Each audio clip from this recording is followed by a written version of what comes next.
Sports Radio 610 presents Seth Payne and Sean Pendergast. We coming to H-Town. Let's get their work in, man. Let's go. Great day, great day. Oh, give me some juice, baby. Oh, yeah. Hey, what's happening, everybody? Happy Tuesday to all of you. Nice to be with you. Appreciate you getting up with us. How we doing today, huh? How we doing? Good to be with you. I'm Sean Pendergast. He is Seth Payne. How are you doing, my friend?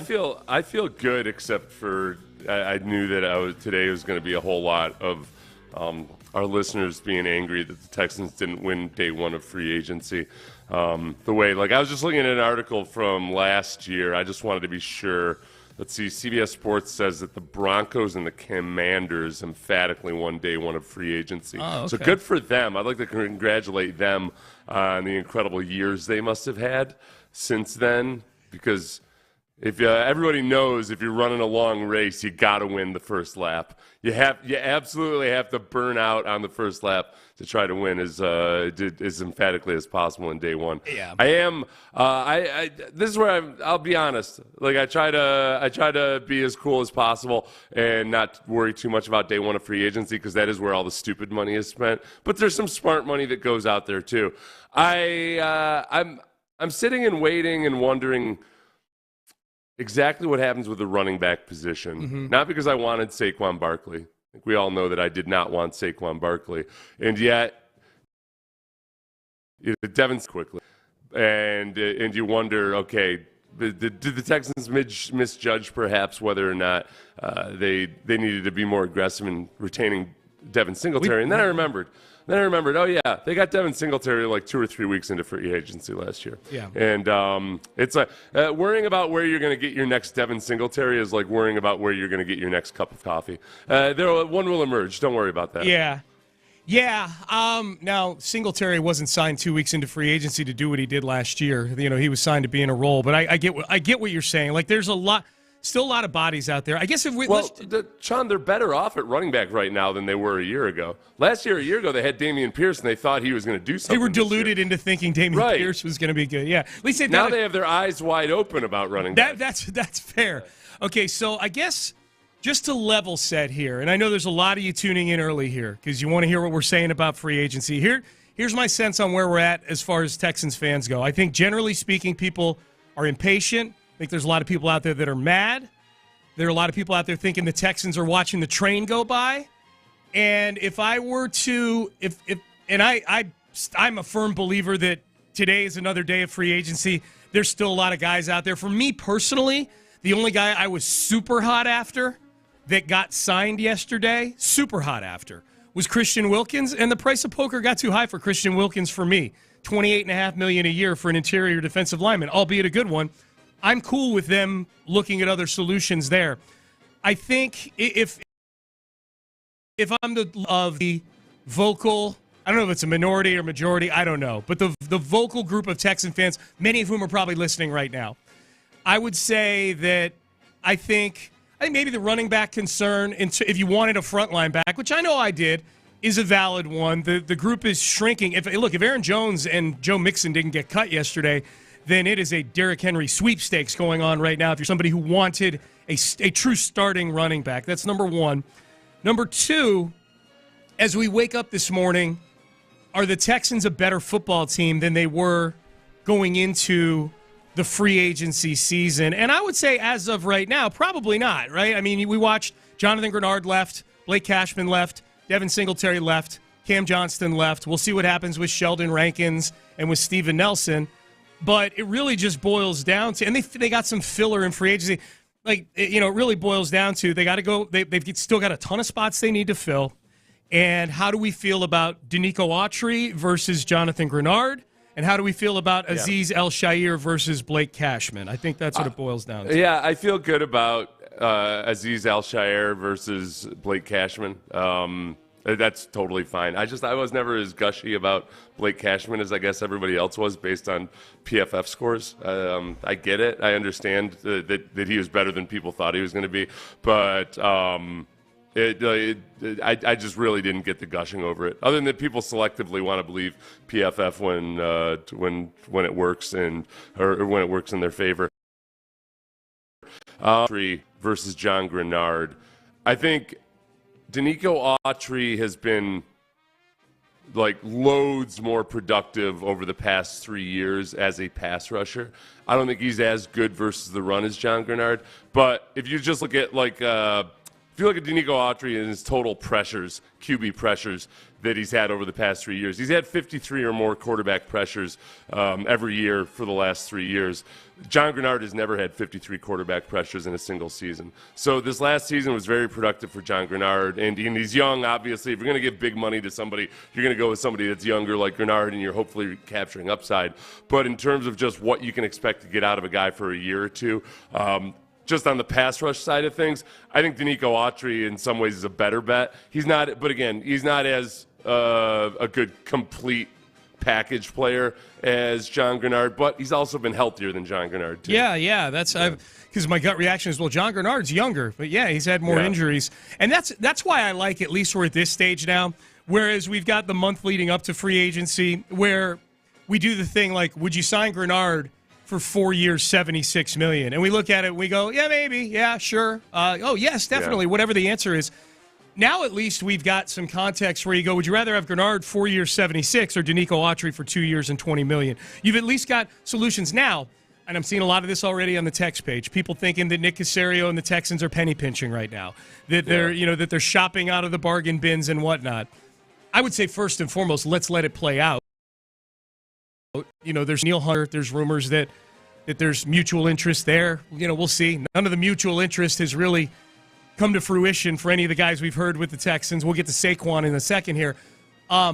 So look, I understand, like, the expectation, and I know I'm probably part of the problem. The expectation was set that the Texans were going to be sprinting into this land rush with their flag in hand, planting flags and Christian Wilkins and everything else.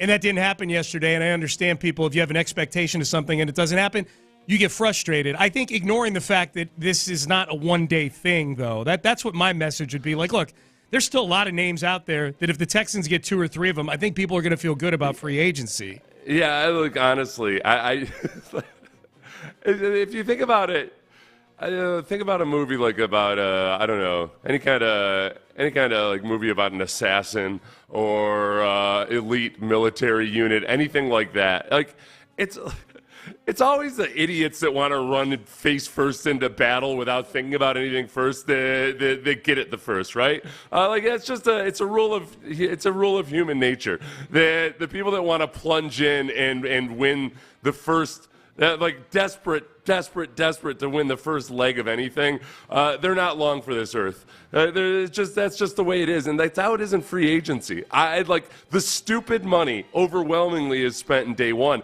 I never want to be a fan of a team that wins day one of free agency every single year, because the perception in the moment time completely false, and those teams end up looking like they were the desperate team in free agency, or they were the team that was just spending their money like idiots in day one of free agency. So the calm, cool, and collected approach is almost always the better way to go. Your splurge should not be defined based on your rookie quarterback status or anything else. It should be defined by, if you make a splurge, it's because you've identified specific players that you think are worth overpaying for. Yep. And that's the fact of the matter. Now, but I'll get excited for, so if my team does make that splurge, yeah, I'm going to get excited for it and hope that they're the ones that are right about it. But I just can't sit back and say, how come you guys aren't running out there into the freezing cold water naked like everybody else? Mm-hmm. Aren't you? Don't you want it? Don't you want to win? I just can't. I can't be that guy. We'll address running back in the next segment, because I think the Saquon Barkley, both the rumor mill and the end result, were what set a lot of the tone for people yesterday. I think there's a lot of people that feel a certain kind of way about the day the Texans had, based almost solely on them not getting Saquon Barkley. We'll get into that in the next segment.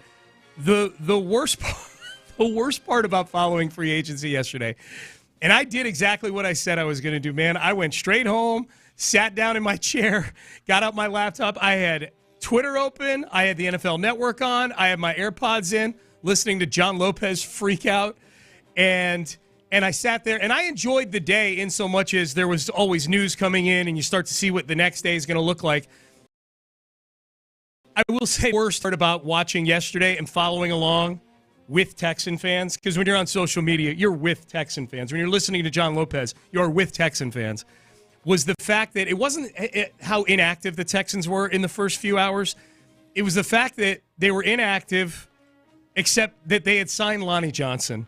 Yeah, that was the part that was rough. That was rough. That was tough. Yeah, that was tough. Where people were like, Saquon Barkley's literally going off the board. People are freaking out, and the only signing the Texans had was, it was like the football gods are like, you know what? You guys went 10-7 this year. You maxed out probably on your amount of good karma this year, going 10-7 and winning the division in a massive upset. You need at least 4 hours to humble you a little bit here. Here's Lonnie Johnson. And we're going to watch everybody's favorite running back go off the board while being told by various reporters that the Texans were in on the Saquon Barkley bidding. You know, like it wasn't even that they had backed away. It was a tease. Like, they might get him. This might happen. Yeah. I don't, for one, I'm still not 100% sold that the Texans were in on Saquon Barkley and that they were bidding. But the fact that Saquon went back to his home state of Pennsylvania, where he can attend more Penn State boosters clubs and defend Joe Paterno's legacy along with everybody else. The fact that he wants to go to that dumpster fire of a downward trending organization tells me that I feel like his very public gestures towards the Texans of trying to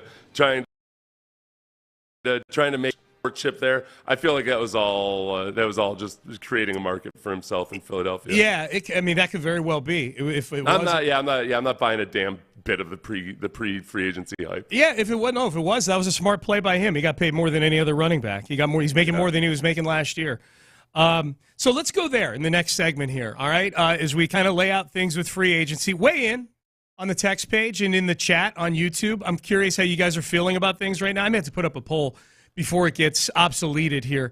To me, I feel like the big worry right now is people who wanted a frontline. Look, the running back room's empty right now, other than Dameon Pierce, and we don't know what Dameon is at this point. So I understand that and empathize with that. What are the solutions? What does the game of musical chairs at running back look like? And is this the signing that could swing everything in terms of perception for you, the Texan fan, when it comes to Texans free agency? That's next. But first, I want to tell you about West Point Lincoln is Sugarland. West Point Sales.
10 presents Payne and Pendergast.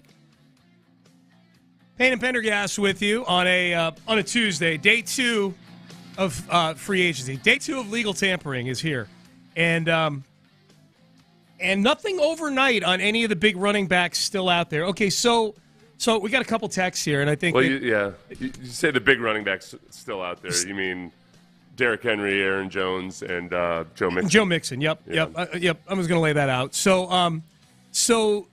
And for what it's worth, the rumor mill right now was, as we went to bed last night, was Derrick Henry in talks with Baltimore. There was a report that $6.5 million annually was the number Baltimore was at. Take all this with a grain of salt. And then I know as I was going to bed, like around 10:30 or 11, that there was talk of Aaron Jones negotiating with Minnesota. We wake up this morning. Minnesota did sign Sam Darnold overnight to be their quarterback because Kirk Cousins went to Atlanta. There's so much to get to from yesterday. My God. But no deal with Aaron Jones. Maybe that's good news for the Texans. But I would say, Seth, I'm looking at a couple texts. Sean, why do you think you know how people feel? Texans don't have a decent running back at all. text message. I know people are freaking out a bit, but in the aggregate, we've done what we need to do to fill our roster, except for running backs so far. I was somebody that wanted them to sign one of these frontline running backs. Once I had a pecking order, just like you did, just like everybody did. So I can't flip on that. Like that's what I was hoping for in free agency, and so I still want that. And so naturally, I'm somewhat concerned that the list has dwindled down to Derrick Henry, supplemented by Aaron Jones and Joe Mixon, who were both released yesterday when their teams signed other running backs. What we're down to. So we're down to three starting, what I'll call starting frontline running backs. And I think there's more than three teams out there that are looking for one. Obviously the Texans, I hope are. The Raiders lost Josh Jacobs. The Cowboys lost Tony Pollard. Baltimore has been attached to Derrick Henry for a month now. So should people feel as concerned as they do, as I do right now, about the running back position? Well, if you desperately need them to sign one of those running backs, sure, then you should feel concerned about it. Like, personally, I had people coming at me yesterday saying, well, Seth, you got your wish, no Saquon Barkley. What are you going to do now? I'm like, I don't know. My guy's still out there. Derrick Henry's still available. I don't know why I would be freaking out about missing out on Derrick Henry when Derrick Henry is still available. So I have no idea whether the Texans are talking to him or whether they're pursuing him or not. The fact that Aaron Jones and Joe Mixon appeared after their teams honestly did them kind of old school dirty. They released their guys after they found new guys. So the premier stupid money wasn't available in the first hour or so of free agency. But name guys out there, and then there's multiple other guys that could fill in. Part of the problem with lusting after any one specific running back too much is that, like, as we all know, it's not just a running back that's going to fix things. You can't make excuses for Saquon Barkley last year in New York and then also pretend that Saquon Barkley is going to fix your problems, right? No, Saquon Barkley is the best thing that ever lived. The reason that he was been underwhelming in 3 out of the last 4 seasons was because the New York Giants were bad around him. I'm sorry.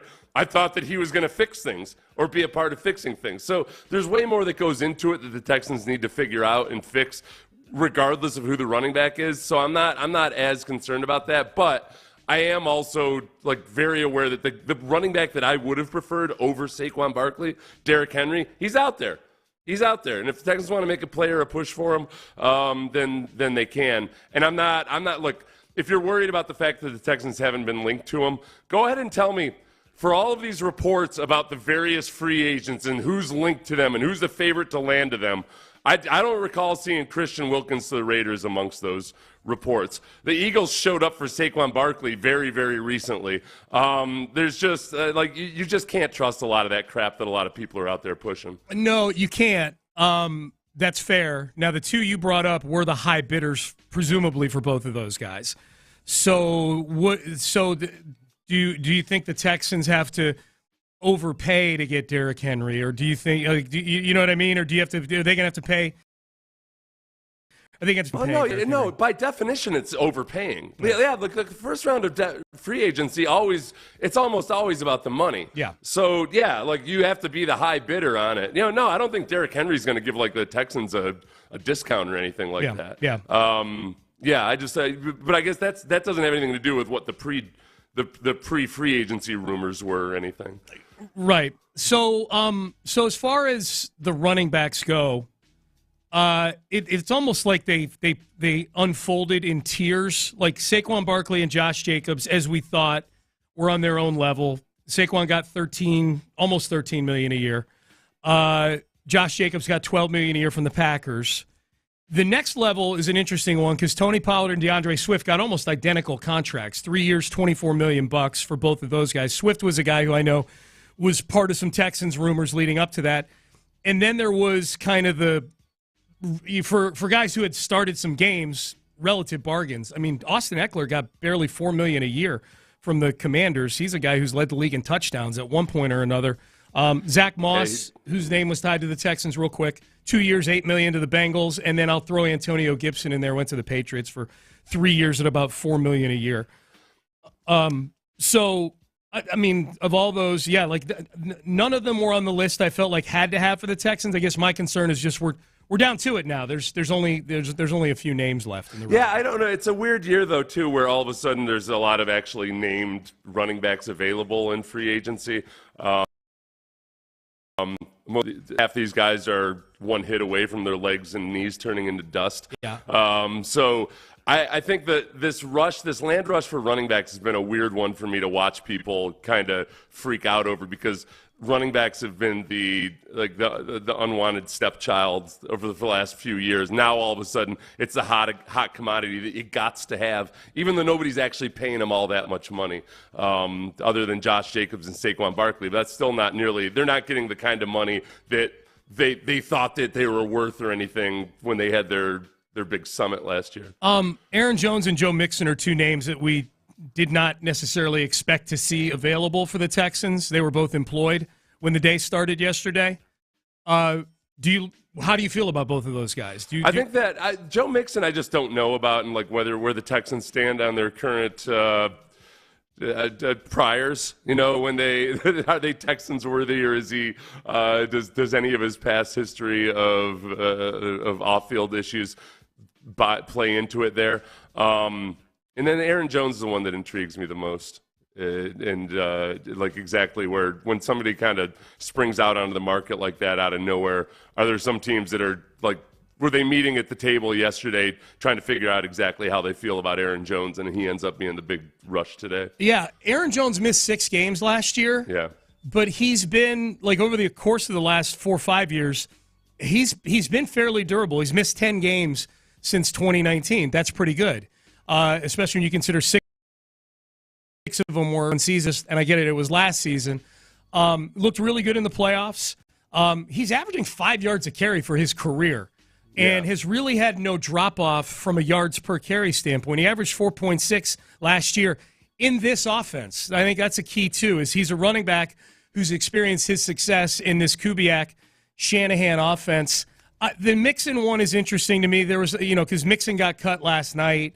There was a lot of Mixon traction on Twitter, on social media. I tweeted this last night, Seth, and I feel strongly about this. I said I realized the Mixon to Texans rumors, because there were rumors with Mixon and the Texans. I said, here's the thing. If there's an organization that has no statute of limitations on belting a woman with a closed fist, it's the Houston Texans. Mixon did that in 2014. I feel like with the Texans, it might as well have been last Thursday. Maybe I'm wrong. And maybe I am wrong about something like that. And for those who don't know Mixon's story, he was caught on video punching a woman in, like, the student union at Oklahoma, like in a food court. Like, it was out in public. He walloped her. And then there was some weird stuff with him last year in 2023 at his house with some guns and things like that. Didn't get charged with anything.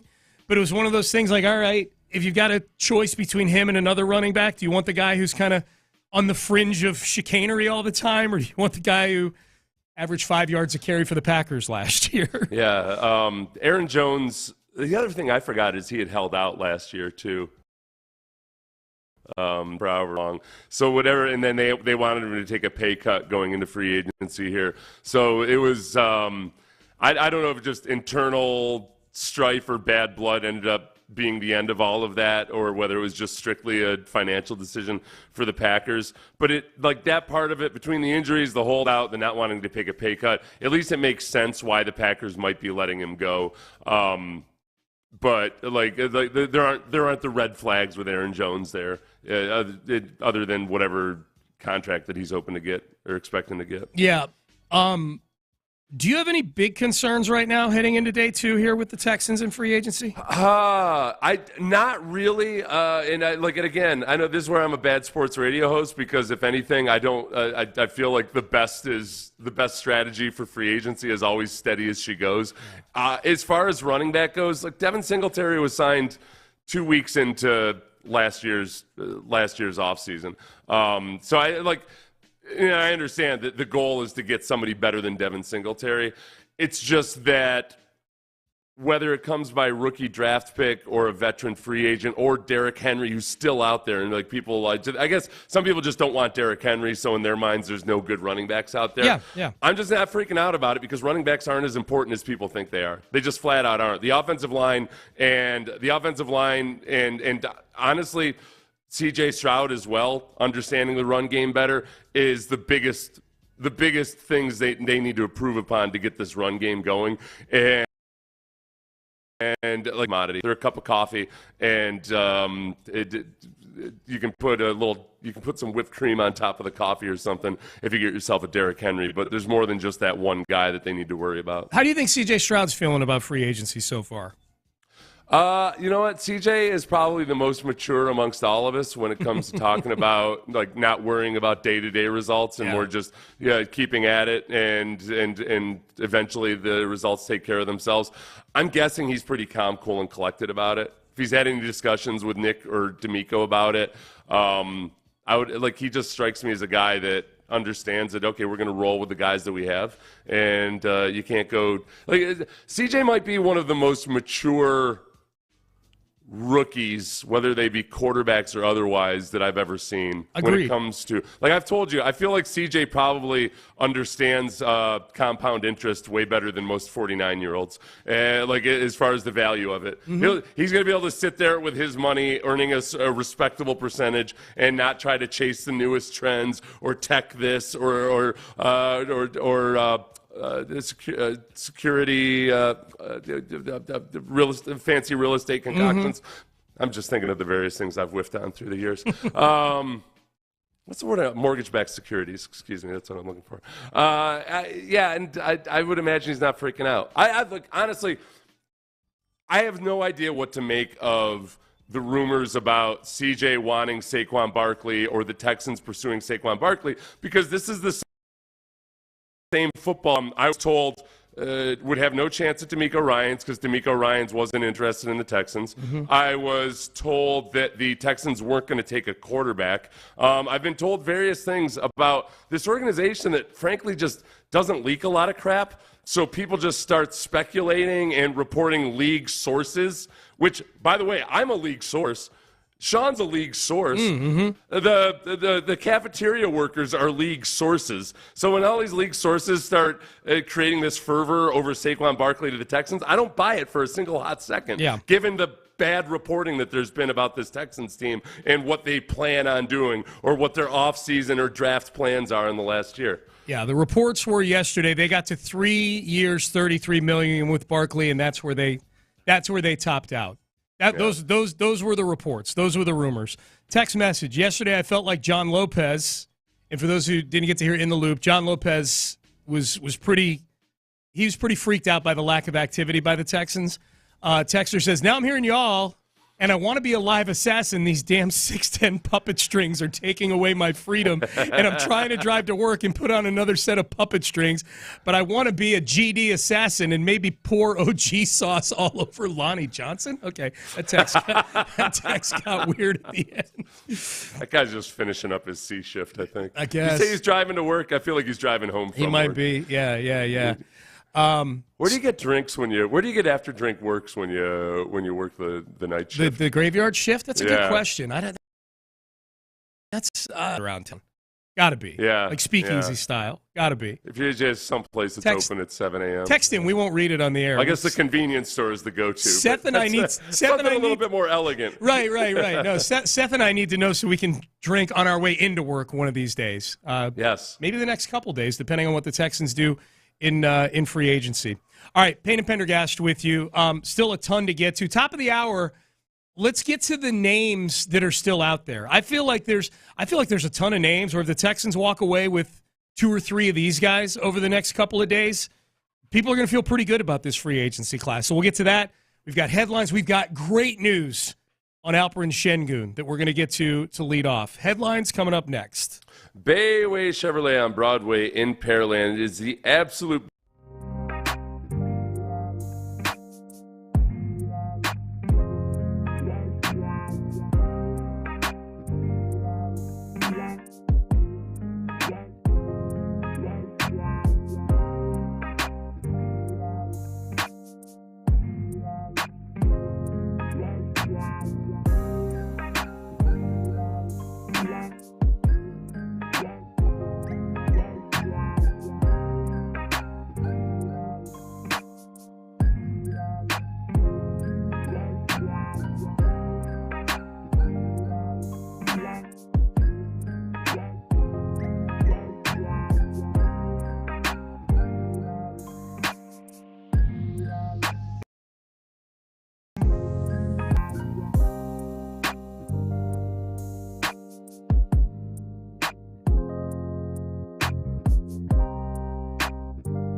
Live from the Twin Peaks studios, Sports Radio 610 presents Payne and Pendergast with today's headlines. All right, a lot to get to, and we're going to be obviously very football heavy today. Hey, quick reminder, too, that you can win a pair of tickets next hour to see Bun B at the rodeo this week, later this week. So be listening in the 7 o'clock and 9 o'clock hour for that. Ton of football to get to, but let's mix in some basketball because there was great news yesterday on Alperen Şengün. I think everybody was fearing the worst. A lot of video doctors looking at the video of the way Şengün landed on his leg and his ankle in the closing moments of the win over Sacramento on Sunday and fearing the worst. Adrian Wojnarowski yesterday, he was the first with this. ESPN sources, Rocket Center Alperen Şengün has escaped major injury on his lower right leg, suffering a severely sprained ankle, a bone bruise on his knee. Şengün's been one of the breakout stars in the league this year. He gives his stats right there. Man, amidst all the hand-wringing over free agency yesterday, Seth, this came down, and this was a phenomenal bit of news for Houstonians yesterday. That damn Sports Injury Central website, which is really figuring out injuries based on nothing but the TV copy. They say themselves they're only 95% accurate. Yep. This was one of the 5%. Thank God. This is that 1 in 20 moments where basically now I've decided that Şengün is unbreakable. He's damn near Bruce Willis in that 2000 comic book based movie where he was unbreakable. I mean, he broke a little bit, but like this is reality, not comic books. I feel like any other extremely tall person would have maybe lost the leg under that kind of a fall, but not Şengün. Nope. Yeah. That is. I guess I'd seen some chatter that the place he got the bruise on the knee could be an area of weakness moving forward. There might be some treatment he might want to go do for that, PRP or whatever. At any rate, no surgery. That's the big thing. No surgery and ready for next season. I would say even if there's a chance of him coming back this year, don't take any chances. I would say let's let Alperen sit for the rest of the year. Get ready for next season. That would be my recommendation. You're going to tell Udoka? You're going to put your arm around him and be like, listen, man. I know you like winning and all that, but take it easy on the big fella. Udoka scares me a little bit. No, I'm not I know he does. That's what I'm saying. You're all big talk on the radio. No, I'm going to text. Yeah. I'll text somebody who can pass the message on to him. Hey, Vanessa, can you tell Ime Udoka? So good news on Şengün. Rockets back at it tonight against the Spurs. Victor Wembanyama. They are in San Antonio to face the Spurs. As far as free agency goes with the Texans, I would say for most Texan fans, generally, it rained to anger-inducing yesterday. A lot of Texan fans looking for some big moves. The most significant moves that were made were the signing of Danico Autry, 2 years, $20 million, very productive defensive, older guy in his early 30s, but a very productive Indianapolis Colt. A very, very productive Tennessee Titan last year. And then Aziz Al-Shahir, who has experience with D'Amico Ryans in San Francisco and then had a one-year prove-it deal last year in Tennessee where he was really good. He was fifth in the league in tackles. He will now come here.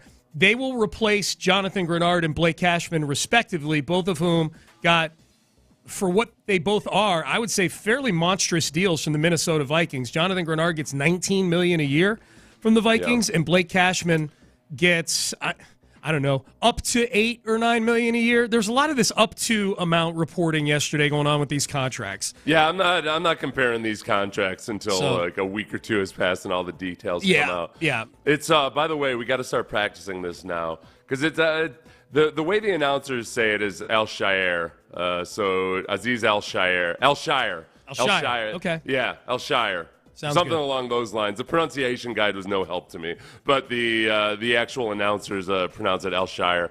So I'm very, very fine with Al-Shire replacing Blake Cashman. I think in some respects, Blake Cashman's a very good athlete, and I think he's a fine football player. Don't get me wrong.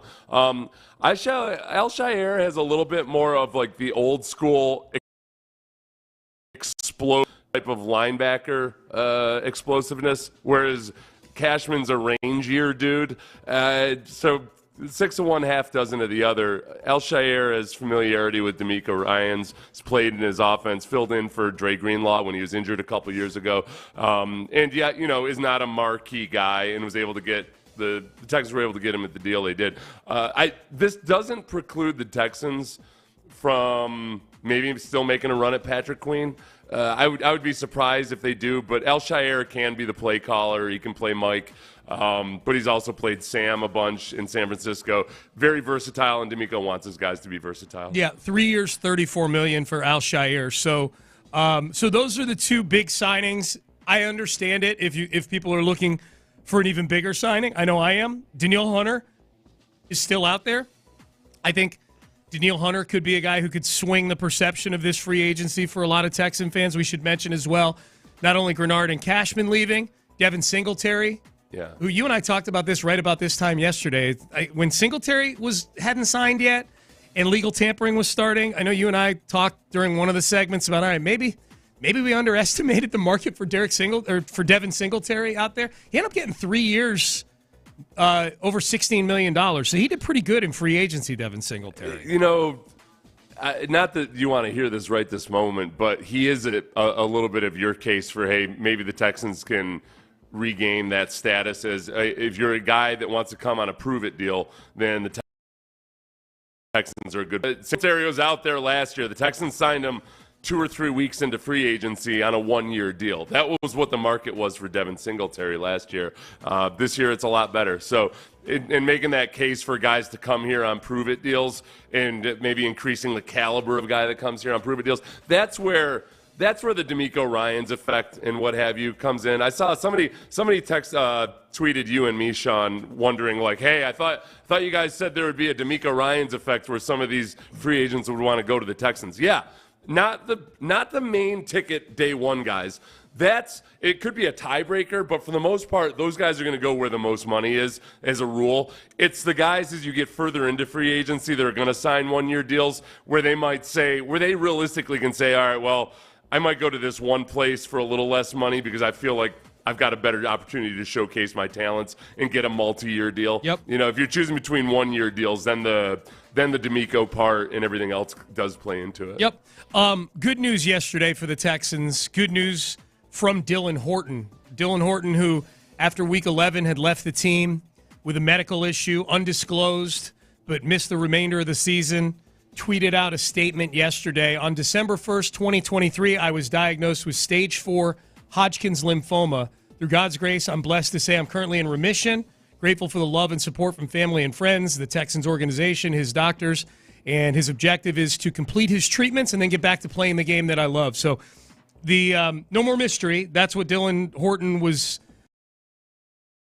dealing with. And this is just phenomenal news that he's in remission and hopefully getting back to playing some football for the Houston Texans. Yeah, and Hodgkin's lymphoma is one of the ones that there's a much higher success rate than a lot of other forms. Very of treatable. Cancer. Yep. So yeah, I know it's weird because it is good news, and yet at the same time you're finding out that he had cancer at all simultaneously, and it was because it wasn't even reported as a medical issue during the season; it was a personal issue. Right. I think so. Yeah. And then you kind of stay hands off when that's all going on because nobody ever knows exactly, what might be unfolding, and it was a big deal. So.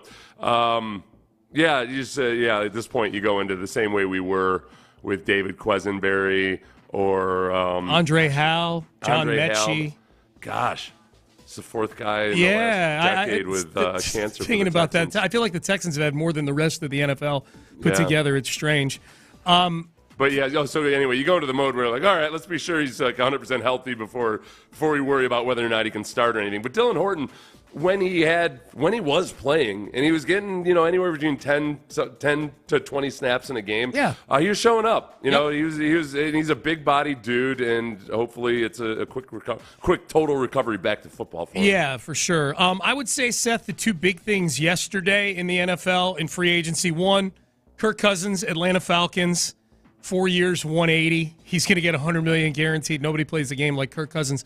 What did you think of the Brian Burns trade to the Giants? Second and a fifth. Burns gets 5 years. Oh. I think that was a good deal for the Giants. I think that you take a guy who's one of the very best pass rushers in the league and get him for less than a first-round pick.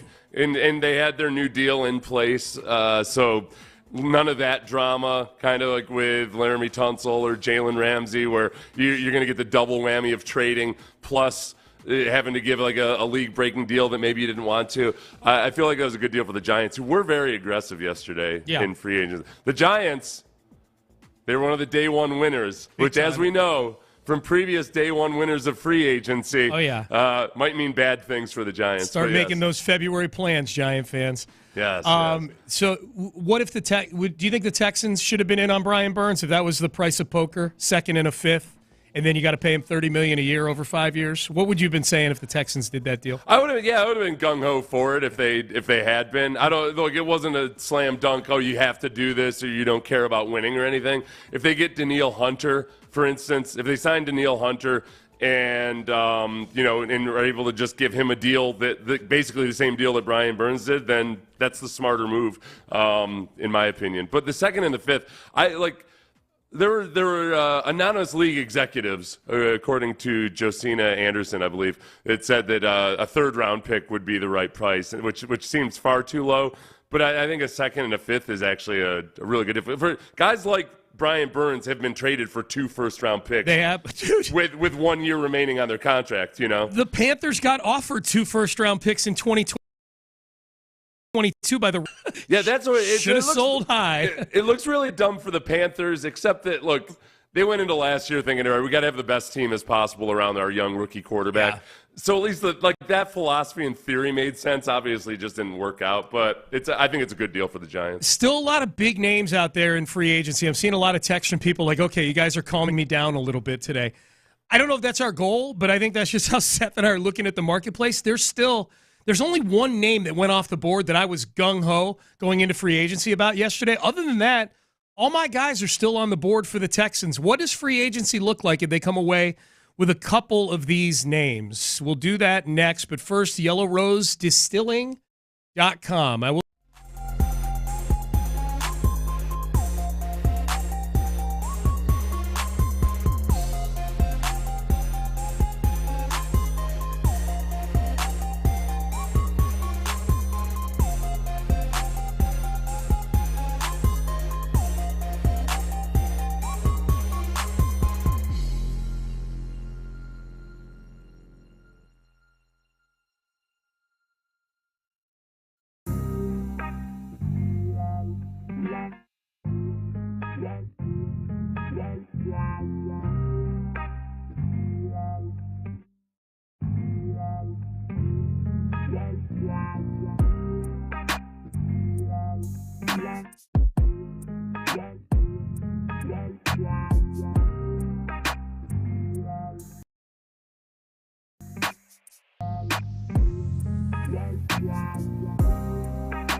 exclusive contest. Sports Radio 610. The Texans play here.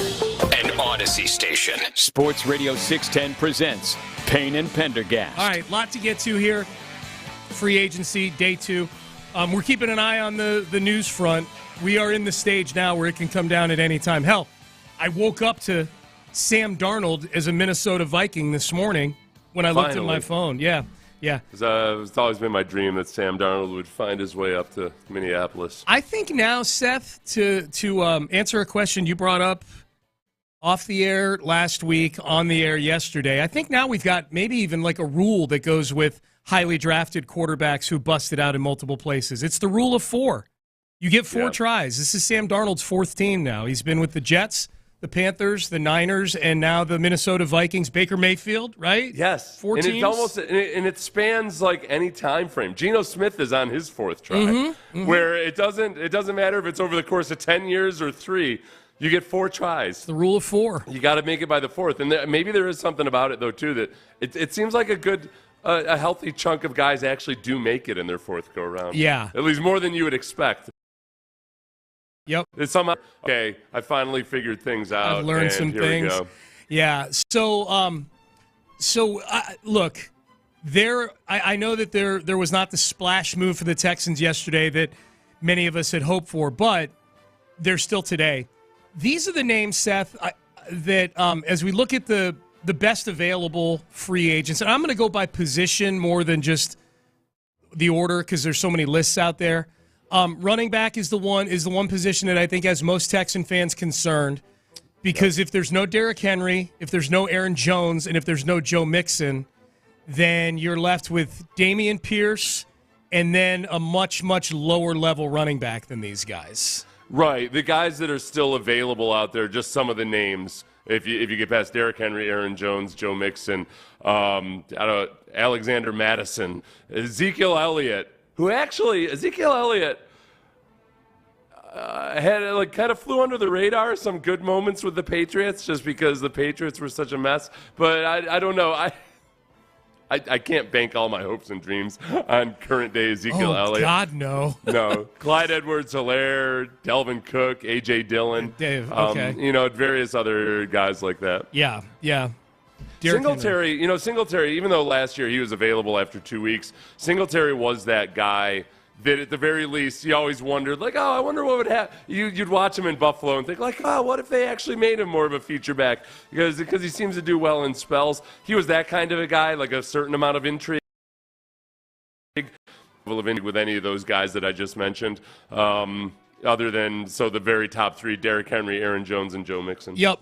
As far as wide receivers go, I think we're watching the draft class of wide receivers impact free agency. Very slow market yesterday for wide receivers. We saw Gabe Davis go to Jacksonville. On basically what looks like it might really just be a 1-year deal. It's not. Yeah. It said 3 years, $39 million, but it's very skewed to the team. Yeah.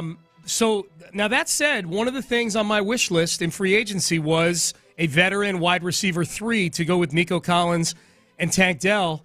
And Curtis Samuel is still out there. Tyler Boyd is still out there. Darnell Mooney is still out there. KJ Osborne, who was a really good wide receiver 3 for the Vikings the last couple years.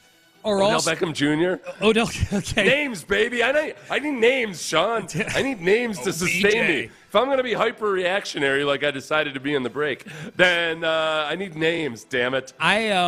Boyd or Curtis Samuel will do it for me. If they get one of those 2 guys, I'll feel pretty good about that signing. That is one area. Running backs, there's not necessarily a lot to be intrigued by, but because of perhaps the strength of wide receivers in the draft, like you mentioned, there's guys out there, many of whom I could get excited about. Just that being a third piece that you don't have to pay a boatload, that you don't have to be in on like you were trying to pay Mike Evans or something, Yep.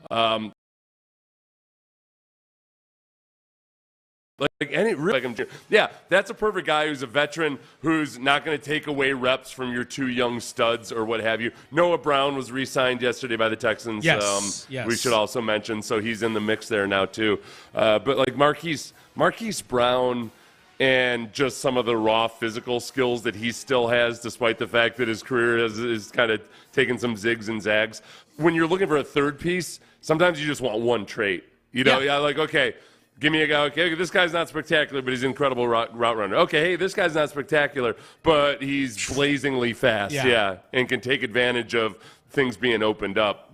These guys are intriguing. Calvin Ridley's still out there, too. I think Calvin Ridley's going to wind up being a little too pricey for the Texans, but he's still out there. The thing with Calvin Ridley, I know from people in Jacksonville, was that there was a kind of a chicken and the egg going on with him and Trevor Lawrence, where it just seemed like either Calvin Ridley wasn't quite on the same page as Trevor Lawrence, or it was Trevor Lawrence not working Calvin Ridley properly, but he wasn't as much of a tool for a young quarterback as I think they'd hoped he'd be. All right, let's flip over to the defensive side. If you're somebody who is looking for a splurge, a splashy signing, a $20 million to $25 million a year guy, I think your last big hope for that would be Danielle Hunter, the edge rusher out of Minnesota, who's still out there, who there was a little bit of smoke yesterday in the social media out there about the Texans and Danielle Hunter maybe gazing into here and seeing what it's all about. He's still out there as we wake up this morning. That's the one, Seth. If they bring in Danielle Hunter, I think that's the one that the faction of Texan fans who were just so underwhelmed, angry, whatever it is you want to talk about, I think that's a signing that gets them back kind of onto the ship here. Okay, let's go. That's a big one. Yeah. Now, Danielle Hunter, he's not as good versus the run as John Grenard is, so, whatever. As far as pass rushing goes, like, Danielle Hunter, night and day, hands down, is better than Jonathan Grenard. Even with Jonathan Grenard's very promising this last year. But if you just look at, like, total QB pressures, because sometimes sacks are here nor there. Danielle Hunter had 18 sacks last year, better than Jonathan Grenard. But he had 80 quarterback pressures, where Jonathan Grenard in his entire career has 92 total quarterback pressures. Wow. Yeah. He had 48 this last year, so just a little more than half of Danielle Hunter's he's more disruptive. Total QB pressures. He's right. a more disruptive player. Yeah. And the big thing is this too. And I'm not saying this to smear Jonathan Grenard at all, but when it comes to paying big money to Jonathan Grenard, you really have to take into account the fact that Grenard played about 60% of the Texans' snaps last year. He was a rotational player who wasn't like an every down type of player. Danielle Hunter's been largely a machine, other than when he was injured a few years ago. He's getting 900-plus snaps per year, where Grenard had about 600 last year. So you get, and I know where you're going, some of you. It's not as simple as like saying, oh, well, if you just play Grenard twice as much, then his production will be twice as much. It just doesn't work that way because you're in on more of the downs where you don't get sack opportunities. So, and your legs aren't as fresh. Danielle Hunter would very much be an upgrade over Jonathan Grenard. If the Texans got Danielle Hunter, and you were upset at all about the Texans squandering some of the things yesterday, perhaps, or letting guys walk, this is a definitive upgrade over Jonathan Grenard, and the money would make way more sense. Like Grenard got maybe a little bit less than I actually expected him to, but it's appropriate for somebody that wants a younger player that's going to be here for a while, and the Vikings just couldn't pay Danielle Hunter what he's probably going to get. This might be a good swap of two teams that are in kind of slightly different spots in their team-building mode. I would love to know what the Texans' final offer for Grenard was. Yeah. I would love to know what kind of things Grenard's representation. Drew Rosenhaus is Grenard's agent, if I'm not mistaken. Yeah. And Drew Rosenhaus seems to me to be an agent that's pretty plugged in to what his client's value is going to be before 11 o'clock Central Time on the legal tampering. I think it's pretty telling that Jonathan Grenard signed like 15 minutes into free agency. That the 19 million might be that might have been the most he was going to get. Like he may have, the temperature of the marketplace may have told Drew Rosenhaus, like, no, he's not a $20 million. All the things you're saying, Seth, that would indicate he's a good player, but not necessarily a $20 million guy. Fruition, he signed so quickly into free agency. And I think part of that is Grenard's injury history too. I mean, his second best year would have been his sophomore season. he had 8 sacks there. Then he got injured the next year, and it was a little hit or miss. It wasn't the same level of consistency that they have right now. And then I would add on to that too, that Danico Autry has been much more consistent and steady as a passer. Like Danico Autry, if we go to by total QB pressures, he's had 53 or more QB pressures in each of the last 3 seasons, where Jonathan Grenard has never had 53 quarterback pressures in a single season. Yeah. So there's even in Danico Autry, he's older, so you're not going to obviously have him around for the long run, and maybe tails off after his first year of this contract or what have you. But I feel like that already is a bit of an even swap, except you're paying Danico Autry a lot less money. Yep. Clowney's still out there. Chase Young's still out there. Shaq Barrett's still out there as edge guys. They all might end up being one-year prove-it guys. We'll see. I want to get to the interior of the defensive line. Daquan Jones goes off the board this morning. He signed with Buffalo, re-upped with Buffalo last night. So I would say the 2 big names on the interior, now that Christian Wilkins signed with the Raiders, Eric Armstead, who didn't want to take a pay cut from the 49ers, so he is out there. And then DJ Reader, who Texan fans are familiar with, but is rehabbing his second quad injury in just a few years here. Yeah, and Sheldon Rankins is still out there, too. Sheldon Rankins, yep. Yeah. So Sheldon Rankins, guy that, is going to test the market. Maybe he comes back to Houston, depending on if there's any hurt feelings or not. It's also, Fatukasi is the defensive tackle they did sign. Mm-hmm. And, I think Fatukasi's a bigger body guy than the Texans really had on the defensive line last year. So he might be a guy that they're looking at relying on pretty heavily. Fatukasi would play 30 snaps a game for the Jaguars. It wasn't like he was just some schlub that, doesn't deserve any playing time at all. But they'll want a rotation there. So I'll be surprised if they don't sign a defensive tackle somewhere along the way. They signed. Well, they did sign Khalil Davis already. They signed. They re-upped with him. Yep. They agreed to a deal with Azeez Al-Shaair from Tennessee. Played for D'Amico in San Francisco. So I don't know if this puts a strike through on the linebacker position in free agency, Seth. At least for guys of the level of, say, Patrick Queen. Right. Levante David, Willie Gay, other names that are out there. Al-Shaair, the thing about Al-Shaair is that he can play Sam also, and D'Amico's going to want guys that can play ideally all 3 positions, but Al-Shaair can be either, he can play Mike, he can play Sam, he can play Will, but especially Sam and Mike. I think that Patrick Queen might still be an option for the Texans. It's just probably going to shake out to, okay, what kind of offers is he getting elsewhere? They might have a cap on just how much they want to spend at the position. But Al-Shaair's got a history with D'Amico. I think he's maybe flown on that off-ball linebackers still do these days. Mm-hmm. And there are also there's multiple other like Levante David and some of those guys that are still out there.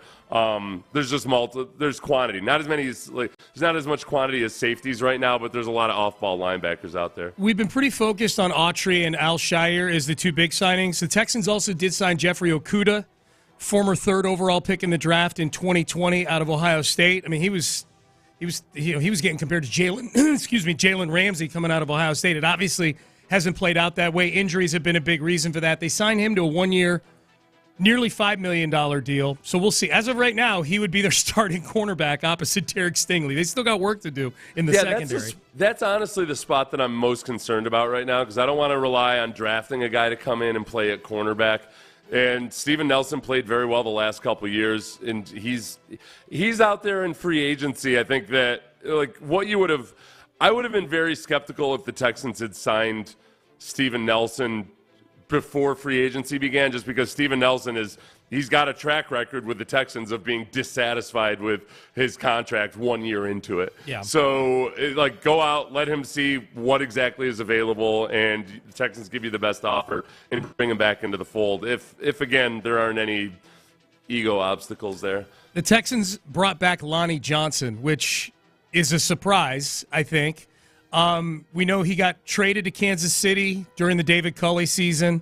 Got cut by Kansas City. He spent the last couple of years in New Orleans, proved his player, but I don't think he's ever going to reach second-round pick status that he had in 2019. But they're bringing him back to play special teams and be a body in the secondary. I'll say this about Lonnie Johnson. I did like what he tweeted yesterday. Maybe this is a sign of maturity and that he's been humbled by his journey here. But he retweeted an account that was reporting free agency news, and it reported the news of him signing here, 1 year, $2.5 million. So it's a lower level deal. He retweeted this and said this, Seth. I've seen what Jordan Akins did his second time around. I've seen what Des King did his second time around. God gave me a second chance. I'm going to take the humble route with it this time around. So Lonnie Johnson saying the right things, I would say. Yeah. Maybe he's a more mature Lonnie Johnson. Unfortunately, this means we're not going to get Life of Lotto Season 2, I don't think. Sure, when he signed with the Chiefs, it was nothing but like, hey, hellfire and brimstone, here we go. And Chiefs fans were all super stoked to have him. Am I mistaking the timeline on that? No. It was Chiefs and then to the Titans, right? After Chiefs. that. Oh, yeah, he did do a stint with the Titans and then with the Saints. Yep. Yeah. So, I guess with his second time around, it's specifically with this team. It's his fifth different job, I guess, since he's entered the NFL. And, Lonnie was a guy that when he was a younger player, I talked to a guy that just felt like Lonnie had some trust issues in terms of like really trusting like that people were trying to help him. And he was a hard guy to help. And like maybe a few years in the NFL, he learned that there are actually dudes that are trying to help you and want you to succeed, if only for selfish reasons. Because if you succeed, they succeed. Just accept that people are trying to help you. Damn it! Not every bit of coaching advice is a personal attack. So it sounds like he's probably learned some of that along the way. Yep, and we'll see if he sticks. I mean, most of these guys, the non-Autry, Al-Shahir guys are fighting for roster spots on this team. So that's how it is. So hopefully today, some bigger stuff going on for the Texans. And as far as the cornerback position, when I say that's the one position right now that I'd feel like you got to fill, there are a bunch of guys out there that are notable and or more respectable. Like, it's not like you're just putting some schlub in there. An upgrade would be nice, but honestly, like, the upgrade wasn't really out there anyway to begin with. Other than like Steven Nelson might still be your best option right there. He may be. Yeah. Kayshawn Nixon and Steven Nelson. Stephon Gilmore's still out there. Yep. Dory Jackson's still out there as well. So there's some names. All right. The one name that I thought really kind of set the tone yesterday for Texan fans, and what are we to make of things we're hearing out of New York about Saquon Barkley and how people feel? We'll have that audio for you coming up next. Prize Picks. I tell you what, this is one way to make this time of year even more fun and more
SportsRadio610. Sports Radio 610 presents Payne and Pendergast.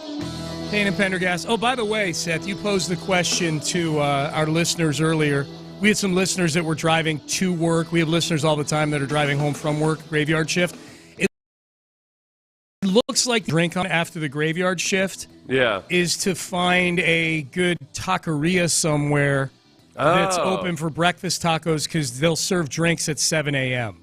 Yeah. So we had a few listeners say, yeah, I work graveyard shift at a hospital, and we've got a group of us that get together at, I think they said Taqueria Arandas, get together at 7 a.m. and kind of chop it up about the industry and maybe have a little margarita or something like that. That's way more classy than my move of like buying a tall boy and trying to talk to the convenience store cashier till he kicks me out. Usually I'll claim I know the owner or something. Like, no, I know the owner. The 7-Eleven guy. Yeah, I know him. Mm-hmm. He's cool. Yeah. It rarely works. He said taqueria. That sounds...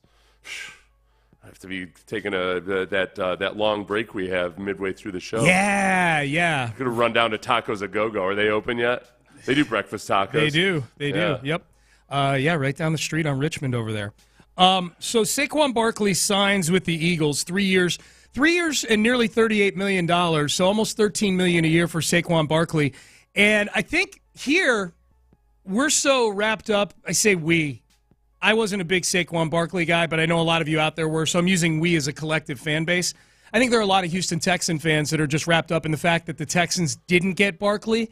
Meanwhile, the fact that he went to the Eagles is probably the bigger story nationally because this is like one of the Hatfields leaving for to go be a McCoy. Yeah, the Giants fans. I saw a lot of people before, and when the chatter started to be or Eagles, Giants fans were not happy about the prospect of him leaving for the Eagles. No, because at the very least, Saquon had become almost like a fashionable cause amongst Giants fans. They'll go, oh my gosh, look at this. They paid Daniel Jones, but meanwhile, the actually good football player, they're just going to let walk right out the door. How could you do this to Saquon? And then he turns around, he's like, hey, thanks for the support, everybody. By the way, go screw yourselves. Yeah. I'm going to Philly. Yeah. How do I look in green? Huh?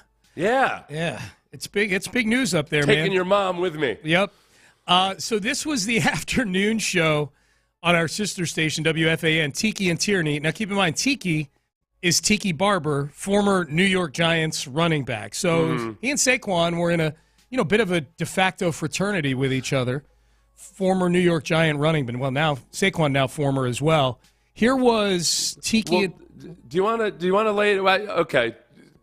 Yeah. Okay. We'll play. Okay. Sorry about that. Yeah. We'll play the audio first. Okay. I came to it wondering, like, when you saw it in tweet form first, the first way I saw it was Saquon Barkley just telling Tiki Barber that you've been a hater since I got to New York and all the dead to me talk, don't smile in my face when you see me. I'm like, oh, wow. Yeah. He got PO'd. Yeah, he got PO'd. Look, the transcript, anytime the transcript pops up of somebody saying, you're dead to me, and that's what Tiki Barber, that's what you're about to hear, you always read it in the tone that's the most sensational, right? And I think that's what happened. And I think Saquon, take a listen. Does this sound like something that should have gotten Saquon as agitated as the tweet Seth just read? And Saquon has already taken to Twitter himself to say thank you to everyone who's shown me love and support over the past 6 years. Forever grateful. Excited for the next chapter. Blue heart emoji. Peace. Okay, right. Blue heart emoji. I'm looking at a He's dead to us now. Yeah, say it. He's dead to us. Because he won't say it. You're dead to us, Saquon. Good luck. You're dead to me. Okay. Yeah. And he was smiling when he said it. Yeah, but you can't tell on the radio. But No. You could tell on the radio that he was smiling there when he said it. I think his But he said, tone "You're dead to sounded pretty benign, Yeah. It looks a lot worse in transcript form, especially when somebody puts out, let's see, Complex Sports put out a picture. It was a picture side by side of Tiki Barber in his Giants uniform, and then Saquon Barkley next to him, and then with the quotes in large font, bold, "You're dead to us, Saquon. Yeah. Good luck. You're dead to me." Yeah. Yeah. So that's what Saquon saw and was responding to. He saw that, and they repeated it actually a little later in the show one more time. What do you got to say to Saquon? You had a message for him about 5 days ago. Now he's an Eagle. I already said it. You're dead to me? Good luck. You're dead to me. Short and sweet. By the way, not the first time. Steve Smith was dead to us before 2011 when he left for Philly. The crew stepped up. So whether it's Eric Gray or somebody else behind the new ass we're building, see you, Saquon. Enjoy those overrated cheesesteaks. Okay, so there you go. That was yesterday. The Steve Smith they're referring to is not the really famous Steve Smith receiver. There was another Steve Smith who was a wide receiver. Played on a bill. So there's Steve Smith Sr. and there's Steve Smith the Lesser. And he was Steve Smith the Lesser. Yep.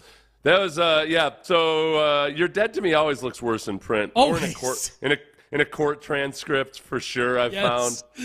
I'm going to blow this whole place up. I've learned that this is not met jovially the way I intend it sometimes when I see it in the court documents. Right. Stuff being typed and just onto a piece of paper has our time capturing the humor or sarcasm of things like that. Yeah. I walked into after the Texans cut me after my 10th year in the NFL. I was late. I was elsewhere when they cut me, and I kind of called them up and I was like, "Hey, Jay, the equipment manager, can you just get my stuff and hold it for me? I'll be back in a few weeks to pick it up." So it was a few weeks later, and I walked in, and when I walked into the weight room and I saw a couple guys that I knew, and they saw me, they looked kind of surprised, and I said, "I'm going to blow this place up," and one of them looked like he thought I was serious, and I had to make a decision in that moment whether to just follow through or not. But you backed off. People take that serious these days. You got to watch out. And this was like 20 years ago. Mm-hmm.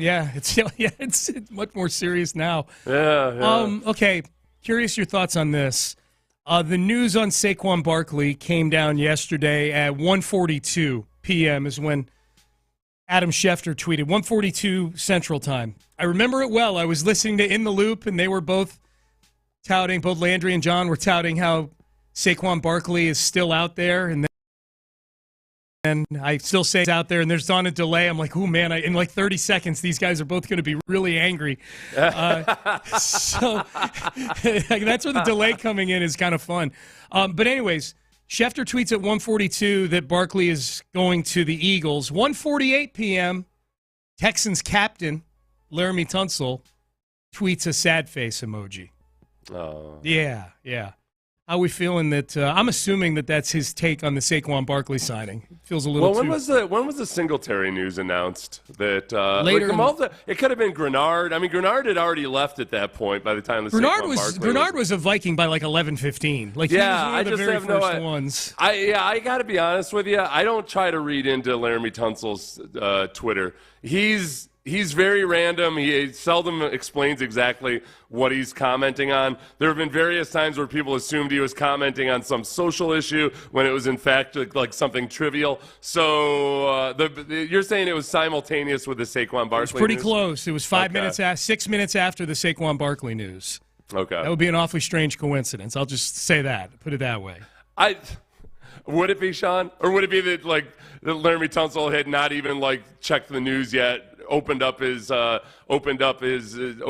Twitter and saw that John Grenard was gone and that he put the unhappy emoji. That could very well be. I'm saying it would be a strange coincidence for it to not be Barkley. It would not be a strange coincidence. You know what you're succumbing to? You're succumbing to what everybody else did, which is yesterday over the course of 3 hours. Somehow. I'm checking the phone myself.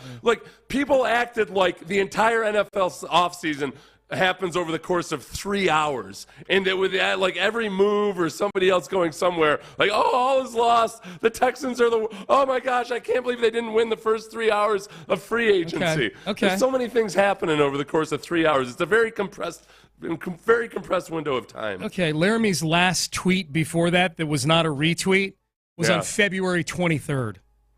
Howard and Stingley with the puffy thing coming out of the nose right there. So, which is an argument, that he's so dialed in on Twitter all the time? No, everything's going to be a timely tweet? No, that he tweets very rarely, so it would be a major coincidence that he tweets a sad face 6 minutes after Barkley's not a Texan anymore. What was that last tweet? February 23rd. But what was the tweet? It was when Xavier Howard got cut. He said Howard and Stingley with the puffy smoke coming out of the nose. That sounds pretty clear. What was his tweet before that? I got to go back and look at that now. Hang on a second. February 23rd. Let's see here. A lot of retweets, retweet, repost, retweet. February 11th. 1-5. I don't know what that means. Oh, there you go. Well, nothing more clear than that. Yeah. There Okay. we go. You're trying to read into you do not read into Laramie Tunsil tweets. I'm shocked that you feel like this is not a tweet about Saquon Barkley. It happened 6 minutes after he signed. The guy never tweets thoughts of his own. Once every 3 weeks, he tweets a thought of his own. And this right. happens. No, and I'm telling you that half the time it's like some random thing that people just that's going on. Okay. And like later on, you might say like, "Oh no, this is about something" or what have you. Okay. Yeah, like everybody's focused in on their own little. Anyway, even if you wanted Saquon Barkley, cool, and he didn't Saquon Barkley, then he can join the rest of the crying masses. Hey, you know what? How about you go out and block for whichever bastard is behind That's you what I was and waiting help for. that running back out a little bit. Yeah, all right. I don't need my offensive lineman needing some acting like there's some charity cases. Like I'm so tired of my coach telling me that I actually have to block defensive ends. It's not as much fun. I'd rather be. I'd like to major in pass blocking. Okay, That's all I can't was be troubled to run block all the time. I need Saquon to do it for me. See, there you go. All right, Payne and Pendergast with you. Saquon Barkley, honestly, this is what I don't understand. You need Saquon Barkley to fix this running attack, and yet you'll also make excuses for 3 of the last 4 seasons of Saquon Barkley being a substandard running back. 3 of the last 4 seasons because his offensive line wasn't good enough. You see, he didn't have a good quarterback around him. Well, I thought he was supposed to fix the running game. Well, no, he wasn't a good running back because the circumstances weren't quite right. But when things are really good, he's pretty good. All right, well, what? How's that supposed to fix the Texans' rushing attack? I don't get it. Your hero, your savior. Check in with me. Week 9, damn it. Let's give away. He's going to be up there in Philadelphia running a high school offense out of shotgun. Good luck with that. These are the Texans. That was all a ploy to drive the price up. He's back and happy. He's back close to Penn State, where he and all the other Penn State boosters can get together and worship their idols of Joe Paterno and what an awesome guy he was. He can run that high school offense in Philadelphia. Everything will be great. Let's give away some Bun B tickets to the rodeo. Yes. We will not give away Bun B. I'm not going to let you. You can the name of Saquon Barkley. You can C-block my Laramie Tunsil tweet theories, but I'm not letting you do this to Bun B. Saquon Barkley is both dead to me and he can go die. Okay. That's how I feel about Saquon Barkley. Double death. Using the Texans as some kind of negotiating ploy. Double death. 713-572-4610 to win tickets to go see Bun B. The show is when is the show? Tonight. Oh, it's tonight? Oh, wow. Okay. Well, we're going to get you these tickets quickly. 713-572-4610. Win tickets to see Bun B live tonight at the Houston Livestock Show and Rodeo. Caller number 5 is going to win those tickets. We'll do it again in the 9 o'clock hour. All right, up next, we almost canceled this guy in our mock draft cancellations. I think we scared him out of putting the Texans in the offensive line market. Mock draft, where does this one have the Texans picking? What position do they have the Texans going? We'll circle back to free agency at the top of the hour. Stay there. But first, West Point Lincoln, Chris Poulos, the owner, used to be the VP.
B21. Live from the Twin Peaks studios, Sports Radio 610 presents Payne and Pendergast. All right, I guess if you're looking for a running back for the Texans who was a primary running back last year, that's a free agent right now, I guess we're down to, and then there were two, as they say.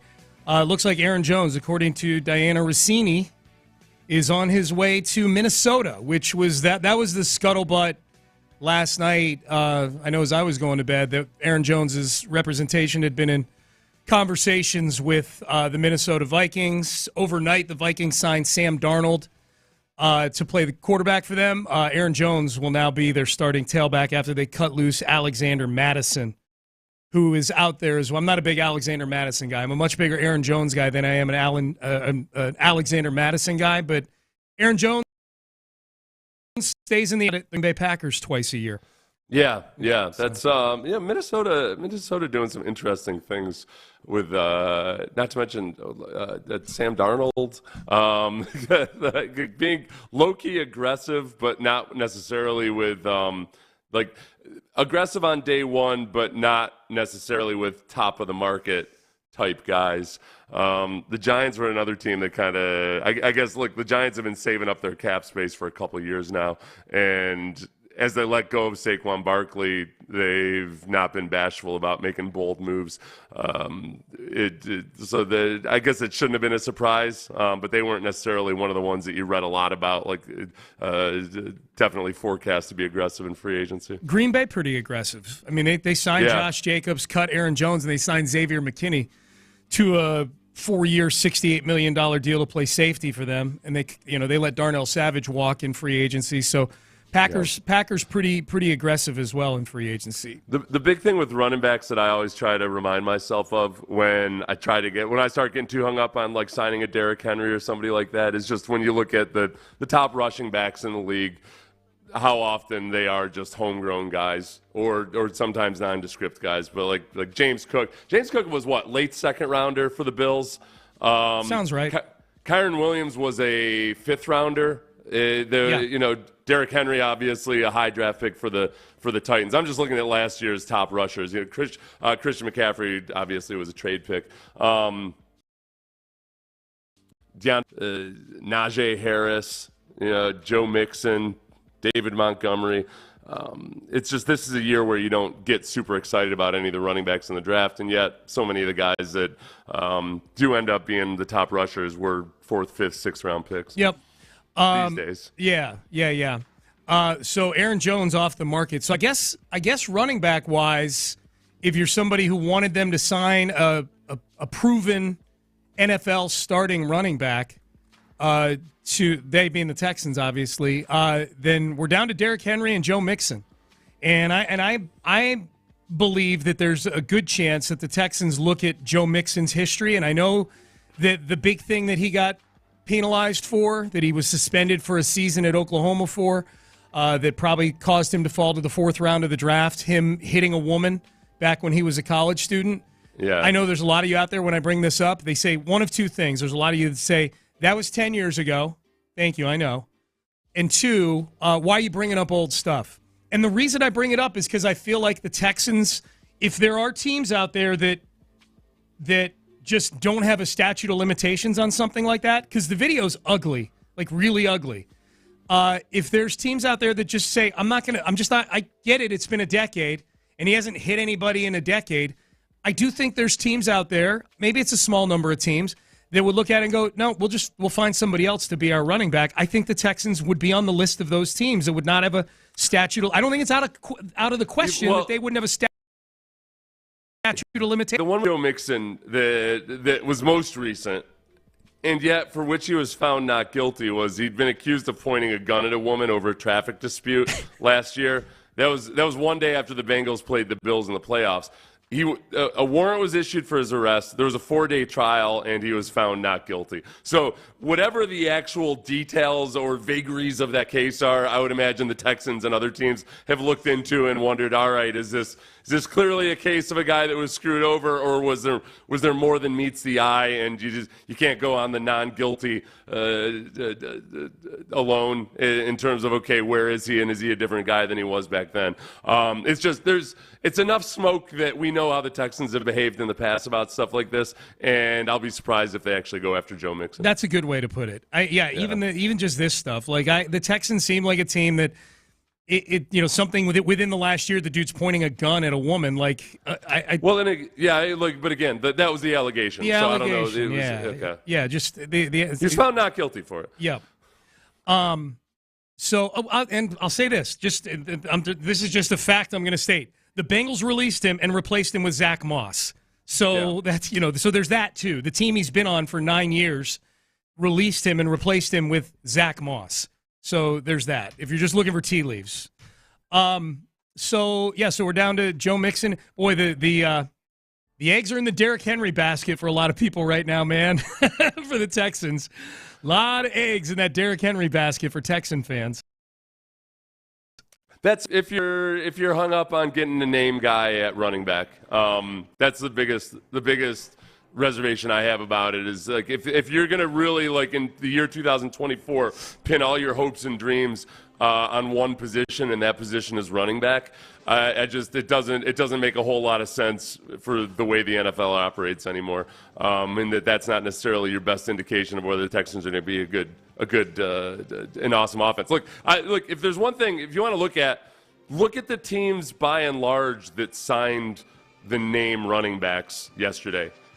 Outside of Green Bay, which ones genuinely feel good about their quarterback? Do you think the Eagles genuinely feel good about Jalen Hurts right now? They don't feel as good now as they did when they signed him to the extension. He feels like a guy that needs a lot of help around him as much as possible. Yeah.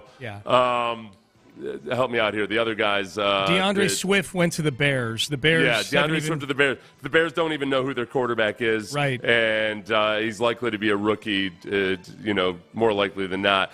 They don't feel great about their quarterback. Tony Pollard went to the Tennessee Titans. They have zero quarterback other than a wannabe Instagram model who doesn't know how to not take hits. So yes, with a brand new coach. Yeah. They don't feel great about their quarterback situation. Those are the big four. Those are all the ones that went for $8 million or more. The rest of them, like Austin Eckler, went for. If you went for $4 million, you're just a churn running back at that point.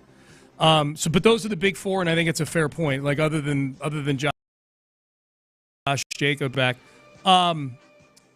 the mock draft that we teased into here, Seth. I think we appropriately scared Deontay Lee of The Athletic, who was hovering dangerously close to cancellation due to putting an offensive lineman with the Texans.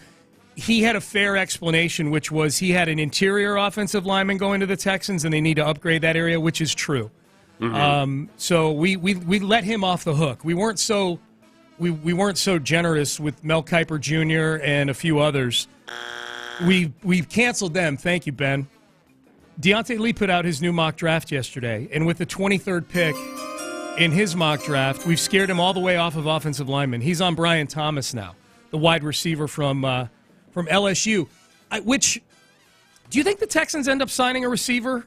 I'm not talking about Noah Brown. Noah Brown, they're re-signing, I'm guessing, for not much more than he got, if more, last year. Last year he was signed for a year for under $3 million. He missed a bunch of time with injuries. He had a couple really big games for the Texans. Do you think the Texans get in on this wide receiver market in free agency and pluck a guy, or do you think they're banking on the draft to be the place to get their next guy?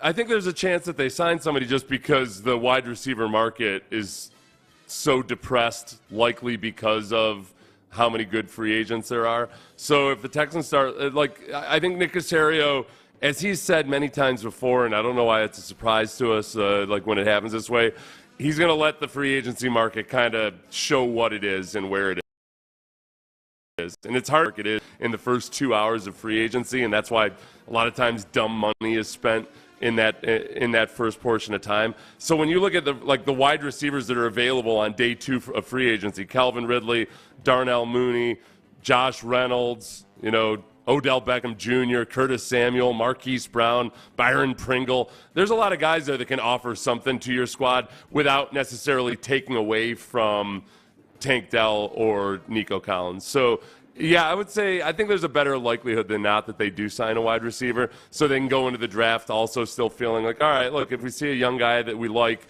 then we can certainly move to draft that guy.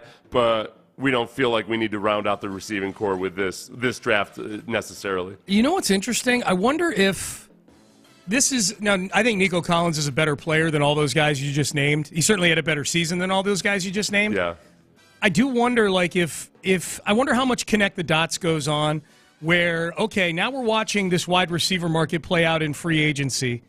It turns out Mike Evans might have been a genius for taking the $26 million per year over a 2-year deal before free agency started, because who knows what this market would have looked like for him. I think the class of rookies, there's like 8 receivers who could go in the first round of this draft. I think it's drastically impacting this class. I wonder if it's impacting at all the appetite for the Texans to extend Nico Collins. Like, I wonder if the Texans are looking at what's going on with this wide receiver market in free agency and going, okay, nobody's spending money on these guys. Nico, but should we be spending tippy-top money right now on extending a guy until after this draft plays out and see how, and free agency. So are you saying that the Texans might actually be more interested in drafting a potential replacement for him? Or just maybe dialing it back if they were of mind to, depending on how close they were to getting an extension with Nico Collins. Yeah, maybe they're dialing back their appetite for doing that a little bit. Yeah, I guess if that were the case, then they would have to draft a wide receiver this year. Yeah, then maybe Brian Thomas makes sense, which is like a big dude, very athletically gifted, but also needs a little bit of grooming and polish. So it would be good for him to. It might be a good developmental prospect for at least 1 year, and then you feel about maybe Nico Collins. You either let him play on the franchise tag or let him walk. Yeah, you see where things are. Yeah, I don't know. Do you try to get that clever in all of it? Or is it just that there's so many good wide receivers to choose from this year that they can't help but draft the guy because, it's not ideal timing or anything, and yet that's where the talent is. And if you don't feel good about your ability to move out of 23 when they get there, then just go ahead and pluck up the best player available. Maybe it gives them the freedom to do that. Yeah. They don't feel like they're trying to shoehorn somebody in there. If they have to let D'Amico, if they have to getting a bidding war for Nico Collins or, try to get him to a longer-term deal next year, it's not as tough to do as maybe they thought it would be. Several people pointing out J.K. Dobbins still available out there in free agency. Is he worth taking a swing at? Now, keep in mind, J.K. Dobbins was a guy who, even before this past season, he tore his Achilles in the opener against the Texans. So he basically missed the whole season this year. And even before that, he'd been dealing with injuries. And yet, he was on all those conference calls with other running backs about getting deals, trying to get more money for running backs, The tough thing is with running backs and Achilles tendon tears, there's just very, very, very, very few examples of running backs who come back anywhere near what they were before. Deontay Foreman remains the best example of a guy that's come back and been a viable back. And it's hard with Deontay Foreman because it's not like he was on path to be a Hall of Famer or anything before he had his Achilles tendon tear. But he's been, in some ways, as effective after his Achilles tendon as he was before. And it took him a couple years to get there. Yep. So J.K. Dobbins is, I don't think 1 year after an Achilles tendon injury, I don't think you can realistically look at a running back and think that he's going to do much for you. Nico, text message. Nico's not better than Calvin Ridley. Nico had one good year. I agree Nico's had one good year. I disagree. I think he's better than Calvin Ridley. I think Nico Collins is a better wide receiver than Calvin Ridley is.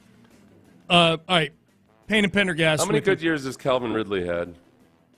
I would say like over 1,000 yards. He was over 1,000 yards. He's had 2 seasons over 1,000 yards. And one was this past year where I don't think he was that great. Otherwise, he'd be a Jacksonville Jaguar. You know what I mean? Yeah. Like, they wouldn't have let him hit free agency signed Gabe. One genuinely impressive season. Yes. In 2020. Yes. Last I checked, Nico Collins doesn't gamble on his phone on NFL football games. If you're gonna break the rules, at least break them like an adult, not like a stupid child. Right. Like, don't break the rules in a way that's so easy to be found out. Yep. Can you please crime like an adult? Thank you. You know. All right, let's get to the 8 at 8, the Ocho. You're listening to KILT and KILT HD2, an Odyssey station. One.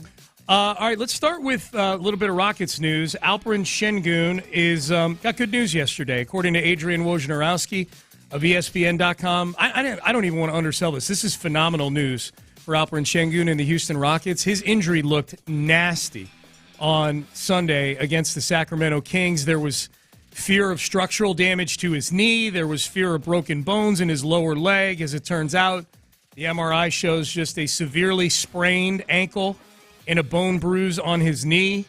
He escapes major injury. He escapes surgery. And so the Rockets look like they will go into next season, Seth, with their star center in the fold and hopefully healthy. This is fantastic news. I don't like that Wembanyama gets to duck him like this. I'm going to accuse Wembanyama of ducking Şengün, even though obviously Wembanyama has nothing to do with this whatsoever. If Wembanyama comes out and he's like preening about, acting like big man on the court after this. I'm gonna make it look. It's gonna be a character indictment against him. Oh yeah. You didn't do it against Şengün. I am kind of bummed out. We don't get a rematch tonight in that. It's so fresh. It's only a week ago where Şengün just housed him. But Rockets Spurs tonight in San Antonio. I do think the Texans or the Rockets could take advantage of some of the smack that Şengün talked about Wembanyama, not being that strong, and he was able to push him around a little bit under the rim. I would just go ahead and lean into that if I were the Rockets and try to bait Wembanyama into being somebody who he's not. Kind of like start doing the Dwight treatment on him. Yes. Shaq and Charles Barkley basically destroyed Dwight Howard's mental health for the better part of a decade by trying to shame him into being somebody that he was not. Guy. Yeah. Start this with Wembanyama right now. Start the psychological warfare. Yeah. 2. All right, free agency for the Texans. We'll get into the big deals that went on around the league in just a minute. But as far as the Texans going free agency, nothing new this morning other than Aaron Jones going off the board to Minnesota. So if you're a Texan fan looking for a frontline running back, one fewer on the market as of this morning. Here's a summary of the Texans in free agency. The two biggest signings were Danico Autry, defensive lineman, most recently with the Tennessee Titans, and Azeez Al-Shaair, linebacker, also most recently with the Tennessee Titans. Al-Shaair has history with DeMeco Ryans in San Francisco. The smaller signings on the board of note, Noah Brown is back to play wide receiver for the Texans, to play in the secondary and on special teams, and they signed Jeff Okudah, former 3rd overall pick in the draft in 2020, to play corner for them on a one-year deal. As far as Texans leaving the team, pretty substantial list, including Minnesota pilfering both Jonathan Grenard and Blake Cashman. Cashman, a Minnesota native. Grenard gets $19 million a year. Devin Singletary, in what I think a lot of Texan fans would call a mild surprise, just based on the smoke signals we were trying to read from the combine with DeMeco Ryans. He goes to the Giants on a 3-year deal, actually. Good deal for Devin Singletary, 3 years, $16 million. Texans lose Cam Johnston, their punter, to the Steelers. But, Seth, they signed Tommy Townsend, the former All-Pro punter from the Kansas City Chiefs. So the special teams, the specialists are all locked down. They're able to check that box. I was getting a little tired of pretending that I like Australians. So then it's so good. Tommy Townsend comes into town. Yep. He hasn't been as good as Cam Johnston over the last couple of years. I can only pretend to hate Australians so much. Like, you have to acknowledge, all right, you're losing a very, very good punter, and you're getting one in that hasn't been as good and as steady and solid as Cam Johnston. Where's your temperature right now on free agency with the the temperature of the fan base is, at least the vocal ones, everybody's either angry or underwhelmed. Where are you? I'm 100% A-OK fine with it. I think that Danico Autry in some respects is an upgrade over Jonathan Grenard, and the Texans aren't done there yet either. As far as running back, I've been very public with my desire for Derrick Henry for a long time, so I have no idea why I would be distraught over and out there. I never wanted Saquon Barkley. I don't understand the constant excuse making that people make for a guy who, and on the one hand, they want him to come in and be the savior, but on the other hand, they'll make excuses for why the Giants' offense was still bad despite having Saquon Barkley. He can only do so much. He can't block and run himself. He's been mid. He's been mid. He's had one good season out of the last 4. And this is who you want. This is your savior. This is who you're bowing down to. He used us, everybody. Saquon Barkley used the Texans for leverage to get a deal back in his home state of Pennsylvania. And there he's happy with that sinking ship, that train wreck of a disaster of a steamship blown up in the night. Yes, the Philadelphia Eagles. He can go die, and he is dead to me. 3. Dylan Horton. Bit of good news. How I feel about free agency for the Texans.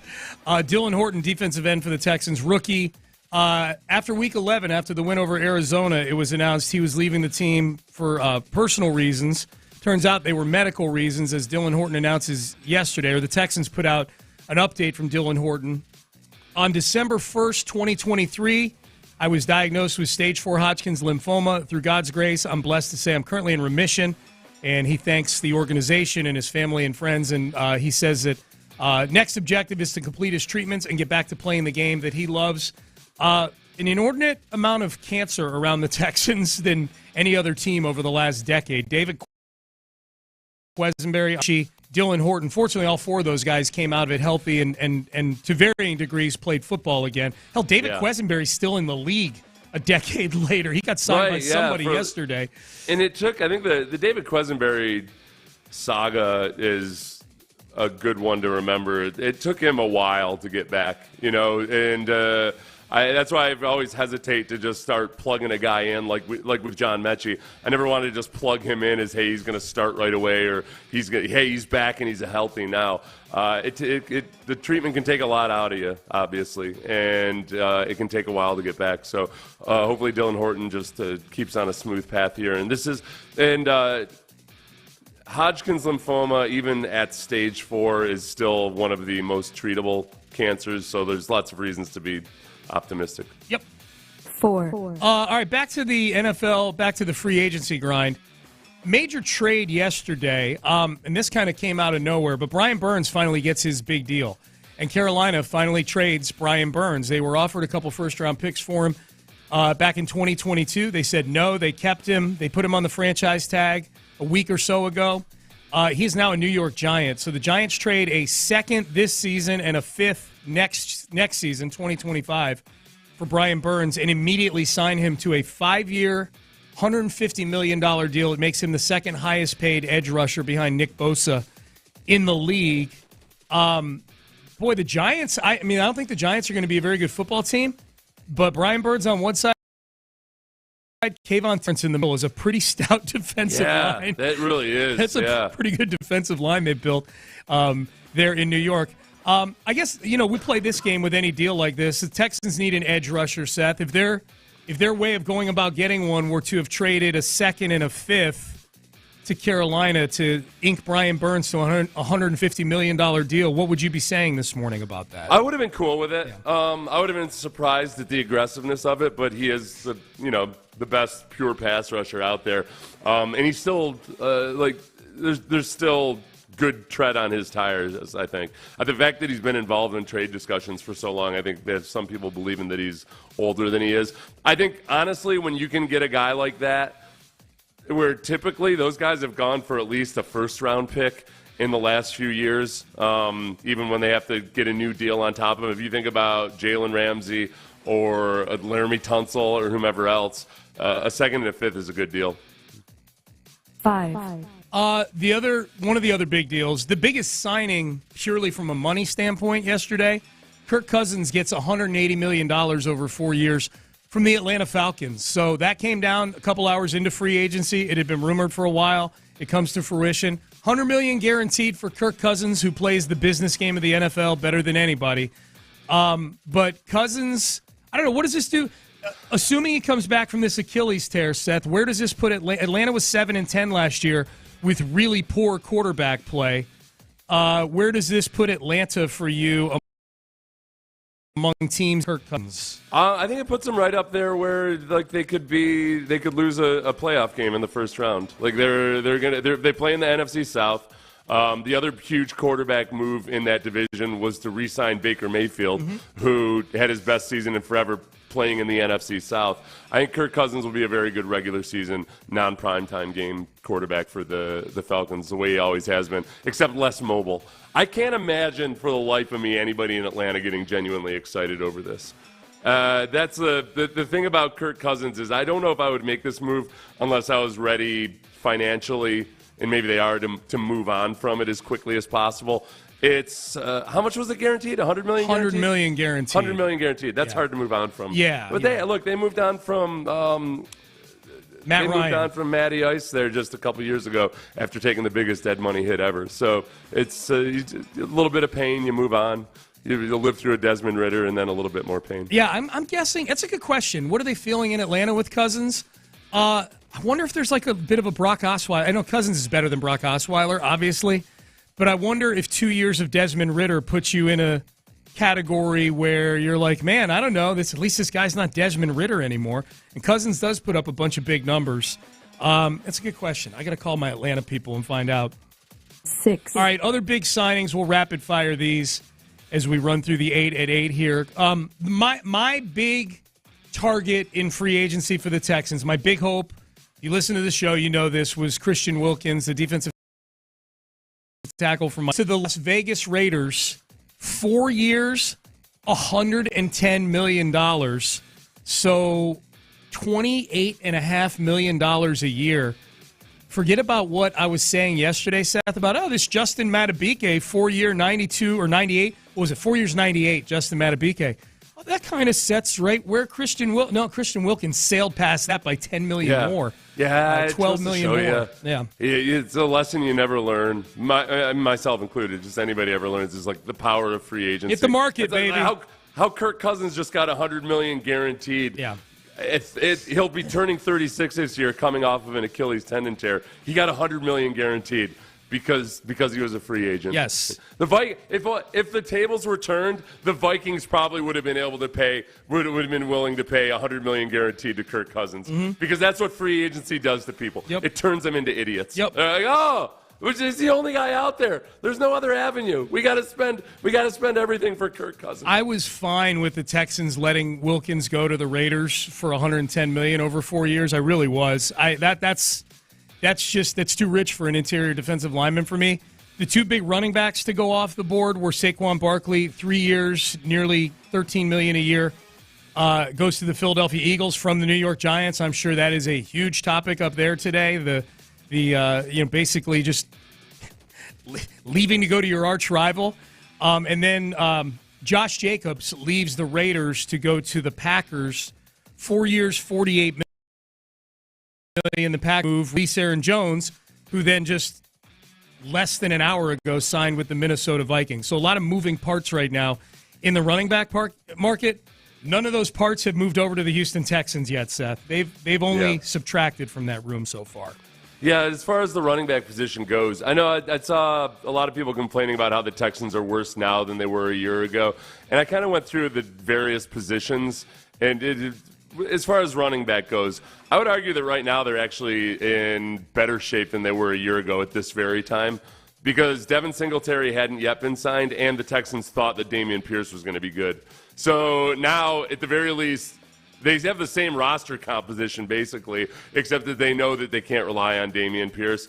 And as far as getting your next Devin Singletary, it is, to me, it's like worrying about where you're going to get your next cup of coffee. Like, I just drank one this morning. Where on earth will I get one tomorrow? They're out there. They fall out of the sky. They are. But if Dameon Pierce is not a usable piece right now, which until he shows he can run in this offense, he's not. To your point, last year they thought he was. They were wrong, but they thought he was. There's no way they can just sign a Devin Singletary and feel like they're done, right? I mean, they've got multiple moves to make. Right, but I refuse to panic over like the running back situation at any given time of the year. They're just so replaceable. Yeah. They're just not a big deal anymore. Yeah. Except for the very few that are. And even then, those guys are about to get injured. 7. It's like wishing my dad had bought me a steam shovel or something. something. Like, oh, Doug, if I could only have had a steam shovel. Like, it's just some antiquated thing that nobody cares about anymore, all right? Oh, Daddy, could you buy me a first-class locomotive ticket to New York? That's what all the kids want these days. That said, I am still watching my phone every 15 seconds for a Derrick Henry update. So forgive me for that. He's just my favorite steam shovel. I got you. Yeah, I don't give like a damn. Henry. Yeah, that's a souped-up steam shovel. Number 7, Garrett Cole, injury. Yankees ace to undergo MRI on elbow in scary threat to already shaky rotation. That's the headline on CBSSports.com. Man, this is big news, not just in New York, but in the American League. Garrett Cole, the defending Cy Young Award winner in the American League, MRI on his pitching elbow. He's not been recovering well between outings, and thus the cause for concern. He threw 2 innings and 39 pitches in his spring debut on March 1st. He has not appeared in a game since. He did throw 45 to 50 pitches in a simulated game on March 7th. Garrett Cole, who's been a rock for even when he's not been a great pitcher like those Pittsburgh Pirate years, you can pencil him in for pretty much 200 innings every year. Like, the guy never gets hurt. So this is significant, man. He's never been hurt. I'd say last year was the first year that he looked like, I think, the 2019 version of Garrett Cole that the Yankees really hoped they were going to get. So it'd just be a damn shame for the Yankees. They made the playoffs last year. So close. If they could have, they got a peak vintage year out of Garrett Cole, and they almost didn't miss the playoffs, and yet they did, and now they might not have Garrett Cole. It's just a damn shame. Yeah, damn shame. Their whole rotation is injury prone, and it's unfortunate. But they're also very old though too. Yeah. So they have that going for them. Should be fine. 8. Real quick, the Kobe Bryant statue was unveiled on February the 8th outside Crypto.com. And as it turns out, I don't know if it took a month to find this out or not, but the box score for the game where he scored 81 points is part of the base of the statue for Kobe Bryant. Yeah. There are 4 typos in the box score on the Kobe Bryant statue. God. Yeah. Like typos, like grammatical errors, or like errors in the actual facts? No, just 2 names and then a misspelling of the word decision. They spelled hell, Genie Bus. What's wrong with you? Von Wafer's name is spelled Vom Wafer with an M, not an N. Jose Calderon's name is spelled Jose Calderson. And the word decision is spelled DECICION twice on the statue. There's a sculpture company that is run by art majors right there, man. They're like, they nailed the statue, and the artistry of it and everything. But then can you hire some names and numbers and everything? My God, it's not coach's decision. Apparently, it's coach's decision. Decision. 2 C's. That's what it's got. All right, Payne and Pendergast with you. All right, so D'Amico Ryans, Nick Caserio, day 2 of free agency. Did they give us the answers to the test at the Combine? Should we be surprised at the approach that the Texans have been taking in free agency here? Let's go back and examine and see if we should have seen this coming all along, or are there some fireworks set to come today? We have that for you coming up next. Come on down!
Sports Radio 610 presents Payne and Pendergast. All right, so D'Amico Ryans and Nick Caserio met with the media at the Combine a couple of weeks ago, and they both talked about free agency. All right, so should we have read into any of the clues here? Here was D'Amico Ryans on his view on free agency a couple of weeks ago. When you talk about free agents, when you guys you've spent day after day with, you know them. You know their strengths, you know their weaknesses, right? You know everything about the player. You know how they are when things get hot and heavy, like how do they handle it. So I think there is an advantage to, man, I know exactly who this guy is. I know exactly how he will respond, as opposed to reaching for someone you may on another team that you may not have much info about. So there's a lot that goes into it. It's like while we're here at the Combine, we're trying to gather as much information on these players and their backgrounds as much as we can to identify who they are as a person, right? And in the free agency process, it kind of gets sped up, and sometimes you miss out on truly figuring out, man, who is this person that we're bringing into our building? So for me, it's always person over player, right? And bringing the right person in is of high importance to me. All right, so that was D'Amico Ryans. We'll get to Caserio in just a second. I'll say this: we take that at face value, Seth. That and if we agree that D'Amico has influence in free agency, which I absolutely think he does, that is an approach that's the head coach on a team that's not going to go to spending money on outside free agents the first 2 hours of day one. Yeah. we want to get to know guys. We want to, we want to be comfortable with them. And you gotta, understand the risk of bringing somebody in that you don't necessarily know anything about or don't know that you get along with. That's the way free agency is these days. It's, in some ways it's better than it had gotten because they have this legal tampering period. That does, I think, sign some of their own. Like you saw yesterday, multiple guys re-sign with their team on the first day of the tampering period, but you still don't actually get meetings and you don't get time to figure out whether you guys see eye to eye with the bigger ticket guys, the guys that go in the first couple days. With some of the people over the next few weeks, you do get that opportunity. I don't know, with Derrick Henry, I haven't seen any news at all about exactly what he's seeing or what he's thinking. And maybe there's a chance that Derrick Henry has a couple teams in mind and wants to go up and visit with the Ravens or wants to go visit with the Texans. I have zero clue on that. But for all of the running back activity, I'm a little bit surprised that there hasn't been more smoke about him. With the Texans, the free agent signings that they have familiarity with, Azeez Al-Shire. I'm having a hard time pronouncing his name. It's not Al-Shahir. It's Al-Shire. Okay, there we go. Azeez Al-Shire, D'Amico has experience with him from San Francisco. Fatukasi, the defensive lineman, was on the Jets when Matt Burke was with the Jets, so he has some familiarity there. Lonnie Johnson, ironically enough, doesn't really have a lot of experience with anybody on the Texans right now, other than Nick Caserio.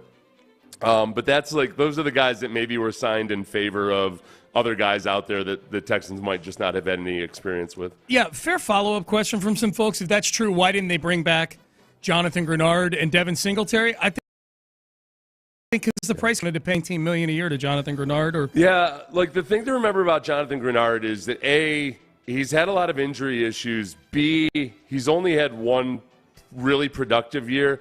And if you look at Danico Autry, who comes in this year, Danico Autry has been way more productive over the course of the last 3 years than Jonathan Grenard has. In terms of total QB pressures, Danico Autry has been more productive in each of the last 3 years than Jonathan Grenard ever has been. So you're not paying nearly as much for Danico Autry as you are for Jonathan Grenard. I think it's as simple as that. I think they like John Grenard a lot. I think that they just didn't think it's the right value for what he's proven that he can bring to the table. And then they're going to have concerns going forward about his injury history. So that's that. It's not that they don't like a guy. It's just that they thought the price was too high. Likewise, there's a lot of guys out there that maybe they like a lot, but they think, especially in that first day of free agency, that the price is just too high. And you got 53 starting positions, 53 game day roster spots that you got to fill with these guys. So I think the sense I get is that the people who are angry about yesterday, because I think they fall into, I think there's three categories they fall into, that people are falling into. I think one is you never win on day one of free agency. So let's wait and see how it plays out. I think two is just people who are underwhelmed, just we're expecting more fireworks. And then there's people who are legit angry, thinking okay, same old Texans, they're not being aggressive. I would tell those people, let it play out. I probably fall. I think Seth, just from stereo, definitely fall into the first category, where you're what are people doing, freaking out over day one of free agency? Your knee-jerk. Honestly, for me, I've just been following the NFL closely enough anymore that my knee-jerk reaction to teams that win day one of free agency is crap. They jumped the Shark Tank. They got stupid. That's my initial reaction. Yep. So it's kind of foreign to me to watch people freak out about teams not being aggressive in day one of free agency. I probably fall more into the second category, underwhelmed, and mostly because I was so amped just to get home yesterday, and I really was hoping that this would be different. That I do kind of. Maybe to the detriment of my own team. I like the fireworks sometime. If the Texans logo had popped up next to Christian Wilkins instead of the Raiders logo, I probably would have cringed a little bit at the money, but I would have been probably super excited, probably. Yeah, no, it is. It's exciting. Yeah. It really is totally exciting. But it's the same thing that happens with the draft, where everybody, the day after the draft, people talk about it the top 6 picks are all starters. Right. And in your mind, it's just such an enticing fantasy to think oh, yeah, look at these. And I know the names of these guys. And, oh, yeah, this guy's going to be an all-pro, and this guy's going to be awesome. Yeah. So, no, it's intoxicating. It is. I get the allure of it. I'm the guy that's been drunk so many times that the thought of it nauseates me. Yeah. Yeah, no, I understand. Or hungover enough. I've been hungover enough. I understand. And probably part of it with me is I literally, had Command Central constructed yesterday. I had multiple TVs going. I had In the Loop in the drive in my ear on the AirPod. I was Command Central,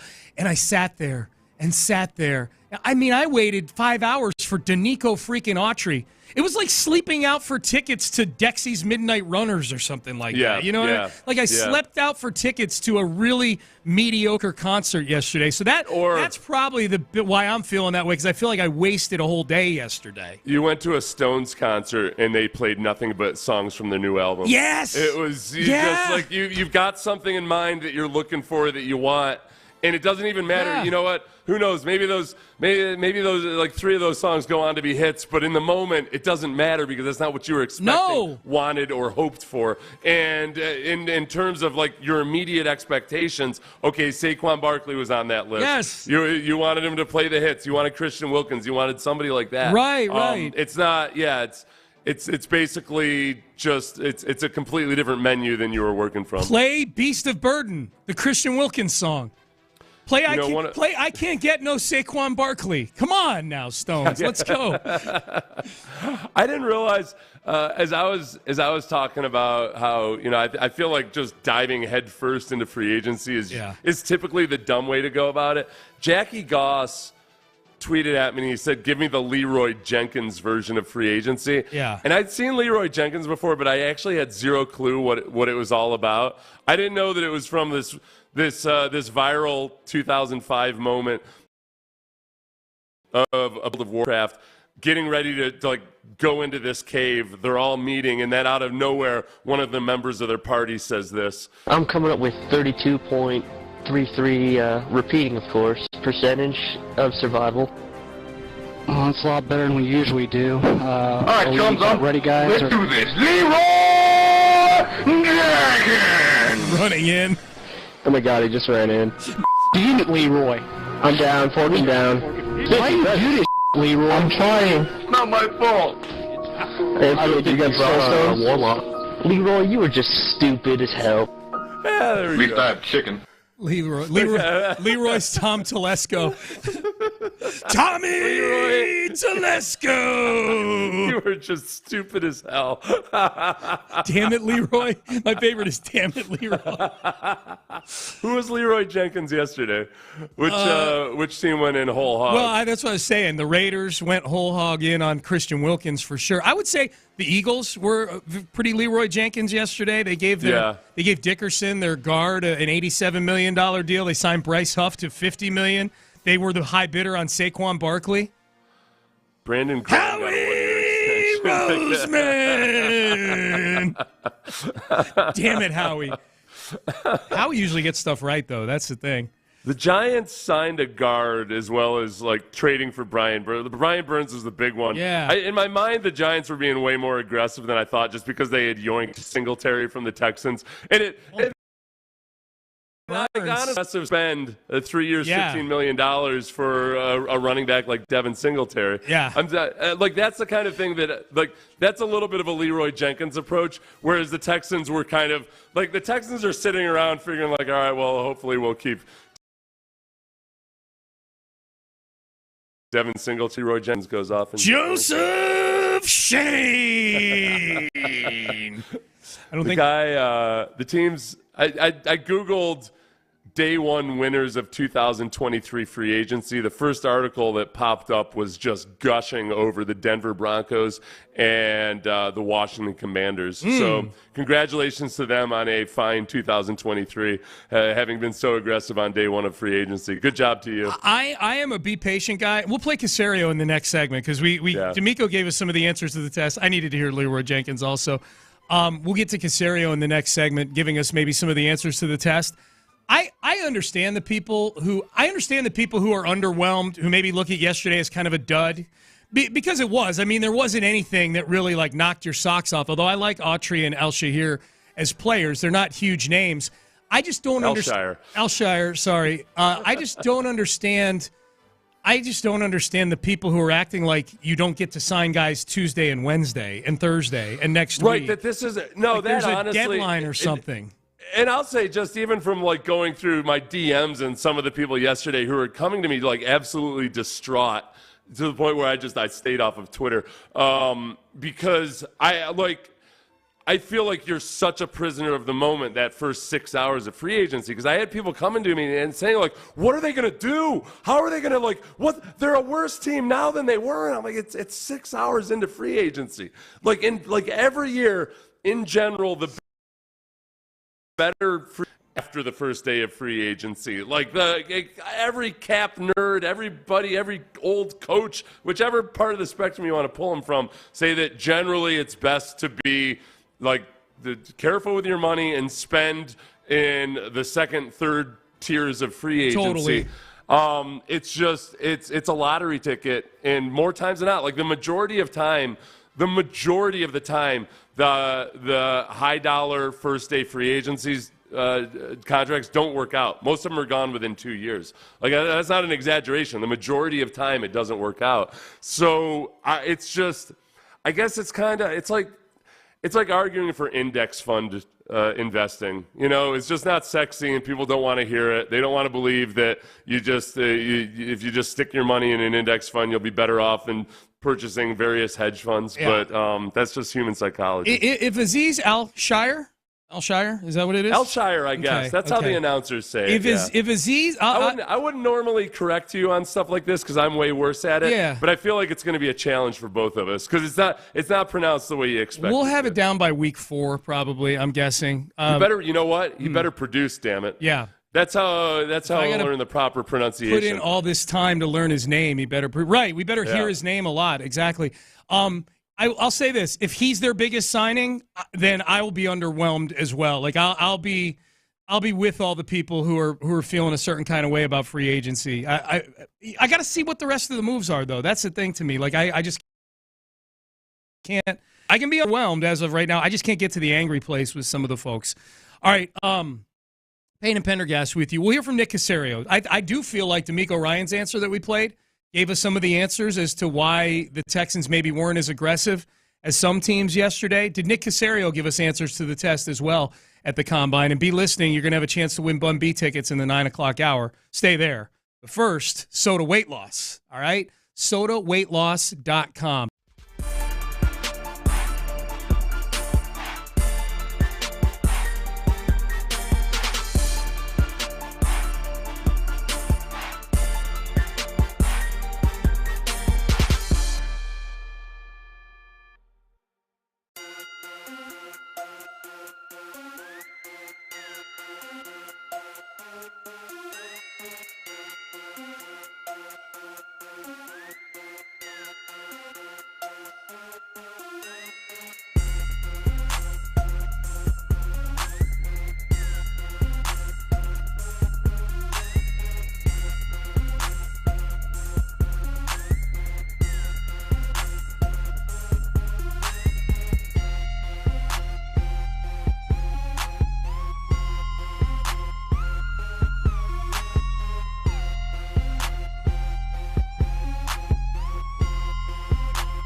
Disease. Live from the Twin Peaks studios, Sports Radio 610 presents Payne and Pendergast. Okay, here's a text from somebody that's just throwing names of people that Texan fans hate just to kind of throw tomatoes at NRG Stadium.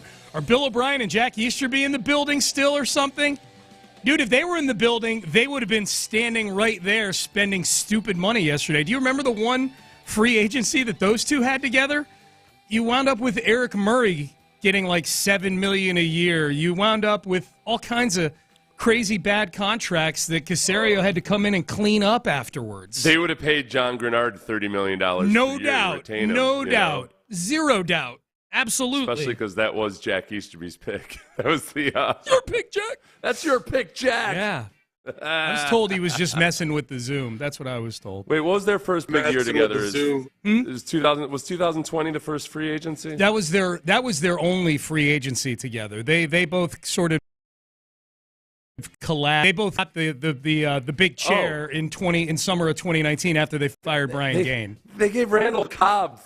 Yeah. 3 years, $27 million. Yeah. So I understood. Look. I look at this. 7034. I get the sentiment, which is you're frustrated with the lack of big ticket activity, and a lot of people frustrated with there not being a running back of substance on the roster right now in this system. I get all that, but just to be very clear, Bill O'Brien and Jack Easterby would have given you exactly what you wanted yesterday, which is spending stupid money on players that probably are not going to work out. They would have given you exactly what you wanted yesterday. It was a pretty underwhelming free agency, though. I mean, like Vernon Hargraves re-signed, Roderick Johnson, the aforementioned Randall Cobb, Eric Murray, Bradley Roby, Phillip Gaines. Yeah, good stuff. All right, here was Nick Caserio at the Kaimi Fairbairn, but yeah. Kaimi Fairbairn. That worked out. Here was Nick Caserio at the Combine talking about spending and the salary cap. We heard from D'Amico in the previous segment. His quotes seemed to kind of align with the Texans' approach yesterday. Here's what Caserio had to say. We have some flexibility relative to financial commitments that we might be able to make, but you don't necessarily have to use all your money up in 1 year. So we've tried to, and I've talked about this previously, really look at your team in sort of 2-year increments. So whatever you don't do this year, that money's going to be used in future years. I'm sure we'll get a question that's coming. So that could be a player that maybe he's a part of the future. So you're dealing with the present, you're focused on the short term, but part of our responsibility is to kind of think ahead a little bit. So, and just try to make good, sound decisions for the team and the organization. All right, so that's definitely not what people want to hear. Hey, you can use some of that cap space next year if you want to. Roll in the money. Yeah, you know people were mad he was waiting till Tuesday to use some of it. Can you imagine having to wait till 2025 to use the cap space? One of the questions I see a lot is people ask whether you can front-load contracts, take advantage of this space that you have with your rookie quarterback contract, all of that. And for whatever reason, they really don't want to hear about the fact that you can roll cap space over. I know it's like saving money for a rainy day, or there's this feeling that if you have the cap space, you got to spend it now. You don't really need to front-load contracts because you can, if you plan appropriately, you can roll the cap space over. Mm-hmm. And front-loaded contracts in general, they just psychologically they don't work out. Players forget that they were paid up front, and as they get to the rear end of the contract, I think Maurice Jones-Drew might have been one of the last front-loaded contracts because you get to the end of it, and all the player feels like is that he's being underpaid. Mm-hmm. So it's playing with fire that you don't need to play with psychologically. So you don't see a lot of front-loaded contracts. You just plan on accounting for guys with that space that you might roll over. So when it comes to Nico Collins or some of these other guys that you want to take advantage of paying while your quarterback's on your rookie contract, that space doesn't go the next year. Yeah. Was nobody surprised about Austin Eckler's low contract? That's a text message. No, nobody was surprised. He wasn't good last year. He really took a fall off, and it looked to be age based. So I don't think that, especially at the running back position, I don't think there was anybody that was going to go out and spend big money on Eckler. I was surprised. I'm in general, I'm with you. I was surprised that I was not surprised he was a lower cut than Jacobs and Barkley and probably ultimately Henry. $4 million a year, though, for Austin Eckler. If you had given me that, if we had played a little game of over-under before free agency and you had said average annual value $4.2 million or whatever he ended up getting, I would have said, well, I think he's going to get more than that. I mean, he was injured last year, but he's been very productive with the Chargers. But I didn't want Eckler for the Texans. Supposedly they according to one report, made a late run at him, but the Texans got involved late but didn't make an official offer to Eckler, so whatever. I'd rather, put it this way, when I saw they didn't get Eckler, I'd rather have waited out this Derrick Henry thing than have signed Austin Eckler already for the Texans. I think Eckler's a pretty ordinary back. But yeah. I think, kind of like, what's his name that was in Minnesota until last year? Dalvin Cook? Dalvin Cook.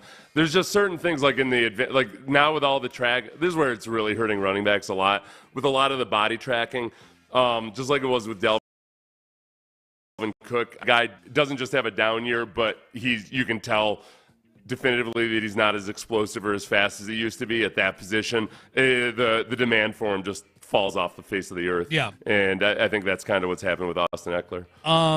Text message, I don't think yesterday's reactions helped when you have Lopez having a full meltdown 2 hours in. I was worried about Lopez, and I was worried about Ron Hughley. Those are my two colleagues and friends that I was most concerned with yesterday, and Larry and Stafford. Man, Larry and Stafford, I was really worried about him. Had to really, send Larry a couple tweets of sympathy. Like, no, dude, the sun will come up tomorrow, and there will be plenty of names. We'll get into the names at 9:00 that are still out there. Plenty of chances to improve the football team here over the next few days. Yeah.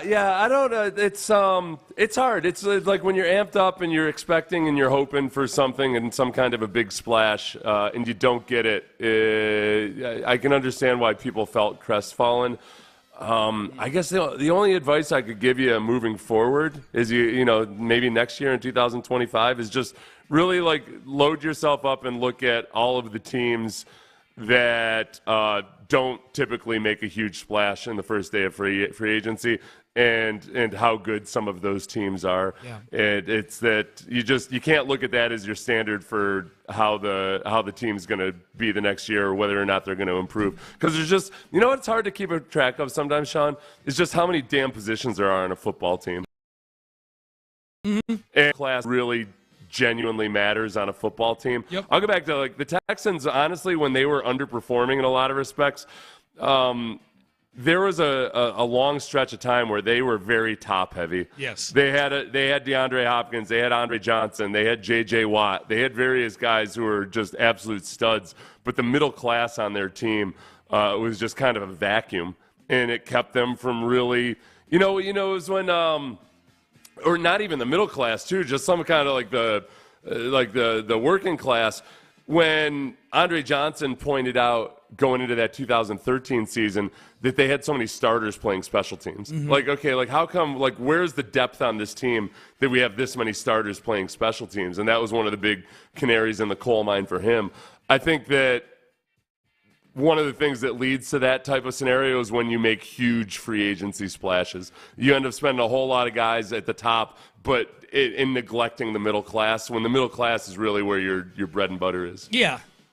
Exactly. I give it a couple more days. That's what I would say to somebody who's crestfallen is a great word. Who's crestfallen over yesterday is give it a couple more days. I was underwhelmed yesterday too, as you know. As I mentioned in the previous segment, I was a little angry that I sat there for 6 hours and waited and I didn't even get Aziz Al-Shair until Amy and I went out to get something to eat at 7 o'clock. I sat there all day for Lonnie Johnson and Danico Autry and Jeff Okudah.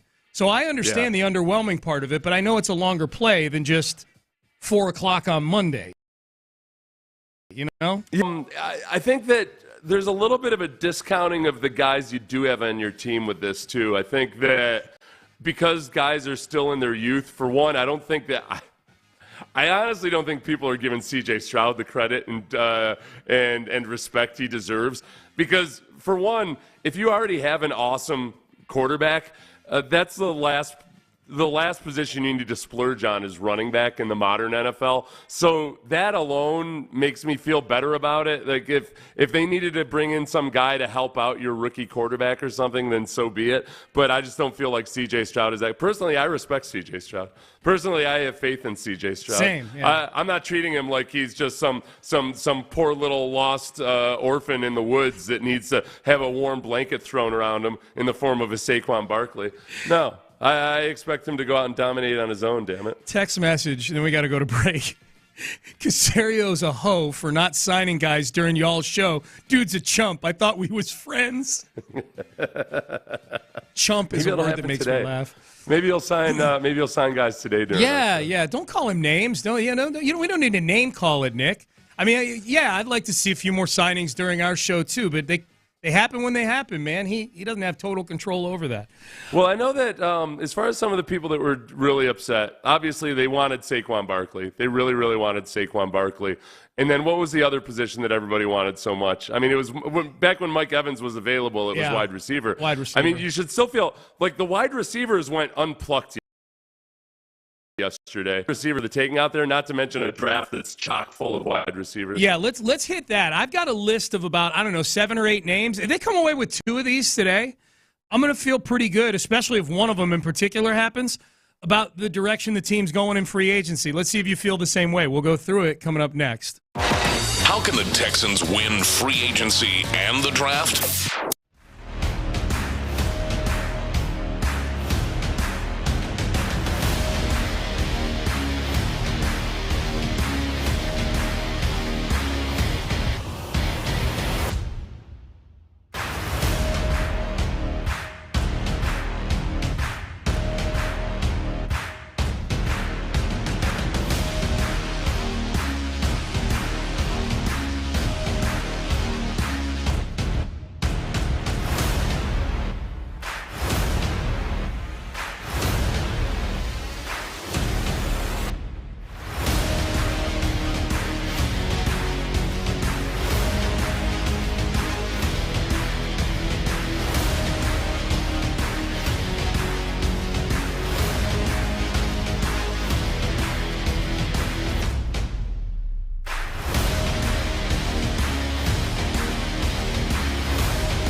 contest. Sports Radio 610. The Texans play here. An Odyssey station. Sports Radio 610 presents Payne and Pendergast. All right, so there's still a lot of names out here. We should mention the Texans did make a sign. I don't think it's a signing that's going to get the people who were perturbed yesterday out of perturbed mode, but they did sign a former Ravens linebacker by the name of Del'Shawn Phillips, according to Aaron Wilson, a one-year deal. He's played for the Falcons, Bills, and Jets. He has 60 career tackles, a sack, a forced fumble, et cetera, et cetera. 17 games, one start last year for the AFC North champions. So he's a reserve player battling for a roster spot, I would imagine. But he is a Houston Texan now. Del'Shawn Phillips. For some reason, when you were saying perturbed, the people who are going to be perturbed and remain perturbed, I thought of perpetuity. Mm-hmm. So there's some the people who are perturbituity. That's a state that people are in this first week of eternally perturbed. Yes. Eternally perturbed. Yes. Yep. Yeah. Turbidity. Aaron also tweets Derrick Henry on the Texans' radar, as well as the Ravens and other NFL teams, as the running back market continues to develop. Per that league narrows sources. it the hell down. Yeah. Okay, so it's the Texans, the Ravens, and other NFL teams on the radar. Who will it be? Yeah. It'll either be the Texans, the Ravens, or other NFL teams. The news would be if the Saskatchewan Roughriders were somehow in on Derrick Henry. That's right. Derrick, who else is that? Is he thinking about going to play for the New York Philharmonic? Yeah. Yeah, I don't know. Derrick Henry has signed with Book of Mormon. Okay. Yes, yeah. Derrick Henry has an OnlyFans account now. That's his thing. Yeah. That'd probably do pretty well. He would probably do okay. I was thinking I'm guessing there's a niche. Yeah, for Derrick Henry. So I've got a pool here, Seth, of about, 3, 7, 11, 20, probably about 20, couple dozen players across multiple positions, running back, wide receiver on offense, and then pretty much every layer of the defense, edge, interior, linebacker, corner, safety. Give it to me. Just stick it in my veins, Sean. Who's this? Who Seth, we got? The names that I have in bold are Derrick Henry at running back. Yes. Curtis Samuel and Tyler Boyd at wide receiver. Okay. Danielle Hunter is operating. Ooh. Danielle Hunter's operating on a different level than all these guys. I'll recognize that. That's a big one right there. It's a big one. Jadeveon Clowney. Why not? Eric Armstead. Oh. Yeah. What about Patrick Queen? You know what? You're not sure because of Alshire? Yeah, Alshire. I don't want them. If it depends on what Queen costs. If Queen is going to be a whole lot cheaper than all the forecasts were, he's going to be $18 million a year. If his market doesn't develop and he winds up being $8 or $10 million a year, then let's go. You got Patrick Queen, Alshire, and Christian Harris as your linebackers.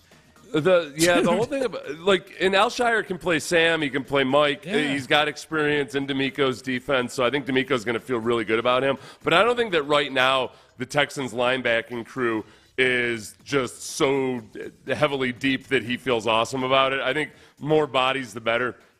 Personally, Henry To'oTo'o would have to take a leap forward this year for me to feel good about him as a linebacker. Yep. So I think they can still. Linebacker right now, Patrick Queen is obviously the big ticket item, but Levante David and Bobby Wagner are still out there. It's not like there are other guys that would be intriguing to bring in on a one-year deal. Cornerback, the names I have jotted down are Stephon Gilmore, Adoree Jackson, Steven Nelson coming back. I think that's a possibility.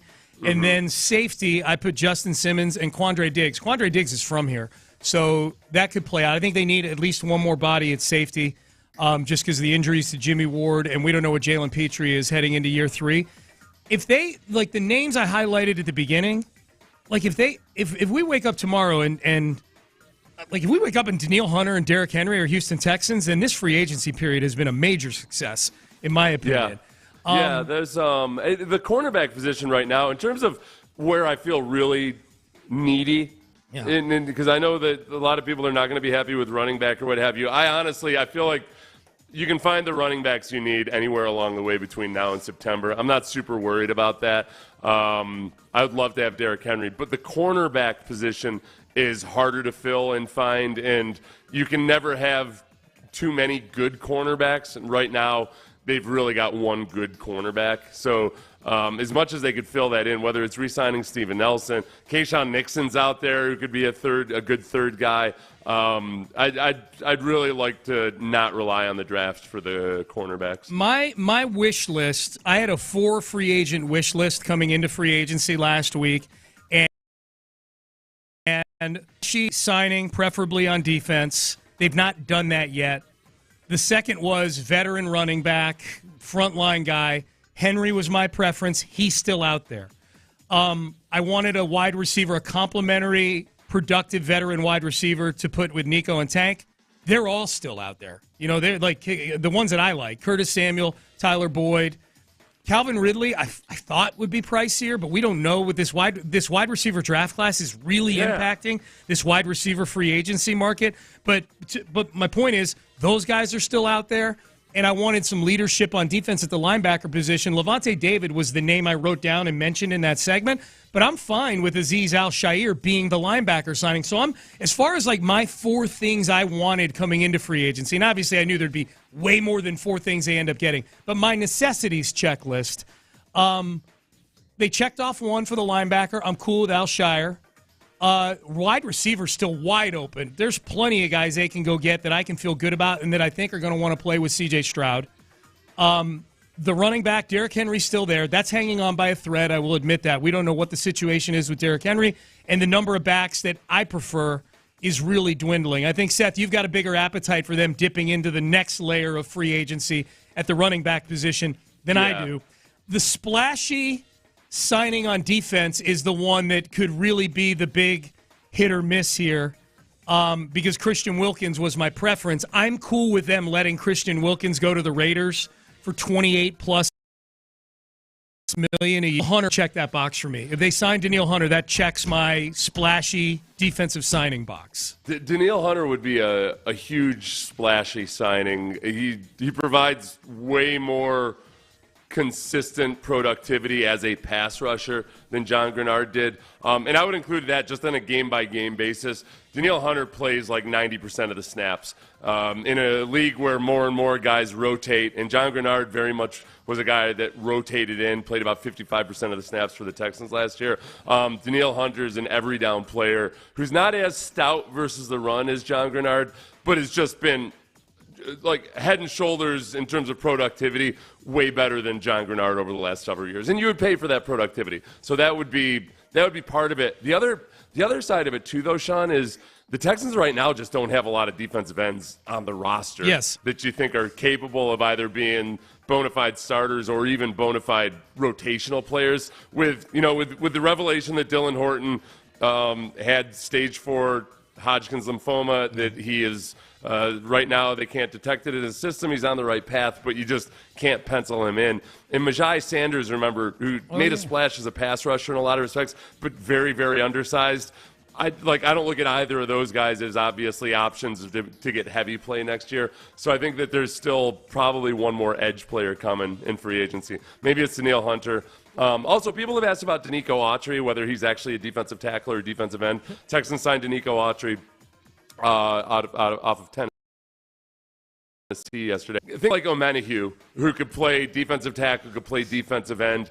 In a 3-4 defense like he was in last year, like some might classify him as an interior defensive lineman, but he played on the outside a lot. So I'm looking at him as a 4-3 defensive end right now, but who can certainly go down and play inside when they need him to. But right now, I would put him as a starting defensive end opposite of Will Anderson. We have a few people, we haven't mentioned this on the show today, at least I know I haven't, and if you did, I apologize, Seth.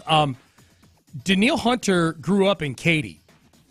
He's from here, so he went to Morton Ranch High School. So he's from the area here, which I don't think it's going to matter for him. You don't think? Because he's going to get top of the market money. Yeah. I just maybe it's as a tiebreaker it might matter. Yeah, that's what I mean. I don't think he's hell bent on it. For the top of the market guys, it's just so rarely about the actual place or destination. And I say rarely because I'm fully accusing Saquon Barkley of desperately wanting to get back to his home state of Pennsylvania. Well, remember during the Lovie Smith year when they signed a bunch of guys from Texas and Lovie would make a big deal? Like if this were if this were a Lovie Smith joint and maybe not a D'Amico Ryans joint, well, first of all, they wouldn't have been 10-7 last year. Let's start there. But who knows, man? Maybe Lovie would have been able to cajole Nick into going balls to the wall for Danielle Hunter. Nick, we got to have some Texas guys on this team. Nick, he went to Martin Ranch. Clowney's got Texans connection. He does. Still has a house here. Okay. So does he live here in the offseason full time, or I don't know. Still have a house? Yeah, I'm not sure. I think he does. I know he works out here. We know. I can't remember. Was it Clowney's dog that bit DJ Swearinger? Other or way DJ around. Swearinger's dog that bit Clowney? Other way around. Swearinger's dog bit Clowney. Yeah. Yep. And I will say this again. DJ Swearinger, to his credit, had his dog's shots up to date and had the records. Yes. It was a very impressive and mature display of. It was a nice display of maturity out of a young DJ Swearinger. Absolutely. Yeah. Absolutely. I'd be kind of pumped if Clowney was a signing. Now, if they sign Clowney, it probably means no Danielle Hunter. Like if we get a Schefter tweet on Clowney. I don't know. Maybe not. Okay. We heard from D'Amico that they were going to invest on the defensive line. Yes. As of right now, the only investment they've made is Danico Autry, which again I'm for. I think he's going to provide. I feel better about what he's going to provide for the Texans this year than what John Grenard might provide for the Vikings up there. He's older, so he's not going to get that premier money. But regardless, they haven't really invested in defensive line yet. Danielle Hunter, Chase Young, Jadeveon Clowney. Of those three name guys that are still available, who's most likely to come to the Texans? I'm going to say Danielle Hunter. I think they've still got a big swing left in them. I'm going to say Danielle Hunter. I'm going to say Chase Young second. Not my preference. I would prefer Clowney. I'm going to say if we're just ranking the likelihood of those guys, I'm going to say Danielle Hunter 1 because they can do it. Chase Young 2 on a 1-year prove-it deal. And then Jadeveon Clowney 3. Danielle Hunter's been very durable. He's played other than his rookie year, when I don't know if it was based on injury or not, he played 14 games his rookie year. But then every year since 2016, he's played every game except for when he was injured in 2021. So in 7 of the last 8 seasons, he's played every single game. He's taken a lot of snaps. I mean, you could argue that maybe there's tread off his tire. He's going to be 30 years old. But years, you'd still expect him to be very durable and very productive, at least. So if you sign him to a 4-year deal, maybe you get that 4th year out of him, maybe you don't. But I think he's going to be. I think he's still very much in the prime. Do we know? Has Eric Armstead officially been released yet? I'm Googling like crazy trying to find out right now because there's been zero buzz on him, and I would think there would have been major buzz about Eric Armstead, at least talking to teams. But I've seen. Especially the Texans, given his ties to D'Amico Ryans. I've seen zero. I'm looking at an article here on Yahoo. NFL's free agency period officially starts Wednesday. News of Armstead's pending release arrives before the Monday start of the so-called tampering period that allows teams and pending free agents to negotiate. But he's not a contract that's expiring. Like he's under contract until the Niners say he's not under contract. Yeah, so they plan to release him. They would have to wait until Wednesday to release him, and they may not have given him permission to actually talk to people. Okay. Because he doesn't fall under into the legal tampering period because he's not officially a free agent or not an imminent free agent until they actually release him. Okay, so that would explain why. So they're playing hard to get. Maybe they're trying to wrangle you know what? Usually when they do that, they're trying to wrangle a trade out of somebody. You announce that you're going to cut somebody, kind of like, remember TJ Yates, it was announced the Texans were going to cut him, and then all of a sudden the Falcons traded for him. Okay. Well, and the Texans did that with Shaq Mason last year. Remember Tampa was going to cut Shaq Mason, and the Texans did an old, fifth. They brought in Shaq Mason, then extended him and made him a fairly highly paid right guard. Yeah. Could we see the Texans duking a little 6th and 7th flipperoo to the Niners and inherit that $17 million salary for this year? I think the other question about him was that he had knee surgery and that he had indicated he played injured in the playoffs, but that he said in February that his knee surgery will require a lengthy recovery, but his hope is to be ready to return sometime in late July or August. Okay. As training camps get underway. That might underway. be a long journey then to get that. A lot of moving parts here with Eric Armstead. Yeah, that he might not, maybe he doesn't sign until he's into his rehab and can show teams that he's good to go. Okay, and maybe the Texans are saving a little dry powder for Eric Armstead down the road. Yeah. If they're not as active as you want them to be, maybe they got a wink-wink with Eric Armstead coming up down the road. That's an interesting one, though.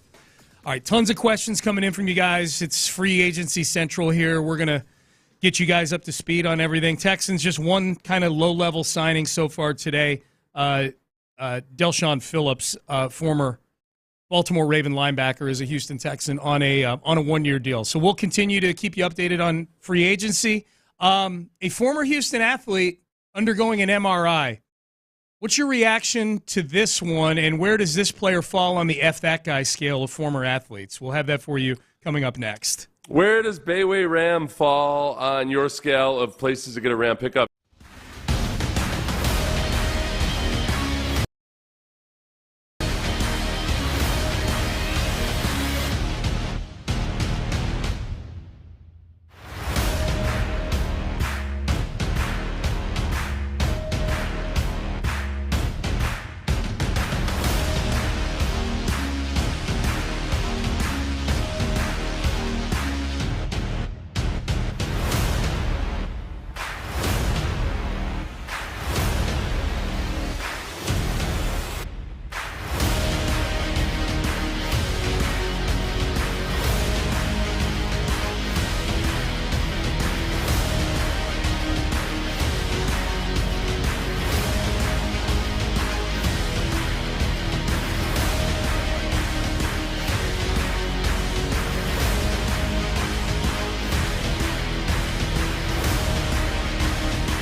Sports Radio 610 presents Payne and Pendergast. All right, Payne and Pendergast with you. Reminder, Bun B tickets. We're giving those away a little later on this segment. Oh, just came down. A little bit of breaking news. What is it? We've got we have a Watt retirement.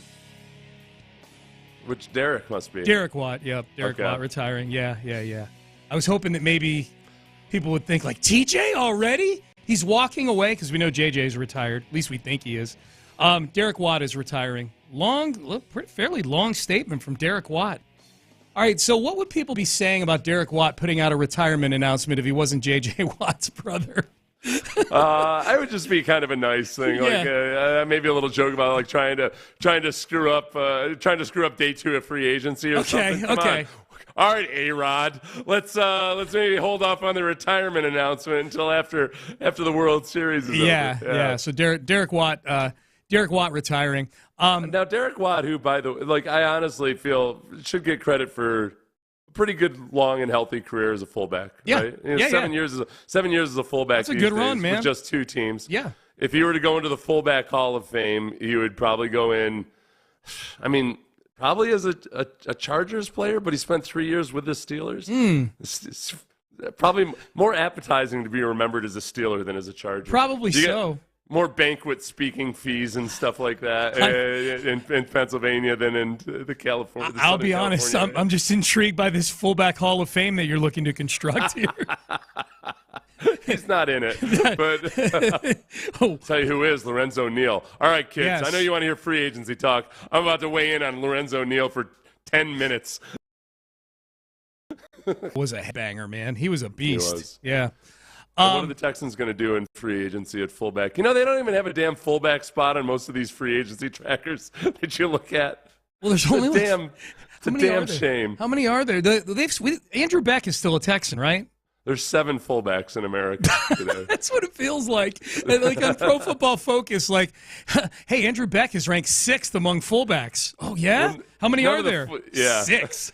None of the fullbacks want to be known as fullbacks. Right. I'm a flex tight end or something. I don't know. I'm an H-back. Oh, dude. And then he scoops up that kick in the Jacksonville game and takes it to the house. Like, Beck's going to be insufferable for the next 2 months. They can't even go to they got to go to Harvard to find fullbacks these days. That's right. how hard up they are for them. That's right. It was one of the best players in the league at a position is from Harvard. You know that there's a slim pool to pull from. Yep. Be honest, your gut reaction when you saw Garrett Coles getting an MRI on his right elbow. A pure, unadulterated joy. I have zero shame about it. I'm not one of these people that acts like I'm above, being happy that my enemy has been depleted somehow. Listen. I don't know about you, but I love America, and I felt like, hey, in World War II. I wasn't. Sure, I had a medical deferment. But I was at home. And when I heard talk about how the Nazis had taken one on the chin, I wasn't like, oh, no, poor Adolf. Nope, not me. I love America, damn it. We don't wish injury on anybody. Yeah, that whole thing. Not Mussolini. Yeah. Oh, no, they got him? Yeah. They strung him up by his heels? That's awful. Oh. No, I say Garrett Cole, however you pronounce his name. Yeah.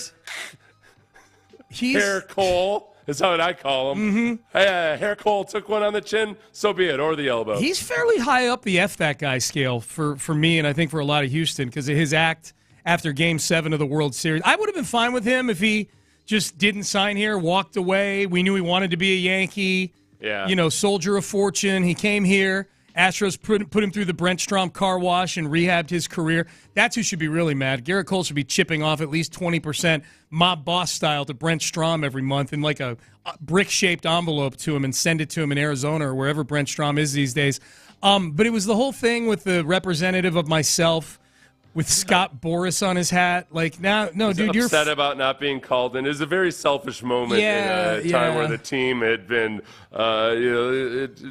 obviously we were all very upset. Yes. And he was more upset about not getting a chance to come in as a reliever than anything else. Yeah, that was annoying. I will say he has defended the Astros in the being better than everybody else scandal, and he's gently corrected people in New York when they try to say some errant things. It's not about Garrett Cole the person as much as just the Yankees pitcher potentially being out for the year. I can get with that. It's not Garrett Cole the person, it's Garrett Cole the Yankee.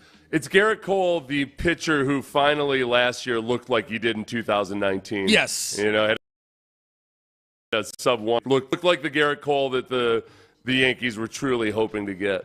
But unfortunately, they didn't make the playoffs, Sean. They didn't make the playoffs. Yeah, it's unfortunate. Too bad. Why aren't we talking about Joe Mixon? Texter says. Good call. We've mentioned Joe Mixon a couple of times today. What do you think? How surprised? What would your surprise level be, given all the things that come with Joe Mixon? And I know a lot of you are going to say the big thing that happened was 10 years ago, Sean. Yeah, I know. We're talking about the Texans here. That might matter. Don't care how long ago it is. For those who don't know, Joe Mixon punched a woman when he was in college at OU back in 2014. He punched a woman, and then last year he went to trial for brandishing a weapon at a woman, allegedly brandishing a weapon at a woman during a traffic incident. He was found not guilty after a 4-day trial. So wherever that falls on the guy was a complete victim, or wait a second, why is there smoke? If there's smoke, where's the fire? There's just suffice it to say, it gets a little bit complicated with Joe Mixon.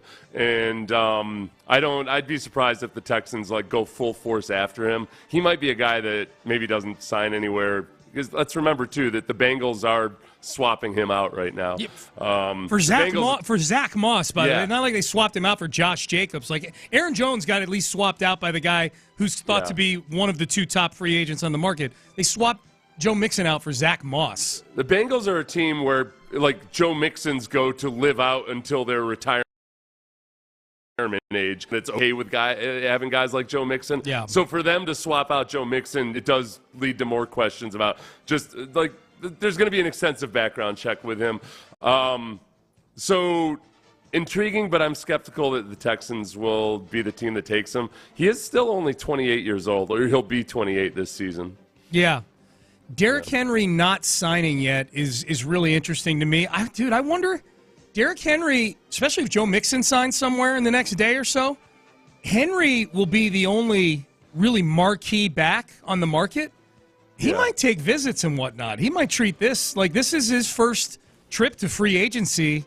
He was drafted in, I think, 2015. Like, this is his, sometimes guys get to free agency. It's the first time they've really been the belle of the ball since getting recruited in high school, Well, look, he's been able to sit back and watch all of this unfold, how it's been with running backs. He didn't have to participate in whining about running back salary or anything because the Titans gave – honestly, a much criticized contract at the time to Derrick Henry because what are you doing? You're giving this huge contract to a running back. Don't you know they never finish him out? And yet he did finish out that contract. He had one injury along the way, but he's been much, much more durable and consistently productive than, say, a guy like Saquon Barkley. So I wonder if Derrick Henry looks at it and thinks, look, teams aren't breaking the bank for running back. If there's a team that's willing to pay good money for a running back, I want to be sure that I'm picking the right one. And that, he's at that stage in his career where fit might matter a total top-line dollar amount. So that, does he take a visit to Baltimore and Houston? Do you get nervous? Let's say it comes down to Baltimore and Houston. Who's got the advantage in the sales department? Let's say the offers are completely equal. Let's pretend it all balances out with state income tax, everything else. Who puts on who can make a better case for Derrick Henry coming to their team? You know what I need to look up, Seth? Where are the Ravens on that NFLPA report card? How important are all the things behind the scenes, especially to an older player like Derrick Henry? With the training staff and the weight room and the all the behind the scenes cafeteria stuff. I'll tell you where they are, Sean. Yeah. Let me cherry pick their worst stat. Yeah. Give me training room C+. Oh, have you watched Derrick Henry train? That's not going to work for him. He loves to train. Team travel C-. They're going to stick you in a middle seat. I hear he loves a middle seat. I hear he loves to go to road games. Thus he loves to travel. C- for travel, huh? For the Ravens? They didn't get many bad grades. They're C+ for food and cafeteria. Yeah. I don't know. Maybe that stuff's important to Derrick Henry. If you're Derrick Henry, would you rather? Okay, let's pretend that Derrick Henry is focusing for a second on how he's used as a player. Would you rather be a running back in a backfield with Lamar Jackson, or would you rather be a running back in a outside zone scheme with CJ Stroud? The Ravens just have an established track record of being a good rushing team, and I feel like they can make the argument that, okay, A, you already know that we've got the framework of a good offensive rushing attack, and you can take that to a hyper level, and then B, you can very easily be a part of taking this Ravens team and this young quarterback Lamar Jackson into like getting over that hurdle and proving that you can actually be that team. So there's that, but then at the same time, like the promise of playing with C.J. Stroud, who I think if you look at it, like looking at it objectively, if I take myself out of Houston, there's still you have to look at C.J. Stroud as having a higher potential ceiling than Lamar Jackson at this point. Yes. There's just been way too many playoff disappointments with Lamar Jackson for you to really feel like, oh, yeah, no, C.J. Stroud could never get to that level. So that's got to be the sell. It's got to be more about C.J. Stroud, the young phenom, and, D'Amico Ryans as a coach versus John Harbaugh as a coach. I feel like those guys both have a certain appeal to actual football players. Like they both have I feel like Derrick Henry is an actual football player. He's not a diva, and I feel like both those guys have appeal to actual football players. Okay, the other thing too, Seth, with Derrick Henry, this is a good conversation. The other thing too with Derrick Henry is how much does the division matter to him? The AFC North is a harder division than the AFC South. That's just, I'm stating that. That's my opinion. You could probably say it's fact just based on the records of the teams involved. Does that appeal to Derrick Henry, getting plunked down into basically the SEC of the NFL, which is the AFC North? Or does maybe an easier path where you get to play Tennessee twice each season, the revenge factor? You know, man, I think that might have played into Saquon Barkley going to Philadelphia. He gets to go against the Giants a couple times a year. I wonder, man, now that you bring that up, though, I wonder if that works against the Texans. What if Derrick Henry really doesn't want to face the Titans twice a year? Yeah, that's the intriguing thing about the divisions. You could argue either way. With the AFC North, you could argue, man, that's a really hard path for us to get a home. I know they did it last year, but for us to for sure get home field advantage in the playoffs in the AFC North. But on the flip side, man, those are 6 Sundays out of the year that have some juice, man. Honestly, my advice to anybody always is, if you can avoid playing in the same division as your first team, especially if you're well liked there. If it's even enough, go away from your division. It just makes it. You're a divorced child at that point. You got people that would still be loving you. Look at Saquon Barkley. He's got people in New York would have looked at him as the victim, really. They're like, oh my gosh, I can't believe we paid Daniel Jones, but not you. Oh, we lost you. I love you forever, Saquon. And now, not that it matters, and it's all fake sports love and everything I get, but now he's going to be despised by all those people who formerly loved him. And it's not a huge deal or anything. There's always part of me that feels kind of bad that there's people that used to really love me in one region of the country that now despise me because I identify as a Houston Texan. Yeah. Instead of my former team in the division. That's good advice. That's good advice. Yeah. If you want your autograph sessions down the road at everywhere you play, don't stay in the same division, man. It's not even that. It would be for me. Like getting that $5,000 to sit at a car dealership all day. Because obviously Derrick Henry's in a different boat than I was as a player or anything. So that's where it further amplifies it. There's a part of a lot of people in Tennessee, their memories. Their only good childhood memories may have been watching Derrick Henry, because you sure as hell know that they don't have good memories of walking barefoot to school to not learn to read or whatever else they do in Tennessee. Like maybe their first dalliance with a second cousin behind a haymow or something. Like they've got those memories. But the only one that they'd feel comfortable talking about in public would be watching Derrick Henry play football. And like now all of a sudden he comes to Houston and they got to hate Derrick Henry a couple times a year as they take in the game with their cousin Brad. You couldn't see Cletus out there bragging about getting with his second cousin to somebody? I don't know, man. I feel like they might be public with that. And plus Derrick Henry, you know, like Tennessee weddings are a whole bunch of dudes walking around going, "I hit it first." I know I hit it first. No, I hit it first. All right, Payne and Pendergast with you. We'll get you ready for we'll keep an eye on things, anything going on during the break here. We'll get you up to date on what is Seth referring to with Saquon Barkley as well. Our sister station was getting the folks up in New York pretty stoked up about hating Saquon Barkley. We'll have that audio for you as well. We'll find out how John Lopez is doing as well during the toss within the loop. And, let's give away those tickets to Bun B. Thank you, Ben. Caller number 5 is going to see Bun B et al. A whole bunch of folks coming in with Bun B.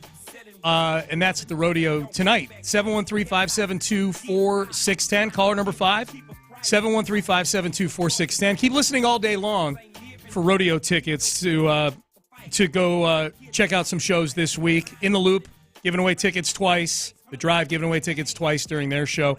Be listening all day long. In the Loop, we'll have Bun B tickets, and The Drive will have Brad Paisley tickets as well. So 713-572-4610. Caller number 5 will get you up to speed on free agency. And what were they saying about Saquon Barkley in New York yesterday? That's next. But first, the Men's Tea Clinic. What am I saying about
print for details. Live from the Twin Peaks studios, Sports Radio 610 presents Payne and Pendergast. All right, one really quick bit of news signing because it involves a quarterback. Marcus Mariota.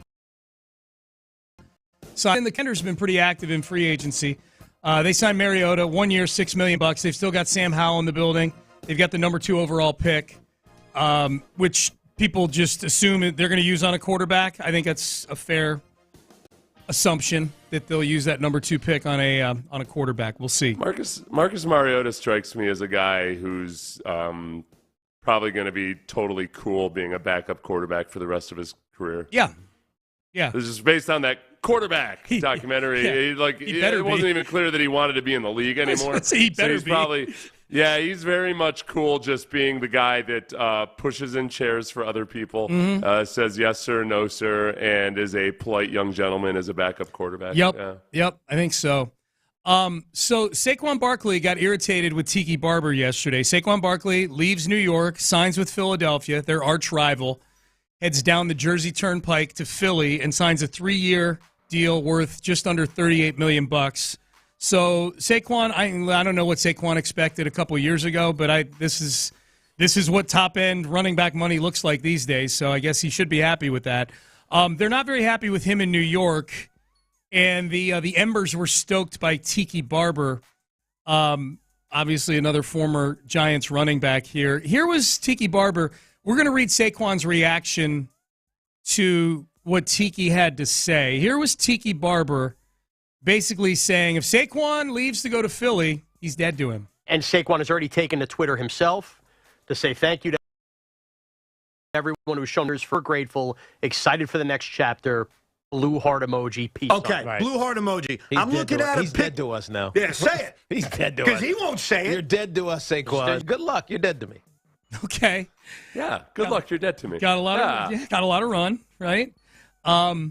So here was Saquon Barkley, 2 tweets reacting to this. He says, at Tiki Barber, you've been a hater since I got to New York, and all the dead to me talk, don't smile in my face when you see me. Okay. So he's accusing him of being two-faced. Yeah. Apparently Tiki is nice to him when he sees Saquon.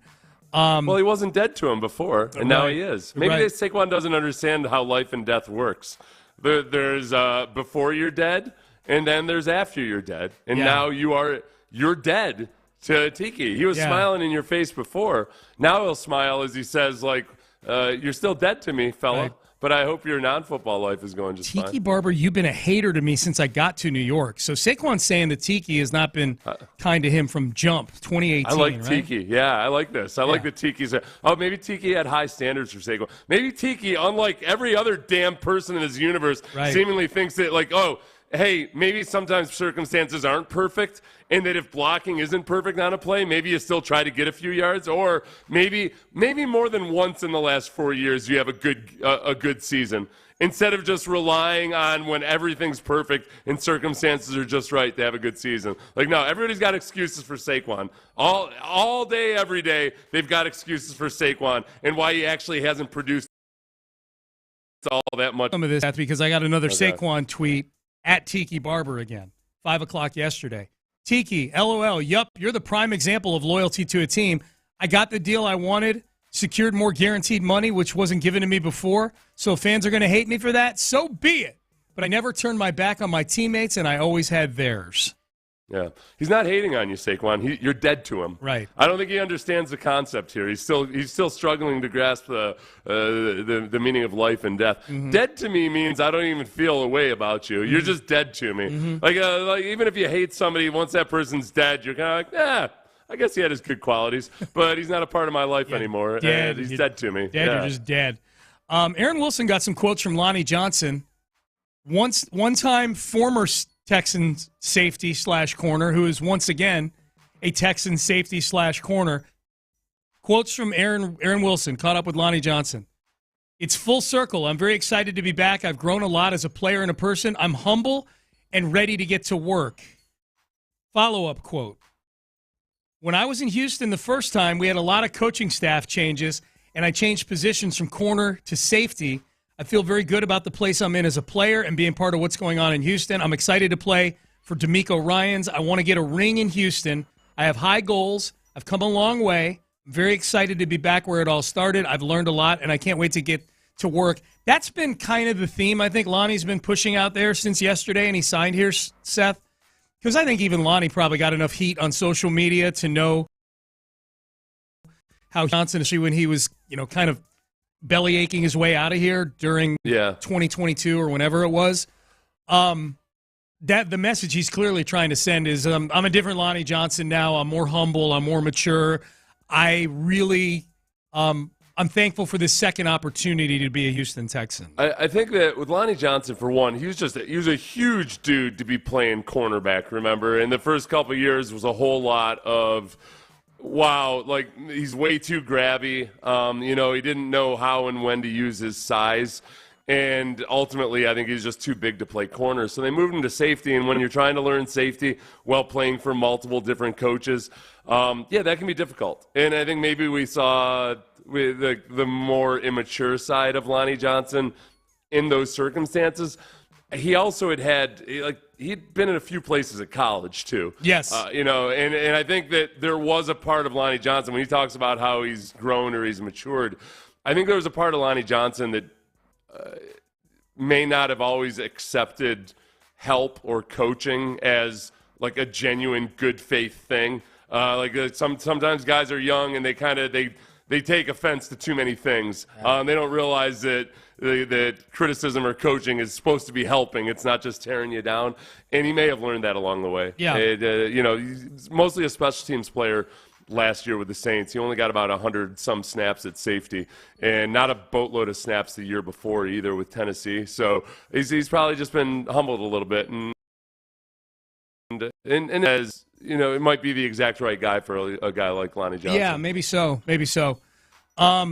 So there's still a long list of guys available here in free agency. Things have been kind of slow this morning. Maybe this is just some dust settling here, calm before the storm.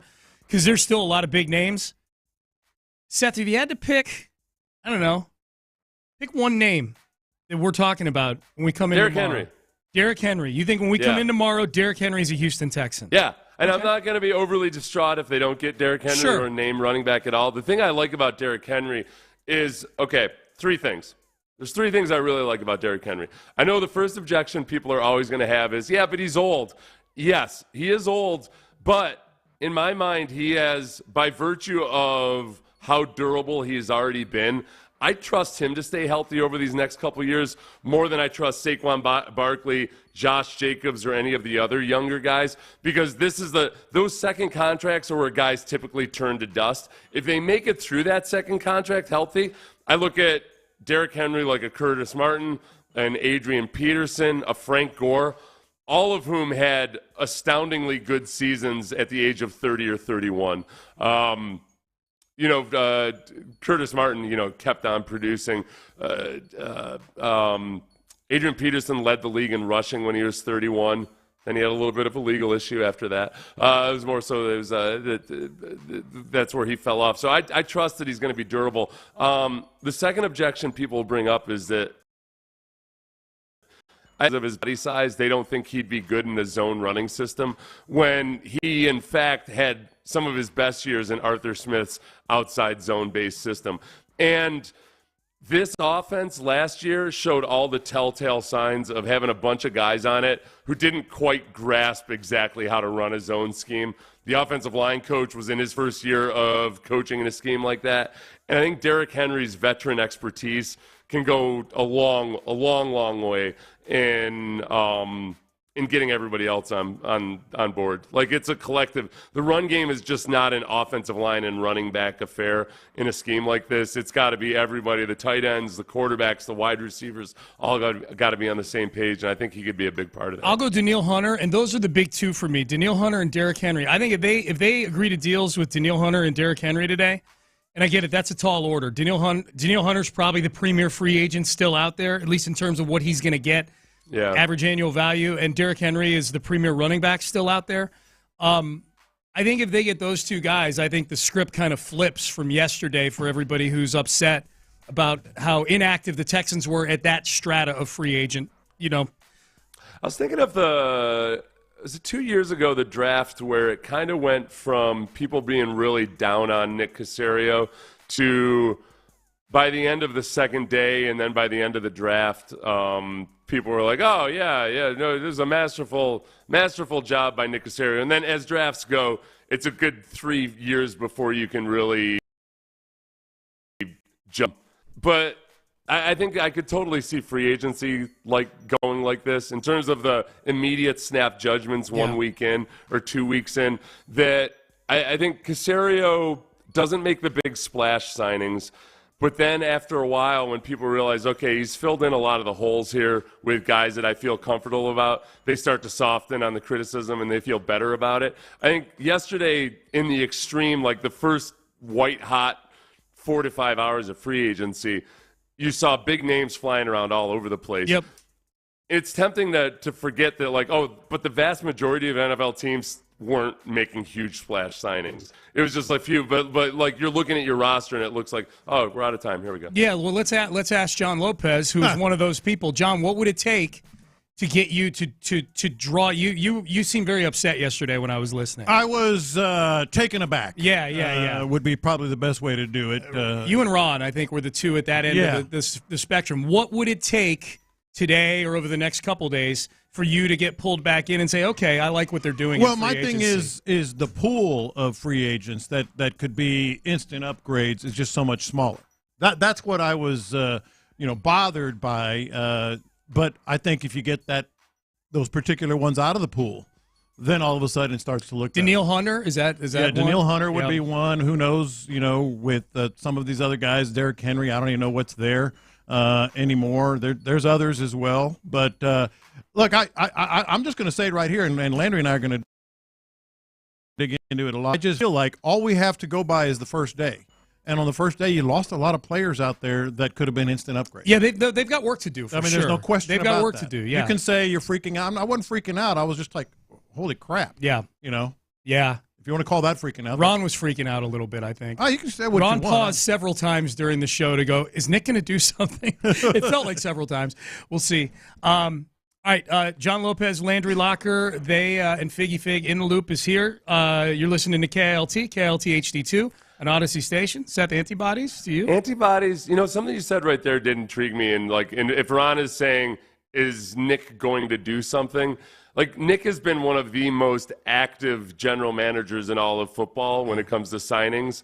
And that actually makes me feel better about it. Nick's default mode is to make signings. So I feel like when he holds back from making signings, that it might be the right strategy there. Let's see what happens today. I hope Nick doesn't do a damn thing today. Okay. I hope he doesn't do anything for 7 weeks. Okay. That's the whole thing. See what happens today. All right, we're done. We're out of time. Landry Locker, John Lopez, Figgy Fig. They are in the Loop. They start now. Man, so we're one day in, J-Lo, and I know you got thoughts. I got thoughts. I got perhaps a way to meet in the middle that I'll get to in a sec. But if you didn't hear it at least 55 times in the drive-in this morning, you don't win free agency on day one. We got to make that very, very clear to everybody. Let's hey, tap the brakes. You don't win in day one of free agency. That's not where championships are built. We agree on that. Thanks for listening. But what is your way? Well, I think anybody who's saying, and I alluded to this with Sean and Seth, don't freak out or it's early or anything like that. I feel like that's fine, but you're also coping with what happened on Monday because Monday was a big, big day. You weren't going to get them all, but when you look at it, here's my thought after sleeping on it. Okay. Yeah, and it's always good to get to sleep on it, right? Yeah. Maybe the Texans really don't think they can contend at the highest level. I thought about that too. Maybe they don't think that. Maybe they're not as close as perhaps we thought. Maybe the 2-year window. Maybe there's a little bit more to the 2-year window than we thought because some of these teams that are making the aggressive moves, they've built more depth on their roster. Yeah. Whether it's the Eagles or whoever, maybe that's what they told us yesterday is you might think they're a move away, but they don't think they're a move away. Yes, and it is early, and there are players out there. But again, by the way, hold on. We got some news? Just in case you were wondering, you don't win it all on day one of free agency. Just in case y'all were wondering. All right, as you were. On day one, what did this team really, really need? A running back. Hold up. Just so y'all know, You don't win it all on day one of free agency. Such a liar and an exaggerator. Continue. Keep going. Okay, whatever. That's my reset today. You didn't get Saquon Barkley. You didn't get Josh Jacobs, Austin Eckler, DeAndre Swift, Tony Pollard, Aaron Jones, apparently. And you lost Devin Singletary. The only running backs of note that are left are Derrick Henry and Joe Mixon. So just that alone, the running back market's gone. Just that, the appealing running back market is donezo. That alone, if you want to say I'm freaking, they still got the draft. Yeah, I know. Unless Nick Chubb gets released. released. Still got the draft. I want Nick Chubb to get released. That's my dream right now. Maybe. But what I'm saying is that alone is if you want to say you're freaking out. Yeah, because running back your running back right now is Dameon Pierce and was it Jared Dokes? It's basically Dameon Pierce. Yeah, it's basically Dameon Pierce. So RB1. So that's where I am with this. Like, maybe they just don't think that they're as close as we thought they were. Yeah, and you know what? That's fine. I like yesterday, for me, outside of the running back, I wanted Saquon Barkley. Yeah. I wanted Saquon Barkley, or I wanted to get in this running back market and improve the position and upgrade the position. That's what I wanted. Very clear. I have no problem with the way stuff went. I did not want them to – my one wish as we went on the air yesterday was I hope that they don't give a lot of money to Christian Wilkins. Mm-hmm. That was my one wish. I got that wish. So I'm fine with the approach, but I just think at the running back position, I don't look at it the way that the guys in the morning do. Particularly Seth. I think Seth thinks running backs are kind of replaceable. And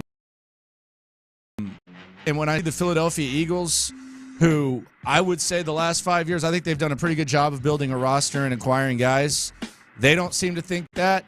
Oh, and by the way, when the Packers signed Josh Jacobs, they were actually willing to pay Aaron Jones. They asked him to take a pay cut. They were going to invest $20 million in the running back position. Mm-hmm. So that's my problem. It's all about the running back for me. I'm not going to mask it or anything. It's all about the running back position for me. Yes, and so hold up. You don't win free agency on day one, as you were. Okay. I actually like that. But here's the other worry I have. Like not worry. Maybe it's a worry. Do they think they're not quite the contender we thought they were? The second thing is this. Are they counting too much on C.J. Stroud as a masking agent, a saves-all-butts guy? Are they counting too much on that? And we'll see. Pixie dust. Because they brought in some good defenders. They brought a couple of good defenders in. They brought in some other guys that are clear projects.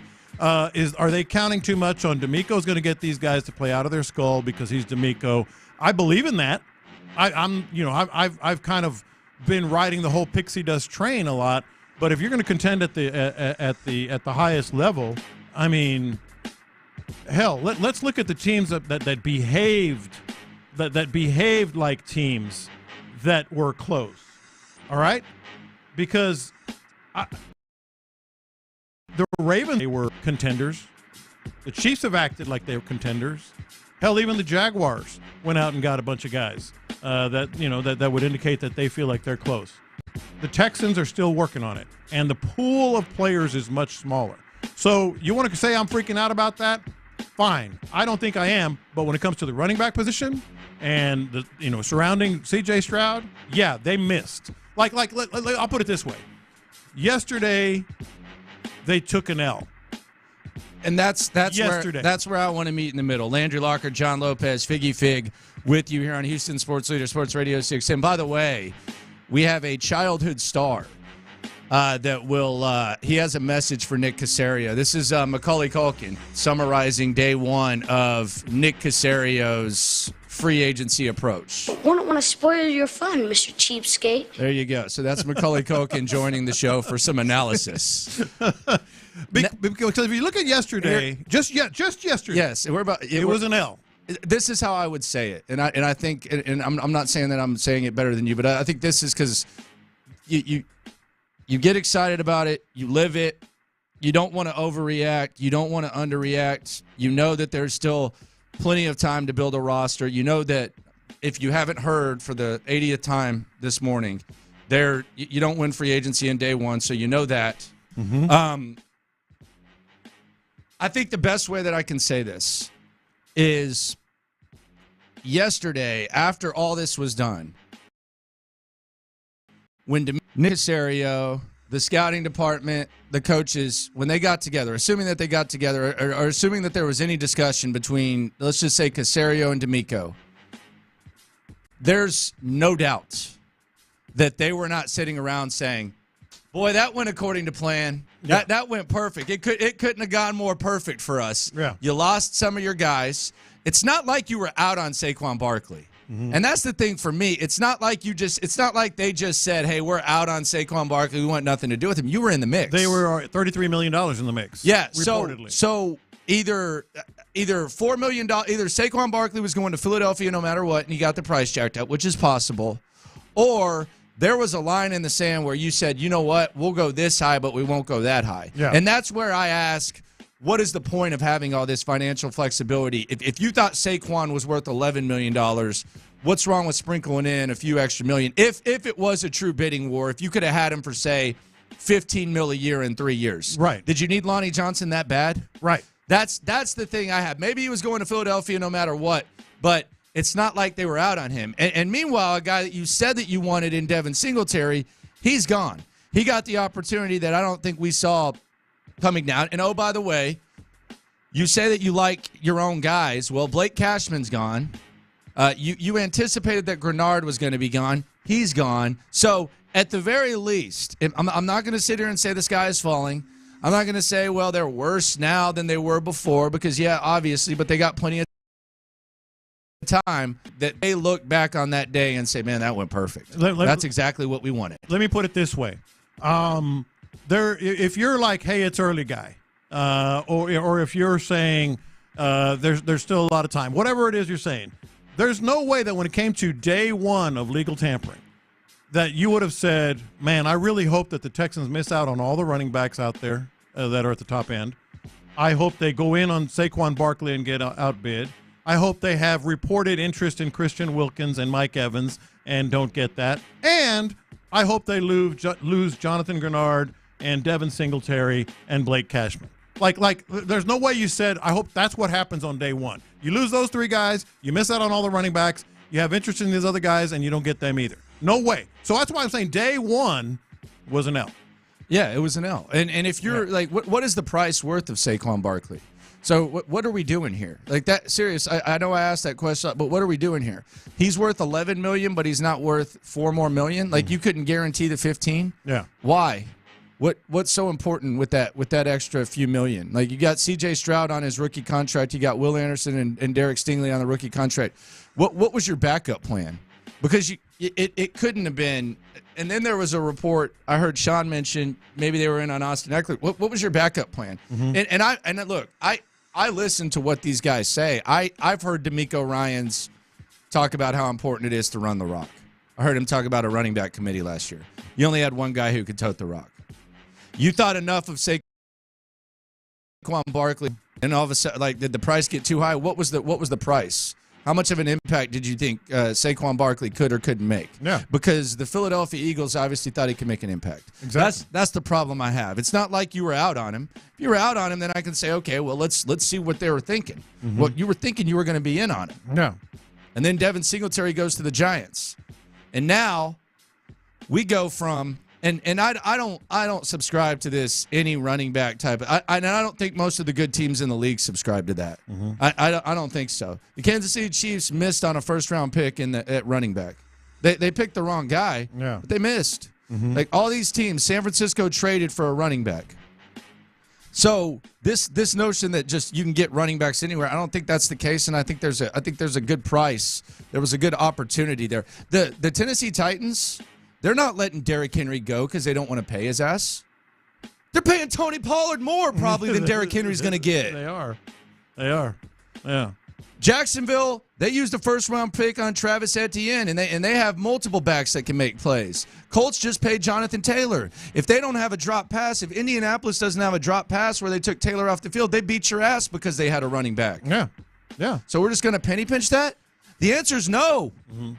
Because they tried to get Saquon Barkley. Right. That's the thing. That's the thing. They weren't out on him. They tried to get him. If you say, it's early and you can do anything at the running back position, then how do you answer that? How do you answer They tried to get him. Yeah, how do you answer that they tried to get it? And presumably, reportedly, other players in other positions as well. So that's why maybe they're like, you know what, in this moment, we're not as close as we think we are. And so what does Nick Caserio do and D'Amico Ryans do? They go to the value signings.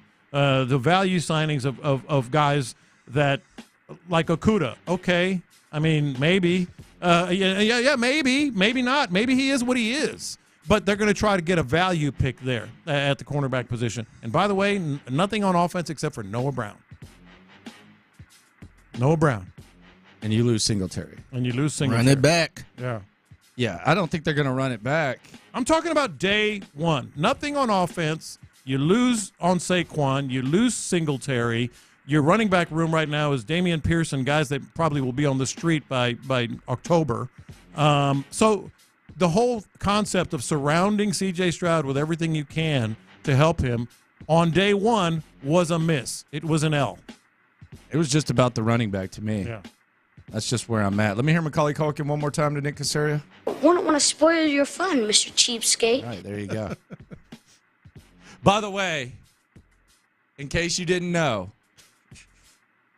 you don't win free agency on day one. Landry Locker, John Lopez, figgy fig with you. Just in case, like I've heard this. I feel like this is like something that just needs to be reminded. Yeah, well, I'm obviously being tongue in cheek. I just if I had a penny for every time that this morning, I'd probably be able to buy a soda. Buy a soda with pennies? Yeah, pennies. Yeah. I'd be able to go down and buy a soda. I can't get over the slap in the face it was, so to speak, bucket of cold water when you had this opportunity and you missed. And you ended up holding the bag. I mean, look at all the running backs that went elsewhere. And right now, here's the other thing. Like, if you're Derrick Henry's agent, if you're Todd France, you're feeling like you can get whatever you want out of the Texans. And that's the other thing is now there is a tax. It's a small market. There was going to be a Saquon tax. Like we've talked about a Texans tax in the past. And I think we've been kind of lost in the sauce, and we've been on this honeymoon phase where it's, well, players want to play here. Well, in that instance, you had an organization that's further along than the Texans. They've got a better recent track record. Say what you want to say. Like if you're acting surprised about that, if you're acting surprised about that, why even get into bidding in the first place? There was going to be a tax. Yeah. Now, Derrick Henry's really the only running back available, barring some releases or something like that. So there's going to be some sort of tax on that too, right? Yes. I mean, Baltimore is a better team than the Texans. Yes. Right? And it's a better situation. He almost went there last year. So there's going to be a tax on that too. So now what are we talking about? Like you're not getting Derrick Henry at a bargain now. You're going to get him at max value. Same price as Saquon. I mean, I don't know if it's going to be the same price as Saquon, but you got to think it's going to be higher than, some sort of bargain. Mm-hmm. Right? Yes. He has the leverage. So there's going to be a tax there. $13 million a year.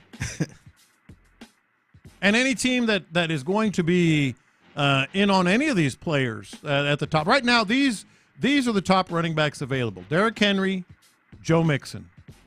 How do you feel about J.K. Dobbins? J.K. just tore his Achilles. I know. I like J.K., but he just tore his Achilles. That's what I'm saying. So you are going now, that's somebody that's injury prone. Yes, it is. Everybody keep throwing out injury and all that stuff. Wide receiver? Let's say you still want to scoop up a wide receiver. Calvin Ridley, Marquise Brown. Like, you're going to have to pay for these guys, and I don't even know what they have left. So, yes, it was a bad first day. You can say whatever you want about me for thinking that, for being disappointed, but you can't ignore. If you're on the other side, I feel like you're coping. Like you're just coping with the loss of yesterday. And that's fine. People cope in different, because you recognize that was a loss. Now you got to really pick things up, and you're going to pay more. Let's take a look at the guys that left. There are some key pieces that the Texans lost yesterday. Did they do a good job of rebounding and perhaps replacing him. In the Loop continues. Day 2 of free agency next. All right, Lamicho O'Connor right now. Let's get you guys taken care of. Hey, Easter's on the way.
Houston.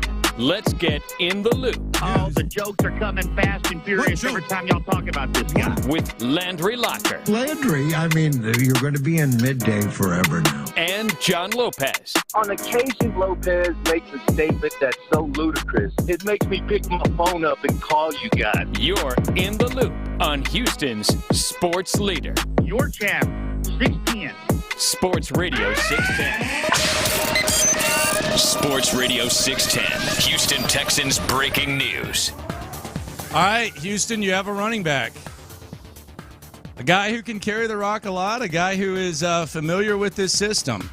A guy I saw last night, Sean was going on, Pendergast was going on like a layout of whether or not the Texans would consider this. Well, according to Ian Rappaport, the Bengals are now trading Joe Mixon to the Houston Texans. Zach Moss, he signs in Cincy. Joe Mixon is a Houston Texan. And the Texans have a guy who can he can run the rock. He can do it all, really. He can run between the tackles. He can receive, all that. Joe Mixon, you could do a lot worse than Joe Mixon. So the concern over the running back position, the wish for Derrick Henry and all that, no longer. Joe Mixon is the Texans running back. Yeah, and, younger-ish type player. At that position, he's 27 years old, 4,000-yard seasons. He's one of those guys that is a perfect fit for the system. It's not going to be their first choice because they were in on Saquon Barkley, but you know what? That ship has sailed, and Joe Mixon and Dameon Pierce, as of today, are your two running backs. How does that make you feel? Not over the moon. I think this is a normal type of move. Yeah, it's a good move. I mean, last year he was 8th in the league in rushing, 1,034 yards, 9 touchdowns. That's tied for 11th. 4 yards per pop, 257 carries. I haven't heard anyone say anything bad about him in Cincinnati. He has 4,000-yard seasons. Was banged up in 2020. Since then, he's been pretty durable. I think he's missed 4 games the last 3 years. Again, knows this system. Pretty good pass protection. And Joe Mixon. But I still think you need to bring someone else in to. I think they will to help out a little bit. I think they will, and I think they should. As a receiver, 42, 60, and 52 receptions the last 3 years. It's I guess you could call it an upgrade from Devin Singletary. Maybe not a huge upgrade, but an upgrade from Devin Singletary. And at least that need is at least addressed. The need, because I came in today, that's the first thing we talked about. And, at the running back position, all these guys signed elsewhere. All the ones that were, talked about, that you negotiated with in Saquon were off the board. So it came down to Derrick Henry and Joe Mixon really as the only two, and they wound up with him on a trade, which is probably a little bit of a sign of – what are you doing? A little bit of a sign of desperation here. You think that Joe Mixon is desperate? No, that they made it a trade. Okay. Well, I mean, who knows what's going to be? They're just going to flip. No, they had to, man. They're just going to flip picks. It's not going to be a significant trade. It'll probably be like had a swap or something. But it's a sign of a little bit of like, oh crap, we got to get a running back. Let's just go ahead and flip 6th and 7th or 5th and 6th or whatever.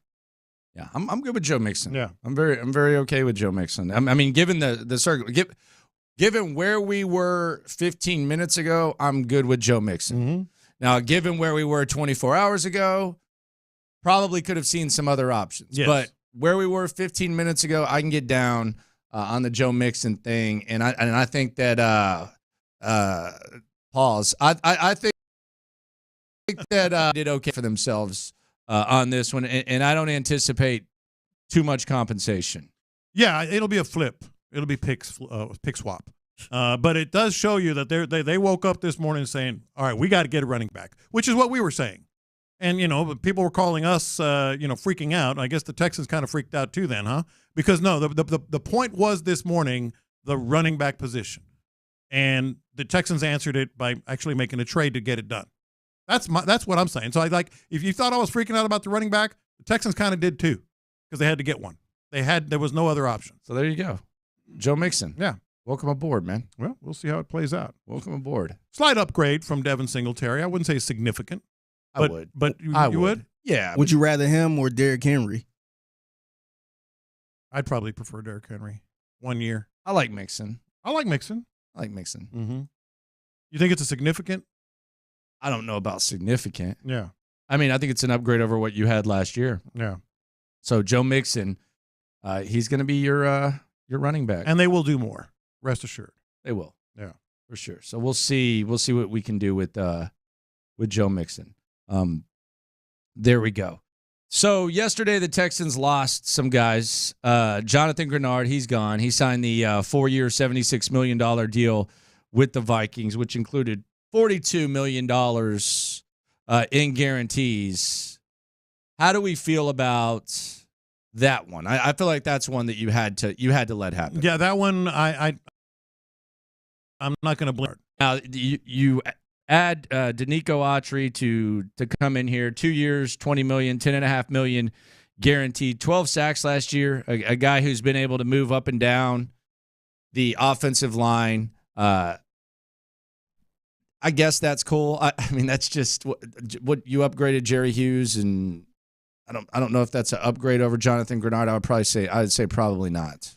It's an upgrade, isn't it? Just in terms of sacks alone, age is going to be a factor for sure. But I think it's an upgrade. All right. Then you lost Blake Cashman, 3 years and up to $25 million, also to the Minnesota Vikings.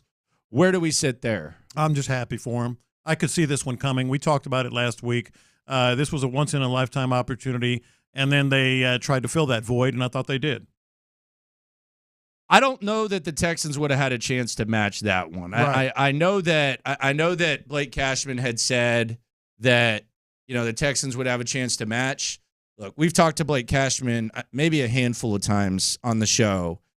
He's from Minnesota. He went to one of the most prominent high schools there. He walked on to the University of Minnesota. He graduated from the University of Minnesota. Mm-hmm. This just kind of seems like a perfect opportunity for Blake Cashman to go home and get some money. He got the money, and he's going home. That's exactly what I was going to say. Then Cam Johnston signs with the Steelers. But have no fear, the bro punter is here. Tommy Townsend, the long-haired flexor from the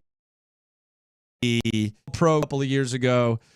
You replaced Cam Johnston with Tommy Townsend. I think Cam Johnston got 3 years, $9 million. Tommy Townsend got 2 years, $6 million. So the average salary per year, not really different. You bring in Townsend. Don't know if that was the original plan, but that's what you end up doing, and you let Cam Johnston go to the Steelers. I was a big fan of Cameron Johnston, called him the weapon, of course, but you could have done a lot worse than Townsend. Yeah, I'm just glad that they got an established punter to where I don't have to deal with the guy who took, what was his name, Zettner or whatever, that took like 13 hours to get ready.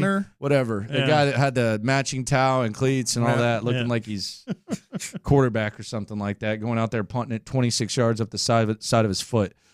Then you lose Devin Singletary. This was one that I thought you would be able to get as a backup. Perfect storm for him. The Giants are investing everywhere. They make the trade for Brian Burns, and then they bring in Devin Singletary. I know the Texans loved him. I guess it just got away from him there. This one, the other ones, I understood all of them. This one kind of hurt a little bit. I thought Devin Singletary was just a perfect fit here and would have been a great 1-2 punch type of guy. So the Singletary one hurt probably more than all of them for me.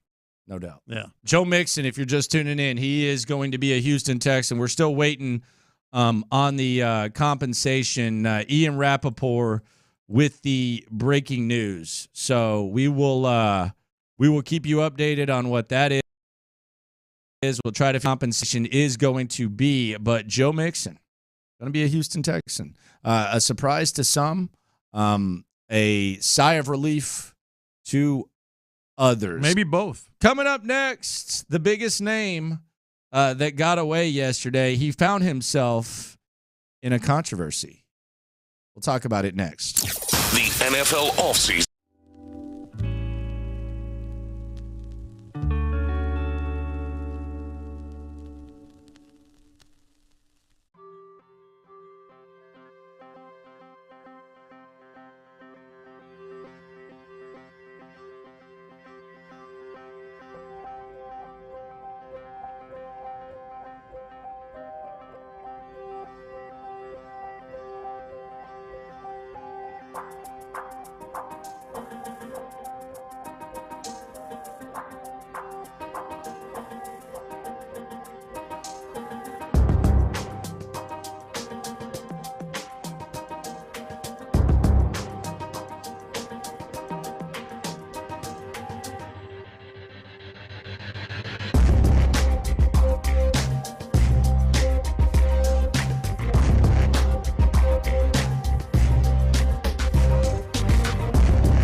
MATORIN.com. We're making the stories from outside the loop matter to you. This is Localize It. Don't you know I'm local? You're in the loop on Houston's sports leader. Sports Radio 610. All right, so Saquon Barkley found himself in a little bit of a controversy yesterday. The graphic that was going around I thought was a little bit misleading. It said Tiki Barber says Saquon Barkley is dead to him. Okay, that reads interestingly. A lot of people on the internet, the water carriers, the jock sniffers, they wanted to call out Tiki Barber, say he, the guy went to get his bag. Okay, cool. Like, yeah, we get it. There's something called a rivalry with the Giants and the Eagles. It's New York versus Philly. Listen to, though, and Saquon Barkley fired off on Tiki Barber.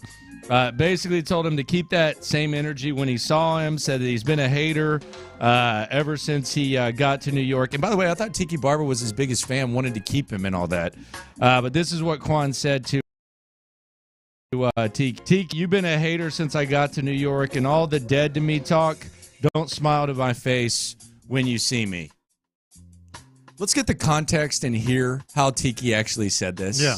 That's because it's a little important. It's a little bit important, especially given how Saquon reacted to it. Here is the quote that was making it around the internet that reads a lot differently than when you hear it. Taken to Twitter himself to say thank you to everyone who's shown me love and support over the past 6 years. Forever grateful. Excited for the next chapter. Blue heart emoji. Peace. Okay, right. Blue heart emoji. I'm looking at He's dead to us now. Yeah, say it. He's dead to us. Because he won't say it. You're dead to us, Saquon. Good luck. You're dead to me.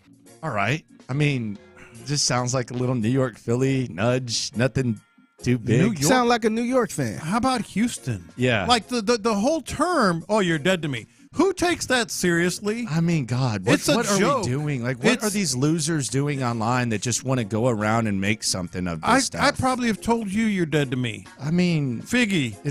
Well, not Figgy. Everybody loves Figgy. But a lot of people. Yeah. Like, oh, you're dead to me. And it's a joke. Well, it's sports. It's sports, man. He's talking about the once you put on the Eagles uniform, and it's a rivalry, man. Yes, we played it. It's New York versus Philly. I mean, we got to try to make stuff so deep that is not supposed to be deep, and that's the beauty of it. So here was Tiki Barber's response to what Saquon Barkley said, basically to keep that energy. Here was what Tiki said on WA.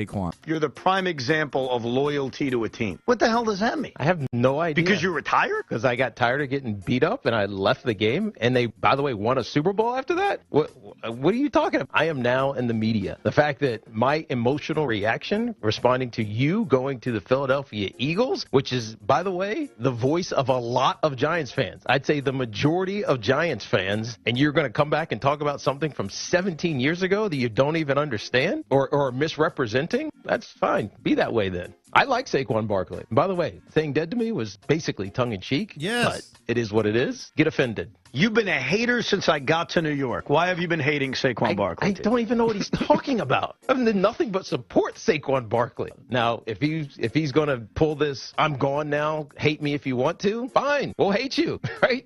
You're not talking to me because I don't care. I've been retired for a long time. I'm almost 50 years old. You didn't need I know what my legacy is with the New York Giants. Pretty sure I was a Giant for life. Do you think your legacy with the New York Giants is better than Saquon Barkley's? Do I need to answer that?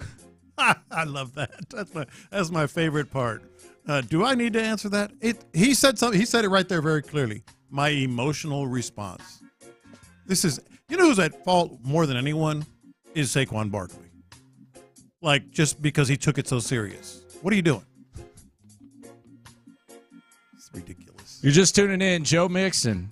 He's going to be the running back for the Houston Texans. They make a trade. The comp hadn't been announced. I'm anticipating maybe like anything from like a 7th and 6th swap. He was getting released. If they gave up a 3rd or something like that, then Nick Caserio should be fired. Hey, I got PTSD because last time we had this conversation. Okay. Look, he was going to get David released. Johnson, Look, full contract. He was going to get released. If they gave up a day 2 pick or something for that, then Nick Caserio needs to be fired. I don't want to be too dramatic, man. But come on. The guy was going to get released. We had the same conversation, man. Yeah, we did. In 2020. I think it's and no one will ever admit to this. This is just my opinion. I think they woke up this morning and they said, "Oh crap, we have to get a running back. Like, we can't draft a cornerback, a wide receiver, and a running back with our 23rd overall pick. We can't draft all 3 of those positions with 1 pick." And they got, I'll say this again. You can disagree. They took an L on day 1 when it came to the running back position. Just an absolute L. They woke up and said, all right, well, let's make a deal then to make sure that we don't have to get into negotiations and we don't have to have him go somewhere else because Derrick Henry could go to the Ravens. He could go to the Cowboys. Let's make sure we get Joe Mixon, so they made a trade. Wide receiver off the market. This is courtesy of Ian Rappaport. So Darnell Mooney from Chicago to Atlanta. 3-year, $39 million deal.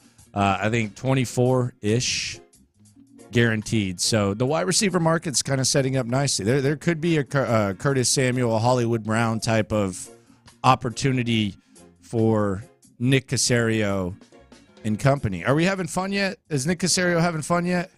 Is he having fun yet? You think he's having fun? I think he was. I think he's having I don't want to spoil your fun, Mr. Cheapskate. No, I don't think he's having fun yet. I think this was as much a shock to them yesterday. I thought they had big plans. They always have backup plans and all that, but I think some of those got turned upside down. And so now it wasn't a scramble, but they're turning to options that they were hoping not to get to. So we have a running back in Joe Mixon. The wide receiver room, the same. You have Robert Woods. What do you do at wide receiver? Because that's next on the hit I'll list. wait for the market to speak, and perhaps I get a bargain, and then perhaps I draft someone in the first round. Hollywood Brown, or second round. Calvin maybe. Ridley. No, I don't know about Calvin Ridley. No. He's going to go to the Patriots, right? That's what they're saying. That seems to be one of those like inevitable things. How about Tyler Boyd? Well, I mean, there's some fans of Tyler Boyd. There are some fans of Tyler Boyd. What's the price? Yeah, my reservation on him is they tried to make him a number 1 and he wasn't. So they brought in other receivers in Cincinnati. He's been a number 3. He's a number 3. He can be value, but so the price is not going to be high. I can't imagine it. Yeah, maybe he's a steal. Yeah, I can't imagine that. Who knows? Don't know. Derrick Henry, though, not going to be here. Morocco T of Twitter. You might yet know him as Mother Trucker guy. He's happy that Derrick Henry will not be a Houston Texan. By the way, yesterday, Danico Autry signed. Jeffrey Simmons immediately Texans. And Morocco T said the same thing. This is Morocco T, by the way, before Derrick Henry's last game. My room guy for Sunday is I'm rooting for Derrick Henry to run for a whole bunch of damn yards and score a whole bunch of damn touchdowns, man. That never gets old. That just does not get old. It would have been weird seeing Derrick Henry in this uniform. Yeah, probably for a while, but I could have gotten used to it. I wanted him on a 1-year deal. And I think that might be all he's going to get. He's going to be a Raven or Cowboy. Yeah. Yeah. That's what it looks like. See, that's the other part of it is like these other teams, you're going to say, whatever, Joe Mixon over Derrick Henry. But if Derrick Henry signs with the Ravens, you're going to be saying, oh, crap. Derrick Henry's with a Raven. Do you make anything of Joe Mixon being on the Texans? Do you? You mean like his past and all that? Yeah, Sean just tweeted it again. Bringing, I know he had the issue a little at bit OU. Surprised, yeah. There was some stuff. I think it ended up getting dropped recently. Do you make anything of that? Because to me, I've wanted this for a long time. I've wanted them to be willing to bring guys in. And Joe Mixon's been a strong part of that Cincinnati community for a while. Oh, he rebounded at OU. Do you make anything of that? Normally I would if it was in the last 2 or 3 years. It was 2014, wasn't it? Yeah, it was 2014. That's yes. 10 years ago. Yes. I mean, he's a different person, hopefully, and he's proved to show he's shown that he's been. I don't know what he's going to end up being here, but that particular instance, if the Texans are good with it and they've done their research and they were willing to make a trade, I'm good with it. Like if it was Roberto Osuna, remember him? And it was like last year, he's in the midst of all this thing, I would be against it. But this was 2014. That was 10 years ago. It's a big difference. And we'll see, but it's a big, big difference. I don't even really like bringing it up. Because it's been so long, and you haven't seen a whole lot otherwise. Like, what trouble he was a kid. What trouble has he gotten into? There was like allegedly like a gun or something. No, I mean recently. Yeah, there was like a gun situation, and there was like another situation, but I think both of them got resolved. Yeah, and one of them was dropped, right? Yeah. Now for whatever whatever you want to think of that, but yeah, it was dropped. Yeah. We'll see what happens when it goes down. Joe Mixon coming through. He's going to be. Doesn't seem like the text line is too pumped about it. Yeah, I've been called mid-average. There's a text that 832 says he'll flourish here. So we'll see. Mm-hmm. I think the Texans. I think D'Amico Ryans will be just fine. I think Joe Mixon will be just fine. And the community. I think you're okay. There is a pixie dust factor with him too. Like D'Amico does not play when it comes to the type of people that he brings in. So how much of it is trust in D'Amico and that conversation that he's had and will have with whether it's Cal and Hannah or Joe Mixon himself? Advocated. I kind of helped, kind of push that whole phrase forward in our discussions. And then the 10-year thing as well doesn't really bother me as long as D'Amico is good with it, Coming up, let's look at the names the Texans have brought in. Are any of them upgrades, or are they just treading water? Day 2 of free agency continues. Joe Mixon, newest running back for your Houston Texans. Plus, tickets to see Brad Paisley this Saturday at the Rodeo coming up next. Azeez Al-Shaair, come on down. The former 49ers and Titans linebacker is expected to sign a 3-year, $34 million deal with the Texans. Welcome to H-Town, Azeez. Who will Nick Caserio and Coach D'Amico call on next? Insider access. Exclusive content. Sports Radio 610.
KILT-FM HD2 Houston. Insider access. Exclusive content. The Texans play here. Always live on the free Odyssey app. All right, let's look at the guys that the Texans have brought in. Joe Mixon, by the way, we still haven't gotten word on that trade.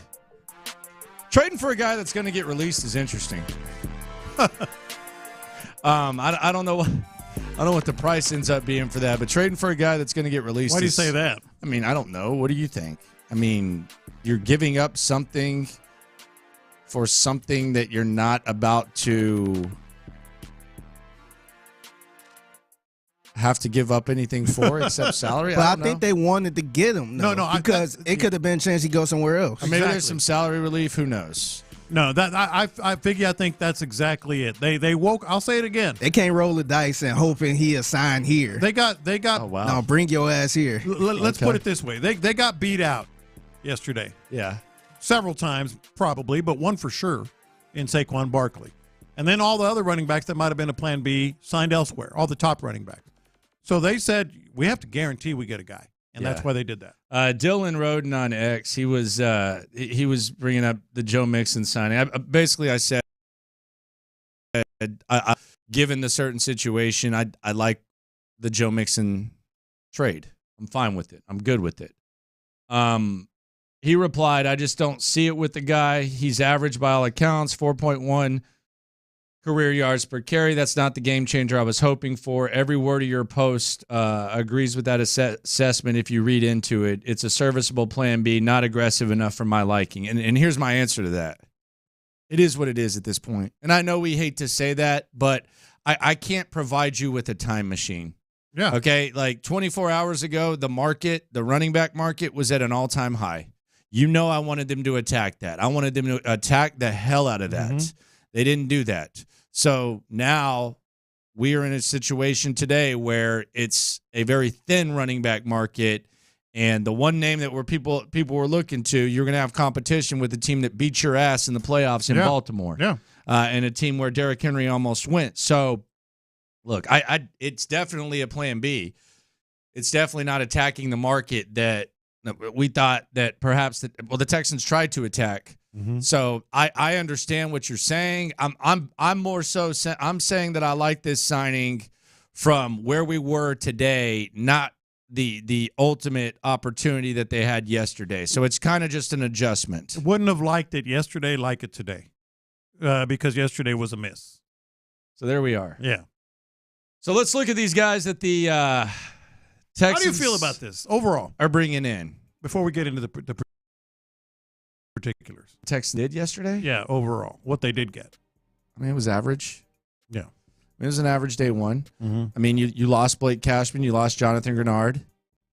You lost Cam Johnston. You lost Devin Singletary.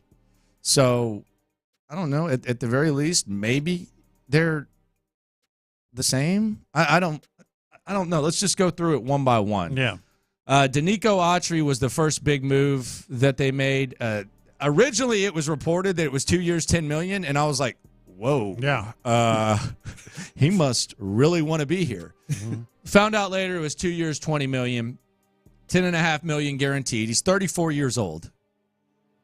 He had 12 sacks last year, 36 hurries, 5 QB hits, 53 total pressures. He's had 19 sacks in the last 2 seasons.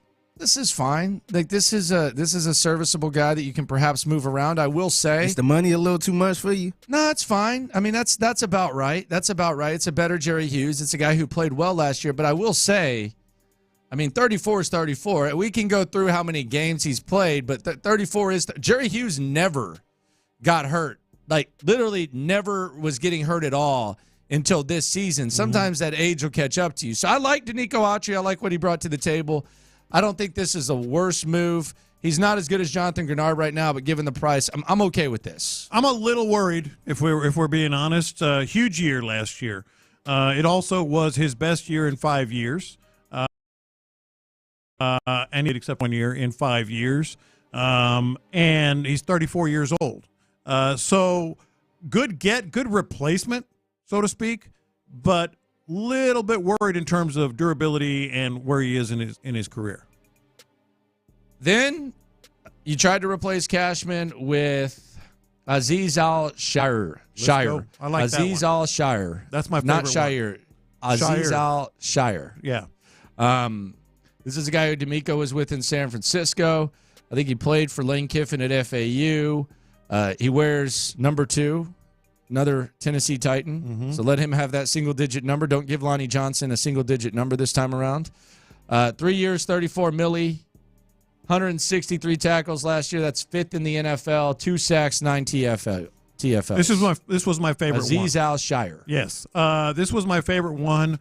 You're going to get a guy that obviously he can run his ass off too, by the way. Yes, and D'Amico tried to get him last year, got him this year, clearly loves him, clearly knows what he's doing, in a good spot in his career in terms of age and production. That's the spoiler alert. Of all the signings yesterday, that one I like the best. You know, when he was a kid, his sister left the oven on, and she left the house, and the house burned down. And they were actually homeless for a while before they found like an extended stay. So he's been through it. Jeffrey Simmons, not a fan of these guys going to the Texans, by the way. He said, Danico Autry, I can't believe we let him. Texans. Number 3 overall pick in 2020, an Ohio State Buckeye, Jeff Okudah. 1-year deal worth a max of $6 million. This could be the Steven Nelson replacement, kicking the tires on a guy to see what he's got. Not a good start. Hadn't been on the field as much as he'd like. Kind of a little bit of a revival. Jeff Okudah on a 1-year deal. Put him opposite of Derek Stingley. Another number 3 overall pick. You don't seem too excited about this. I'm not really excited. My worry is that he might just be what he is. He's 24, 25 years old, and this is his 3rd team. The number 3 overall pick thing, you can obviously tell that there's something there. But, man, that's asking a lot of a guy that just hasn't been productive, missed some games. Can he be Steven Nelson? Can he be Steven Nelson? I mean, that's really what you got to ask yourself. Not is he going to end up being what we thought he was going to be. Number 3 overall. Can he end up being a serviceable number 2 that can make plays like Steven Nelson? If you get Steven Nelson, it's a huge win, as far as I'm concerned. I know the ability is there, but so did Detroit and so did Atlanta, and now that he's in Houston. So a little bit worried. There's got to be more to it, but if you're a pixie dust guy like I am, give him to D'Amico Ryans and Matt Burke and see what happens. He's got 2 interceptions in his career. You might want a little bit more of a ball hawk if you're going to put him opposite of Derek Stingley. Yeah, he's got 1 his rookie year. No, we haven't seen the ball hawking from Jeff Okudah. You sound offended. Man, I didn't know he was that bad. Yeah, see, I'm just my worry is that this is what he's going to have more opportunity, though. He will have more opportunity. We'll see. We'll start out with more opportunity for sure. All right, then you had the Texans bringing back Noah Brown. You okay with that?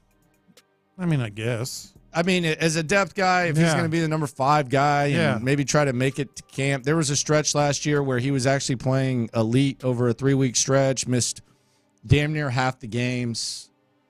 Sure. I don't want to see a situation where Noah Brown's starting next year, though. Yeah, you don't want to count unless it's like a massive on Noah Brown. You didn't answer the question at wide receiver. No, I would say that's how I would fair. put it. Yeah, that's very fair. Then you had the Texans bringing back Lonnie Johnson. Lonnie Johnson, this was the first move they made in the first 2 hours. A lot of people thought it was a joke. Lonnie Johnson, do they look at him as a special teams guy? What are we doing here? I have no expectation for Lonnie Johnson, like 0. See what he does. Maybe special teams. He's going to push Jalen Petrie. Let Frank Ross I don't know about that. It might. Let Frank Ross get his hands on him. So we're just looking at a special teams guy in Lonnie Johnson? In my view, yeah. I just find it kind of weird. Like it's one thing to like last year with Steven Nelson with the goofiness. Mm-hmm. It's one thing to kind of take it on the chin and just professional. I mean, you needed him. Yeah, you needed him, and the cornerback thing it shook up.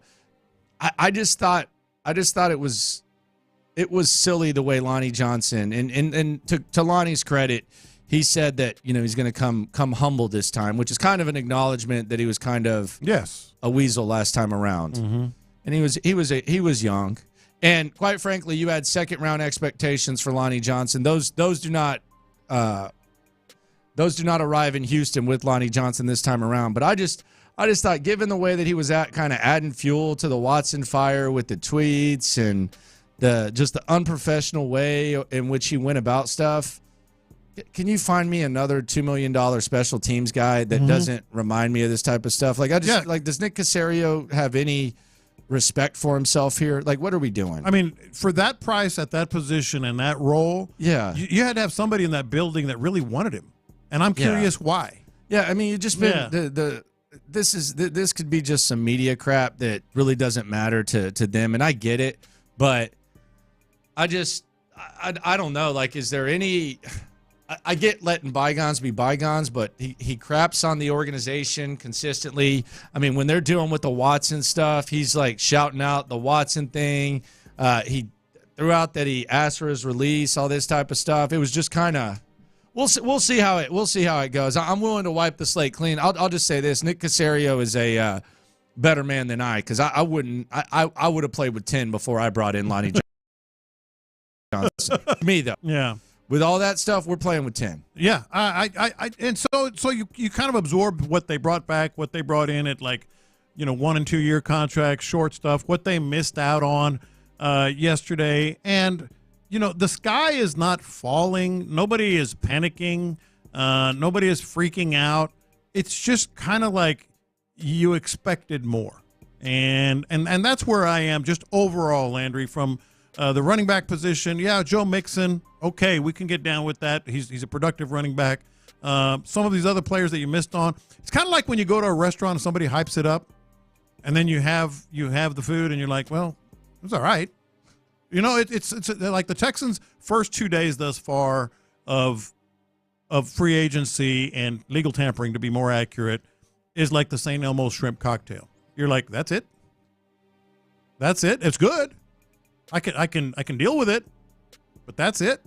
And that's where I am just overall. Tommy Townsend, he's going to replace Cam Johnston. Same range of player. I don't think you downgraded there. I don't think that was. I was actually kind of pumped about that one. Yeah, he's actually pretty damn good. Yeah, and he's had some good times. My two favorite are probably Al-Shaair and Townsend of what they brought in. So we'll see. And Mixon, because they needed it. Yeah, we'll see. We'll see how that goes. It'll be. I mean, it was just kind of a meh. Yeah, that's what I'm saying. It's not like, oh no, they're going to lose, but you're just kind of like, eh. On the text line, the 713. Bro, he's a fringe roster guy talking about Lonnie Johnson. Yeah, that's my point. Mm-hmm. If Lonnie Johnson were a badass, then it would be easier. But that makes it easier for me to say, okay, I can find someone that's not Lonnie Johnson. I mean, I don't know if you remember the time from the end of the Watson era to the Culley, the Lovie Smith, all that. You remember that, right? Yeah. It sucked. Lonnie Johnson made it worse. Yes, he did. So, yeah, that's kind of hard for me to get over. The 901. This is a hell of a reminder here. I forgot about this. The 901 says, I see it. Free agency is not measured in days. So F your took an L loser mentality. You guys just love to bitch. I don't even know. I'm not even that upset with the way that free agency went. I just wanted a running back. That's it. I'm not even really that upset. Lopez is more upset than me. I just said it was literally not even 5 minutes ago said it was just kind of unfulfilling. Like if I want to have a question for him and anybody that thinks that way. Like you don't do it in the first 2 days. You guys just want to whine. What did you expect going into yesterday? Like, did you expect that? Like, were you sitting there on your phone or on your laptop at 11 a.m. when free agency started, and were you thinking, boy, I hope the Texans miss out on all the running backs. I hope they lose Cashman and Singletary and Grenard. I hope no receiver comes into the forefront, and I hope that their biggest signings are a punter and Lonnie Johnson. Like, if that's what you were hoping for at 11 a.m. yesterday, then you win. Then you got it right. Because I thought it was unfulfilling. Okay, criticize me for thinking it was unfulfilling. I'm not an idiot. I know there's going to be more to come. But yesterday and coming in today, if you thought those things were going to happen and you would have been good with that, then you're right and we're wrong. But I expected more. I like the approach. It's just about one position for me. And they've signed Joe Mixon, so they're trying to figure it out. We'll see how it goes. Plenty of time. Yeah. But, I mean, maybe also, and I think this is something that we can look into, you kind of take a step back. The one thing that I've gathered, I know that he had an excellent year last year, and, hell, we said he probably should be exec of the year. I don't think Nick Caserio is quite the he is a bad move away from people just turning on him. Oh. Yeah, I don't think people completely I don't think the trust of Nick Caserio is fully It's where very many perhaps believe that it's at. It's very tenuous. And I half expected, I'm glad not to see this very much, I half expected to come in today and hear from people on YouTube and Twitch and on our text board. We're going to spend money. The McNairs are never going to spend money, no matter what they say, no matter how many hamburgers they make. And thankfully that hadn't happened. I just feel like they were willing to spend money, and they got beat out. They lost on Saquon Barkley. Yeah. Flat out. So that's why it's a little unfulfilling. They saw other running backs that presumably they were kicking the tires on go elsewhere. So that's why it was unfulfilling to me. Is it over? Hell no. But the first 2 days were not the splash or the improvement. Like, this team is still, it could be a much better roster ultimately than last year. But right now you're not saying, man, they got better. They lost a lot of players and they got some that might be pretty good. You know, you're not banging the table saying they got a lot better. I want to dive into perhaps a dose of reality that is not. It's gonna hurt me more than it's gonna hurt you. I can promise you. This is gonna hurt me. But maybe we need to take a closer look at where exactly this team sits compared to what we've been talking about leading up to free agency. And maybe they told us what they think too. We'll get into that coming up next. First, though, Brad Paisley this Saturday. Nothing better than a good old early rodeo concert. You hit the fair in the afternoon, you go to the concert, and then you got a whole night ahead of you. What better musician to be on that stage than Brad Paisley? You've seen him with Peyton Manning on the commercials. Now you can see him on that stage. 713-572-4610, caller number 9. You can go spend Saturday. Brad Paisley. Next chance to win at 1-713-572-4610. If he's anything like me, he'll probably climb a tree too tall and ride his bike too fast. End up every summer. How can the Texans win?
Texans play here. Let's take a step back, because over the course of a season, when you're talking about the Texans and you're enjoying a season when, for lack of a better term, you overachieve and you prove a lot of people wrong. When people go back, you often hear, well, and they would have held off Carolina, and they wouldn't have lost that Jags game, and they would have won this many games. And we start looking at things through a positive lens. And this isn't necessarily negative, but let's look at things the other way around, because it is a year-to-year league. We've heard Nick Caserio talk about a 2-year plan.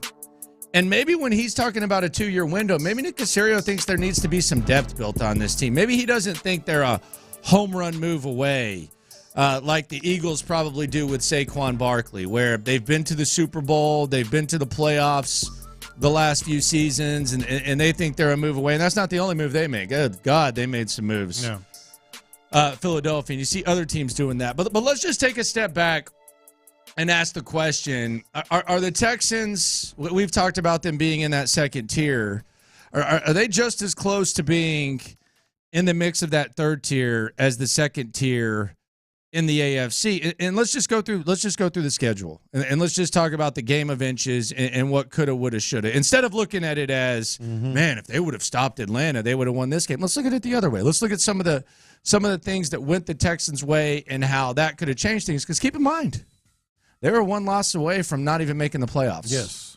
So it was a very, very close thing, and close situation for the Texans. The Jacksonville game, their first win, week 3. The game was tied.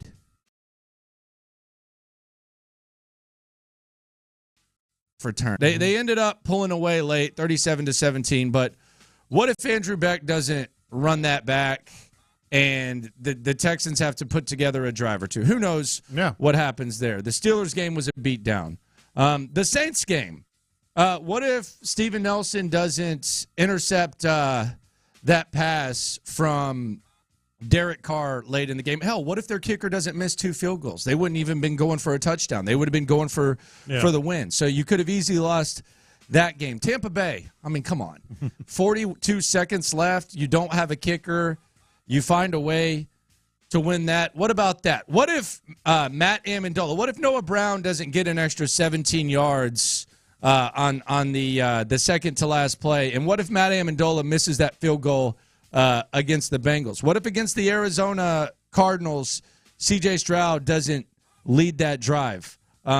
What if against the Denver Broncos, what if Russell Wilson doesn't throw that interception at the end of the game to Jimmy Ward? What if Derek Stingley doesn't bail out Jalen Petrie? The Tennessee Titans game, what if Dalton Schultz doesn't catch that pass that Case Keenum threw up that I think you, me, or Figgy could have intercepted?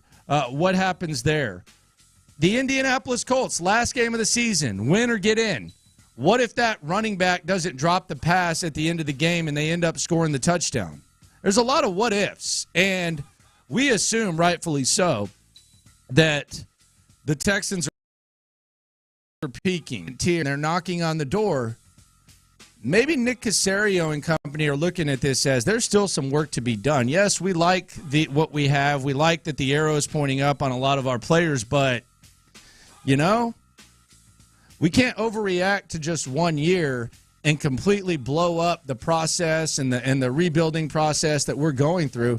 We gotta kind of stay with the same mindset that we've had, and maybe eventually we get to that point where throwing in an extra $4 million for a guy like Saquon Barkley makes sense. But at this point, we're not as close as many may think. What if that's their mindset? What if that's what they told us yesterday? After sleeping on everything that happened yesterday, I came up with the same question. It's more of a question. You're saying what if the Texans don't really think they are the contender that we think they are this season?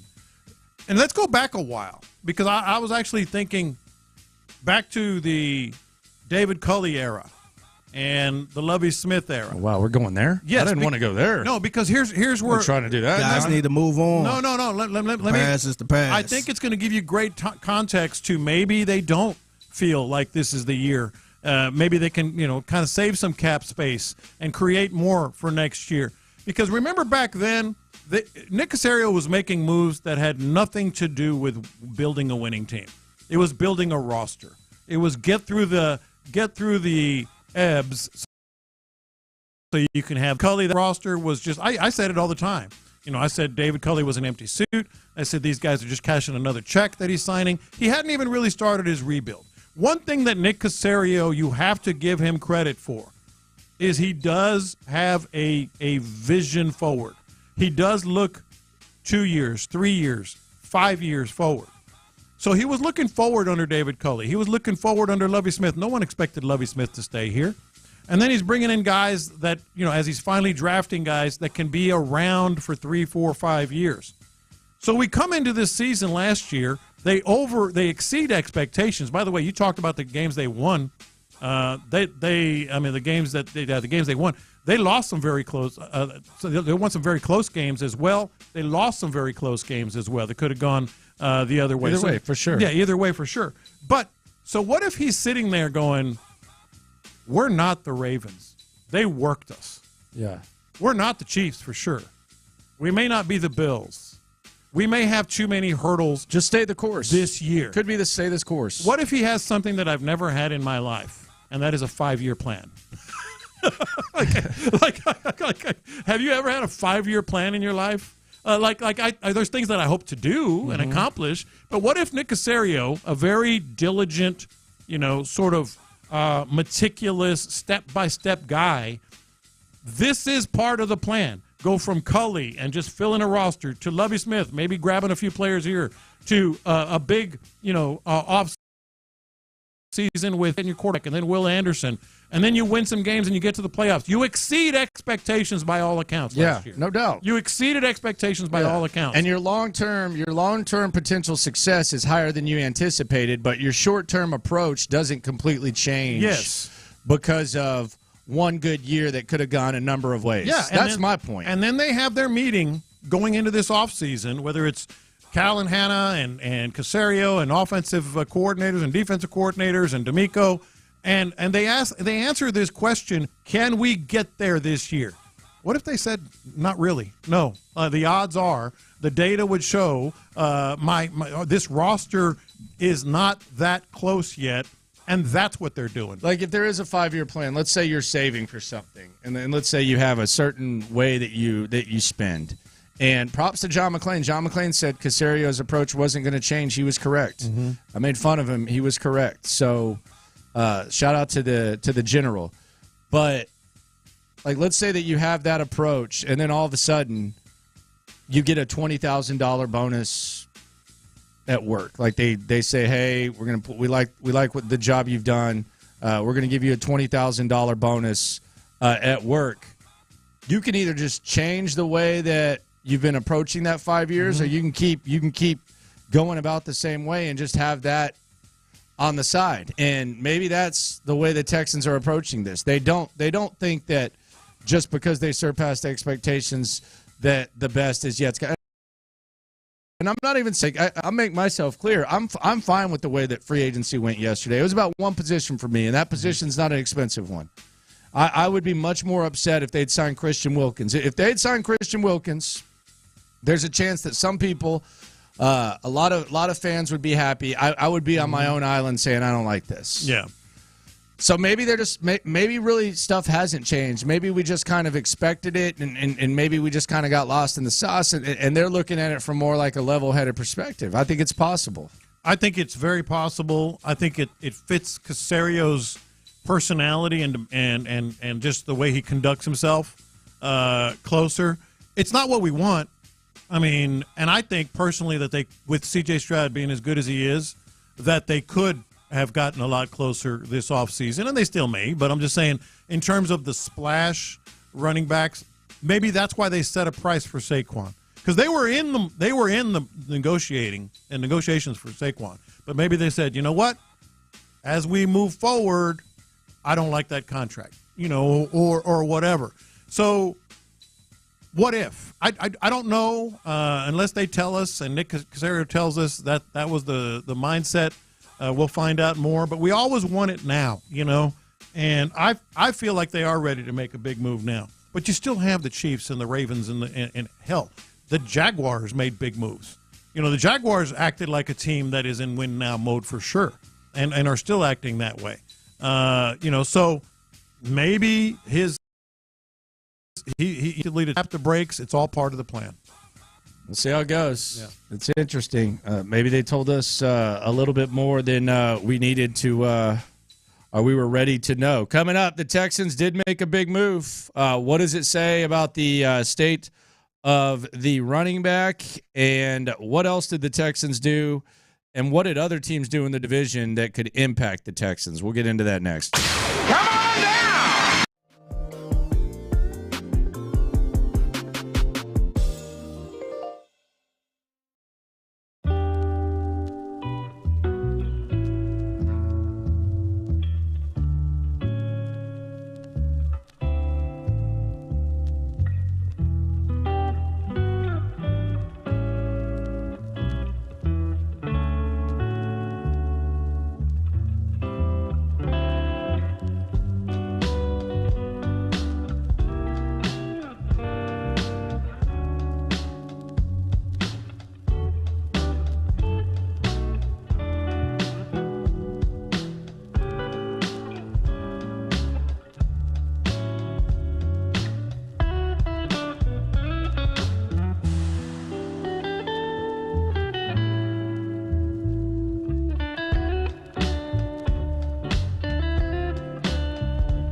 Landry Locker. All right, the Texans came into the day in need of a running back. They got one. The hits are lit here on In the Loop on Sports Radio 610. Playing all the hits. These are the hot stories of the day. You're listening to In the Loop with Houston's sports leader, Sports Radio 610. All right, so Joe Mixon. He's going to be the running back for the Texans. They made the trade. We've got that compensation yet? Still working on it, and I can't find it yet. He was going to get released. The Bengals went with Zach Moss, and the Texans are bringing in Joe Mixon. 1,000 yards last year, 12 touchdowns, 8 rushing, 4 receiving. All-purpose back, knows the system.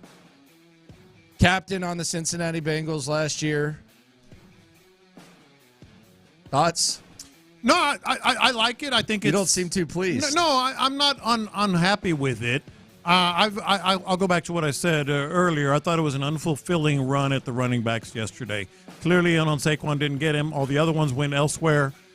Mixon, I mean, he one of the offensive assistants, Bill Lazor, knew him from Cincinnati, so there's a little bit of intel from inside the building. I don't mind it. I don't like it. I think it's an upgrade from Devin Singletary. I want another running back. If we're being honest, I want another one as well, and I'm sure they'll get something. Just depends on what level of running back it is. By the way, I want to give someone some credit for being on top of this. Who's that? Cody Davis. Mm-hmm. Cody Davis of the SI Wire. Mm-hmm. 14 hours ago, after missing out on several running backs in free agency, the Texans have turned their attention to free agent Joe Mixon, per source. How about that? Salute to Cody, man. Cody Davis out there getting his grind out. How about Cody Davis doing his thing, getting in that mix? Good for him. Getting on the board. How about that? He got on the board. He on your board? board? Do we put him on the board for that? Hell yeah. You do. Yeah. So Cody Davis gets on the board. Yeah. Yep. Okay. There you go. Mm-hmm. Cody 1, Joe Mixon. Do you want the what's the tally? The updated list right now? Mm-hmm. All right, Ian Rappaport's got 2 with Schultz and the Mixon signing. So we'll give him the Mixon signing. Mm-hmm. DJ Bieniemy has 1 with Fairbairn. Adam Schefter has 1. Townsend. Schefter only has 1 Texan. Jeremy Fowler has 1. Eric Murray. Mm-hmm. Ari Myrov yesterday. How about that? Aggregate these nuts. Jeff Okudah and Autry. Okay. Diana Rossini has 3. She's having a good year. Fatukasi, Shair, Noah Brown.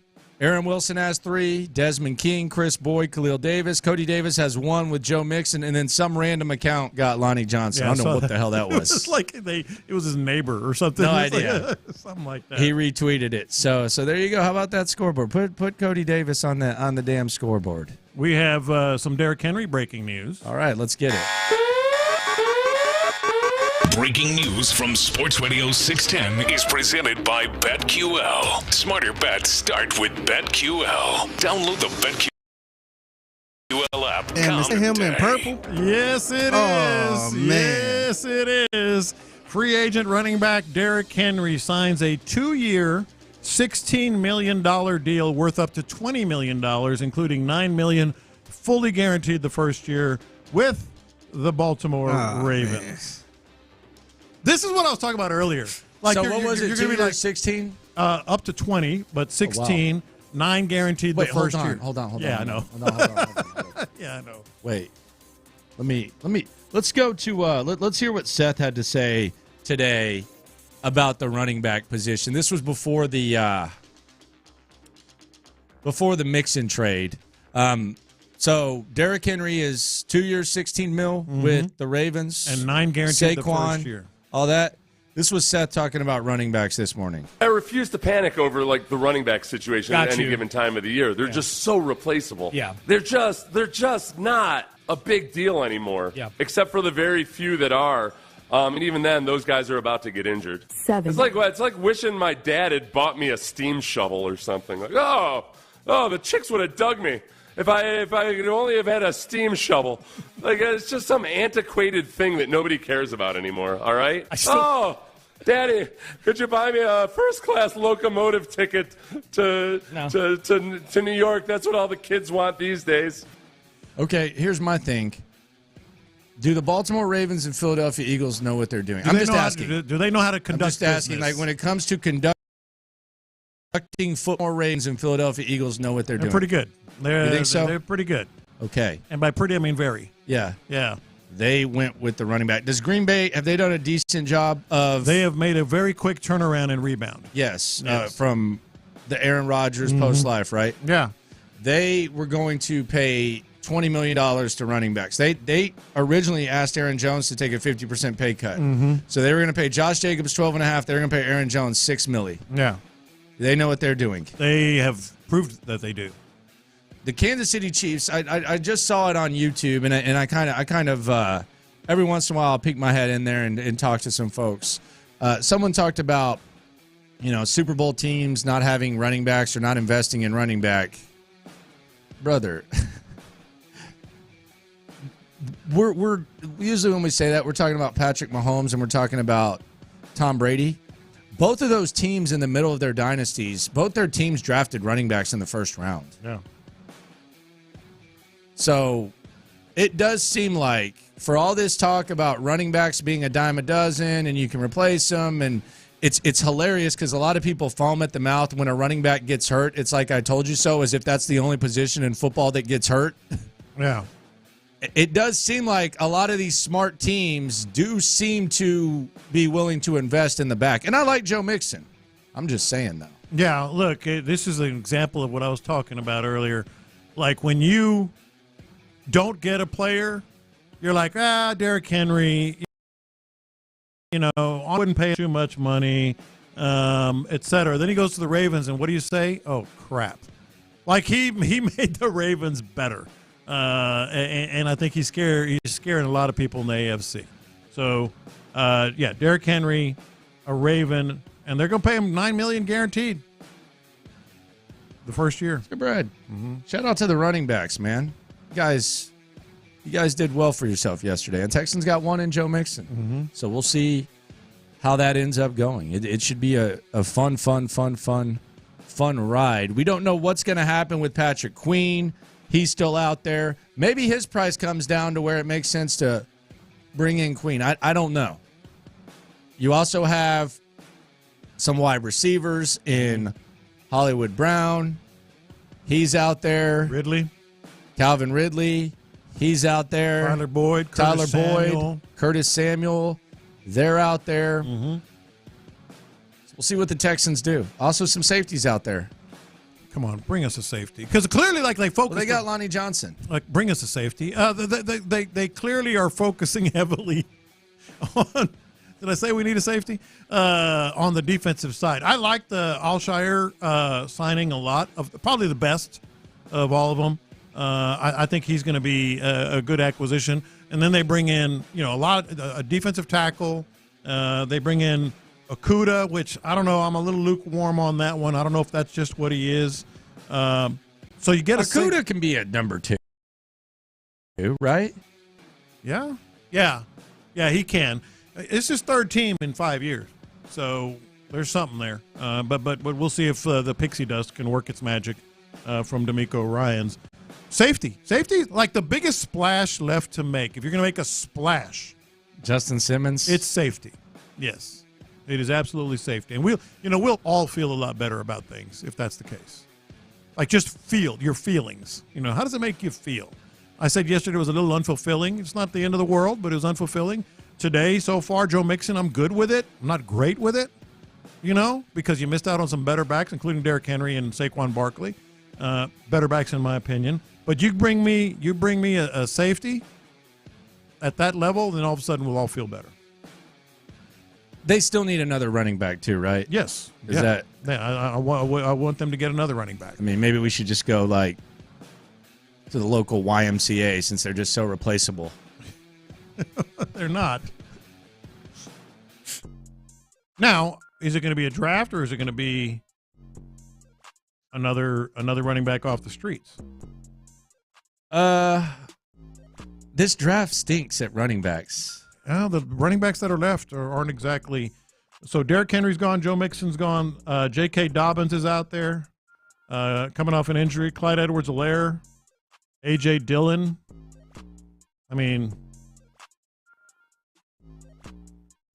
Kareem Hunt. We'll see. Right. What if they had a backfield of Joe Mixon and Kareem Hunt? Oh, my gosh. Goodness, man. Just bring him in, man. Joe Mixon and Kareem Hunt. Come on. Times they are a-changing. Who says no? I think some people would say no. I mean, I think some people would say no. Now the one off, I'm moving on. But if we're going two, I think we need to bring it to the table. What's that?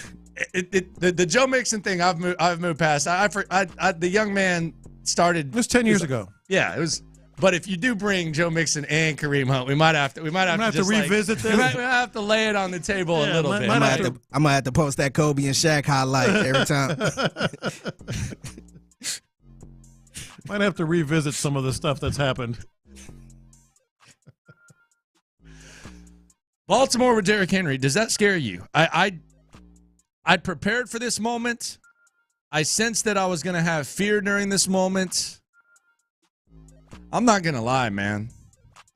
You put Henry back there with Lamar Jackson and you're running zone reads and stuff like that. It's a little bit scary. He's for me. the guy that you're like, he's washed. Oh, crap, he's a Raven. You know, it's like, okay, be careful what you wish for. And they usually keep like 3 more running backs too. Yeah. So he ain't gonna be the only one. I bet you Browns fans are just sick. Like, just sick about this. But at least they got Jameis Winston. Browns got Jameis Winston. Yeah, Jameis Winston's going to be Deshaun Watson's backup. They got him because they don't think anybody's going to be clamoring for him to play ahead of Deshaun. They absolutely will. Nah, not as much as Flacco. No, not as much as Flacco, but they absolutely will. Flacco is going to be a hero in Cleveland for a long time. Mm-hmm. I don't know if anyone's going to sign him. What do they say? He'll never have to buy a beer in Cleveland. I hate that expression. Yeah, what is that? I hate that expression.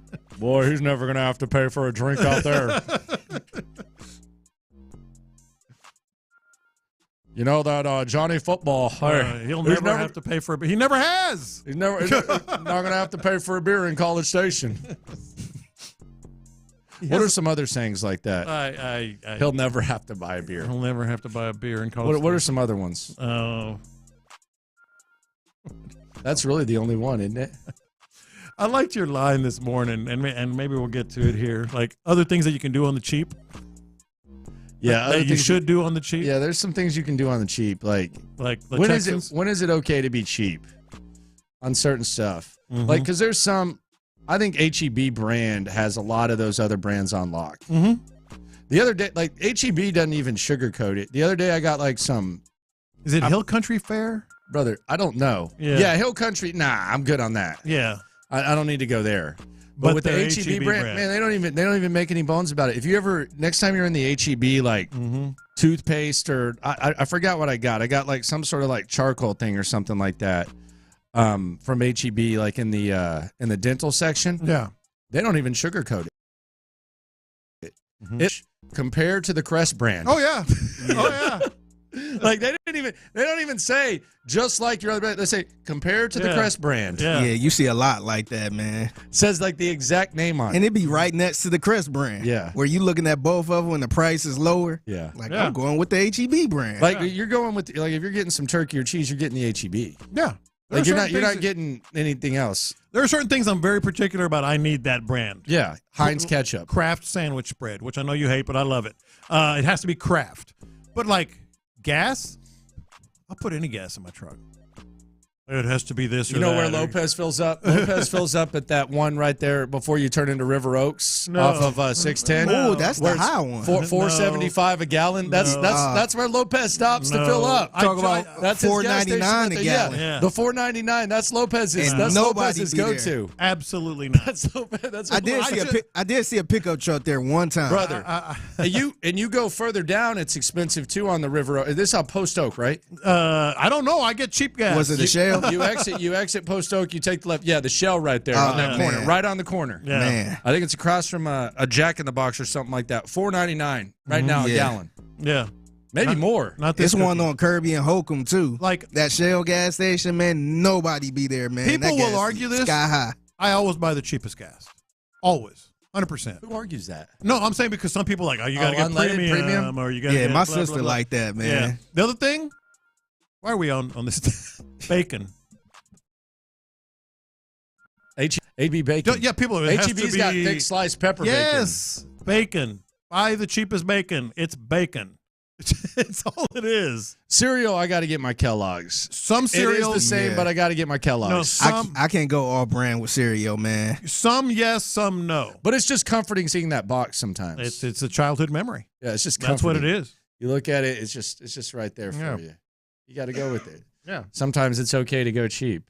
Shout out to Nick Casario. Coming up next, Lopez's 3 worries. Have they changed given the news that we've gotten today? Day 2 continues. Little lunchtime now.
always live on the free Odyssey app.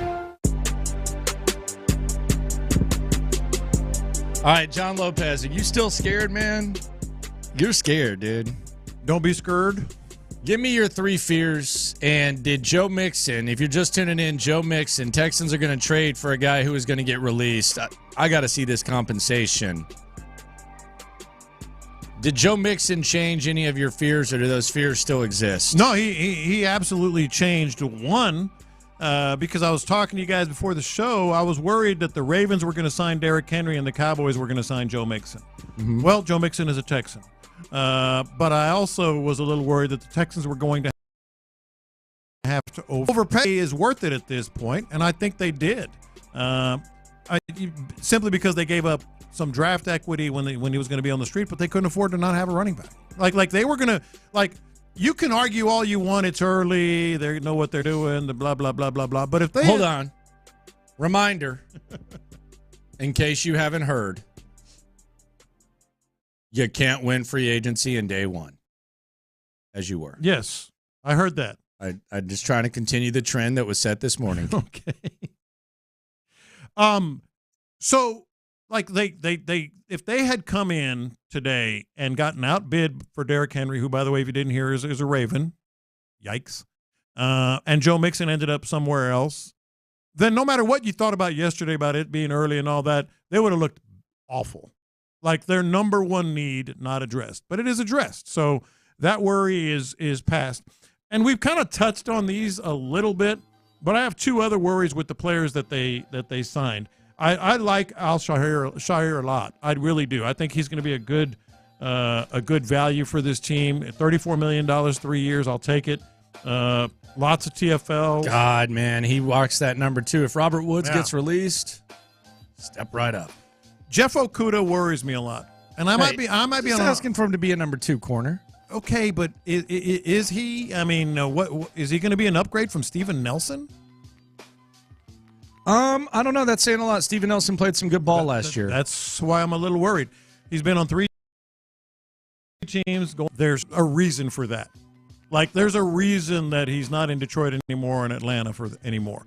Yeah, but he was a number 3 overall pick. Look, nobody's questioning what his physical attributes are and how he got to be the number 3 overall pick. No one is questioning that.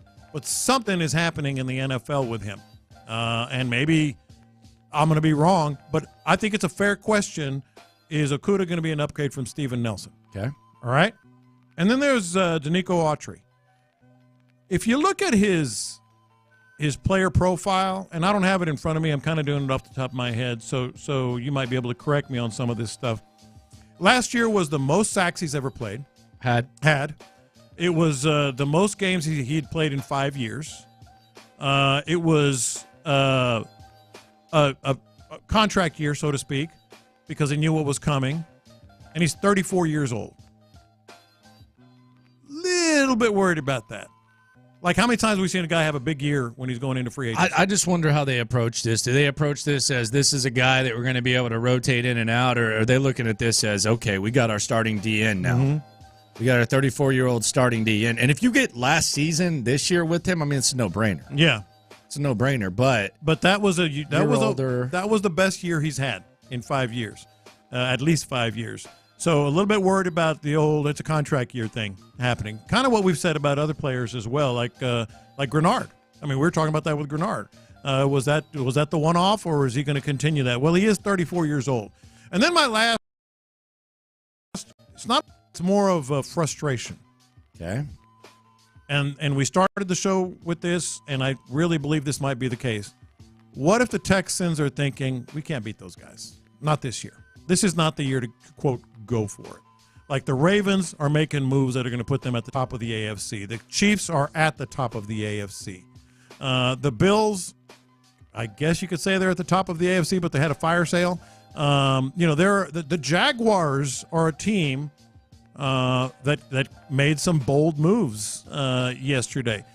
I'm a little worried that the Texans are just going to be very diligent, and maybe it's the smartest way to go, but I think they're closer than a lot of other people do. I think with a couple of smart moves they could have made. They still got smart moves, though, ahead. They still got opportunity. What's left at some of these positions, though? You can't draft I mean, there'll be guys released. Yeah. Yeah, there'll be some opportunity. There'll be some trades. Maybe you can get some value, kind of like you did with Mixon. See, I'm fine with the approach. Running back was, it was a worry. That. It was a worry. I'm going to ask a real simple question on the YouTube, text line, Twitch, all the above. Are you disappointed that the Texans did not acquire Saquon Barkley? Very simple. Are you disappointed that the Texans didn't acquire Saquon Barkley? And does bringing in Joe Mixon make you feel any better if you're disappointed? This was Chris Sims' immediate reaction when Saquon Barkley signed with the Philadelphia Eagles yesterday. There it is. Saquon, they're going to be so scary, that's crazy. And he's going to be motivated to just shove it up the Giants' That's what's even worse. How elite is Saquon Barkley still? There's no doubt he's top 5-ish in football still. To me, the skill set is too special. Can catch the ball like a receiver. He can run routes. He can beat people down the field. And then his running is elite still. As far as big plays, make people miss like we talked about. Damn, the Eagles are stacked. I mean, they're stacked. They won't go anywhere.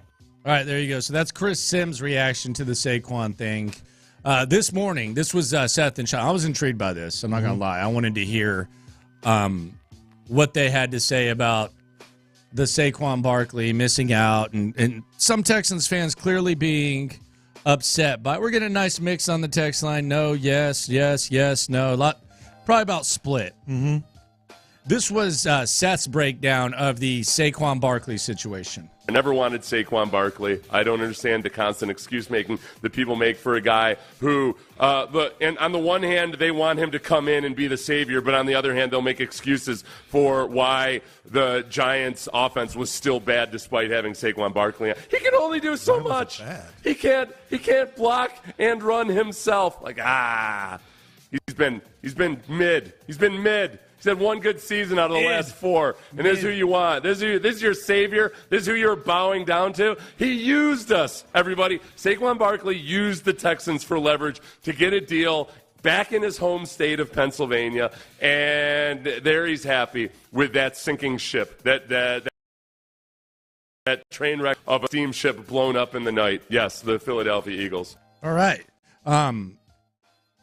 I want to believe that he was being facetious, that he was being sarcastic. Yeah, I think there was some sarcasm at the end. Yeah. But, you asked me that question. It might have been tongue-in-cheek. Were you disappointed they didn't get Saquon Barkley? Absolutely. I mean, absolutely.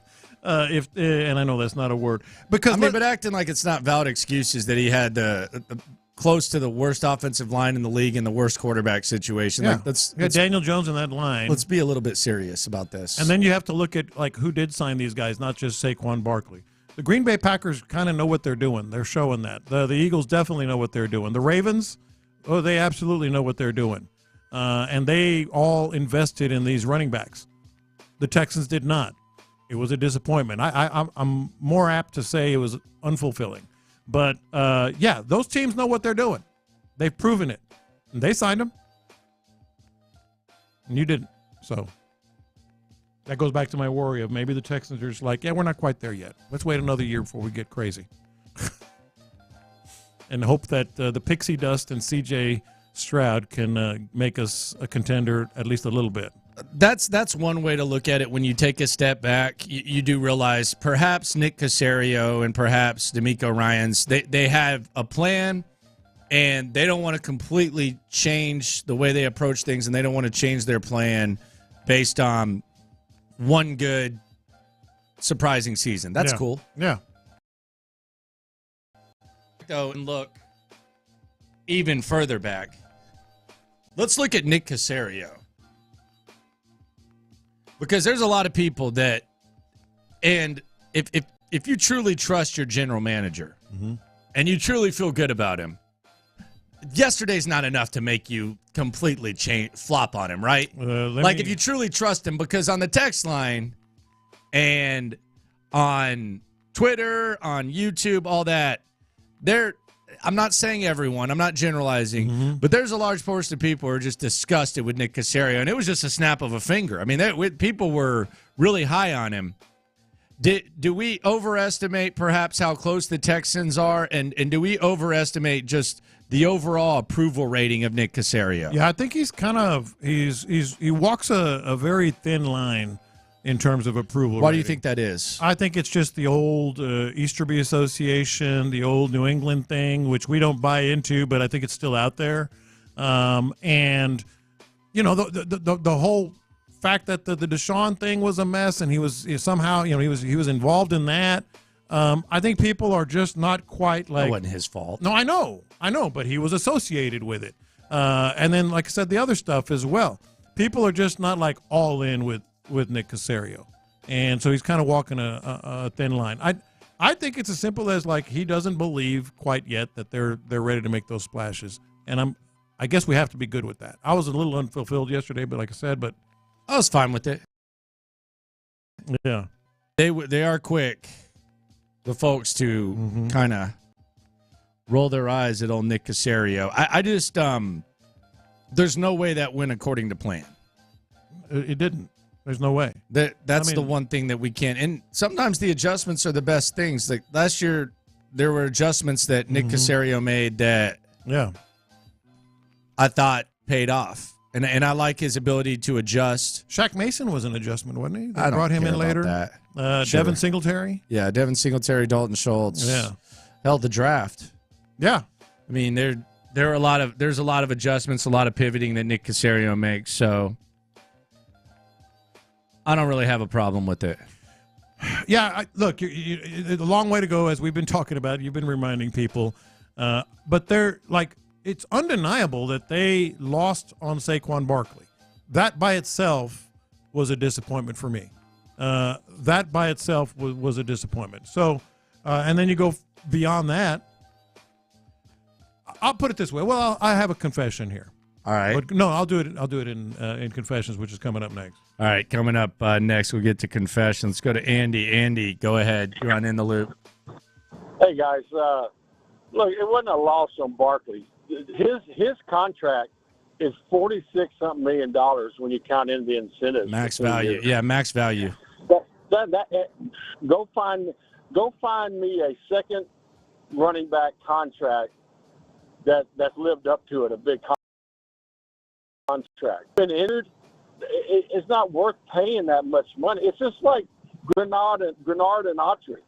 You're saving $9 million. It's not though, because you're paying Jonathan Grenard over $20 million. The max value is $46 million. If he reaches those incentives, then it's going to be worth every penny, because running backs still do impact the game. So it's not the same thing. That's the problem I have with the way this running back thing is discussed. Is you people discuss it like it's the same as a D end, and based on the market, it's not. He's not worth it. Okay. Go look at his big year and what he did the second half of the year. He averaged less than 3.5 yards a carry the second half of the year. His huge year, his first 8 or 9 games are great. 8 games are great. But his last. So is this about the player or the position? Because this is the problem I have with running back discussions. And appreciate you for calling in, Andy. You start off with talking about the specific player, which I'm down with, but then you generalize it into the actual position. So which one is it? Like, do you think Saquon Barkley sucks, or do you think running backs suck? It's both. It's both. Barkley couldn't sustain a great year. Go look what McCaffrey did last year. His second half was better than his first half, and his first half was good. You've got to be able to maintain it the whole season, and Barkley hasn't done it one time in the NFL. What do you mean hasn't done it one time? No, he hasn't maintained consistency above 4 yards a carry the whole year. Go look at the big year compared to second 8 games. His carries went down and his average went way down. Okay, so you're saying that he just kind of falls off. That's what you're saying. So it's a Saquon Barkley thing. It's not a position thing. And then you look how many times he's been injured, and it's the most injured position ever in the NFL. I don't know if that's true. I hear that all the time. Go look at the season. Look at the season. Okay, you convinced me there, Andy. Come on, go look at the season. What is that? Like, what are you telling me? The year he had, the big year he had. Go look at the game. Let me ask you this. Do you think that the Philadelphia Eagles have proven themselves as an organization that knows what the hell they're doing when it comes to acquiring players the last 5 years? I think the Philadelphia Eagles have an internal problem. Okay, they have an internal problem. That's fine, but their talent, like the way that they've developed talent, the way they've drafted, the way they've signed guys and stuff. Would you say that they have established themselves as an organization that might know what the hell they're doing? Well, yes, they know what they're doing, but it's too. I'm telling you, he's not going to live up to the contract. Well, first of all, let me weigh in on here. You say 40 whatever million. The guarantee is 26. 46 something. Well, hold on. But if he earns 46, he's worth every penny. If he earns, that's exactly what I was going to say. If you do pay him $46 million, he's a stud for 3 years because the guarantee is only 26. That for 3 years, the guarantee is only 26 for Saquon Barkley. That's a value at what you're getting. Then the second. That means he's only going to play 2 years for $13 million a year. Okay. So let me ask. So Andy, here's the thing. Why would the Texans be in for around $11 million if he just sucks? It's not like they were out on him. Why would the Texans be in at $11 million, but they bail out when it goes up to 14? Well, I'll almost say odds it was $11 million without incentives. Well, then they're just giving it away. They know they're not going to get him because they all have incentives. They all have guarantees. Let me throw you a couple names out. Devontae Adams, boy, when he went to the Raiders, it was blah blah blah blah blah. What has he done in 2 years? He hadn't helped them to go nowhere. Tyreek Hill, how far did the Miami Dolphins go with Tyreek Hill, paying him almost? He's one of the best receivers in the NFL. What do you mean? How far have they gone with Tyreek? Are we going to wide receiver now? Okay, let me ask you something. Where is Grenard? Is Grenard and Cashman going to sniff the playoffs the next couple We of years? don't care about Grenard. We're fine with But Grenard. that's what I'm saying. When you go out and sign these big names, if they're not going to help you're talking about Tyreek Hill and Devontae Adams. See, you're doing it again. You're bringing running back pay scale. Mm-hmm. Like we just said that if Saquon Barkley reaches these incentives, he's going to impact the game. And he's going to make $15 million a year max. That's what you just said. You're bringing in guys that got traded for first-round picks and more and are making $30 million, and you're comparing Saquon Barkley as the right thing. Like, are we going to be fair to the guys or not? Like, you're bringing in a much smaller pay scale, wearing at things that aren't even the same thing, Andy. No, what I'm comparing it to is, just because you sign big names for big dollars, it doesn't always help the team out. I don't disagree with that. Appreciate you, Andy. That's not breaking news. Yeah, we know that. I didn't want big names. I just wanted to bet. But that's not breaking news. Everybody knows that. So, but if you're talking about Saquon Barkley, I don't know what you're thinking if you think that they just did like a cursory offer to Saquon Barkley with no incentives and no guarantees. I mean, that's nonsense. That's nonsense. The Texans wanted Saquon Barkley. They wanted him for $33 million. There was going to be a big guarantee there. And then they hit a threshold that they didn't want to go above. But they wanted him. Let's just put it this way. Like, quit comparing Saquon Barkley to Jonathan Grenard, Tyreek Hill, and Devontae Adams. That would be ridiculous. Mm-hmm. Nobody's going to choose that. Saquon Barkley is basically going to get the same thing that 34-year-old Danico Autry's getting, unless he just completely rakes and smashes. That's where we're at. Yeah. Okay? So stop comparing running backs. Stop being unfair to running backs and comparing them to things that have nothing to do with them. By the way, does he hate the Danico Autry signing? Because he's 34. Yeah, I have no problem with it. If you think Saquon, no, I'm saying Andy. But my problem with the running back thing is I don't think the position should be generalized. If you think Saquon sucks, you think Saquon sucks. That's fine. I have no problem with that. Texans didn't think he sucked. Philadelphia didn't think he sucked. Mm-hmm. If you think he sucks, you think he sucks. Cool. Let's not generalize the whole position because the outlook of the position has changed. Yes. This isn't back in the day where Emmitt Smith holds out and all of a sudden Emmitt Smith is the highest paid player in the NFL and he comes in, the Cowboys give him the rock. Yeah. This isn't Barry Sanders trying to break Jim Brown's record. Barry Sanders is the highest paid back. This isn't even what the running back position was 3 or 4 years ago. It's different. So I get it. I get it. There's a desire to generalize it. If you think the guy sucks, you think the guy sucks. You might end up being right. But Players get hurt in the NFL. It does happen. There is big risk. Contracts don't always work out. No kidding. Sometimes they do. Sometimes they do. Lunchtime confessions coming up next. Come on down!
All right, lunchtime confessions. We confess our sins to you, the loopholes. Shout out to the loopholes. If you listen, you are one. Some of these confessions have to do with sports. Some have nothing to do with sports, but we're transparent with you 24/7. During lunchtime confessions, it is time to confess. Watch this. These are my confessions. All right, so I'm on the record. I do believe I'm fine with Joe Mixon, not over the moon, but fine with Joe Mixon. But my confession is I'd take at least 4 other running backs that signed elsewhere over Joe Mixon. So it's fine to get excited about the prospects of a 27-year-old that has 4,000-yard seasons, and I will be, I'm sure. But there's at least 4, maybe 5 guys that I would have rather had. Yeah, it was a good adjustment. Yeah, it was a good adjustment from day 1 to day 2. 4 or 5 guys. That's how I would look at it. Good adjustment from day 1 to day 2. Even though Saquon, end of the season, had less yards per carry. Watch this. These are my confessions. So, yesterday in the middle of free agency, the Texans put out a statement. This is some good news. Dylan Horton, who left the team last year with some personal stuff going on out of TCU. Good young man. Apparently, he had phase 4 of Hodgkin's lymphoma. Apparently, he's on the right track now, to the point where he even said he's looking to get back on the field eventually and play some ball. Here's my question, and this is my confession. I'm just being honest with you. First of all, great for him. Did that timing come across as weird? The fact that you put that out in the middle of the start of free agency, could that have not maybe come earlier or laid out at 4 o'clock on the first day of free agency? I don't think that's like. I mean, I'm just asking the question. Yeah, I don't think that's like insensitive. I mean, I'm not sitting here. I'm not outraged by it, but I did think the timing was strange. I think for Dylan Horton's sake, because I think you would have wanted more people to kind of have a clear mind, talk about it, embrace it, congratulate him and be hopeful for his future, etc. I don't think that's outrageous. Not at all. Watch this. These are my confessions. All right, so a lot of people said I was freaking out yesterday. I don't think I was, but if you do, that's fine. I was just, I just, as we've said here today, it was kind of a letdown. And I think it's still a letdown, even though Joe Mixon makes it a lot better. And some of the signings, who knows? But I did get a little petty. In the midst of it all, when I was worried about what the Texans were going to do, I did get a little petty yesterday. And I told you and Figgy this too. They're still going to reveal the new uniforms, though, right? They're still going to have new uniforms? Despite everything else, at least we have the new uniforms. That's going down for sure. Okay, so at least we have new uniforms. We may not have the players we want in them, but at least we have new uniforms. That's coming pretty soon, by the way, April. Yeah, next month. So what are you saying? I just was petty, like I was when I was mad about things. I was like, oh, at least they got new uniforms. So I was petty. I'll admit it. You think that they're not going to be good, or what? I think it goes back to the whole reputation of the Texans care more about that stuff than the product on the field. And I fell into the trap. I was like, well, at least they're getting new uniforms. You all right, man? I'm fine. You know that. Watch this. These are my confessions. Speaking of petty, I find it interesting that Lonnie Johnson is back in that building. Look, if Lonnie Johnson were a really good player, then I understand letting bygones be bygones. But maybe it's just me, but going through what the Texans went through during that dark stretch, and Lonnie Johnson constantly adding fuel to the fire on Twitter, just some of the silliness that was going on, to the point where he even admitted yesterday, going to take the humble approach this time around, saw what Akins did, saw what Desmond King did. I got to confess, if I were Nick Caserio, he's a stronger man than I would not have brought back Lonnie Johnson. No, and he's got a reputation for being able to kind of swallow his pride or whatever to get deals done. Yeah. Watch this. These are my confessions. The Jaguars kind of worry me. They do. It's like, okay, everybody all together. It's early. But if I'm a Jaguars fan, I like what they're doing. I mean, Gabriel Davis, who we talked about here. Yeah, your guy. Darnell Savage. You love Gabe Davis. The center, Mitch Morse. They brought back your guy Duvernay. They brought in Duvernay. Like the Jaguars are kind of Duvernay, man. Those were the only two receivers to leave teams yesterday. Duvernay and Gabe Davis. Yeah. They keep in mind they did beat the Texans here when there was a lot on the line, and they do have a quarterback that may not be C.J. Stroud, but he's pretty dang good. They're acting like a team ready to make a run or reclaim the division or whatever. The Jaguars kind of scare me. Well, I mean, they were a game away from it. Yeah, they were a non-Titans win. They're making moves, man. It was really close. It was like the year before when we talked about the Jags, and it was, the Titans lost Tannehill and they fell apart. Yeah, it was close division last year. So you're worried about the Jags, huh? A little bit. It's a very interesting confession. A little bit. Watch this. These are my confessions. Still think the Texans need a running back. I know they signed Joe Mixon. Still think they need another running back. Dameon Pierce, can't count on him. Mm-hmm. Can't count on him. Got to hope that he can play his way into being one of the top 3 backs, but need another running back. I don't need the Dare Agumbawale thing. God bless him. I'm glad he survived in the league for 7 years. Mm-hmm. You got to give me a little more than that. You got to give me someone that can come in there, be a receiving threat, and be able to play special teams. Still need a running back. Still a very thin running back room, even with Joe Mixon, who can do most everything on the football field. I agree, and I think that's something that they're going to have to address, if not today, in the draft. Watch this. These are my confessions. I love the Alshire signing. Not a big fan of the Okuda, if I'm just being honest and confessing here. I think it's a roll of the dice, maybe worth some D'Amico pixie dust that'll work. I just think that he may just be what he's been his first 4 years, and that's a guy that kind of underachieved. Not a big fan of that one if I had to pick one. Lunchtime Confessions here on In the Loop on Sports Radio 610. Coming up, let's take a look at the John Lopez wish list. He had a wish list of Texans free agents that he wanted them to keep. It ain't great. Goodness, there is a lot of departures. We'll get to that coming up next. First, I want to talk about Texans turf.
Studios, Sports Radio 610 presents In the Loop with John Lopez and Landry All right, Locker. Lopez had a top 10 list of free agents that he would like for the Texans to keep.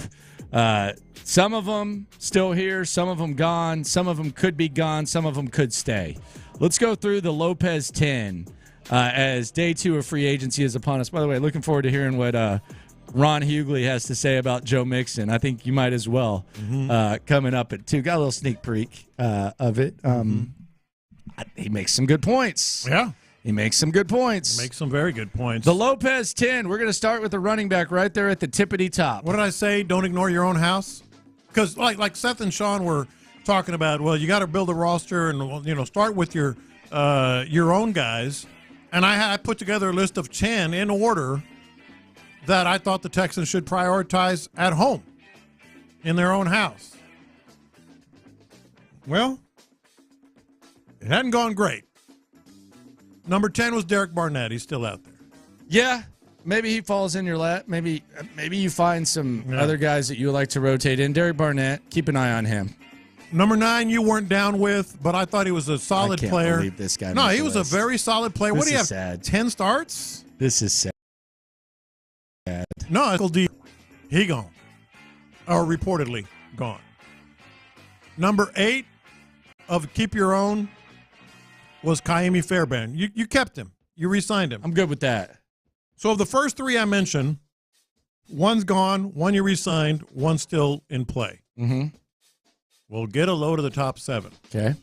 Steven Nelson. You signed Okudah. You would think that means the end of Steven Nelson. It does. Cam Johnston. He gone. You did a good job, though, replacing him. I like Townsend. Yeah, I do too. Jonathan Grenard. He gone. Jonathan Grenard's gone. Yeah, and I think that was a good decision to let him go. After I saw the money, I would agree. Sheldon Rankins still in play. Okay. I like him, but, man. I like him more than you do. I like him. Just the way that people talk about him in that locker room. Would you rather have Armstead? Yeah. Okay, I'm just making sure. Because I think Armstead's coming to the team. I hope so. No, I would bet on it. Yeah. I would bet on Armstead being here. I hope so. Number 3 was Dalton Schultz. You re-signed him, so good. Number 2, Blake Cashman. He gone. That was a lot of money, and quite frankly, I don't think they could have matched it. He loves Minnesota, well, they man. could have, but I don't think so. That would have been a lot. But I don't think he would have. I don't think if the money was equal, I think he's going to Minnesota. Yeah, because of all the background and all that. I mean, he grew up there. Yeah, played football That's home. there. Played college Played there. football there. Yeah. Played college there. Yeah. Families from there. Mm-hmm. He loves Minnesota, man. And number that he does fast food spot. Yeah. Oh, they have one. It's the one that Clover.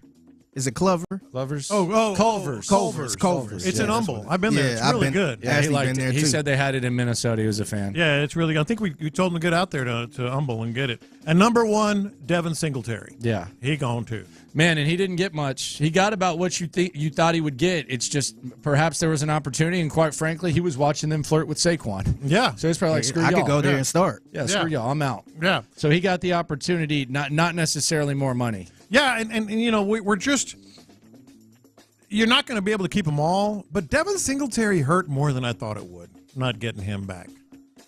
Because, like, if you had Joe Mixon spend a little on Devin Singletary and Dameon Pierce, I'm feeling a lot better. Because Joe Mixon, as I said during confessions, I'd take 4 or 5 guys that signed elsewhere over him. And as we were talking about with Show, they all went to teams that had less money than the Texans in terms of salary cap. I get down with the Joe Mixon thing for today. Yeah. Yesterday, no. Yeah. It ain't great in terms of what you kept on your own, and the roster is ongoing. We all know that. Now you replace Singletary with Mixon. Mm-hmm. You replace Cashman with Shire. Mm-hmm. You replace Grenard with Autry. Danico Autry. You replace Cam Johnston with Townsend. You replace Steven Nelson with Okudah. You can replace Michael Dieter with Air. And then we don't know what's going to happen with Derek Barnett and Sheldon Rankins. So what we're seeing here is they're just building their roster right now. they're just building the. There were no big splash signings. Maybe Joe Mixon. No, there's no unless really. If Jeff Okudah gives you what Steven Nelson gave you, then that's awesome. Mm-hmm. If Autry gives you what he gave the Titans last year, and he gives you what Grenard gave you last. If I think Shire can give you what Cashman gave you, I actually have a lot of hope. I like for him. I like him a lot. I think that's the best signing. And then Mixon and Singletary. So there's talk. The Texans got worse. It's early in free agency. It definitely is. I know I've given a hard time to Sean and Seth, trying to really just hammer the point that you can't win in day one of free agency, and it's not the way to go. But there's still plenty of opportunity. Now, with that said, the one compromise that we've come to is, and I think even the ultimate Nick Caserio apologist, can admit right now, like you have to with a straight face, admit that yesterday did not go according to plan. No, it didn't. It was unfulfilling. It was a disappointment, especially when you consider what you have and what was available to you. And I think it was kind of eye-opening too. I think it was just eye-opening that the Texans they're not quite feeling it yet. That they can make that move. I mean, because look at the teams you got to go through. What did the Chiefs do this offseason? Oh, they went ahead and brought back Chris Jones and who knows what else they're going to end up doing. But they're running it back. What has the Ravens done? Oh, they brought in Derrick Henry. The Bills have 10 draft picks this draft, and so they cleaned house to clear space. The Jaguars made big moves to maybe give Trevor Lawrence what he wants. Like, that's what made it unfulfilling. Like, the teams that think that they're going to contend were making splash moves, like head-turning moves. The Texans did not. So do they really think that they can make a run? That's what was unfulfilling. Did I remind you that you can't win day one of free agency? Well, yeah, I think you did. Yeah, I gotta meet that. Thanks for saying it again. Trying to catch up. Man. Yeah. Trying to get there. Gotta let you know, man.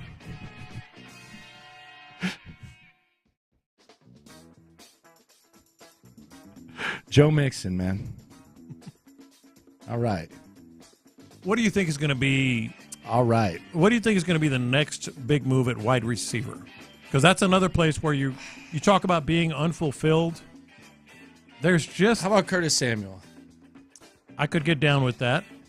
And still draft someone. Yeah. Well, I think they're going to draft the cornerback number one. What do you think CJ's thinking right now? CJ Stroud. I said it at the end of the show yesterday.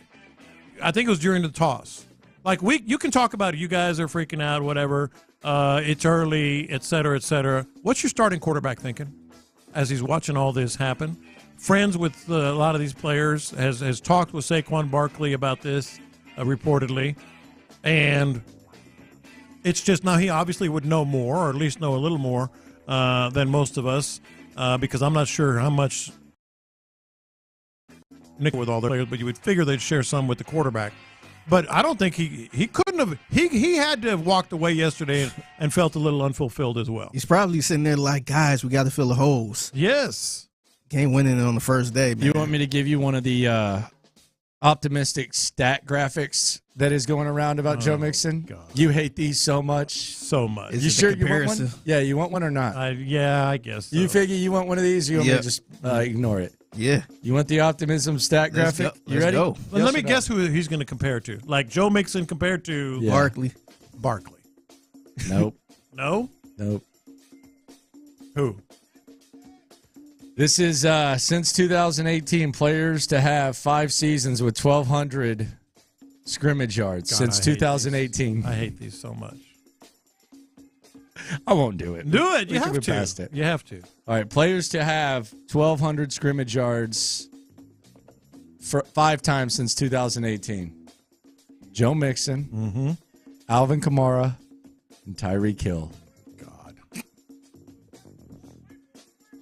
Tyreek Hill.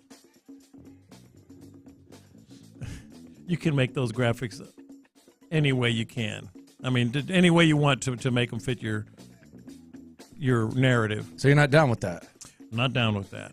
Like I thought you were going to go with Joe Mixon versus Saquon. See, he's better. No. If we are bringing back guys, and I think I just saw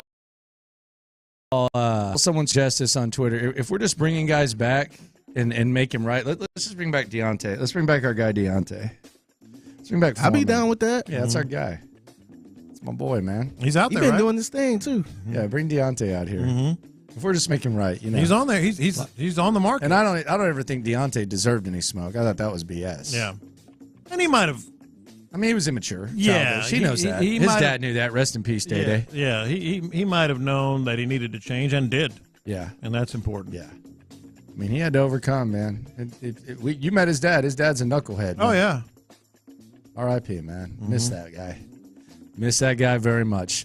Landry Locker, John Lopez, Figgy Fig with you here on Houston Sports Leader, Sports Radio 610. So you talked about Jacksonville.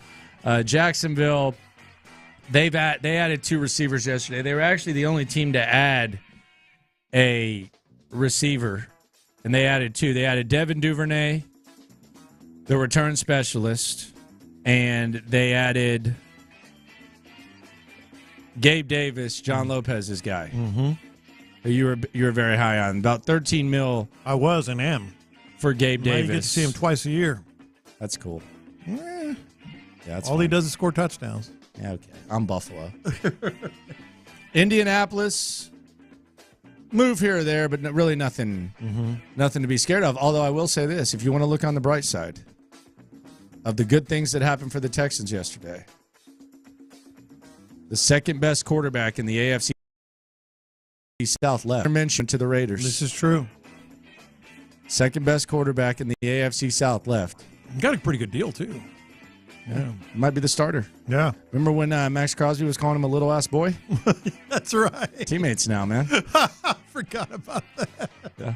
You know there's going to be Called some him a mention little of ass that. boy. There's going to be some mention of that. Yeah, the video. And he was like, man, he called me a little ass boy. Man, why is Max Crosby so angry?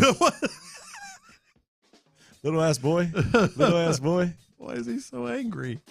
So now Trevor Lawrence officially the second best quarterback in the AFC South. Was third, now he's second. So there you go. There's the bright side. Coming up next, the second day of free agency. The reaction to the biggest signing leads to drama. And if you think the running back position was bad for the Texans, they don't even have it the worst of all the teams in Texas. That's next. Come on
down!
KILT-FM HD2 Houston. Insider access. Exclusive content. The Texans play here. Always live on the free Odyssey app. Let's go around the NFL to keep you in the loop. This is Houston's sports leader, Sports Radio 610.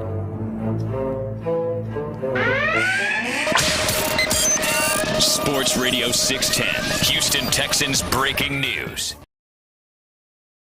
All right. Not going to be a Houston Texan. He's going to wear the Pittsburgh Steelers uniform next year. God, dog it. Well, It's not a good day for Cleveland. Man. This is where it gets interesting. The money? The money. Yep. 3 years, $41 million. Dude. Man, what? Yes. I thought we were talking like Yes. $17 million a year. 3 years, $41 million? Yeah. God, dog. How does that make you feel? Not great. Kind of wish he was had the Pittsburgh Steelers pelts on the wall. Yeah, exactly. Somebody texted us, where's the excitement? Man. I agree. That's a pretty good deal. Where's the excitement? 3 years, 41? That's a pretty good deal. Damn. So Who is his agent? Yeah, so were they not really in on him? Or was that too much? Because if that's too much, then we got a story brewing here. You know? Because I've been saying all day long, I wonder if they just don't think they're there 3 years, yet. 41.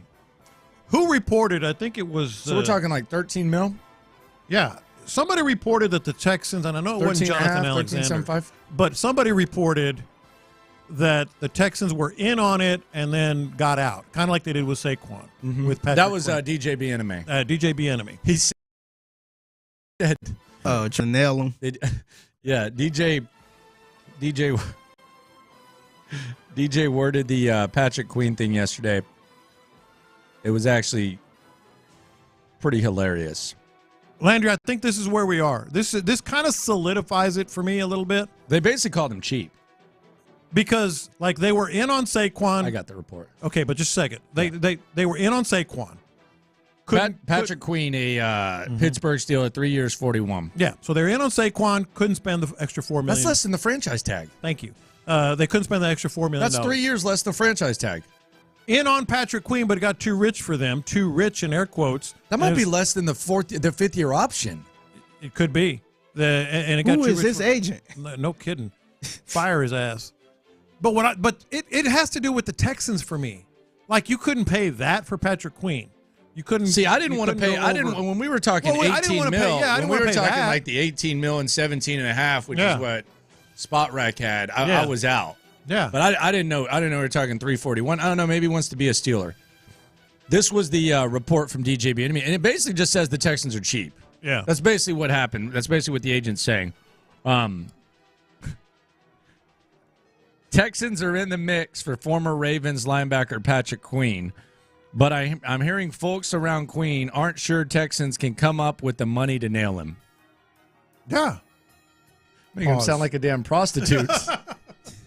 Making him sound like a prostitute. The Texans can't come up with the money to nail him. Let's go through this, Landry. You couldn't come up with an extra $4 million for Saquon. You either chose to or couldn't come up with the extra whatever it was for Patrick Queen. That's a bargain. They can't nail nobody. They can't nail anyone right now. They just can't nail anyone right now.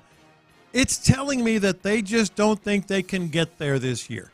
They're not going to overspend. I think Eric Armstead's coming to Houston.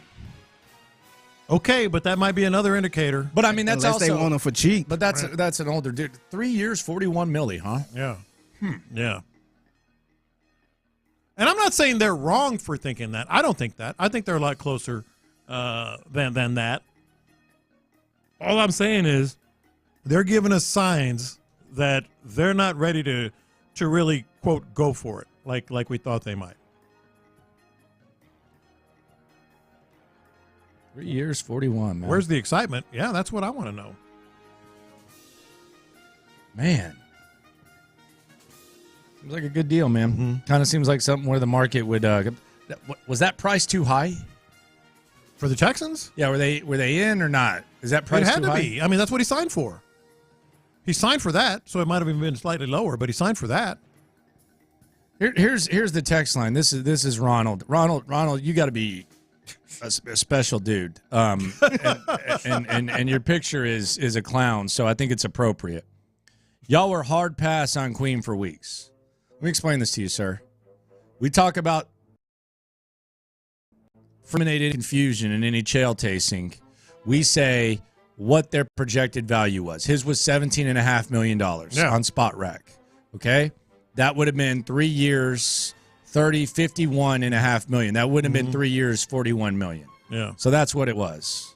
So it was the price. There you go, goofball. He does have a clown emoji. Yeah, it's appropriate. Very appropriate. Landry Locker, John Lopez, Figgy Fig with you. Saquon Barkley is going to the Eagles. This was the reaction from Chris Sims when that news broke. There it is. Saquon Barkley. Oh, my gosh. They're going to be so scary. It's crazy. And he's going to be motivated to just shove it up the Giants. That's what's even worse. How elite is Saquon Barkley still? There's no doubt he's top five-ish in football still. To me, the skill set is too special. Can catch the ball like a receiver. He can run routes. He can beat people down the field. And then his running is elite still. As far as big plays, make people miss like we talked about. Damn, the Eagles are stacked. I mean, they're stacked. They won't go anywhere. Okay. Yeah. Tiki Barber, he's giant through and through. This was the quote. And it's funny how this was reacted to on the internet versus what it sounded like. Tiki Barber, there was a graphic that said Tiki Barber says Saquon Barkley is dead to him. Saquon Barkley reacted to it, basically told Tiki Barber he knows nothing about loyalty. Keep that energy when you see me, yada, yada, yada. Here was the original context of what Tiki Barber originally Twitter himself to say thank you to everyone who's shown me love and support over the past 6 years. Forever grateful. Excited for the next chapter. Blue heart emoji. Peace. Okay, right. Blue heart emoji. I'm looking at a He's pic. dead to us now. Yeah, say it. He's dead to us. Because he won't say it. You're dead to us, Saquon. Good luck. You're dead to me. All right, there you go. He's literally laughing. He's joking. He's laughing. Clearly. You're dead to us, Saquon.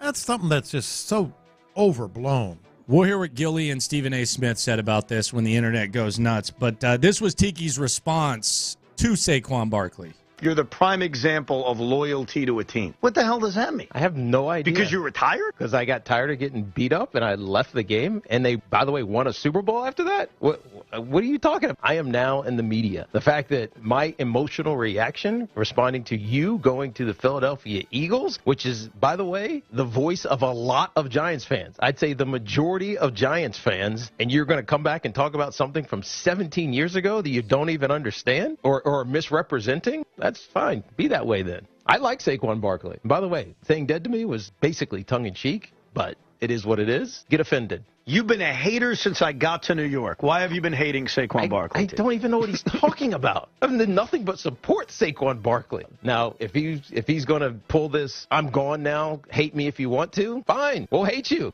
right?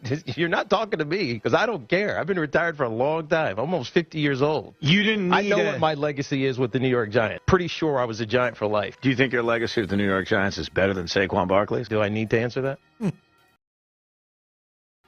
Became a thing is beyond me, but whatever. I think no one's going to I think Saquon took it far too seriously. Rest of the running back market, DeAndre Swift got a 3-year, $24 million deal from the Bears. Tony Pollard, 3 years, $24 from the Titans. $15 million guaranteed for Swift. Josh Jacobs basically got a 1-year deal with the Packers, $12.5 guaranteed. It's then year to year.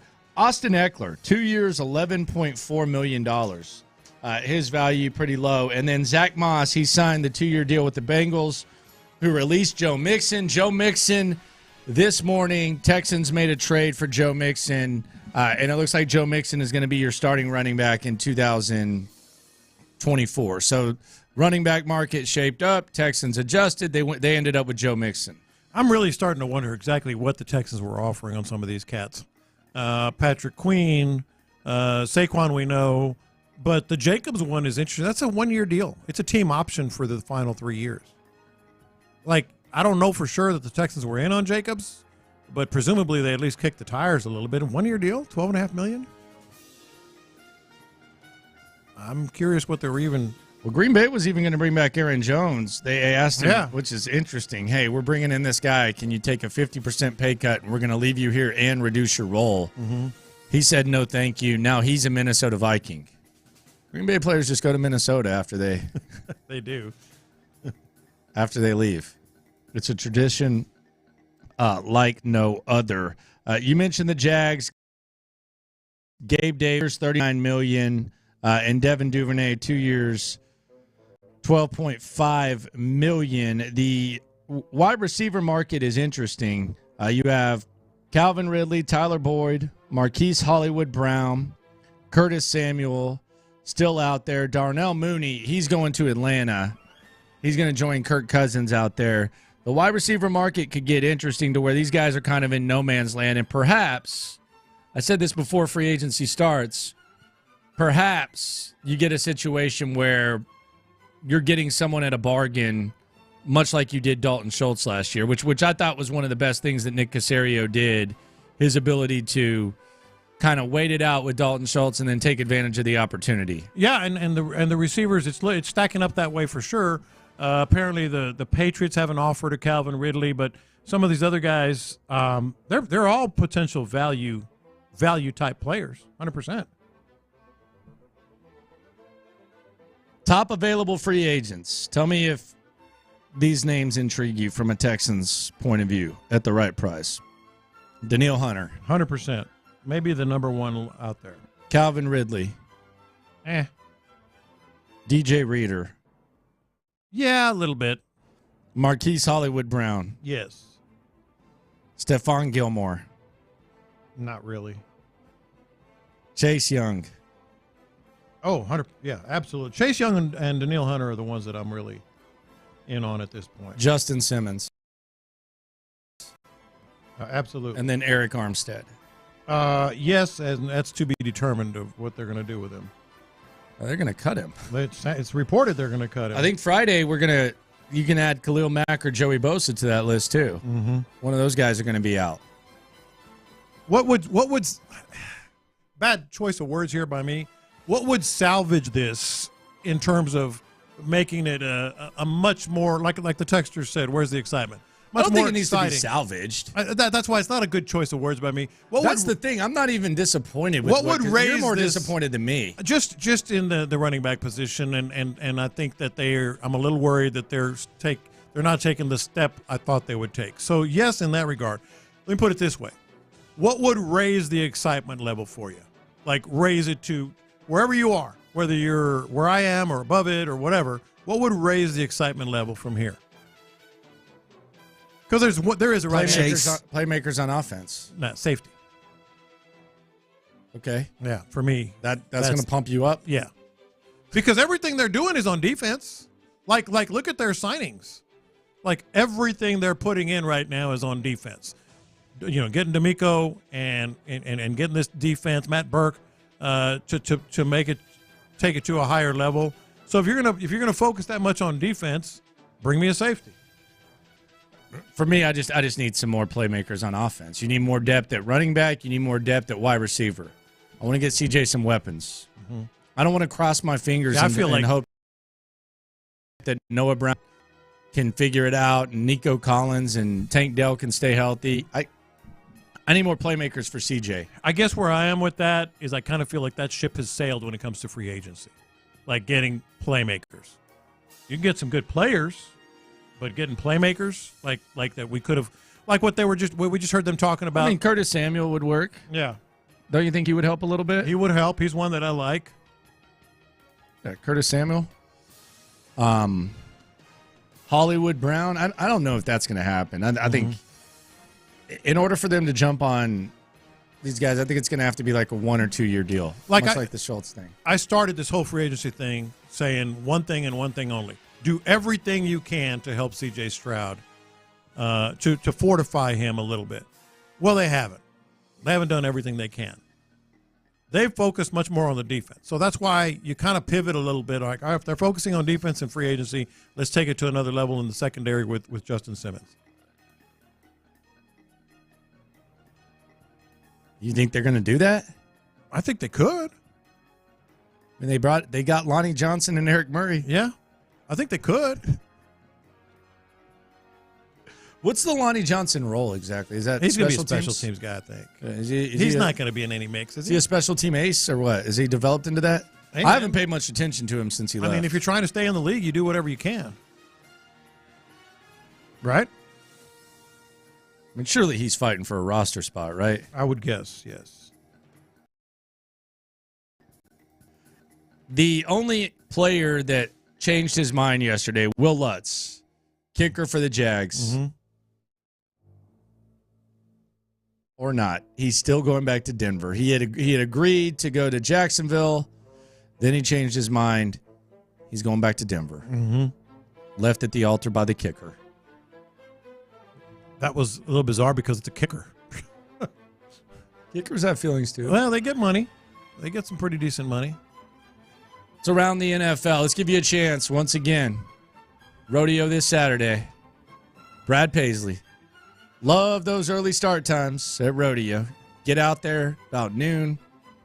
Walk around. Carnival. Then go in that concert. Brad Paisley. Going to be on that stage. Perfect way to wrap up the rodeo. Nationwide is on his side. Caller number 9. Yes, it is. Yes, it is. Caller number 9. You're going to see Brad Paisley. Courtesy of your friends at Sports Radio 610. 713-572-4610. Coming up. Yesterday's one of the most crazy annual days on the internet. Let's react to the stuff that broke the internet next. A little at a time, but it never. The Texans.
610. Insider access, exclusive content. Sports Radio 610.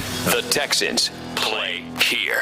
I got the internet going nuts. All right, internet going nuts here on In the Loop on Sports Radio 610. Stories that broke the internet. The Tiki Barber, Saquon Barkley thing. Philly versus New York. Gilly from $1 Million Worth of Game. He replied to Tiki Barber. I think we know how this is going to go. This is what he had to say. We love and respect you, brother, but you can kiss somebody's from the back talking about Saquon Barkley did to you. You a old head. That's a young boy, man, trying to secure his bag from an organization that didn't give it to him. Could have paid them last year. They didn't pay him.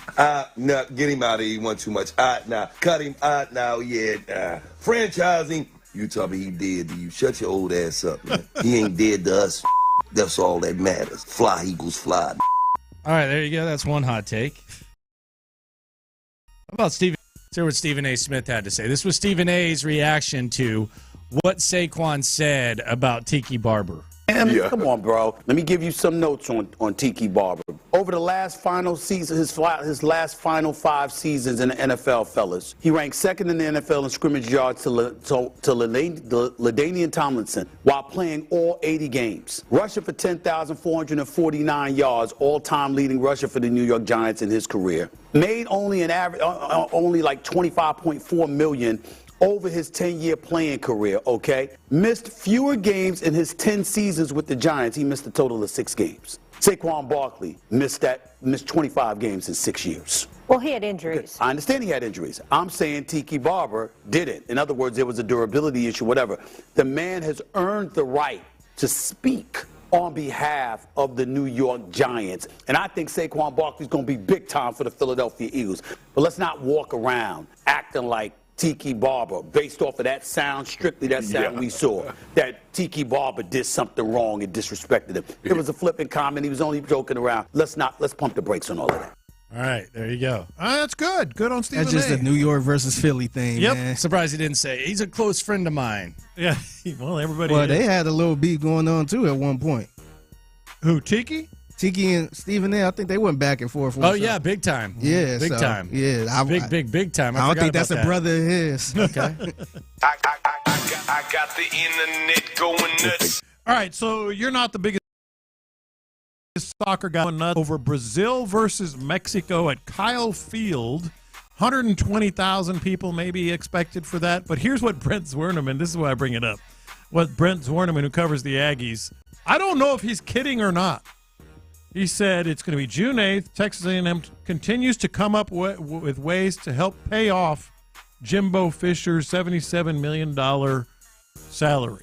He's joking. I hope he's joking, but I looked at it again. I'm like, well, they are going to be making a lot of money off of that. It's going to be the first time ever there. And I was like, the sad thing is that I had to think about it, that it's going to be part of the reason A&M can get some more money to pay that thing off. Yeah, that's obviously a joke. Yeah, I think you said so. the money was good. Well, the money is good. Are you going to go check that out? You're a fake soccer fan. Pardon me? What? What'd you say? I said you're a fake soccer fan. You're going to go check that out. It's right there at your alma mater where you have a Hall of Fame plaque. You can go check it out? Can I interest you in what I did on Saturday on my phone when I was outside? Bought tickets? No. I was watching Liverpool on my phone. By the way, they're having a hell of a year. So, fake D's. Fake D's. I got the internet going nuts. Joe Mixon, he's going to be a Houston Texan. The Texans made the trade. We still don't have the compensation. He was going to get released anyways, but Joe Mixon going to be the Texans starting running back next season. Yeah, I was watching during the break Shannon Sharp talking about it, and it just kind of hit me funny. He goes, I like the depth at running back the Texans are building. The depth at running back. I'm like, why are you doing that to us? It's good. It's an upgrade, but I'll say it again. I'd take at least 4 or 5 guys before I take Joe Mixon for various reasons. I got the internet going nuts. this is wild.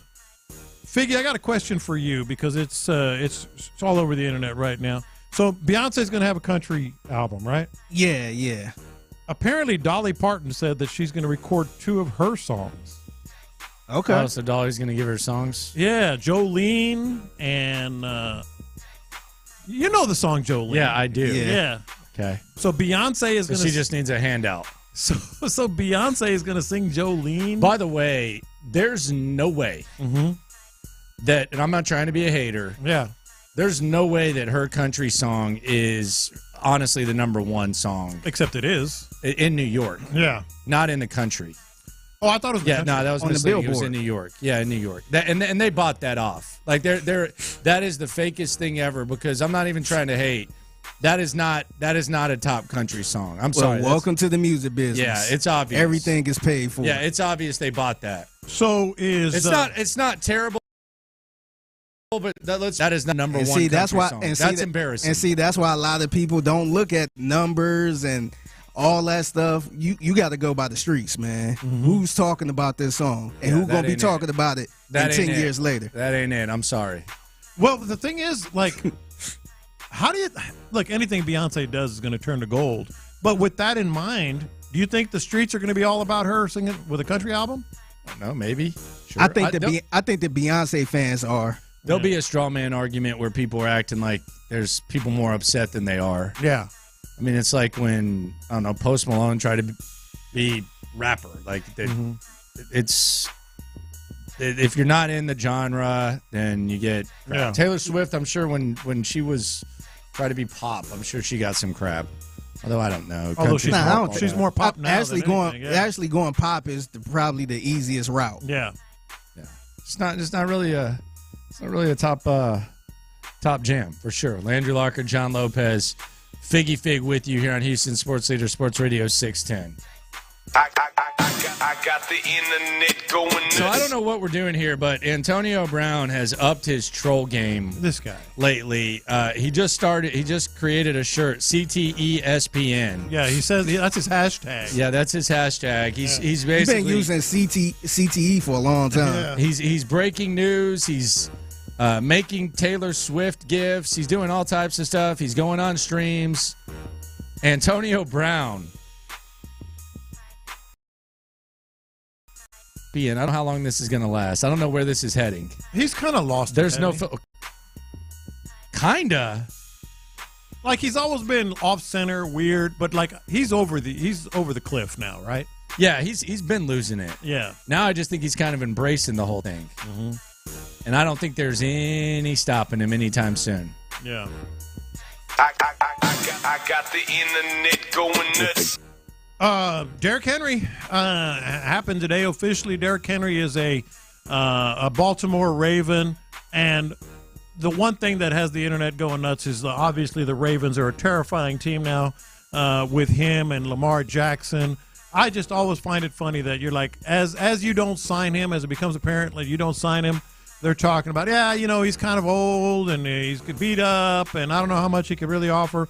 Then he signs with a team like the Ravens, and you're like, well, they're going to be a big problem, and they are. But Derrick Henry, you couldn't find a better place for him to land. Couldn't. Yeah. I got the internet going nuts. All right, we got like a 10-page retirement announcement. Is this TJ? Derek Watt. Yeah. Derek Watt has retired. There's 1, 2, 3, 4, 5, 6, 7, 8 sections of this retirement. 9, 10. He put out a statement on the paragraph 1, what a ride it's been. Number 2, his wife. Dad. Number 4, JJ and TJ. Number 5, to his trainer and his friends. He could have done a better job. Then to his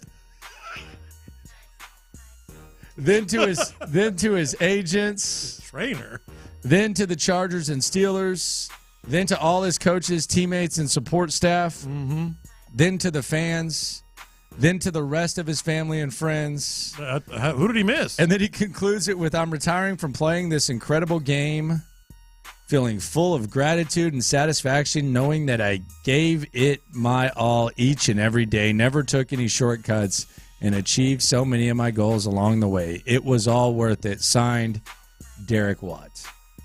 Imagine if he was good. Did you see that Malcolm Butler announced his retirement? I saw 2 that. days ago? You didn't play last year. Malcolm. What's with these guys? Are you Malcolm?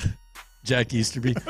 What's with these guys announcing retirement after they don't play? Because they tried to play last year, and everybody said no. So that's why they did it. Derek Watt. 1, 2, 3, 4, 5, 6, 7 years in the NFL, 71 yards rushing. Yeah, but he was a special teamer. Okay. He was a good special teams player. Okay. He was very good. Okay. And he was in commercials with JJ and TJ. Is he still going to be in those? Absolutely. I always thought that was one of the nicer things that JJ did. If he was one of the Stooges, he'd be Shemp. Come on. The hell is wrong with this guy? He'd be Shemp.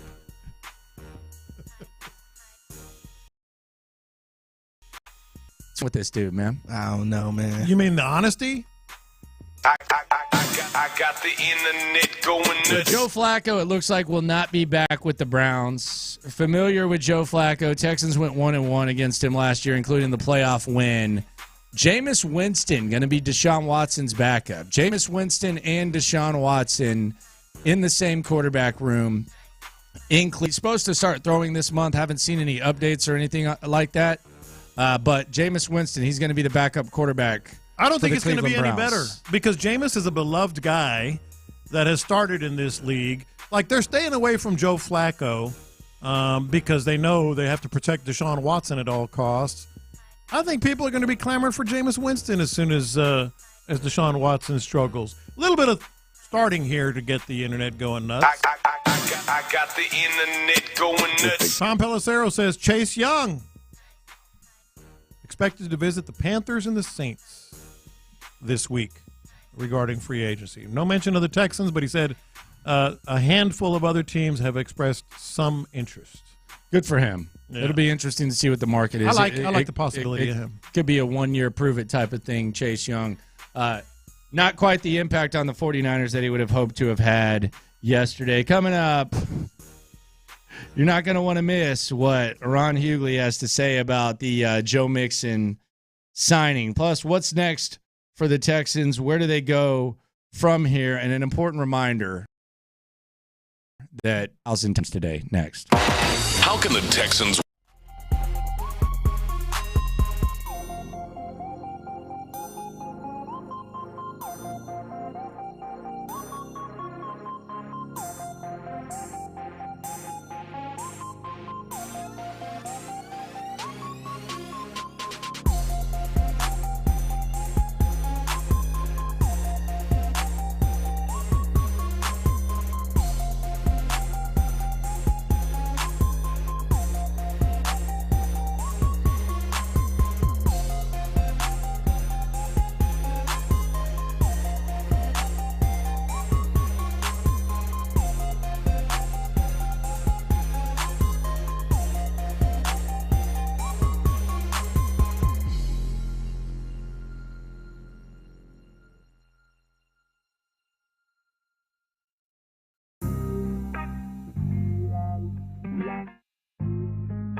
Biggie, thank you. Live from the Twin Peaks studios, Sports Radio 610 presents In the Loop with John Lopez and Landry Locker. Joe Mixon, starting running back for the Houston Texans. How does that make you feel? I think for today it was a good adjustment. I think it was. I think it was a fallback plan. And I don't mean that in an insulting way. And I'm not, like, overjoyed with it, but it's probably an improvement on Devin Singletary. But you also have to realize you got to bring in another running back, too. Joe Mixon and Dameon Pierce is going to be a rehash of Devin Singletary with slightly more production, probably. Devin Singletary and Dameon Pierce. So, like, people, we've gotten a couple of texts, and I was reading some of the messages on YouTube during the break. You people are out of control. It's like the YouTube crowd is it's a whole different vibe, man, than the text board. But it's like, why is John so down on this? It's not so much down as kind of a loss. Like you feel like you missed out. You're good with Joe Mixon. I was just looking at some of his highlights and reading some numbers and stuff during the break. You're not down on Joe Mixon, but you feel like you missed out. That's where I am with this. And I also feel like maybe I overstated what I thought the Texans thought they were. I thought the Texans thought they were like just a move or two away from being right up there with the best of the best in the conference. I think they're showing us that they don't think that. Yeah, and I don't even know that that's the wrong approach. It might not be. I mean, maybe you don't overreact to one good year that could have gone a number of ways. I don't even know that it's like the wrong approach. Like I'm not really as down like you and Show. I would say like if we're listening to people that are upset about yesterday, I wanted a running back. Mm-hmm. They wanted a running back, so it's not like the philosophies were different. They at least entertained the possibility of Saquon Barkley. If you list other reports, yeah, they were in on the Eckler situation. So as far as like the approach, I wanted a better version of what they've done the last few years. They still have time to do that. And perhaps, they're not to the point right now where they feel that they can splurge on the running back. I'm okay with it. I'm not pumped. Yeah. I don't like losing Blake Cashman. Like I thought that maybe, and I didn't think the price was going to be that high, but they're not pumped about it either. Like things did not go according to plan yesterday for the Texans. Yes, they took like that's the one thing that can be agreed on. Whether you think it's the end of the world and the sky is falling or whatever, things did not go according to plan. The best way I could put it is they had a bad day yesterday. They might fill up the roster with guys that we're thinking, starting with Joe Mixon, who we started the show wondering if he was going to be a Texan, and he is. They might fill up the roster with guys that you're like, all right, let's get to work. This is going to be fun to watch. But yesterday by itself, if you're just looking at yesterday, with all the players going elsewhere, with what they were in on with Eckler, maybe Jacobs, and certainly Saquon Barkley, they missed it. And you said maybe they didn't want to splurge this year. Well, when are they? And maybe that's where my disappointment and frustration is.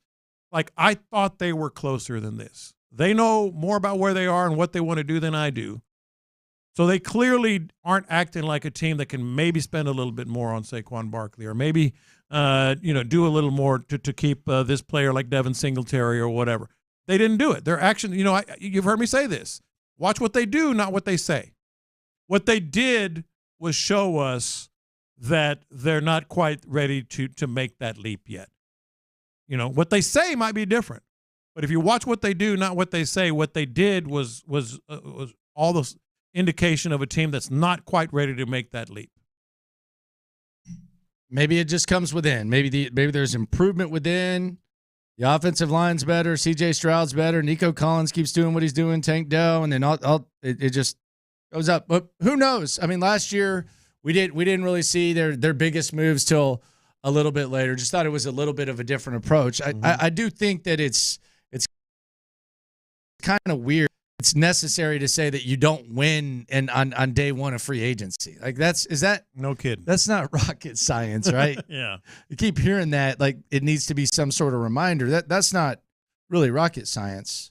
But I do wonder what they thought. Like when Nick Caserio and D'Amico Ryan spoke at the end of the day yesterday, what were they most disappointed in? What was their initial plan? Were they upset that Cashman got away? Did they want to really get Saquon? Do they wish they hadn't invested as much time in Saquon to where maybe they could have brought Singletary and someone else back? Do they wish that they would have been like? I do wonder what their original plan was compared to what actually happened. I think they woke up this morning thinking we have to get a running back. I think their biggest disappointment was they didn't get, whether it was Saquon or Jacobs or Eckler or whomever, all of their top options went somewhere else. So that's why the Joe Mixon thing, and I still haven't seen I still haven't seen the trade comp. Yeah. It's got to just be like a swap, right? I'm guessing it's going to be like a 7th-round pick. It can be a day 2 or something like that. Yeah, I think it's going to release. I think they're going to swap like a 6th or a 7th.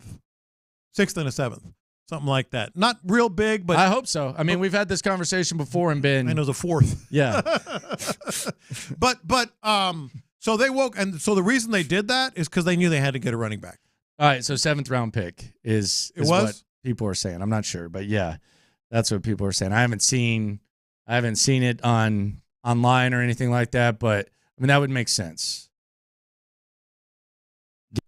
the Bengals literally had no leverage. Mm-hmm. And keep in mind, the Bengals went with Zach Moss. Like, they decided they wanted to go with Zach Moss. I thought they was going with him as a second option. Yeah. As a backup. Yeah. They moved on from Joe Mixon. Man. So there you go. Yeah, the Eagles could be at it again, man. Philadelphia Eagles are working to get a multi-year deal with free agent safety Justin Simmons. Yeah, and that's, again, maybe the Eagles are a couple steps ahead of the Texans. They can still get back to the Super Bowl. They're a couple steps ahead of the Texans, and I don't think that's a bad reminder to have. Mm-hmm. For anyone. But see, that's where my frustration came. I thought the Texans thought they were closer, like the Eagles. You know, the Eagles are making moves. A lot of teams are that are considering themselves as contenders. So that it's not like I hate Joe Mixon. I think they could have done better, but I think it's more like the Texans as an organization kind of just said we're not there yet. Now maybe they come in with Danielle Hunter. Maybe Armstead, whatever it may be, and we're all singing a different tune tomorrow. But that's just where I am today. We'll see what happens. There's plenty of time for sure. If you haven't heard, and guys are going to get cut this week. I know it's going to be Joey Bosa or it's going to be Khalil Mack. If they keep both of them, more power to them. But this week, guys are going to get cut. We're going to see it all over the place. And then we're going to start this all over again with some other players. But maybe the Texans get to a point where the Eagles range where you're just kind of throwing it around like the Chiefs do. I do not think they're far enough in their process to where there's like some sort of swing for the fences. And I said yesterday my nightmare was Christian Wilkins. Mm-hmm. I wanted no part of that. And I'm good on that. You didn't get any. And that was expensive. And you didn't get Christian Wilkins, so that was good. That was very expensive. Mm-hmm. So there you go. Patrick Queen signed. He was one of the big names on the market. 3 years, $41 million. DJ Bieniemy basically just said that the Texans weren't going to be able to match that. So they're being smart with their money. I don't know where it's going to go. Maybe they're looking at next year. Maybe the 2-year plan with Nick Caserio, we should have gotten a little bit more. We should have paid more attention to that. Maybe. Yeah. No, I think that's the other part of this is Nick Caserio. We shouldn't really be surprised.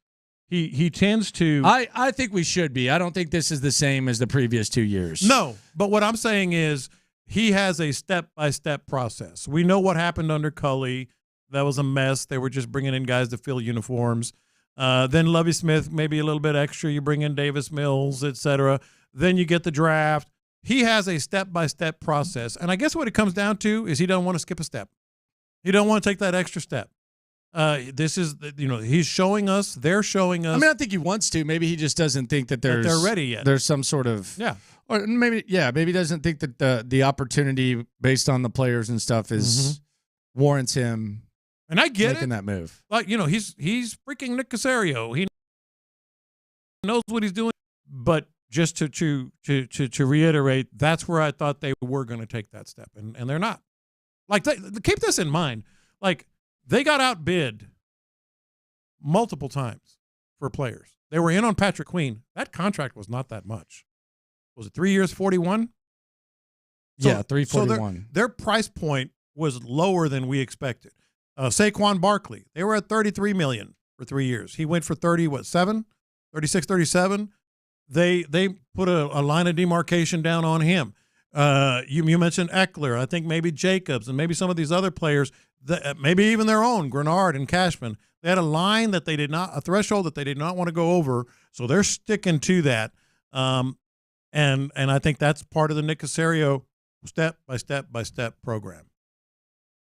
Do you think it's possible they take a step back this year? I think it's very possible. They right? have one of the toughest schedules in the NFL. Yeah. And I mean, things could have gone a number of ways last year. They could have won a couple more games. They could have easily lost a couple more games, and the margin for error is small. Yeah. And the Jaguars you split with the Jaguars, and they're making some big moves. They feel like they're a contender, at least in the division. Yeah, I think they could take a step back. Now, look, who knows what's going to happen in the draft, how these guys are going to play out. I'm just saying, like, as we sit here right now. Yeah, and on the YouTube, Brant James, y'all are bugging right now, respectfully. Do y'all remember we won the division and went to the second round of the playoffs? Yeah, that happens every year, and teams miss the playoffs. So that Jacksonville could have said the same thing heading in. this year. They did the exact same thing. Giants, Jacksonville, similar situations. You were playing the what if game earlier, and it was a little bit eye opening. You know, like what if they didn't drop a ball in Indianapolis? What would we, just that one game, what would we be saying right now? Well, they didn't make the playoffs. The Colts, you know, with Jonathan Taylor, and now they've got Anthony Richardson. I mean, like, the margin was so small on some of these games. And I also, you know, if they don't make the playoffs, I don't think there has to be, you know, I don't think they have to make the conference championship for you to gain or lose momentum. Mm-hmm. I don't think it's the end of the world either way. It's going to maybe be a trust your eyes kind of season, because much tougher schedule. We'll see how it plays out, and they may not go as far, but if you can see some of the things that maybe would be promising, you can go from there. Ron Hughley's going to have some things to say about this Joe Mixon thing. Yep. And he brings up some good points, some of them that we've talked about here. But I just want to make it clear, I think I'm going to be all behind, you know, what Joe Mixon can do. It's just not what I thought would have been the best option. It's just not. And I think they didn't either. And the Bengals told us that. Yeah. The Bengals told us as much because they went with Zach Moss. Zach Moss. Yeah. Zach Moss. Hey, look what the wind blew in. Look what the wind blew in. Remember yesterday? Zach Moss. No, nobody want to know Zach Moss. We were torching that. We were torching this. Landry was killing Zach Moss. Yeah, I didn't want to hear about Zach. Yeah, you were killing him. But the Bengals feel pretty good about Zach Moss right now. Good enough. Good enough. How you feel about Joe Mixon, Clint? I love him. I'm stoked. I like Joe Mixon. I like 100%. Joe Mixon a little bit, yeah. 100%. Yeah. 100%. One of the last 6 years he was injured, so his season got cut short. Yeah. 4 of the remaining 5 over 1,000 yards, catches the ball out of the backfield, 3 down back. I like him. Let me ask you this, though. If you'd have put him on the original list of backs that were available in this cycle, I'd have had him 5th. Okay, that's what I was going to ask you. Because I'm not anti-Joe Mixon. I just feel I told Show this during a break. I thought you loved him, and then you said I'd have had him 5th. Yeah, I thought we were going top 3 or I'd something. have taken 4 guys ahead of him. Saquon, Jacobs, Eckler, Henry. Swift. I'd have put Swift. Swift, Mixon, 6-way, 1.5 years, another. So there. The big 3. I'm no fool. Yeah. I'm not going to put Mixon in the big 3. Mm-hmm. Now those top 3 guys were immediate game changers. Were I think organization changing type backs. I think they were backs that could take this offensive line that is not a very physical offensive line and make them look significantly better. Yeah. I'm not ready to put Mixon or Swift in that mix, but I like where they landed. I would have rather been Saquon, obviously, without a doubt. But I like Mixon, man. I like him a lot. Okay. I'm excited about this one. You like him more than I do. I'm disappointed in you but two. You haven't rated the same. I'm disappointed. I like him too, but I'm like not as enthusiastic. You dirty dog. Let me tell you something. I'm disappointed in you two. What did I do? My daily routine. I get in the rig over here on the east side. Yeah. And I ease on in. And I hear what I think, and it's more you than really Lock Dog's just driving that thing. Yeah.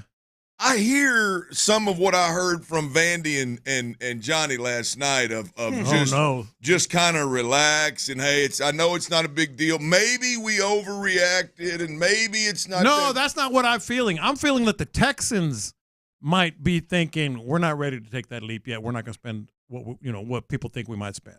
Well, I think that's clear. Yeah. But I'm gonna tell you, as a listener, John, as a loophole, there's still some names out there. As a loophole, Ron, I'm driving in, and it sure sounded like I'm John Lopez has softened up a bit. No, I thought, wait a minute. Literally before you walked in, I said I was frustrated. I feel like it was unfulfilling, but I think maybe I'm over stating what I thought they were.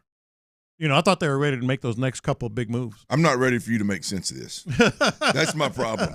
I'm driving in. I'm expecting Lopez to still be madder than a hornet, and he's trying to make sense of it. I'm like, don't do it. Don't make sense of this. Damn it! It's too early. All right, for you, I'll do it. Yeah, I mean the Mixon thing is fine. We'll talk about it. He's good. That's kind of where he's good. He's good. Their running game. Y'all gonna be surprised. Their running game is better. Should be better. this year. Mm-hmm. But you had a chance to get special there. Mm-hmm. You had a chance to have somebody. I said this before we got on. I said you had a chance to have somebody who affects defensive coordinators and defenses before the game starts through the week, pre-snap and post-snap. That they got to come in the game with C.J. Stroud on the team and say, all right, we cannot. All right, we got to concentrate on them, but we can't let them get off. No. And with especially Jacobs and Barkley, there's multiple ways that they can affect this game. Mm-hmm. And Joe Mixon is just cool. No. He's cool. That's kind of where I am. He's good. He's good. You had the most money. All right, we'll let you. Well, you two. Look, I mean, Hold on, so I just said you had the most money to spend, and we talked about these running backs all the way, and you didn't get any of them, and now that as I would said, you have felt better if they'd just been out on him? No. I mean, not better, but when you see they got outbid. Like if they would have just said we don't want Saquon, would you feel better than No. Hey, $3 million had us walk away from the table? No, I'm glad I'm glad to know they looked and said it's important. Mm-hmm. He's important, and he is somebody that and they made they made an offer. They just some point they're gonna have to get one of these dudes. Y'all gonna address how much iron Clint has been pumping? Dude looks like he's getting. I don't know how much. Swole might be right, but I don't know how much of it is iron, brother. Maybe it's I the don't T-shirt. know how much of it's iron. I looked over there. I went, dang. You're listening to KILT AM, KILT HD2. The Drive is live. Push the iron around, How about Ron. that? Yeah. Come on, All right. baby. Yeah, there we go. The Drive is live, pushing iron in this piece. Tyler's back. Tyler's back from his illness.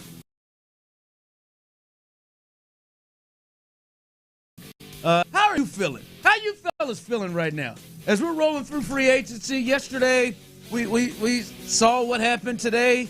They've signed Joe Mixon, and we'll talk about the linebacker from Tennessee.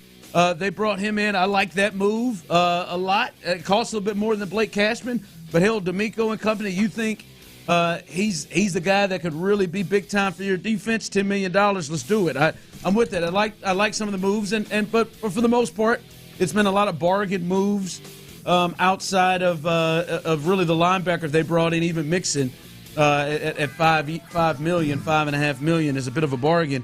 Your thoughts? How y'all feeling? How y'all feeling right now with the Texans in free agency? I feel good. You feel good? I feel good. Look, I'm with everybody else out there. I am a strong believer. I don't believe we overreacted yesterday. I don't believe John Lopez overreacted yesterday. I believe that the Houston Texans and a good chunk of the fan, but we are conditioned to just be patient, relax, wait, accept something that's buzzkill, no big moves, try to do more with less. We're conditioned. And so yesterday was kind of one of those days where we're conditioned to just respond with the old relax, everything's going to be okay. And in reality, trust them. Reality, the organization's got a chance to do something, as Larry Stafford so eloquently put yesterday.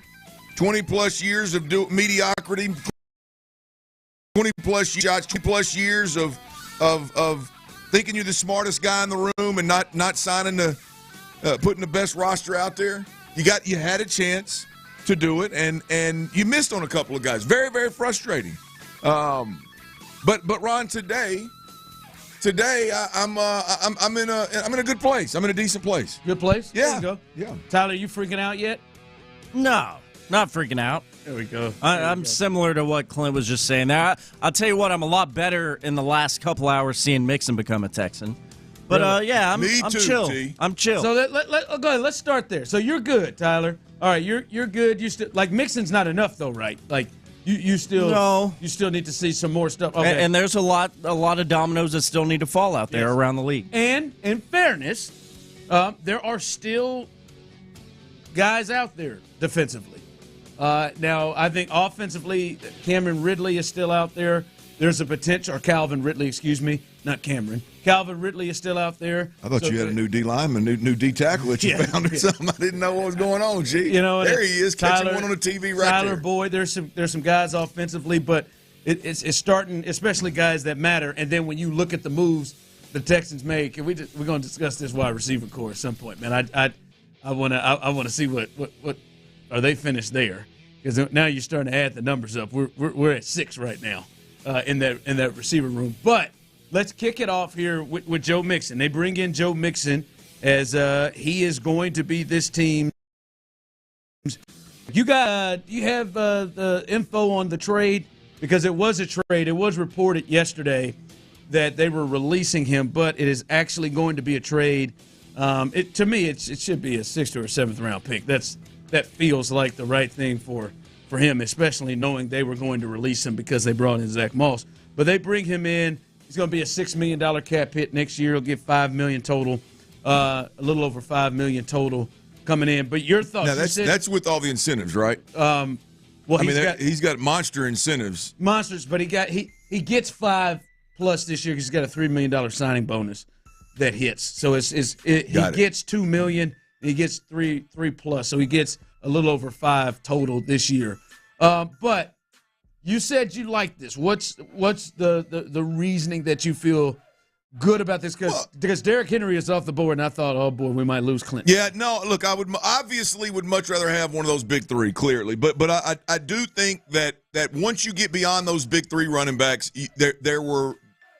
there's a clear line drawn in the sand between running backs that are 3 down backs and guys that can run it inside and out, guys that never leave the field, 3rd and short or 1st and 10, red zone or midfield. They are on the field if they got their breath and they got some juice and they're ready to rock and roll. They don't come off the field. They're not situational guys. And then you had a number of guys that are really good backs in Pollard, Eckler. Who's the other? There's one more out there, one more kind of little smaller, shiftier back. So to me, if you're not going to get one of the top guys, you had 2 guys off the rip that I'm thinking of in Swift and with Mixon being available, obviously. Aaron Jones. Aaron Jones was a little bit. He's a little bit more of the shiftier back that you'd have to plan on how you're going to use him. Minnesota scooped him up pretty quick this morning. And I'm not saying there's anything wrong with those guys. I'm just saying stylistically, once you get past the top 3, game-changing 3 down back. I mean, organization-changing guys that were available at the running back position, right? Those guys are off the board. To me, the best thing once those guys are off the board for the Houston Texans was to get a back that is a 3 down back that can run it inside and out, that pass protection's not a problem, the playbook's not a problem. Find a guy that can run the football anywhere on the field, catches the football out of the backfield in the pass game, is good in run after catch, and they found that guy. They went and found one of those guys. I thought worst case scenario would be you end up with a really good back that's more of a scat back, that's a little bit like Devin Singletary last year, a guy that in order to get the most out of him, Austin Eckler, you've got to throw the football. Your offense has to be really, really heavy in running back pass game type stuff. And so I like where they landed, man. I really like Joe Mixon. You look at his productivity over his career. I said it in the crossover, man. We're talking about 4 of the last 6 years he's been over 1,000 yards. One of those years he was injured, so really 4 of the last 5 years he's been over 1,000 yards. He scored 9 touchdowns last year, went over 1,000 yards last year. The last couple of seasons he's caught the football for 350 plus, 450 plus yards.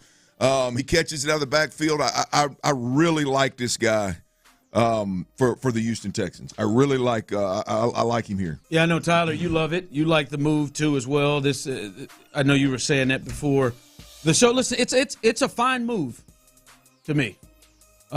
It's an okay move to me, and he will make the running game better. It is, to me, an improvement, especially if Joe Mixon plays the same way that Joe Mixon has played the last couple of years. It's an improvement over the run game from last year.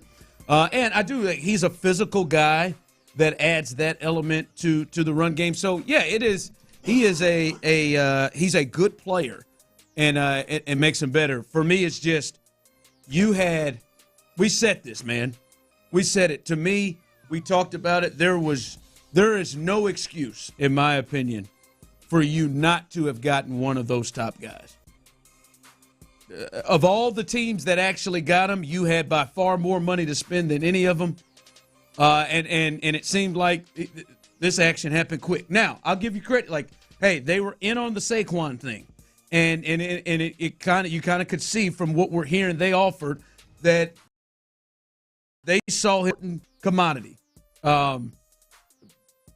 So that kind of shows you. But ultimately, they went from going to get $30 million, $33 million to spend $11 a year to dropping down to getting a guy for 1 year who got let go because a team wanted to go with Zach Moss instead. So there is a difference there with it. It's just, to me, you had a chance to really get a game breaker in one of those three. As I said, to me, clearly at the top was Barkley and Jacobs, and I wasn't a huge Derrick Henry fan, but I can see that he is somebody that teams definitely have to look at. Defensive coordinators definitely have to look at game plan wise.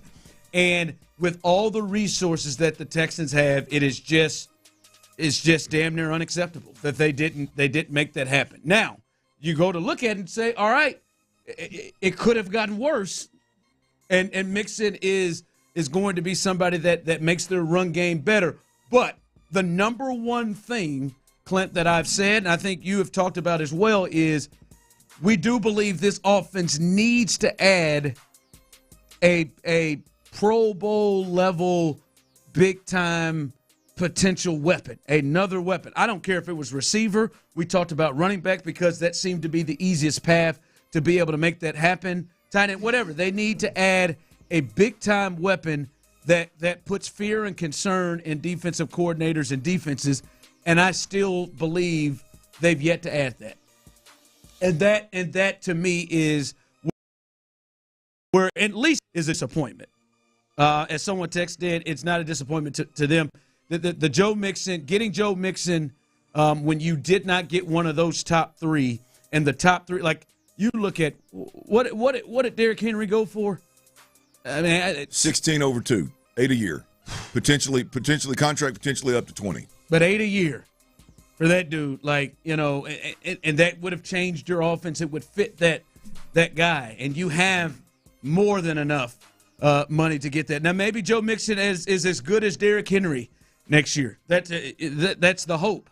But for me, it is disappointing. But it does make them better. It makes their run game should be better. Yeah, look. I mean, when you look at I mean, there's two conversations being had. I will forever. I'm with you. I'm hook, line, and sinker with you, boss. I will stand. I will die on the hill that you needed a running back. You had the money. There was a huge market, free agent market this year. I feel like you should have went and paid one of the top guys. Should have found a way to get it done, some way, somehow. Now you didn't get it done. Okay, what's the counterpunch? And what Joe Mixon brings to the table for the Texans, whether we're talking about run game, pass game, whether we're talking about at least resume-wise staying healthy and being productive, or we're talking about familiarity with the system, familiar like Bobby Slowick and DeMeco Ryans and the circles that they run are the same circles that the head coach of the Bengals familiar there, and just the stability of a veteran running back. Because I heard a lot of people talk about, there's some good running backs in this draft too. No, man. No, I mean you're talking about either a veteran running back that you've got to tweak your offense to make work in Austin Eckler and Pollard and those kind of guys, or you're talking about rolling the dice and gambling with a running back in the draft where you don't even know if the guy can pass protect. You don't even know if the guy can handle being a pro. You had a second-year guy that couldn't run your system. Right. It's a huge gamble. So I mean, you were once those top guys were off the board, I think best case scenario was you had a bigger body 3-down back that can run it and catch it, and you got that in Joe Mixon. Yeah, no, yeah, it's better. It's better than Singletary, better than what they had last year. Well, what it does though, Ron, is like the because I agree with you too, as well as I'm not ready to put Joe Mixon in that game changing impact player, type of mold that you hope the Texans go get when you have as much money as they have, right? And you have as much promise as they have on the offensive side of the football. But I will say this, I firmly believe that this move with Joe Mixon makes the offensive line significantly better. I think this move with Joe Mixon does generate an effective and consistent run game, which will take a lot of the pressure off of C.J. Stroud. I do think that is very, very, very likely with Joe Mixon. I do think he's that caliber of a back. Not ready to put him in. Yeah, I think that he improves this thing. There's not just tee off time. Correct. There's not just go to the quarterback and we'll stop the run on the way. No, he does improve that. Our guy Ocho, Ron, I don't understand why you feel the Texans need a special running back. It's not necessary, bro. Damn. Listen, Ocho, it's really not the position. They need a weapon. It's the word. They just need special. They need a special weapon on this team. I'm just telling you right now, you can, outside of Laramie Tunsil on really the entire team, they don't have a guy that has played at a Pro Bowl level more than a year. They're not bringing anybody to the table. Now, we believe that C.J. Stroud is that dude. We believe that Tank and Nico can kind of take this step and replicate potentially what they did last year with Will and all that. But right now, they don't they needed, to me, another weapon. And that's why I continue to say more weapon. And running back, to me, can be a weapon. And there are some guys that are backs that help you, that are better. And then there are guys that become weapons that are bigger than that and that can affect the game in multiple ways and change the game. And I think the Texans need that on this offense, not to compete with the damn Titans or the Colts. We know who you believe and who we believe they should be trying to compete with. Start looking at some of those rosters offensively and that's what I'm saying. I just think they needed another weapon. Yeah. And it felt like the easiest path to get that was through one of those top three dudes. Look, we don't have to limit this. When you use the term special, when you use the term game-changing, this roster is void for the most part. I mean, if you're ready to call Nico Collins like just game-changing special, hey, I tip my cap to you. You may be right. I'm not there yet. I am the president of the Tank Dell fan club. I love Tank Dell. I think he's going to be a great player. I'm not ready to put him in the category of special that I'm talking about. I love Derek Stingley, and he did have a good second half of the season last year. He played some good football. He's getting that credit. I'm not ready to just hang the hat on him being a lockdown corner the way that he's expected to be when he's drafted number 3 overall. I mean, Will Anderson. I like Will Anderson. Came on strong. Ended up rookie of the year. Had a hell of a year. I'm not ready to sit here and tell all of Houston that this guy is a special elite pass rusher that can get to the quarterback consistently over 17 weeks in a special elite manner. I'm not there yet. Very likely that more than half of those guys I just mentioned get there and they become special. But I'm not. When I got $60 million in the bank to spend, I'm not going to sit around and be patient and wait on those guys. I'm going to go get me some guys right now that can get it done and enjoy the riches. And as we said, there are still some opportunities to add to that. They've been, kind of quiet on the process. I think Tyler just threw this out. Aaron Wilson, real quick. There's mutual interest between the Texans and Vikings Pro Bowl free agent defensive end Danielle Hunter, per league sources, but nothing imminent. Fluid situation. You mentioned it. By the way, is it Danielle or have we figured out yet? I've heard both. I really like. I heard Danielle. I like Danielle. I'm going to go with Danielle. So we are talking about the same guy, though. For those that are wondering, Danielle Danielle.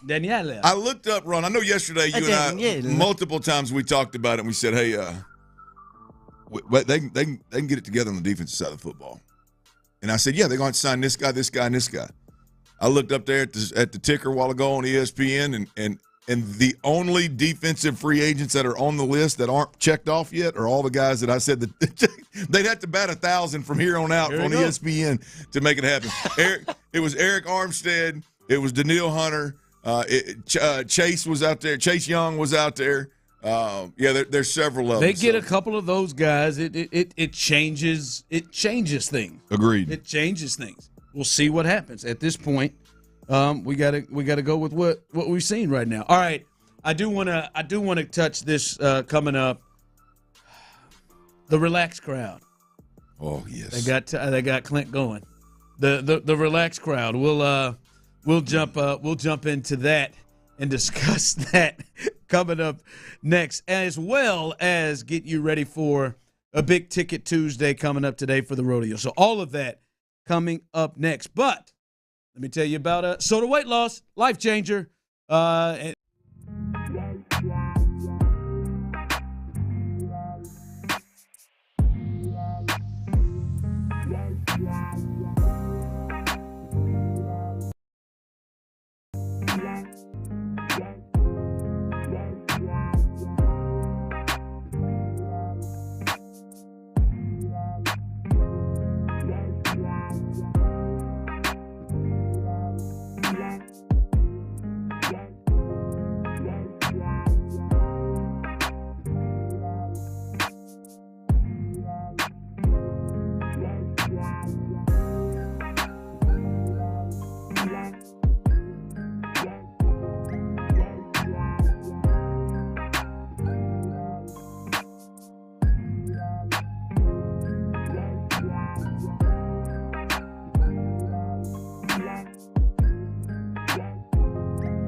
plenty of options to help you find your groove. Check them all out on the Odyssey app thanks to Planet Fitness. Get that big fitness energy.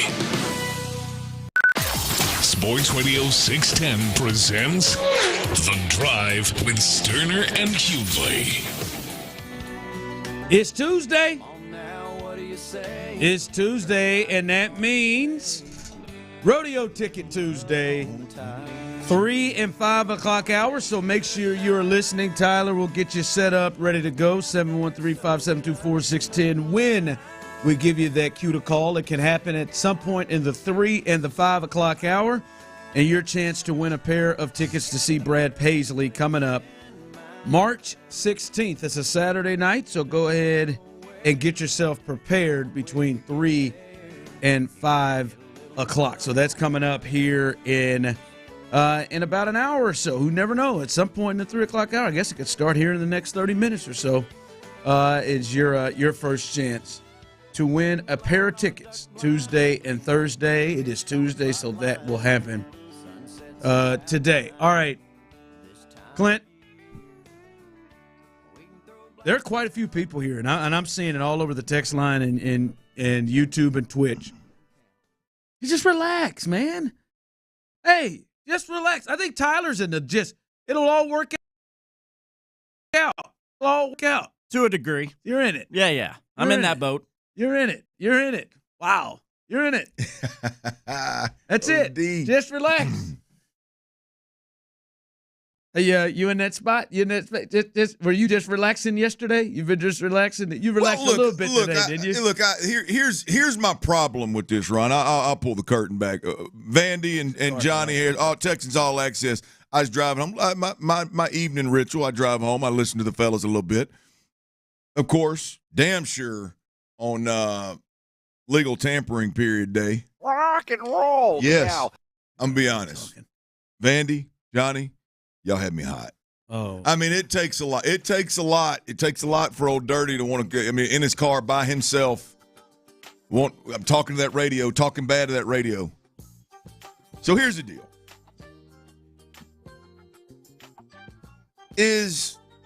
Was the panic a bit aggressive at times yesterday? Yes! Yeah, look, maybe John Lopez got a little aggressive. I don't think he did. Maybe Ron Hughley got a little aggressive. I damn sure know he didn't. He's still no. He's still hot today. However, I'm not hot. I'm just waiting. However, I can wholeheartedly understand. It's not the folks that don't have the energy to get real amped up about it. I was more on the disappointed, frustrated than mad or angry or kind of disappointed. But it's this mentality here. It's this relax. They'll find pieces. They'll get the right pieces. This is what Nick and D'Amico do, man. They'll find the pieces. A lot of good will come out of this. I don't know what all the uproar is about. I don't know what all the concern and the frustrations about. Everybody relax. This thing will work out, man. I heard Mark and Johnny talking yesterday about everything's pretty quiet last year. And then, boom, Dalton Schultz and Devin Singletary showed up. Look what Devin did. Look at this running back or that running back, what they could do. And all that's true. I agree wholeheartedly with what they're saying. But at the end of the day, this year's different than last year. This year's different than previous years, both from what you have to spend, how you should spend it, the caliber player you should load up on, the caliber player you should be in the hunt for, the caliber player that you should want and openly talk about like, yeah, I expect the Texans to go get better than Devin Singletary. And the year is different as well, as we see 8 to 10 free agent running backs come off the board in the first day and a half. So I'm not saying everybody has to blow a gasket. Don't get me wrong, but I just refuse to sit there and do the flippant relax. It's not a big deal. Everything's going to get. I wish I had some Mark and Johnny and me, man, because I just can't. I cannot get there.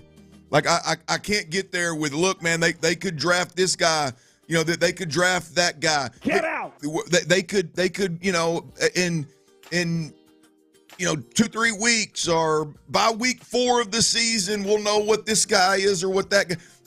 That is exactly what I'm talking about. Is you got $60 million. Like, you should go get people that you know exactly what you're getting. You should go get people that players that the only concern is, does that cat stay healthy? Because if that cat stays healthy, we got a player. We got a dude that when we get on the wrong side of some momentum like we did in Baltimore in the second half, he goes and makes a game-changing play. Right? When we can't get a damn thing going on offense against a team like Baltimore, right? You don't score a touchdown in the game, you get bounced out of the playoff zone. Right? You got a guy that you can just flat turn around and hand it to him, and there's a chance he makes a play. You can drop back and blindly throw the football to his ass, and he goes up and makes a play. It happens on all the great teams. All the teams that make jumps from getting to the second round but not being competitive, you go get a guy on the offensive or defensive side of the football that can make a play without having to have the advantage or have the scheme advantage or have a perfect throw or have a perfect run scheme blocked up or have an offensive lineman blow up protection, flash, wins in the moment, and swings the game. Your boy Chris Jones. I mean, Chris Jones on the defense side of football, and look at how Kelsey did on the offense side of the football. When it was crunch time and they needed to play, Kelsey took the damn game over. Do the Texans have guys like that right now, in your opinion? No. That's my point, though. Is like, I'm not saying you blow a gasket because they didn't go get a certain guy here or a certain guy there.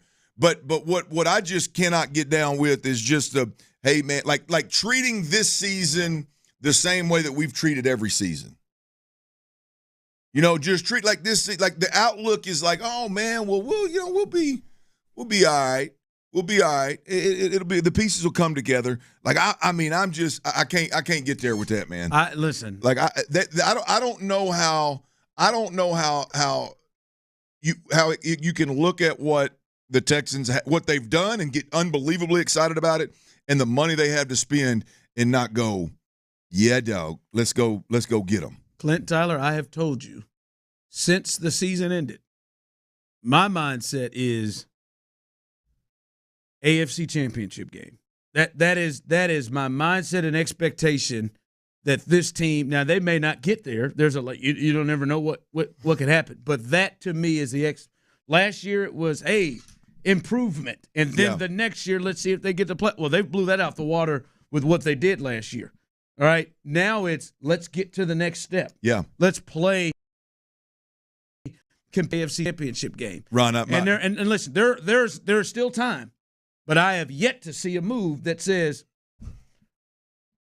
we're trying to get to the AFC Championship game. Yeah. Now there's time. There's Danielle Hunter. There's Danielle. There's Armstead. There's L'Jarius Sneed is out there. There Calvin are guys Ridley. They have yet to make a move. That's where I am. So when people say I'm over or me and Lopez is the worst I'm seeing, that's where my mindset is. Well, y'all are. And I'll be damned if you're. And I'm not even talking about the Lonnie Johnsons. I'm talking about you let Jonathan Grenard go, and as of now, it's Danico Autry. But that's where I draw the line, though, Ron. Right? Like no doubt, clearly, you and Lopez are more vocal and bothered more about this than anybody, I believe. Right? And that's fine. To each your own. Right? And then you get down, and the bottom, the I guess least concerned you can be is what you just said. There's some guys available. They got time to make some moves. They can still make waves. I've repeatedly said that. I'm not holding my breath to think they're going to make them. But, Ron, it cannot – the point of the whole conversation, it cannot be relaxed. Pieces. They'll work it out. No big deal. No, it can't be that. It cannot be that. Like I told Tyler this before. Damn, hey, Vandy and Johnny. They had your boy hot yesterday. I told Tyler this before, and I think Tyler is in a space of, come on, please. I'm hoping that these guys will come through and make. I think Tyler is a day or two away from blowing a gasket. Tyler's a day or two away of going off in the back there with the mic on, and hopefully he doesn't say anything crazy, because that's the mindset that I think people are operating is get to a place that this team has never been to. And there ain't no way, as you said, they got 60, I don't know if it's 60, 70 million. They got a whole lot of damn money. And they got draft picks, and they're not paying a soul but Laramie Tunsil real money.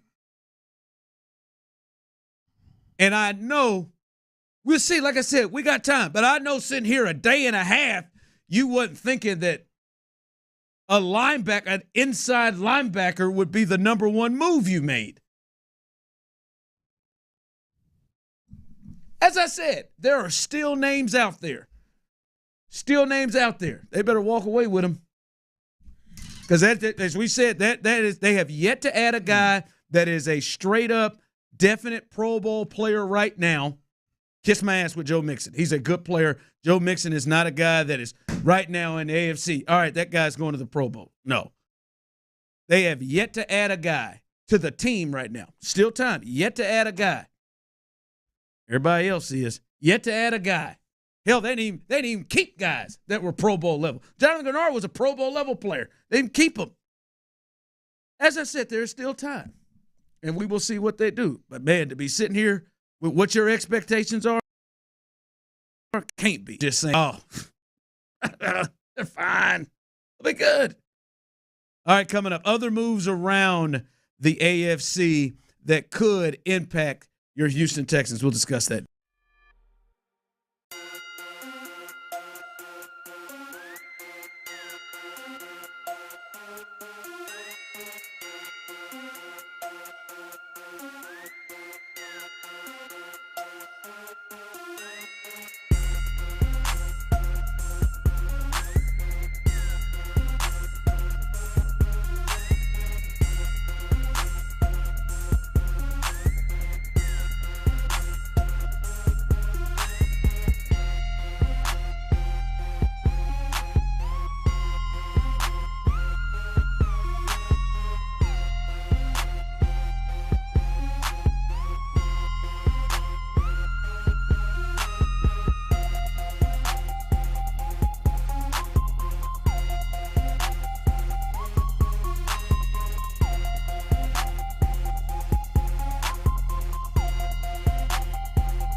you'll save 15%. It's just part of what makes us America's #1 brakes destination. Get in the zone, AutoZone. Live from the Twin Peaks studios, Sports Radio 610 presents The Drive with Stoerner and Hughley.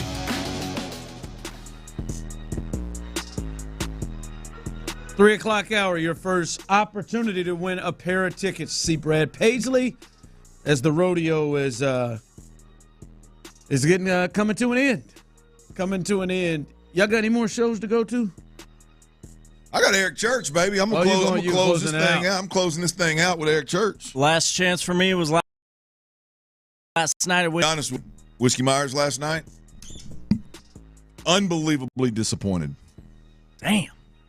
I was hoping I did get a chance I'm so to go glad with you didn't go. Really? I'm so glad you didn't go. I feel better about missing it now.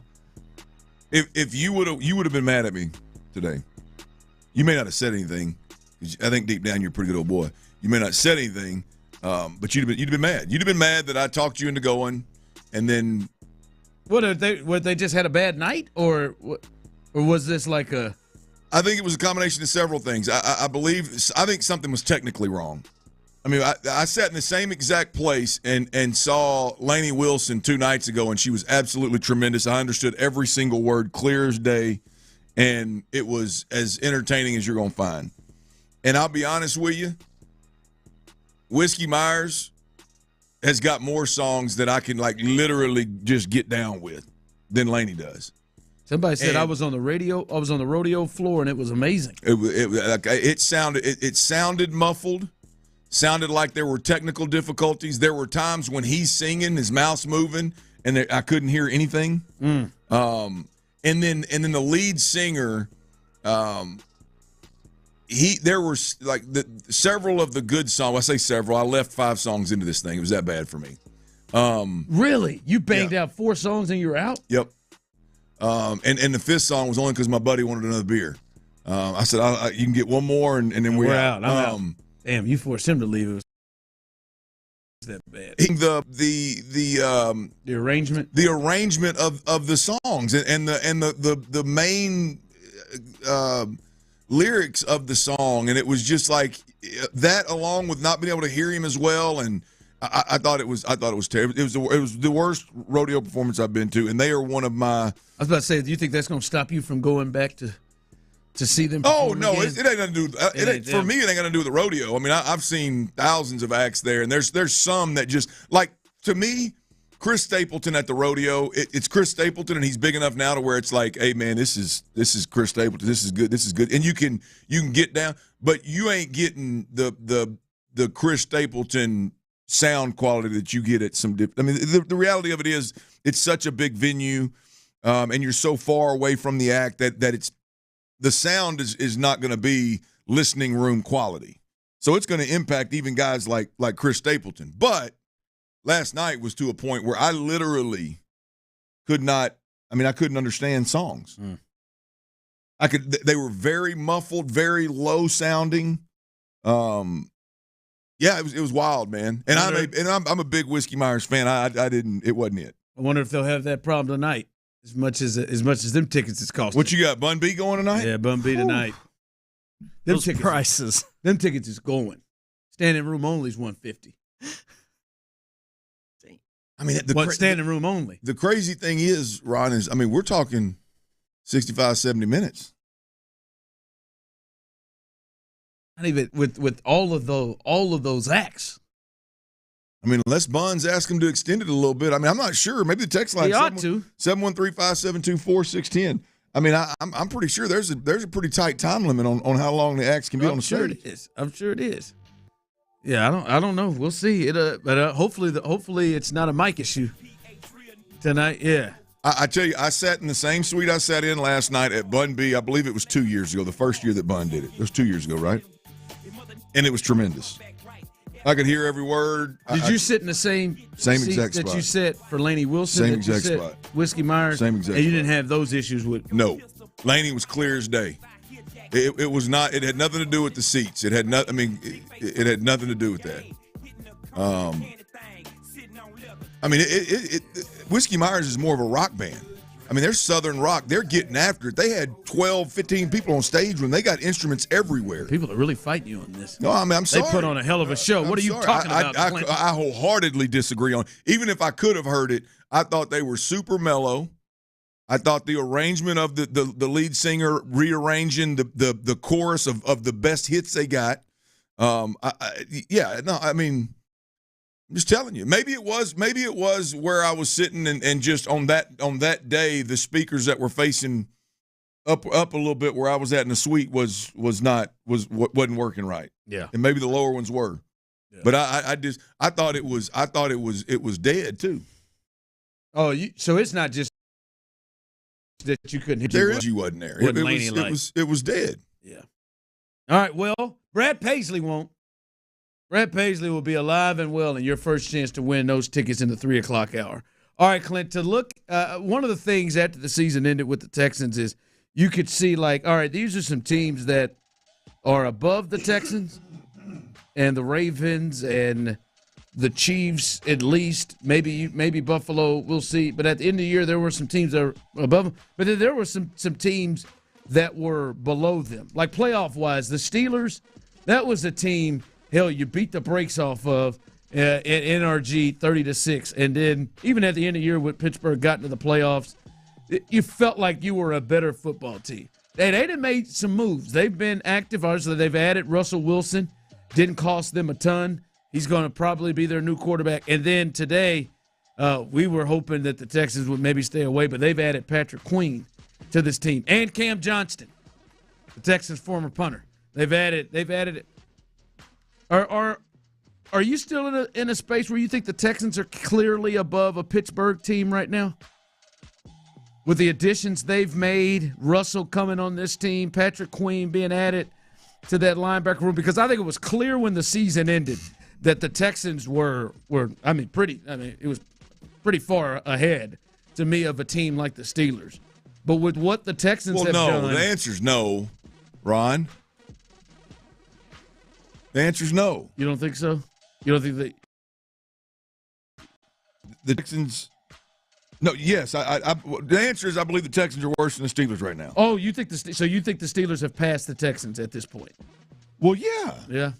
I mean, the Texans don't have a defensive front. They ain't got but 3 starters on the roster. They got Malik Collins. You got Malik Collins, Will Anderson, Christian Harris, and now you've got I guess you got the linebacker you signed and Autry. You got Autry. I mean, you're still missing 2 of your damn starters. You got Khalil Davis. They signed him. No, that ain't. They signed the guy from Jacksonville. Nope. I mean, you ain't got. You don't. We know they'll fill those roles. You don't have a number 2 corner. Don't give me Jeff Okudah. They signed Jeff Okudah. That can't be Jeff Okudah competing with who? They don't. There's not a period after Jeff Mike Okudah. Ford. No. Or draft. Yeah, they don't have. They don't have. So those moves, you feel like Russ, because I know you're not a huge fan of Russ in Pittsburgh, but then Patrick Queen. But yeah, they did. No, you're talking about adding one of the best linebackers in the game. You're talking about they've already got arguably the best defensive player in the game. In Watt, you're talking about. Look, I don't think Deontay Johnson and George Pickens are I think they're just a ticking time bomb. But at the end of the day, I mean, they're unbelievably talented at the pass catcher position. They can run the rock. Great head. Yeah. No, I think right now, I think the Texans got some work to do defensively. Their defense is incomplete. I don't know how anybody could look at the Texans right now and go, fringe playoff teams aren't better because we don't even know what their defense is going to be right now. They're missing too many pieces. Texlar from YouTube and Twitch here. We're better than the Steelers just on our quarterback alone. What's wrong with these hosts today, man? Yeah, no, I don't know. I can't. I can't get there. I mean, I think the Texans are going to be. I think if we have this conversation in a week, I think it's a resounding. The Texans are better, and I'm not even ready to consider it. But right now, not knowing who the hell is going to play on defense. Oh, yeah, I would have felt better about this even before free agency. So I would have thought that they would have done some things to make it happen. And as we said, that could still occur right now. I'll say this. I don't know if the Steelers team is better, but the Steelers' path to getting more wins is easier than the Texans. They have a tough division, but the Texans have they're rolling a third place schedule. The Steelers are, and the Texans have the Chiefs, the Ravens, the Bills, the Dolphins, the Jets, the Cowboys, the Packers, the Lions. You've got a Super Bowl winning quarterback. You've got offensively, you got George Pickens is a legit one in this league. Now he appears to be crazier than I'll get out, but he is a legit one in this league. That'd be trustworthy. He's a game changer. They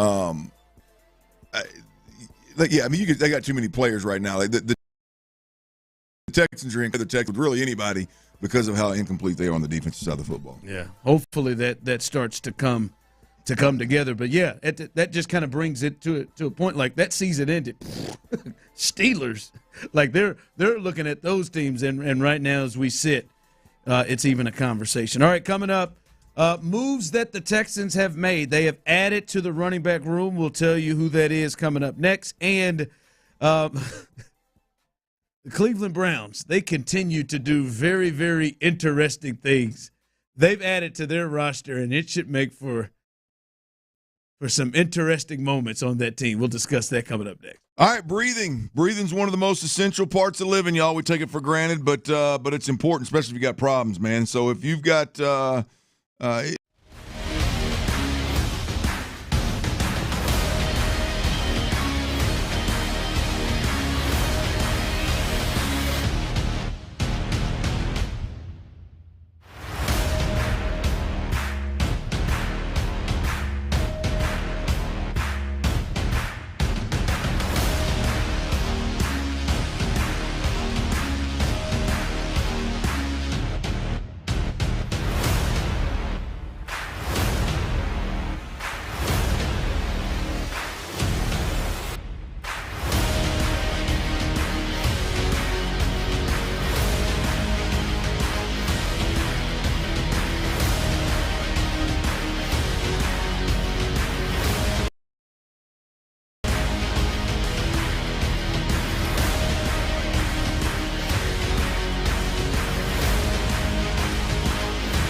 800-761-0000. Again, 800-761-0000. KILT FM HD2 Houston. Insider access. Exclusive content. The Texans play here. Always live on the free Odyssey app.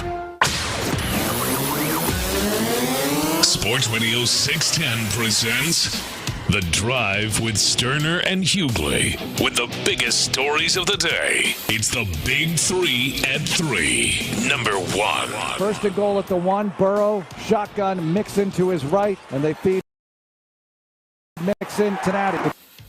Is that Vandermeer? that tonal change. Yeah, well, he's gonna lose his mind now. I wonder what his nickname's gonna be for him. Will he have one for him? The Mixonator. Joey Crack. You hear Vandy getting that. Joey Crack with another score. Joey Crack, where'd that come from? I'm just you just went with Crack? I'm just spitballing here. Oh, okay. Just letting him ride. Joseph. Maybe just calls him Joe. Try not to go into an obvious spot. Knockout. All right. The Texans, they trade for Cincinnati Bengals running back Joe Mixon. We knew he became expendable. Thought he was going to get released, but he ended up being traded. It was a 7th-round pick, conditional 7th-round pick. As I saw John McClain report, the Texans have 3 of them, so they could go ahead and stand to lose one for Joe Mixon. But Joe Mixon, he gets there, 28 years old. He became expendable when the Bengals decided to go with Zach Moss, who was also connected with the Houston Texans. But they went with Zach Moss, and that made Joe Mixon expendable. Like I said, 7th-round pick. Has been a really good, really solid to good back in the league in his time since he came in from Oklahoma. Has been a part of winning with the Bengals, a physical runner. Style of the big guys, Clint, but your thoughts on them go ahead getting Joe Mixon there once we started to see a lot of guys fly off the board. Aaron Jones flew off the board this morning. We knew they were in talks with Derrick Henry.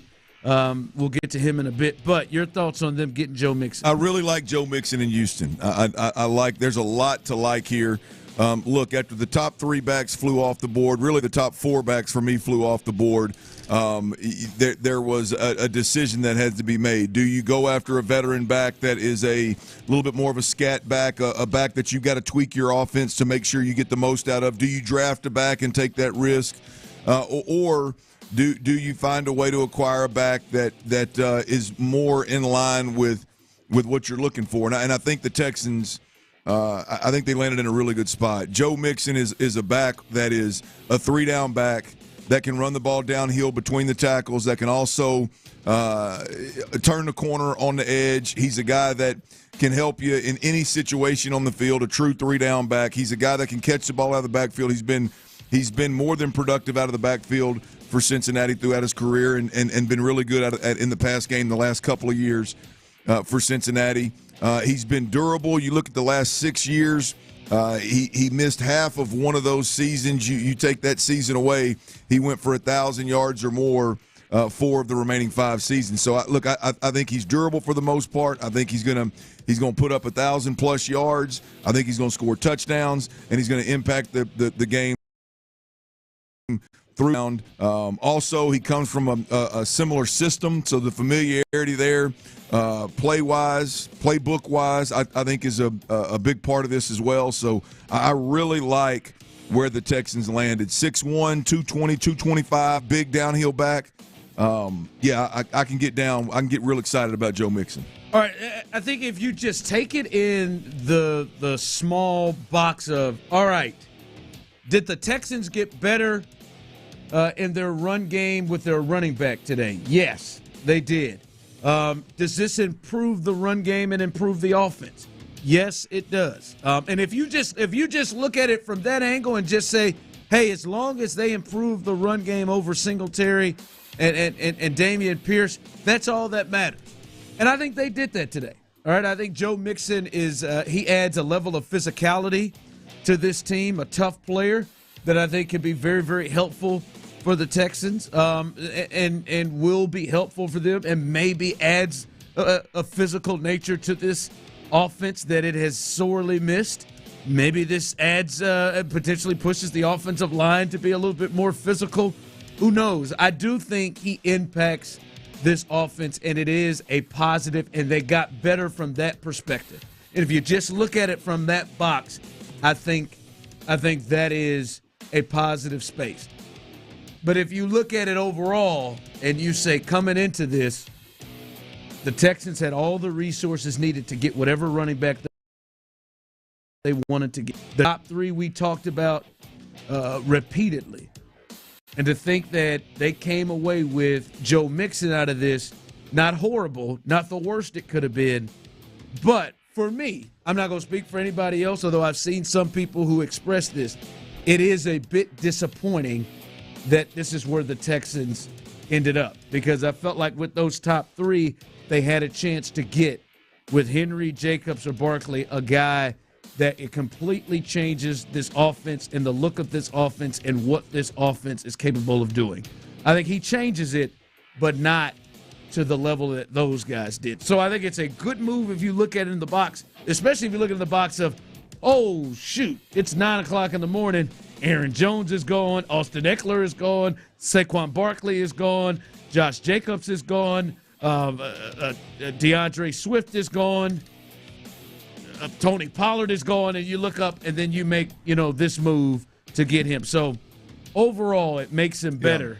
Yeah. It is just, for me, a bit disappointing that they weren't able, with the resources they have, to have a chance to really get special at that position. And I think that's fair. I think what they did accomplish is they have the ability to get the most out of a very expensive offensive line that they have paid and that they hope works. I think you at the very least get an effective and consistent run game with Joe Mixon at the running back position. And I do believe that the Texans with Joe Mixon, I believe that effective, consistent run game is going off of the quote-unquote pressure off of C.J. Stroud, and at the very least offer him the ability to throw the play-action game effectively, the misdirection game, the boot game, the waggle game, all that different stuff effectively, and at least gives him another weapon. So while, again, I think the running back in a vacuum as an individual, I'm not ready to put Joe Mixon in the game-changing weapon category that I would put Saquon Barkley in at this point in time. The interesting thing is, though, Ron, I do not, and I'm very comfortable saying, I don't think that it's a stretch. Like, it wouldn't shock me at all if Joe Mixon halfway through the season wasn't exceeding expectations and we weren't talking about him in that manner. I think that the skill set itself, I think the potential is there. Now, we'll see if they can pull it off. We'll see how he fares in this system with Bobby Slowick and C.J. Stroud. But I do believe there is a very high floor with Joe Mixon. And, look, if he can play at or above his ceiling consistently, I think we could be surprised. His special year was 2021, over 1,500 yards from scrimmage, double-digit touchdowns. That's the year they went to the Super Bowl, when they were really hitting on all cylinders with those guys coming into their own. If he can recreate something like that, obviously that would change the game for the Texans. Also within that, Clint, the guy that you had thrown all your eggs in the basket, the Ravens, on a really they get Derrick Henry, 2 years, $16 million, that could go up to $19 million on that deal. But Derrick Henry goes to a Ravens team, and when you just start to look at it, where he is, what they like to do, him and that zone read and with Lamar, that is a punishing potential run game. And they got speed with the backup kid as well, who'll be coming back from injury. They are a strong offensive physical run team right now with those three guys back there. Yeah, look, the Joe Mixon news made this one hurt slightly less, I guess, and Derrick Henry going to the Ravens. I don't know why, but it just feels like the Ravens need to have a big dominant back that to pair with Lamar Jackson. As a football fan, I'm anxious to see it. But yeah, man, that's one that I thought would change the game significantly here in Houston. That really, if we're being honest, what'd you say? 2 years, $16 million, up to $20 million. So anywhere from $8 to $10 million per year for 2 years. I sure enough would have liked to have had a shot at that with Derrick Henry. Very, very doable there. Yeah, man. And he replaces Gus Edwards, who had 1 million touchdowns last year. We know Derrick Henry's definitely an upgrade over Gus Johnson.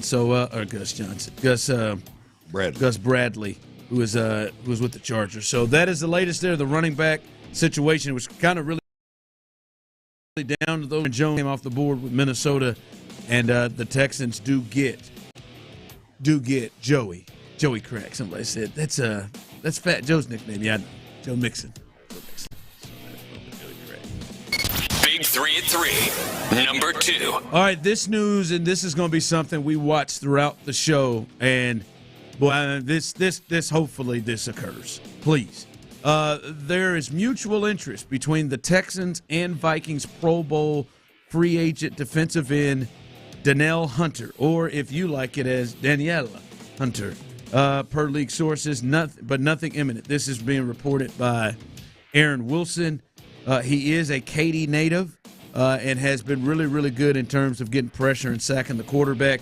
Is 30 years old, but if they could pull this move off, to me, this changes a lot of how free agency is going, because he is a difference maker and an impact player.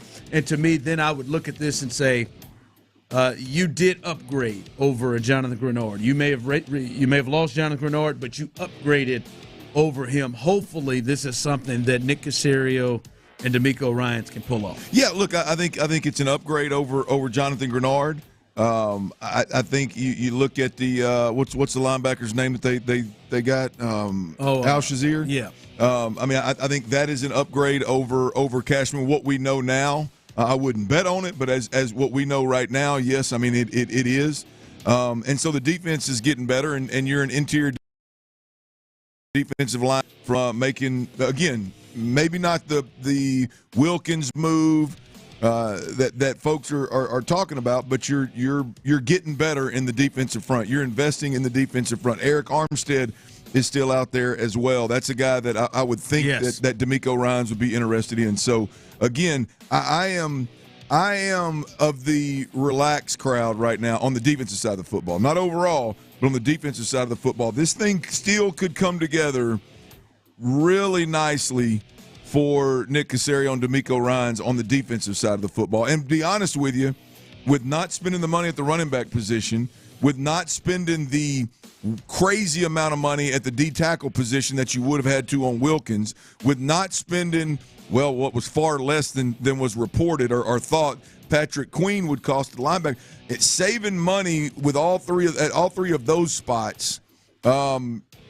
Gives them more money to play with right now to make sure they shore this defense up the way that they should. So we'll see. I'm definitely in the let's see what happens on the defensive side of the football. If they could pull this one off now, just Hunter or Hunter and Armstead. I'm not trying to be greedy with these guys. These guys feel like they have a different plan of getting multiple high-priced guys. If they did it, I'm about it. I'd be about it. That would change this defense in a big way, but at least one of them.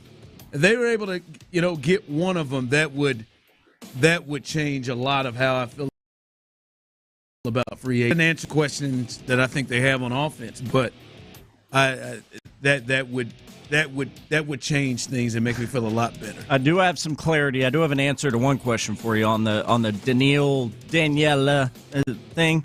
It is Danielle. Well, one thing is one thing is, what'd you say? I really enjoyed it. Daniela. Well, keep calling him one thing is sure. Ron had Danielle. I had Danielle.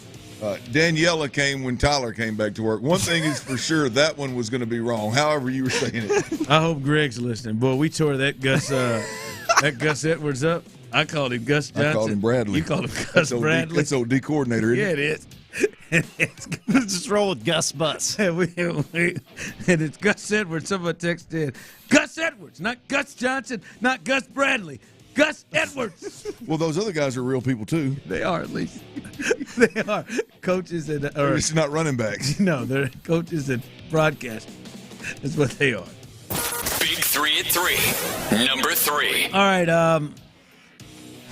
The Cleveland Browns fellas agreed to a contract with quarterback Jameis Winston. Water has no soul. That's gonna be great. How? What do you mean how? This was made This for is the TV, team. bro. This is I don't know. I don't think they could. They're not eligible. Damn it, they're not eligible to be on Hard Knocks. Hard Knocks? Oh, wow. Could they do the mid-season one? Oh, that'd be great. Oh my God. What kind of like I think Who else did they just sign? he's a little interesting. He's a character. He's a little well, I mean Steve Smith. I just think he had that coming a little bit, but the quarterback room. room. Like I think Deshaun gonna look at this cat like, and this dude's nuts. I feel like don't Jameis with water. Don't Jameis feel like if he really one of your homeboys, and I got a couple like this. Hell, I might be it. But then you lean over and you like, hey Jameis, man, what you talking about, man? What the hell are you talking about, man? Are you messing with us? Like what? Like no, but like what are you talking about, Jameis? What you talking about, man? Like he feels like he's that guy. Like you walk away from like, what the hell was that? I'm not gonna let it. Jameis wouldn't last long in my crew. He about to split that locker room. Water has no soul. Jameis would. I mean, because that kind of stuff. Like he would get. I'm gonna be honest. Now he may. I'm not saying he wouldn't whoop somebody. I'm not gonna act like we're just a bunch of badasses. But the stuff that Jameis Winston says, you ain't. It ain't slipping in my crew. I just can't believe. I mean, they would absolutely just hammer Jameis Winston. I just can't believe Andrew Berry and Kevin Stefanski said, you know what we need right now? This is what we need. This is a leader of the team. With everything, with everything that's happening right now, we need the guy that runs the play instead of we need the guy that says, no, man, we getting Williams to score here, damn it. God, I just need more Jameis. That was not on coach. That was on me. The hell it wasn't. What are you talking about? They're one with water. All right, coming up. Listen, I'm not jealous a lot. I was jealous yesterday. I was really, really jealous yesterday. I'll let you hear more of that coming up on the other side. The NFL offseason is in full swing, and Sports Radio 610 is your home for the latest.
Interviews you won't get anywhere else. All on Texans All Access, 6 to 7 every night on Sports Radio 610. Insider access, exclusive content. Sports Radio 610. The Texans play here. Sports Radio 610 presents The Drive with Stoerner and Hughley. From Josina Anderson. I just got off the phone with quarterback Jameis Winston on his decision to agree with Cleveland. Yes, I still envision myself as a starter. Jameis. However, the Lord has also called me to lead by impacting and increasing the men who are around me. Having the opportunity to work with Deshaun and help him be the best he can possibly be is my main mission. Now, if Deshaun has to heal up for whatever reason, and I have to take a few games off, I'm going to be ready to do that. But I have to fulfill God's purpose first before my own heart's desires, because ultimately I desire to win some Super Bowls. And this roster that Cleveland's got looks like they can do it. How did he start it? How did he start it again? I need to what lead and what? Well, first he said, yes, I still envision myself as a starter. Real wordsmith. However, the Lord has also called me to lead by impacting and increasing the men who are around me. Lead by impacting and increasing the men who are around me. Having the opportunity to work with Deshaun. I hear you, big win. That is just an interesting tactic. I'm not going to let it take my joy. From the Cleveland Browns. Mick Jameis. And he does. Somehow he gets guys to follow him. I don't know. Like, I don't necessarily believe that. They clearly did. They were in New Orleans. I mean, but you're not. They all went in there. They said, "To hell with that play call, man. We're going with him. We're going with coach." No, I mean, you're conditioned. Like when the quarterback calls a play or the quarterback tells you to do something, you do it. You're on a play clock. You got to do it. And then everybody said afterwards, "Man, everybody being too hard on Jameis. We wanted to get one. We wanted to get one from Williams." That's more of a feel sorry for than anything. I don't know. I find it hard. I can't believe that. Like I can't believe as open and like just pure silly as he is, and just the silliness that literally coaches continue to give. He's dead. Give a leader team, a quarterback on a team. He's dead serious. Oh, that's what I'm saying. And it's silly. Like it's just like it's crazy, man. It's wild. But here we are once again. What's he gonna make? I bet he signed a nice little 2-year deal. Probably did. He envisions he's a starter. Go out there and start, baby. Let's go get there. Now, if he does have to heal up for whatever reason, maybe I'm ready to go. All right. Yesterday, the big thing we were looking at was the running back situation. And for us, we were hoping that the Texans would try to land Saquon Barkley. And to their credit, they were all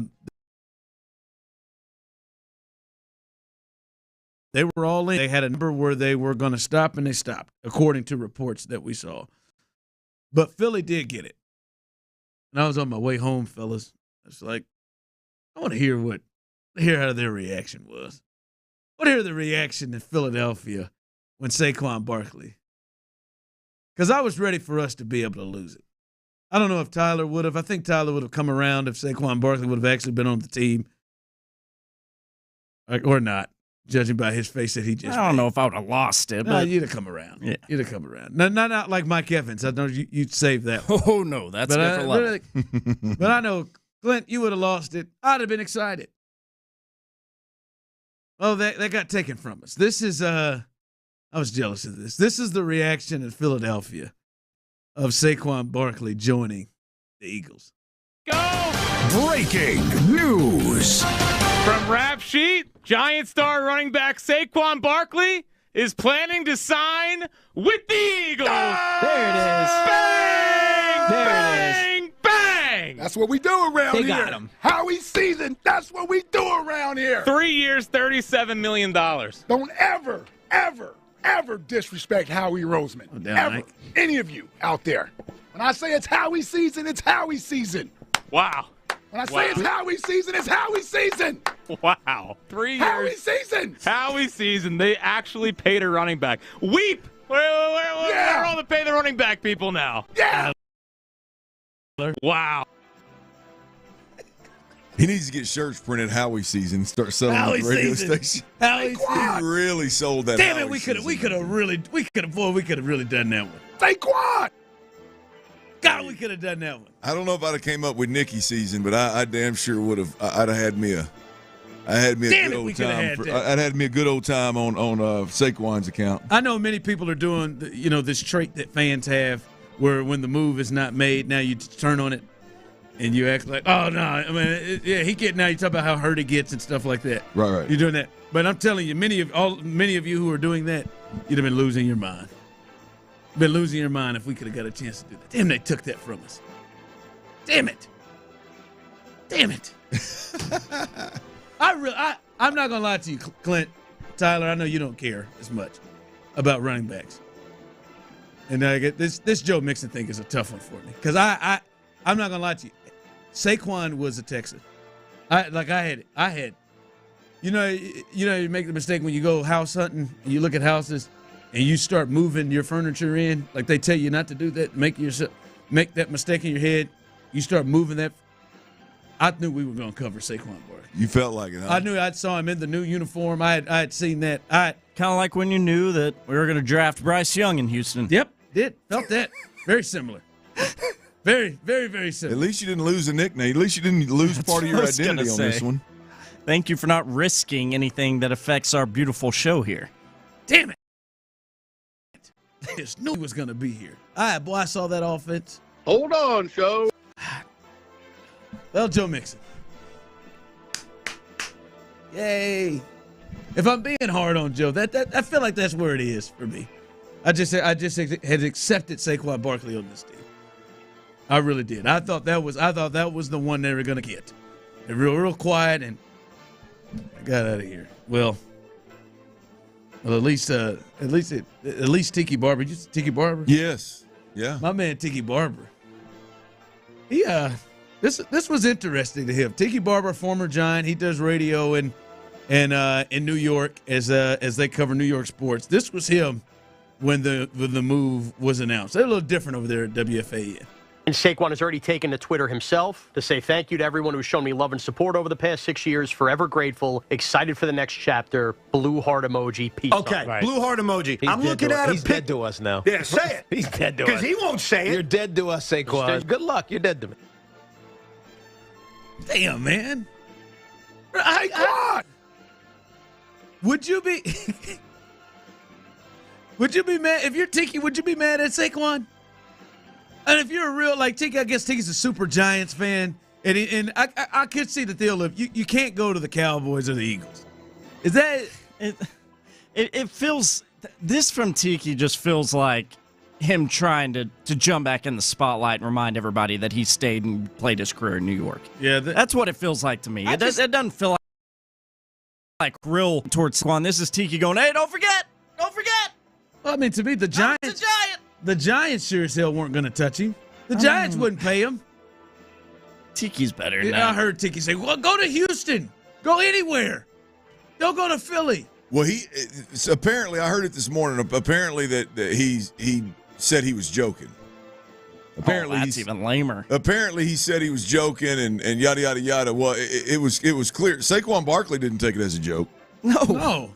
And he doubled down on it, tripled down on it. Well, Saquon said he's been hating on him since he got here. Been a hater since day one, man. He said, keep that same energy when you see me. Yeah, don't be nice in my face. Yeah, no, Saquon clearly didn't appreciate it. There ain't no doubt. There ain't no doubt about that. I don't. Even if you're joking, I mean, golly, man, it's just like, what is Tiki doing? And that's the thing. Tiki was one of the running backs who's been screwed by the amount of money running backs get paid. Right. but forever a Giant, Ron. He said go to Houston. Go to Arizona. Go anywhere else. Just go to the Eagles.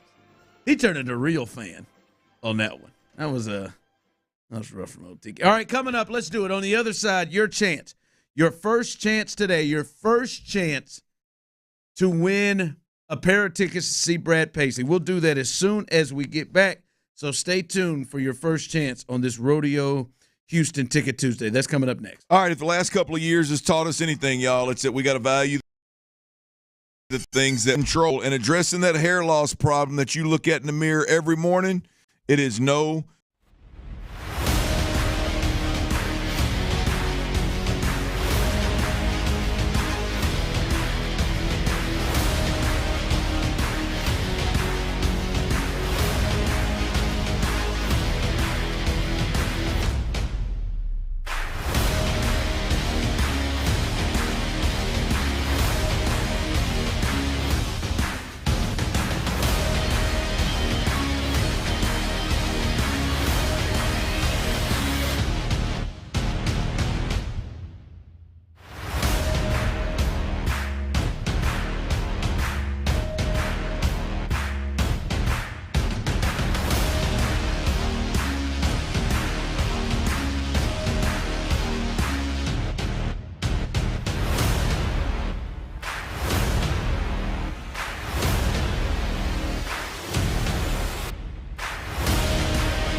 T-Mobile.com. Live from the Twin Peaks studios, Sports Radio 610 presents The Drive with Stoerner and Hughley.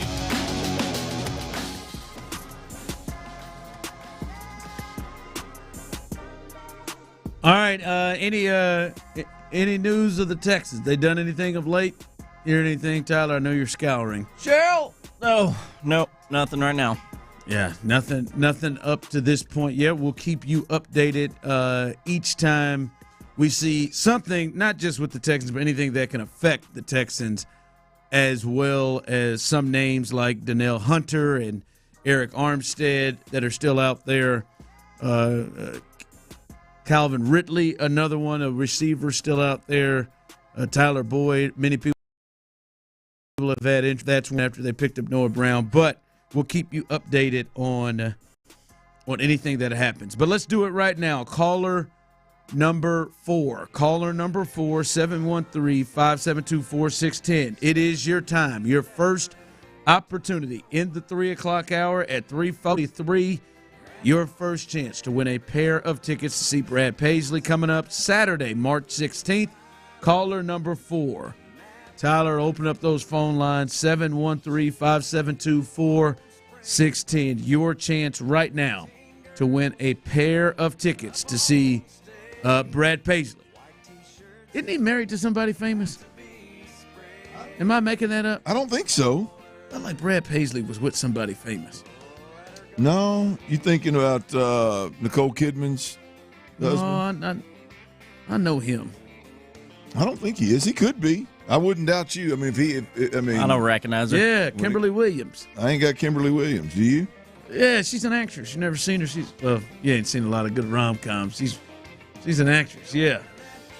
I didn't know that. What is she in? Let's see if she's got something that you would recognize. By the way, caller number 4. Tyler will take care of you. Yeah, she's been this thing for a minute here.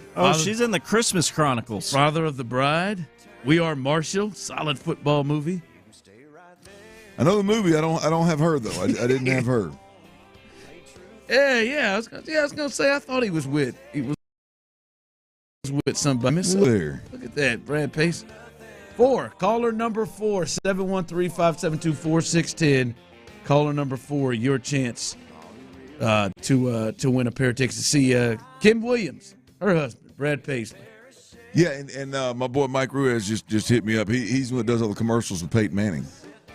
Yeah, it is him. It's not quite how Mike said it, but yeah, that's. I could only guess how he said it. Well, that probably was a lot of fun. So, caller number 4, your chance to win those tickets coming up Saturday, March 16th. Real quick, this is a report with the Vikings, Clint. The Vikings turned down a Bengals trade offer of 2 first-round picks and T. Higgins for Justin Jefferson. Minnesota is, however, open to trading Jefferson for Joe Burrow. Is the response? Oh, man. Man, what are they looking for right 2 there? first and T. Because you got to pay T. Higgins. For Justin Jefferson. I might as well just – yeah, that's I don't wonder. You think I wonder if is he going to be the next receiver that's traded? That's when we're talking about potential weapons. We were talking to the Balls. Park was in with us earlier talking about maybe that's where they hold out and wait for their money to trade for Justin Jefferson. I wonder, is he going to fall in the line of the Tyreek Hill, the Devontae Adams, who were traded obviously here with DeAndre Hopkins? I would have, for me, like I have to give up a boatload of draft capital, obviously, to get him. Yeah. You would either have to be a team that has done like the Texans did and traded away Deshaun Watson, a franchise quarterback, and you got 6 first-round draft picks for it to make sense, or you literally have to be built in the mid, like a San Francisco. Like you're built, you're there, you got a rookie quarterback, you got all the pieces, it seems like, and you've got, I think they've got their draft picks, don't they? Or are they still missing first-round draft picks moving forward? I'm not sure. But the point, either way, the point is like a team that's built like that, and you're like, screw it, man. I mean, let's trade the next 2 or 3 first-round draft picks, get this guy in here, and he be the game changer that we need to get over the hump. I mean, to me, it is hard, man, because the draft capital is so much right now with these guys, right? I mean, what do you think he'd go for? 3 ones? He might. That's quarterback talk, right? That's what. Yeah. That's what Deshaun went for. I don't know about, man.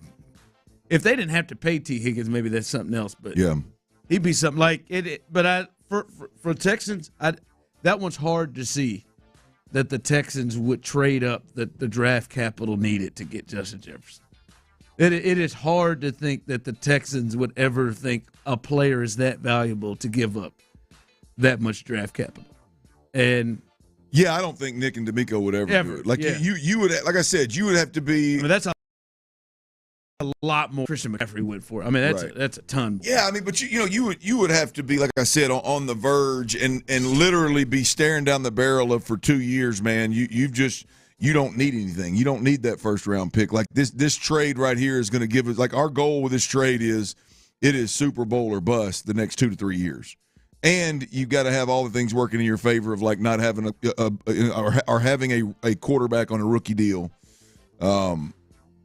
So yeah, it'd be tough to just blindly make one of those moves for sure. We'll see. Somebody might do it. We'll see what their quarterback situation is coming up next. They didn't let Kirk Cousins go. They're going to let Justin Jefferson go. I mean, that's what you draft guys for, to try to get. By the way, hey, y'all think the Texans going to do something by the time we get done on this show?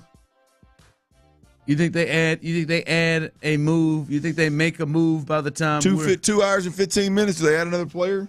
Yeah. All right, let me try this. Daniil. Okay, I was going to say a player of note, not one of the Mike Fords. Daniil by 6 p.m. You think Daniil is here? Yep. There's been told mutual. Daniil Hunter by 6 p.m. Mutual interest. That is nice. That turned me on a bit. Yes, as we said, that would him and Armstead. Now both of them. Wow, that's aggressive. But even one of them that would change. I think this offseason right now. We'll see what they do, man. We'll see what they do. Because right now, I'm going to be honest with you. Right now, when you take everything into account, when you look at the schedule, when you look at what they have done thus far and what they've lost, again, this is not going to be the final product. We still have time to go through free agency, the draft.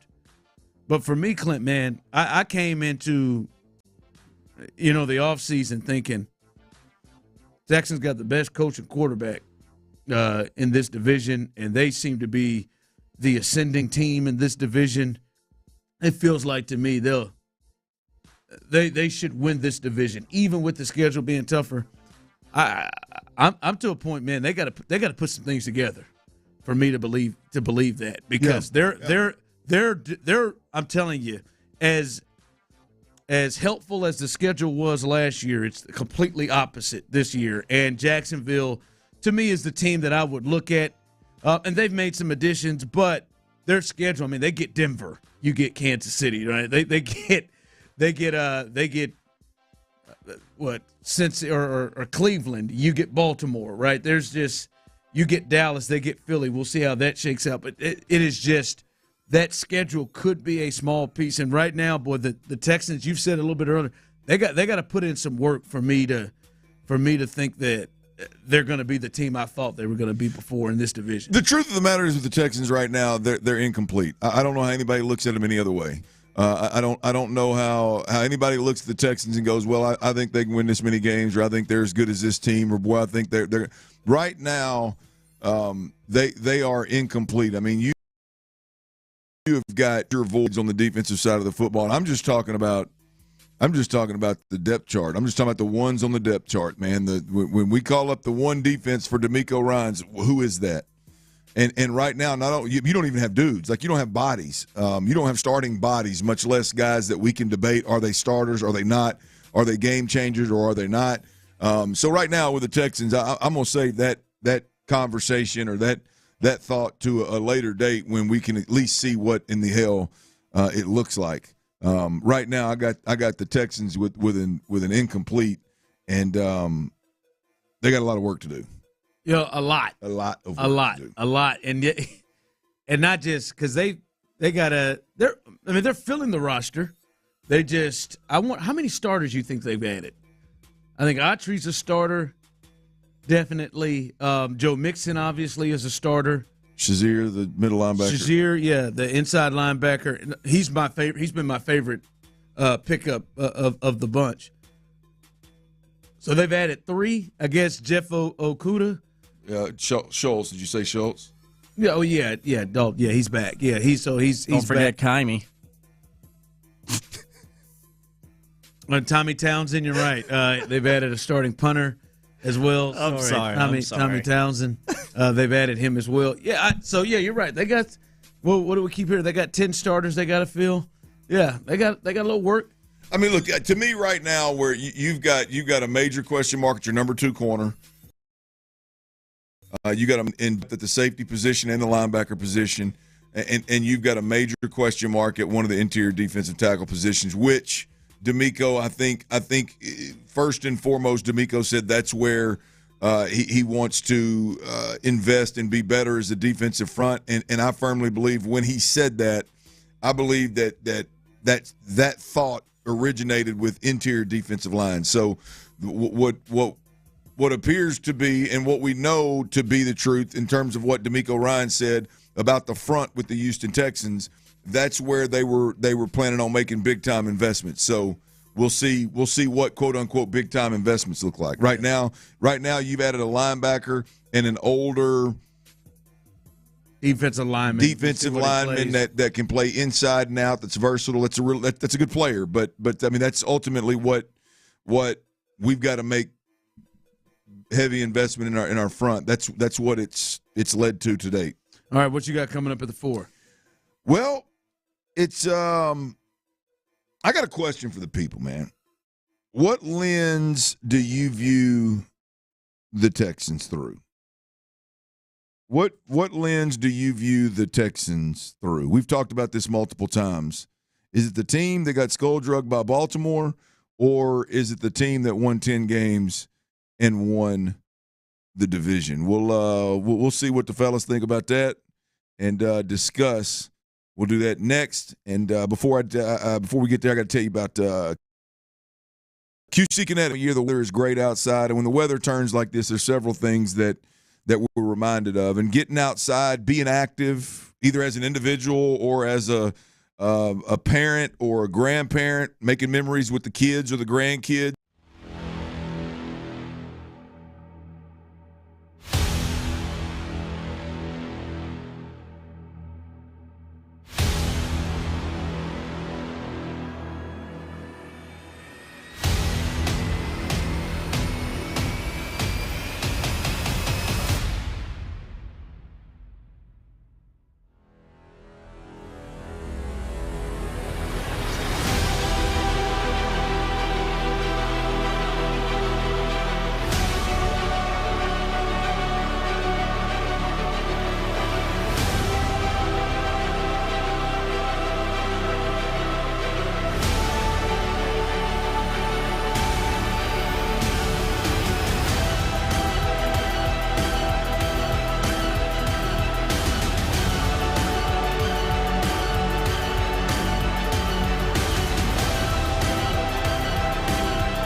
products are not intended to diagnose, treat, cure, or prevent any disease. KILT FM HD2 Houston. Insider access. Exclusive content. The Texans play here. Always live on the free Odyssey app.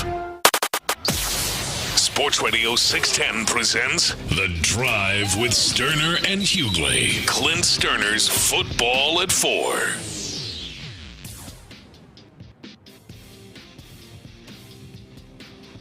Sorry about that, boys. I got I'm challenged in here with my equipment. I think it's time to break down, boys. I think it's time to break down. I think it's time to go ahead and upgrade all the my technology and all my equipment. What do y'all say? Ron, I think you need to too. I think you need to as well. Y'all both do. I'm in a good spot. No, y'all both do. I'm in a good spot. I think you need to as well. I'm taking on my inner Nick. You gonna roll it over to next year? Just bargaining it. Roll it over to next year. Keep doing the bargains. My keyboard quit working. I'm missing one of the buttons up top. The A doesn't work. The space bar doesn't work. The hard case on my actual iPad is falling off here. I got a big iPad that I work from. I mean, it's a crying ass shame what I'm dealing with, and at least 10 times. I'm not perfect, but I'm fine. Well, at least 10 times. Well, I don't doubt you'd be fine with this setup right here because it's free. But there's just no reason. I'm a grown ass man. I like to think I'm somewhat of a professional. Take care of it. In the media game, like the bare essentials: laptop or iPad, and the accessories that go along with it. Your phone, obviously, and the third thing is, I'm gonna be honest with you, my headset situation is embarrassing. It's embarrassing. One, I inherited these from the studio about 3 years ago, about 2-3 years ago. So they're actually the property of the station here. And my ear pads on both of them have been falling out, and they fall in my bag every night. I have to stick them back on there when I get here. I haven't even taken the time to glue them back into my headset here. I almost bought you a pair, and then I thought, hold on, no. I mean, I appreciate the thought. What made you draw back? Like, why did you? Well, one, I knew I knew they would be a pair that wasn't good enough for you. I saw them in the. If it makes you feel better to blame it on me. They were in like the $30 to $35 range. Tyler's shaking his head. That wouldn't work, T? You might as I'm glad he didn't buy those. Got me a pair. Not optimal. He got him a $35 pair. But got me a $35 pair. What would you go with, T? What he would go with probably the ones you got on. These suckers I got on my face right now. Is it the same ones that I have on? Yeah, but a bit newer. A newer edition. What brand is that, you reckon? It is Is that Sony? Yeah. I can't remember the product number, but it's Sony. I can send you a link. It's the best headphones money can buy right now for what we do. I feel like we are dropping the ball, boys. I feel like this is serious professional talk now. Get it together. I am. All right, I am together. Get it together. I feel like we should walk in the building every day with a professional case of some kind that is radio host, DJ. That sounds like extra money. I got a backpack that I put stuff in. I just want a shirt, man. I mean, Lopez has got fungus growing in his backpack. I mean, you've got.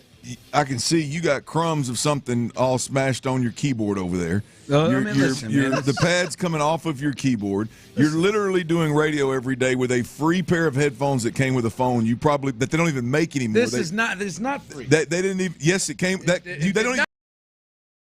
You can't buy the cane free with a phone that they didn't come free with. I did. I bought this at Target separately. We look bad as a unit. I mean, that's unbelievable. I don't know what the hell. I get very comfortable. I feel amazing. Like we should walk in with a nice compact case.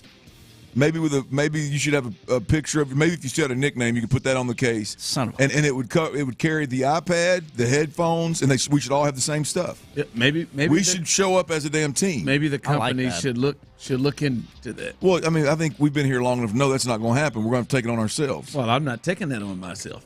I got a nice little bag here. I put my little headphones in. You put those earbuds in there? Put my earbuds in there. Got some jacks just in case Doesn't have the right fit. Yeah, but I'm talking about looking like a team, like we got it together, like when we get out, instead of just looking like three students that just got off the bus from maybe, I was going to say Rice, but Tyler, there ain't no way you went to Rice. No way I went to Rice. I mean, we got to get it together, man. I think we should look into it. I think I look fantastic. Well, I know I do, and all my equipment does. But I like what you're saying. We need some what is it? Like whenever you're some continuity, some chemistry, some togetherness. That's probably not the word. Some centrifuge. Ron, I know you're high on yourself, but I mean, we as a group and as a team, the Drive boys would look better. We'd look more professional if we got our stuff together. If it ain't broke, don't fix it. Well, that's how you end up in 20 years doing the same thing you're doing right now. The showman. If it ain't broke, but it is broke. Well, is it broke? Mine ain't broke. I got it all right here. I've seen your laptop. I can see a lot. I can see. I'm reading everything. Jeff Harmon. Clint dropped the F-bomb. I don't think he did. I hope not. Somebody said Lonnie Johnson. Clint did not drop the F-bomb. 979. Clint needs to upgrade his co-host. Is the main thing. Your mama. Well, he doesn't want to be a professional, so I truly hope he sprains his ankle this weekend. The top-ranked show in the city. Wednesday. Anyway, I just thought it'd be a good idea, boys, if we just decided to take this thing to the next level. But Ron wants to stay in the rut that we're in, so that's cool. Man. It sounds good. I man. like where you're headed. I'm not in a damn rut. Sounds good, man. We're going to get some jackets too. Not in a rut. That would be awesome. We're damn number one. Quick question for you boys. Yes, sir. And this has a little to do with kind of the state of the organization, the fan base, the day two of legal tampering period in free agency in the NFL, right? Just curious. What lens do you view the Texans through? Because I think there's two lines of thinking here, man. I think there are some of us that, and by us I mean me, and whoever wants to get it. I feel like there's some of us that watched the Texans last year, and while it was exciting and impressive and they overachieved, the reality of the situation is the ultimate goal is to win a Super Bowl. And when you got in an arm length's distance of potentially getting to one, it was clear caliber team the Baltimore Ravens were. And then it turned around and it was clear the Baltimore Ravens weren't ready to win a Super Bowl either, for the record. So really, you're probably not as close as the second round of the playoffs may lead you to believe. So you got one group of individuals that say, hey, you got skull drugged by Baltimore. You got to make some moves. You got to go out there and get significantly better. There's a sense of urgency behind it. There's a level of aggression behind it. There's a level of right here, right now. Let's get it done. Do you view the Texans through that lens of how you felt immediately following that Baltimore game? There's not another lens to view them out of, but go ahead. Oh, there is. Now you and I may not view it, but there's a lot of folks out there. And in fact, I've heard they've exposed themselves over the last day or so now. There's a lot of folks out there that I just don't know how you could be in another lens. Let's hear it. 10 wins. Won the division. 10 wins. We've got C.J. Stroud, man. C.J. Stroud is lights out. Did you see what he did last year? You got the right coach. You got the quarterback, man. Come on. You got a team that's got a roster with a rookie quarterback for the next 4 years. We won the division, man. We're ahead of schedule here. Are you living in reality where you're light years behind Baltimore as it pertains to what we saw on the field? Or are you content, and are you cool with this relax, the pieces will come together, relax, D'Amico and Nick will figure things out? Where are you at, Ron? Where are you at? Yeah, I view this team, and I will continue to view this team right now as AFC Championship game. That is the next step. All right, you got to the divisional round, and yes, you played, and you saw what was AFC Championship game worthy, and that's what you need to get to. And you're at a race against the clock with the quarterback. You know what you – that's the other part is you saw where you want to get to, and you saw who you played and what you need to do to get there. And now you got the quarterback, which is the toughest thing, the quarterback and the coach that you feel can hang with it. And then you have the abundance of resources that all of a damn sudden now people are feeling different about what happens now when you have a quarterback on a rookie deal that you know is a guy that can play. Because all of a sudden that's what's supposed to be the dream. Now it's like, oh no, man, just like someone just tweeted me, hey, you're playing checkers, not chess. Watch him not overspend and save money. You have the ability to go and make this team better, the ability to at least give a damn attempt to get yourself in the space of where they are. And that's how I look at this team. No, because it will, to me, playoffs with that quarterback and with $60 to $70 million to spend under the cap and with the draft that they have, that's a problem. That's a problem. I don't know what the hell is going on in any other way. I don't know how you slip into the divisional round and beat the brakes off the Browns at home in the playoffs and then move to that game, and now you're like, yeah, let's get back. Let's go. Let's go. Hey, 10 wins. Yeah. Let's see. They're ahead of schedule. Yeah, they're ahead of schedule, and now let's roll. Yeah. I don't get it. Tyler, where you at? I'm chilling right now, man. We won the division. We're ahead of schedule. We're good. No, I'm not in those terms, because I hate that. I think that's a loser ass mentality. We're ahead of schedule, whatever. But you have to take what you have at your fingertips right now. We got what we have in Nick Caserio. We have C.J. Stroud going into year 2. We already saw this rookie come on the scene and be light years ahead of where he should have been. Maybe he takes another big step in year 2. And this is only day 2 of this thing, man. We got to let stuff unfold, let the dominoes fall. Sure. Fingers crossed for Danielle or Danielle Hunter. But I'm chilling. I'm trying not to freak out. You're hanging out with Vandy and Johnny. No. Not going to sugarcoat things, because this offseason could be a disaster if things don't go right. But I'm going to hold on to hope. Here's all joking aside. Like there's two answers here. We are light years behind Baltimore, Kansas City. We got to make up ground. We got to be aggressive. We got to make moves.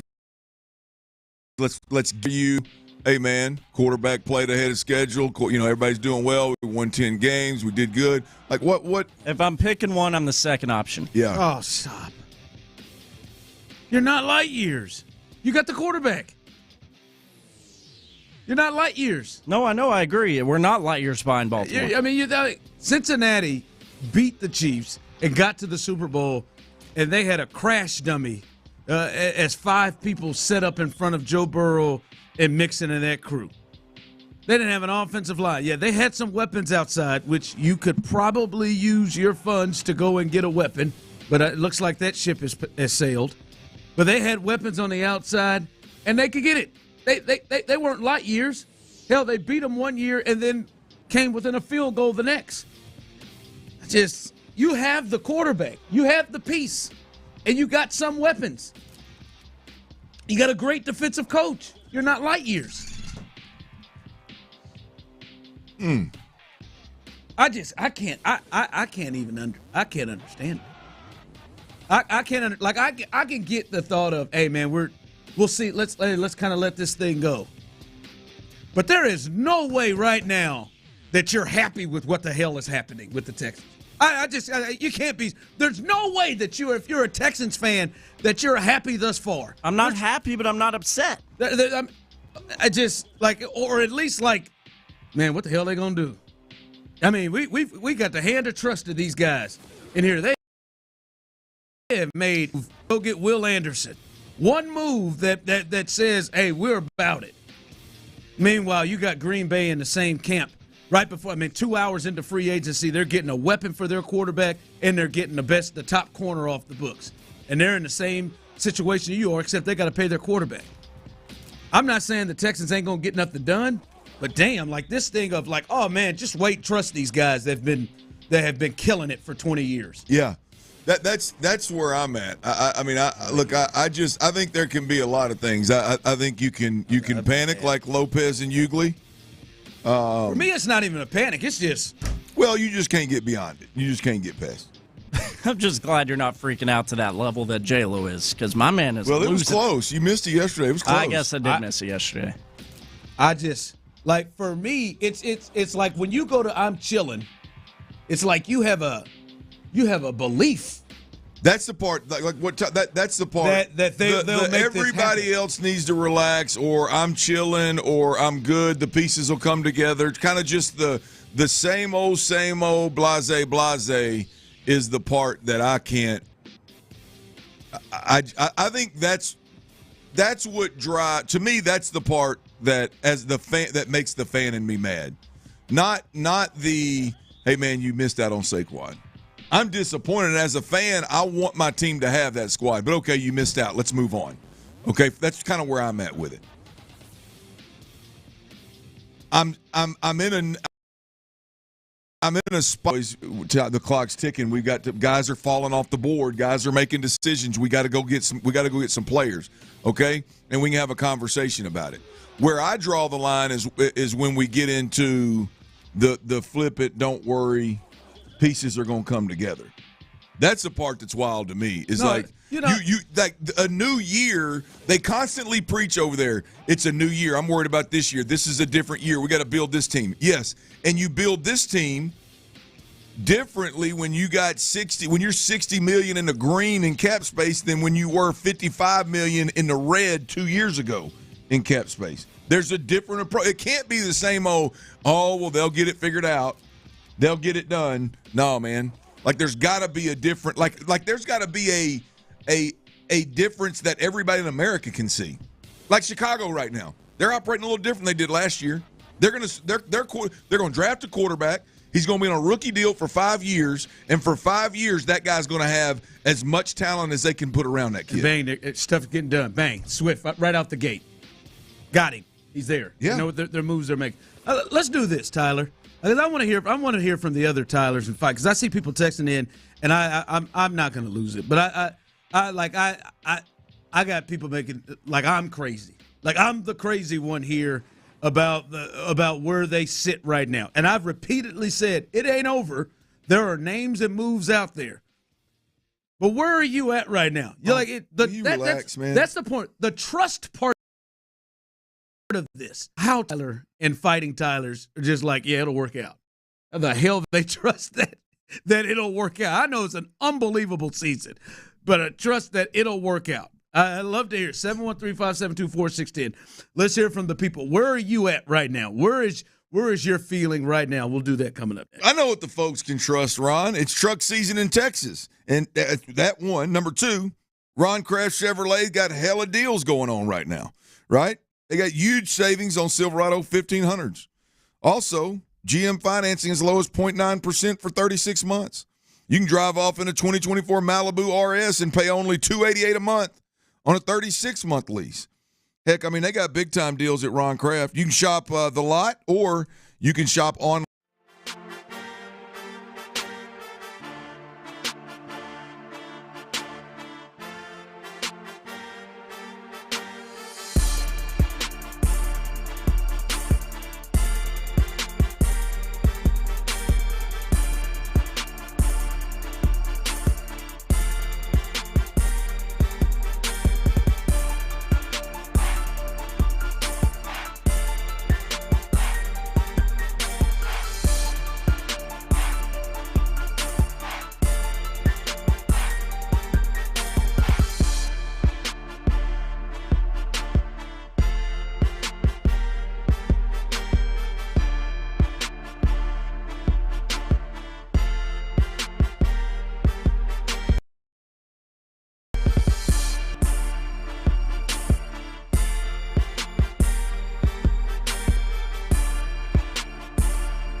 You find your groove. Check them all out on the Odyssey app thanks to Planet Fitness. Get that big fitness energy. Sports Radio 610 presents The Drive with Stoerner and Hughley. Brought to you by Energy Bag, the official.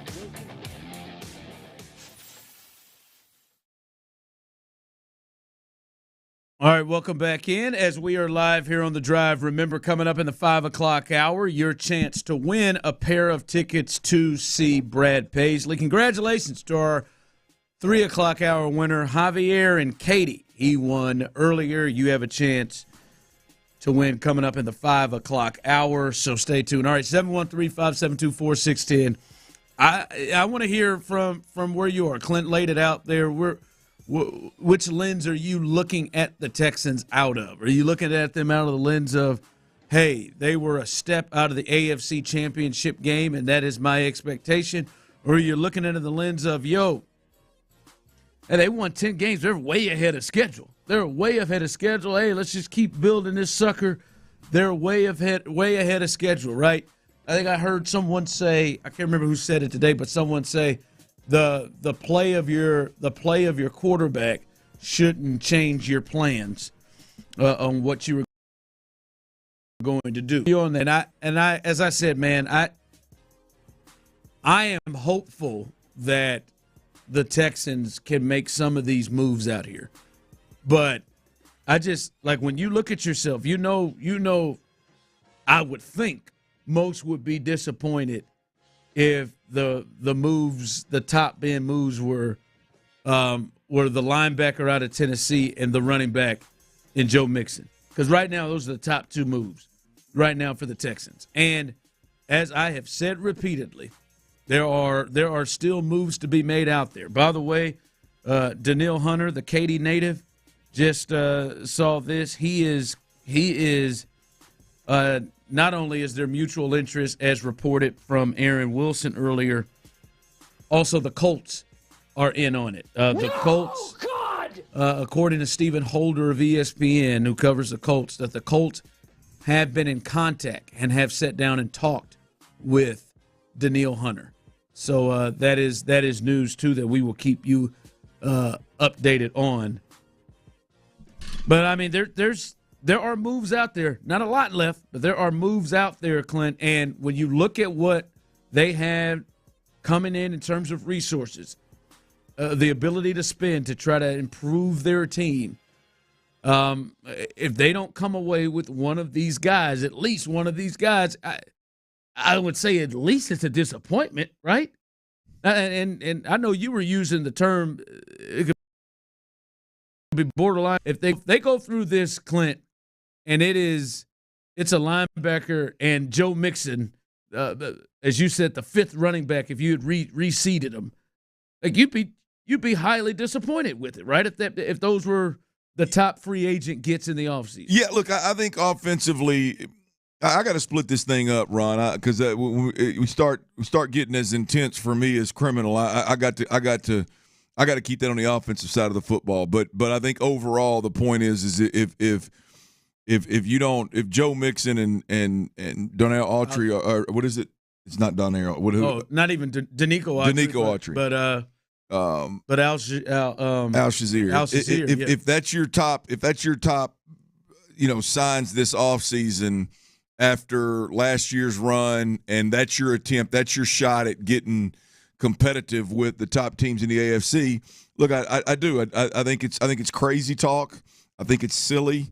I think it's a major mistake to think that those are the ads that are going to get you back to where you were last year, much less competitive against the best of the best. Now, we get into the offensive side of the football. If Joe Mixon is all you're going to add, while I really like Joe Mixon, I like him more than most, I think it would be borderline criminal to have C.J. Stroud, Tank Dell, Nico Collins, and company do what they did last year, and then you come back and in 2024, the first year of which you should know the direction after watching what CJ did last year. You should more so know your direction of aggression and the direction, the plan of attack, if you will, and feel more comfortable and justified in spending money because of what CJ Stroud. You should feel that now to go. We're gonna let everybody walk, and we're gonna re-sign Joe. We're gonna sign Joe Mixon, and we're gonna run it back with that. And not let everybody. I guess that Dalton Schultz came back. Noah Brown came back. We're gonna run it back with the normal guys and Joe Mixon. I think it would be a major mistake. Yeah, I think it'd be a major mistake. But to your point on the defensive side of the football, I mean, your head coach it's just simple, man. DeMeco Ryans can't be a defensive-minded head coach and take the podium immediately following the season and talk about making heavy investments into the defensive front. And you got to assume the reason immediately following the Baltimore game, after they got ran through like messed through a goose, they got dominated up front, right? After that ball game, the head coach, defensive-minded head coach, in that moment saying, we've got to invest heavily in our front seven, that tells me that what he just watched wasn't good enough. Yeah. And you watch Jonathan Grenard bounce, Cashman bounce, Sheldon Rankins bounce in the front, and you sign Danico Autry and Shazier. Am I saying that right too? That linebacker, and you go, all right, let's ride. Yeah, no, they've got a lot of work. They've got a lot of work to do. And all right, going to the people out here. Victor, where are you at? How are you feeling right now about where the Texans are right now? I'm more on the other side that, they're progressing. And I'm going to tell y'all why. None of us knew exactly how this team was going to turn out.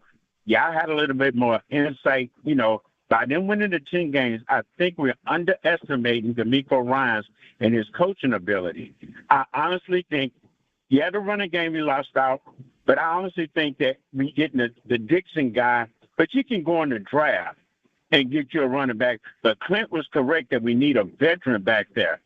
I just have more faith in the coaching staff to get the guys that they need, because nobody expected them to win 10 games. And to sit here and think that they're at the top of the echelon already is ridiculous, even though C.J. Stroud played with lights out. Look how long it took Baltimore, and they still got ousted.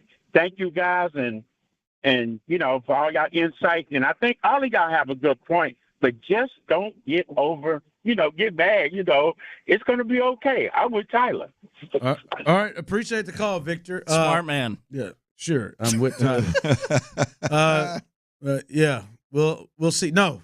And see, what you're saying is, no, none of us thought that they were going to win 10 games. No, none of us thought we would be talking about C.J. Stroud as a potential top 5 quarterback in the league. No, none of us thought that we would be thinking that the Texans would have a far and away potentially the best coach quarterback, or Nico would be able to change culture the way he did, or that Nico would go for 1,300 yards, or that Tank would come out from AAC and come right out and be what he was last year. But now we have an understanding of what they are.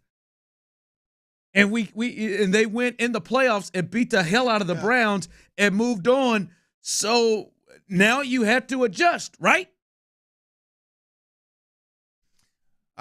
Yeah, Ron. Vic is like that. That call right there is what scares me the most. Is right. You can't make decisions on DeMeco Ryans coaching and Bobby Slowick coaching like above their ceiling every year. Not when Andy Reid and the rest of these crew guys are out here doing it. No, you're paying them to, and it's okay to hope to, and it's okay as a fan to expect them to. And when they don't, hey, let's hammer their ass. I'm cool with that. I'm good with that. But we're talking about roster building and decision making. Like if you're making the wide receiver decisions right now based off Tank and Nico, it's a mistake. If you're making offensive weapon decisions right now because of what you saw in a small sample size of C.J. Stroud saying, well, hell, C.J. can do more with less, you're making a mistake. Right? I mean, if you're watching the defense and you're looking at, well, the defense is one of the better run defenses in the game for the majority of the year last year, we really don't need much. You're making a mistake. If you're looking at the secondary and you're going, hey, Derek good in games last year. We don't need any help, man. Just get old second rate over there. We're good. We can do. You're making a mistake. Just like Jalen Petrie hung the moon 2 years ago, and then he backslid a little bit last year, and everybody wants to bring in multi-million-dollar safeties to replace him kind of deal. Damian Pierce. That Damian Pierce hung the moon. I mean, I'm guilty. I thought he was going to be a pillar, a leader. And hell, he wasn't even on a field. I'm beyond guilty. It's more likely that things like that happen than guys overachieve and exceed expectations for 5, 6, 7, 8, 10 years, and we're all sitting around cheering. You can't make. To me, it's a mistake to make decisions based off of all that. Yeah. All right, coming up, we'll hear from more people. I see the phone lines are going 713-572-4610. How are you viewing them? How are you viewing the Texans? What lens are you viewing the Texans out of? We will continue with that coming up next.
Peak Studios, Sports Radio 610 presents The Drive with Stoerner and Hughley.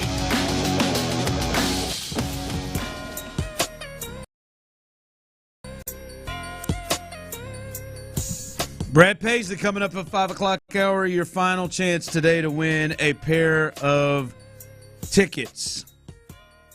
All right. As we continue to follow this, nothing of late here with the Texans. Not really. It seems like it's kind of slowed down a little bit across the league. Yeah, nada. Not a lot going here. All right, coming up here in about an hour from now, Clint's going to tell you exactly why Joe Mixon is a real big move for the Texans, why he likes Joe Mixon and what he can do in this offense. So that'll be coming up about an hour from now, so stay tuned for that right here in the 5 o'clock hour on The Drive. As we were saying, what lens do you view the Texans out of? And it's pretty interesting where people are falling here. And like I said, I think we're more closer on the same boat of like, hey, now it's time to make the move, to attempt to make the move with what you showed last year. There's some who go in other spaces. Ernest, I'll let you jump in here on this. Go ahead, Ernest. What's your thought on where the Texans are right now? Hey, guys. Right now, well, yesterday I was going to say I was in a panic, and I was like, one of the big free agents, but then I got to sit down, stop, and think about it. And let these guys build the roster first. There's still studs out there like Danielle Hunter and Armstrong. And, I mean, I'm pretty sure they got good connects and figuring out what they're doing. Article that there's certain teams that think they're right there and make those big moves would end up putting them back. I think we still just need to build this roster up. Build the depth. We don't want starters playing special teams. When one player goes down, we don't want to be like, now all of a sudden that position has no depth. So I'm with it. Just let's build the roster up, not necessarily out on them, if y'all guys understand what I'm saying. All right. Appreciate the call, Ernest. Build the roster. Yeah, and look. I mean, I'm not saying that's crazy. I mean, but the reality of it is it can't just be, oh man, we don't want starters playing special teams and we want to build the roster. Like that comes at a cost, right? And the cost is, sure, there's risk with anything you do. If you go, I mean, just like you can find a list of the best free agents in 2023 season, you can find a list, and hell, Eric Armstead is one of them, by the way, the guy that we keep talking about wanting the Texans to get. He was what, like, San Francisco wishes they wouldn't have made that deal. But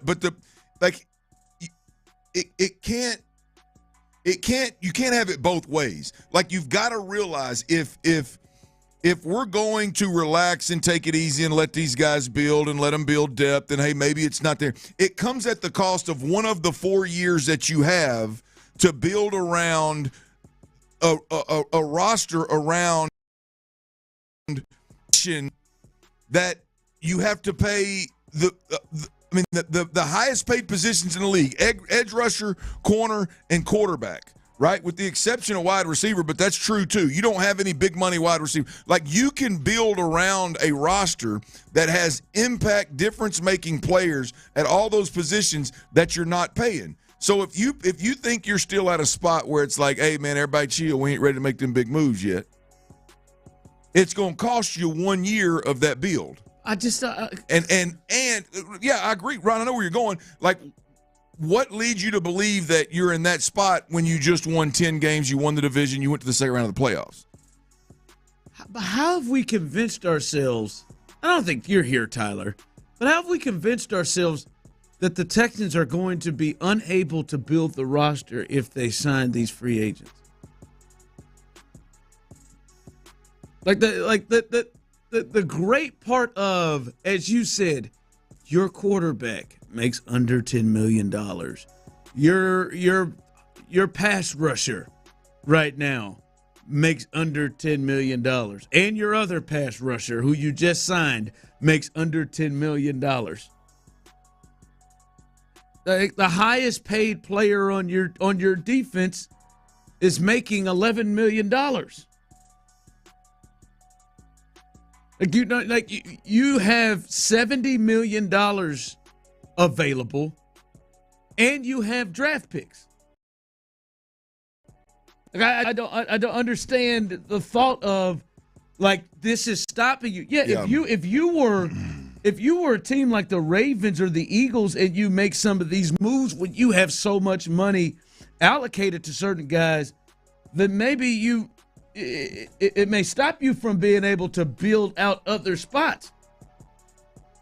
But yes, you can. A.J. Brown's not playing special teams for the Eagles. I guarantee you Saquon Barkley's not going to be on punt return. Yeah, I mean, the guys that we've been discussing since 11 o'clock yesterday aren't playing. Most of them. Some of the ones the Texans are signing are going to be on special teams. Yeah, Lonnie and crew. Yeah, Lonnie's going to be – I mean, he better star on special teams. But I just like you – yeah, I by the way, I wasn't agreeing with the call. I mean, if that's where your head's at, just know that you better have some pretty serious justification and reasoning for wasting that year, because you're wasting a year. Like when you find out anywhere close to we got the dude. I just don't know what else you have to do, Ron. I don't know what else you got to do to believe that you're there. Yeah, that you're close. Seriously, Tyler, straight up and down. Do you believe you have a quarterback that can hang and play with Patrick Mahomes? Yes. Do you, Clint, believe? Absolutely, 100%. I believe the Texans have a quarterback that can play on the field with Patrick Mahomes. Mm-hmm. I believe they got a quarterback that can do Purdy did, who played with him in the Super Bowl. He was pretty good. That's cute. Yeah, what an ass. When you realize you have that dude and you got $70 million to spend and you have found other weapons along with it, what are we talking about? I mean, it's like, all right, let's look. Money. Yes, teams build through the draft. You can build through the draft. You have been building through the draft. Hell, I don't know how much more building you want to get. You found a quarterback. You found 2 receivers. You found a tackle. You found a center. Edge rusher, you found an edge rusher. You found a cornerback. You found a linebacker. Hopefully a center. Hopefully a safety. Well, I mean, what else? What you got a first, a second, 2 fourths, a third. You found a guy that can compete with the best guy in the league. Straight up. This dude's walking to the party with Travis Kelce, Isaiah Pacheco, Rashee Rice, Chris Jones. He's rolling to the party with stars, with deep dudes. Don't you want to try to give him a chance to get as close as that? Lamar Jackson. Hell, we saw he was rolling with the party with last year. Hell, he's bringing Derrick Henry with him. I'm just saying, what you found a team. Greg, go ahead. Where are you at right now, Greg? I'm at the 2015 Astros right now. I'm going to tell you this. I mean, look at how they built. So they exceeded expectations in 2015. They're on the cover of Sports Illustrated for 2017. That's the example that's in town. You don't have to go out and spend. They didn't. They find Bregman in 2016. You're telling me they can't build through the draft? Who was out there in free agency that's putting this team over the top? Not Saquon. There's no Randy Moss out there. I don't know who it is. Appreciate the call, Greg. Yep. Alex Bregman.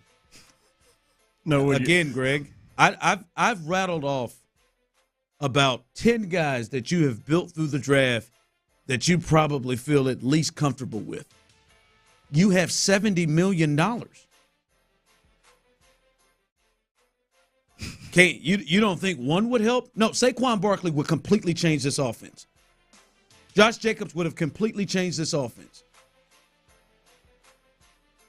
So I beg to differ, Greg.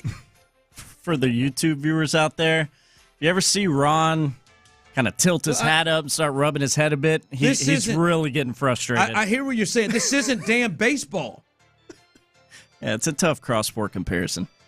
I love you, Greg. Please call back. Is it baseball? I don't know. As Clint laid it out, every high position except for defensive tackle you have drafted and you feel pretty good about. No, over the top. All right, well, let's just sit here then. Let's sit here and stay right here and watch them win 7-8 games next year. Coming up. I cannot understand the thinking. I cannot understand you watch that team and that quarterback last year and you're not like, go get it. I just can't fathom that. I cannot. Hell, even if you disagree with the go get 'em players, they're starting to convince themselves that Joe Mixon is better than Saquon Barkley. The hell out of here. God, oh man, let's take it like the Astros. Oh yeah, you want to take it like the Astros? When Jim Crane found out that they got the guys, Jim Crane went and spent money, didn't he? Didn't he go get Verlander? In 17, yeah. Didn't he start to go spend money? He's sitting over here. He could have spread out what he gave Josh Hader to more guys in the bullpen. No, he said, let me go get this dude. I can't even fathom it. Brad Paisley tickets coming up. I'm going to be nice. Brad Paisley tickets coming up. And hopefully a guy that could this Texans team. That's coming up next.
insider access, exclusive content. The Texans play here. Always live on the free Odyssey app.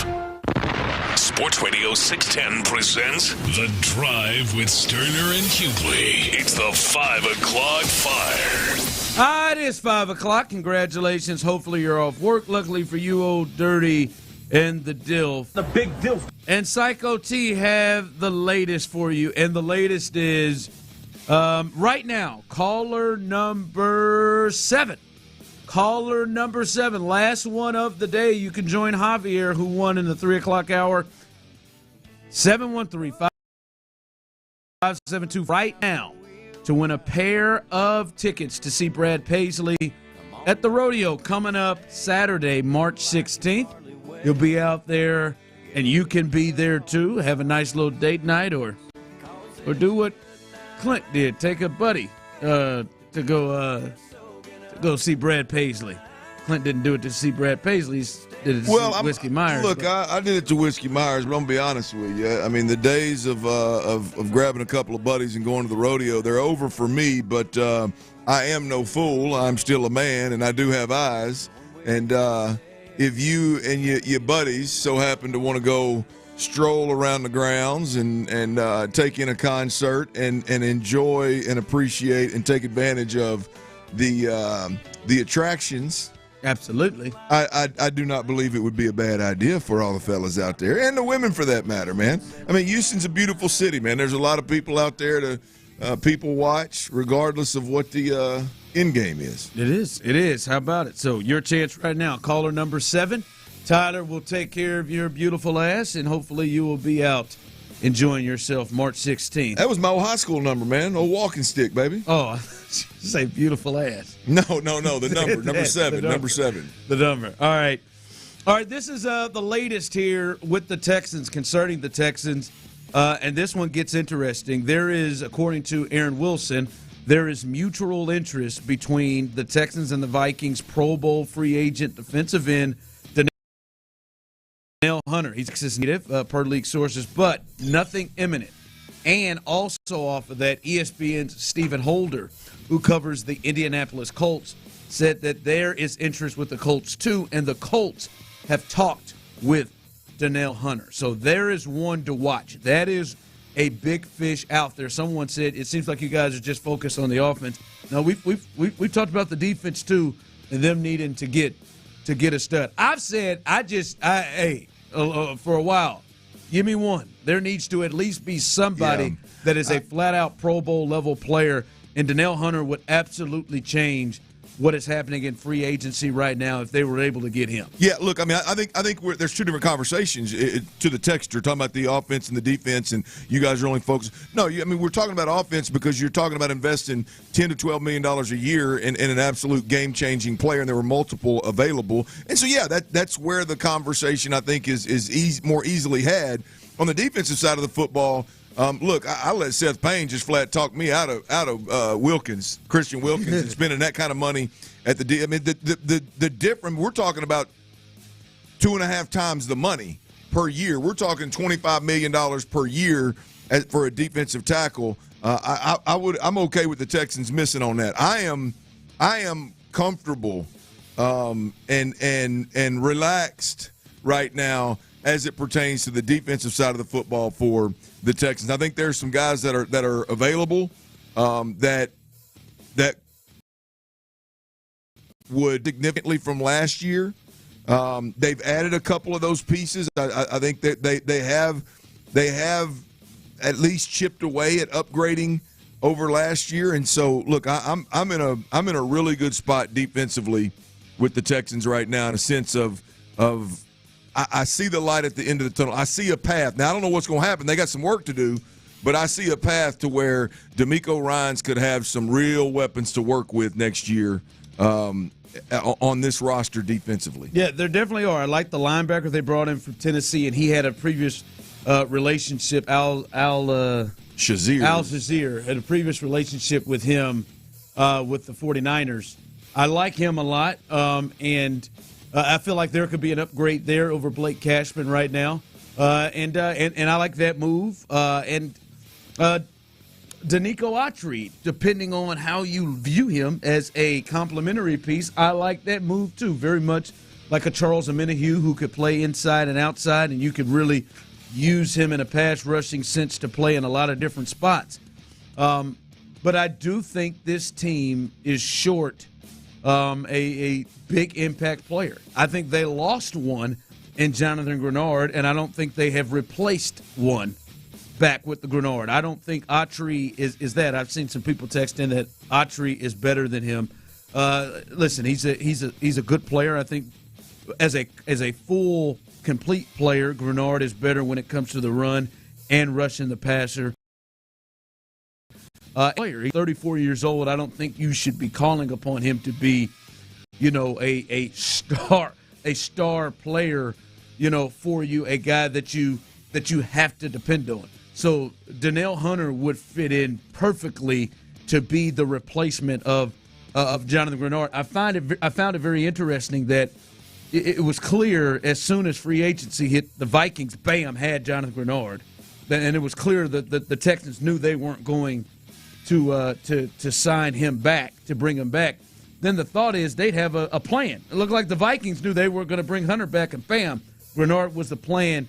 And I don't know if Autry is the plan or Hunter is, but this is big if they could pull this off, and especially if they pull this off and he doesn't go to Indy. Because if we're seeing here that Indy is a place that he is also talking with, and now you look at them as they brought back Grover Stewart, their inside guy, to go along with Buckner, and then to add him, that's a pretty good front four that they could have there with the Colts. So I think Hunter would completely change a lot of things for the Texans, especially if they would avoid him going in the division to the Colts as well. Yeah, look, I really like him here. I think he's obviously a great player. That is, in terms of production, hell, he's producing. He produced last year like he's never produced, and he's been really, really good over the last 5 or 6 years. And so there's that. And then you look at kind of how he fits in with how he fits in with Will Anderson. Look, I feel like we know who Danico Autry is. I feel like he is more of a guy that can play inside or out, a bigger-bodied guy that probably is going to be better than most against the run on the edge for sure, and can even sneak down inside when need be. And then you got Will Anderson at the edge, and I really don't know where to couch Will Anderson yet. I don't know, is Will Anderson going to be a guy that gives you a skill set that you can bank on double-digit sacks year in, year out, or is he going to be one of these guys that you got to lean into how many times he's double-teamed and how good he is against the run? Not taking away from how great he can be either way. I just don't know where he lands yet, right? And so when you look at all the different pieces at the defensive end position off the edge, you get a Danielle Hunter to mix with Autry and to mix with Will Anderson and to mix with – is Barnett still under contract? No. He's gone too, huh? I'd have to bring him back. Yeah. So you're mixing – you're starting to mix some pieces together at the edge that I feel like are complementary and give, again, D'Amico Ryans options and weapons and pieces to move around and play with. I'll be honest, I don't know about you, Clint, but to me, if they were to get Hunter or Armstead, either one of the two, I could now, with all of the guys they would bring in, you're talking about Will, and you talk about Malik, even some of the big guys they've signed, brought back, and Autry, and then either Hunter or Armstead brought it.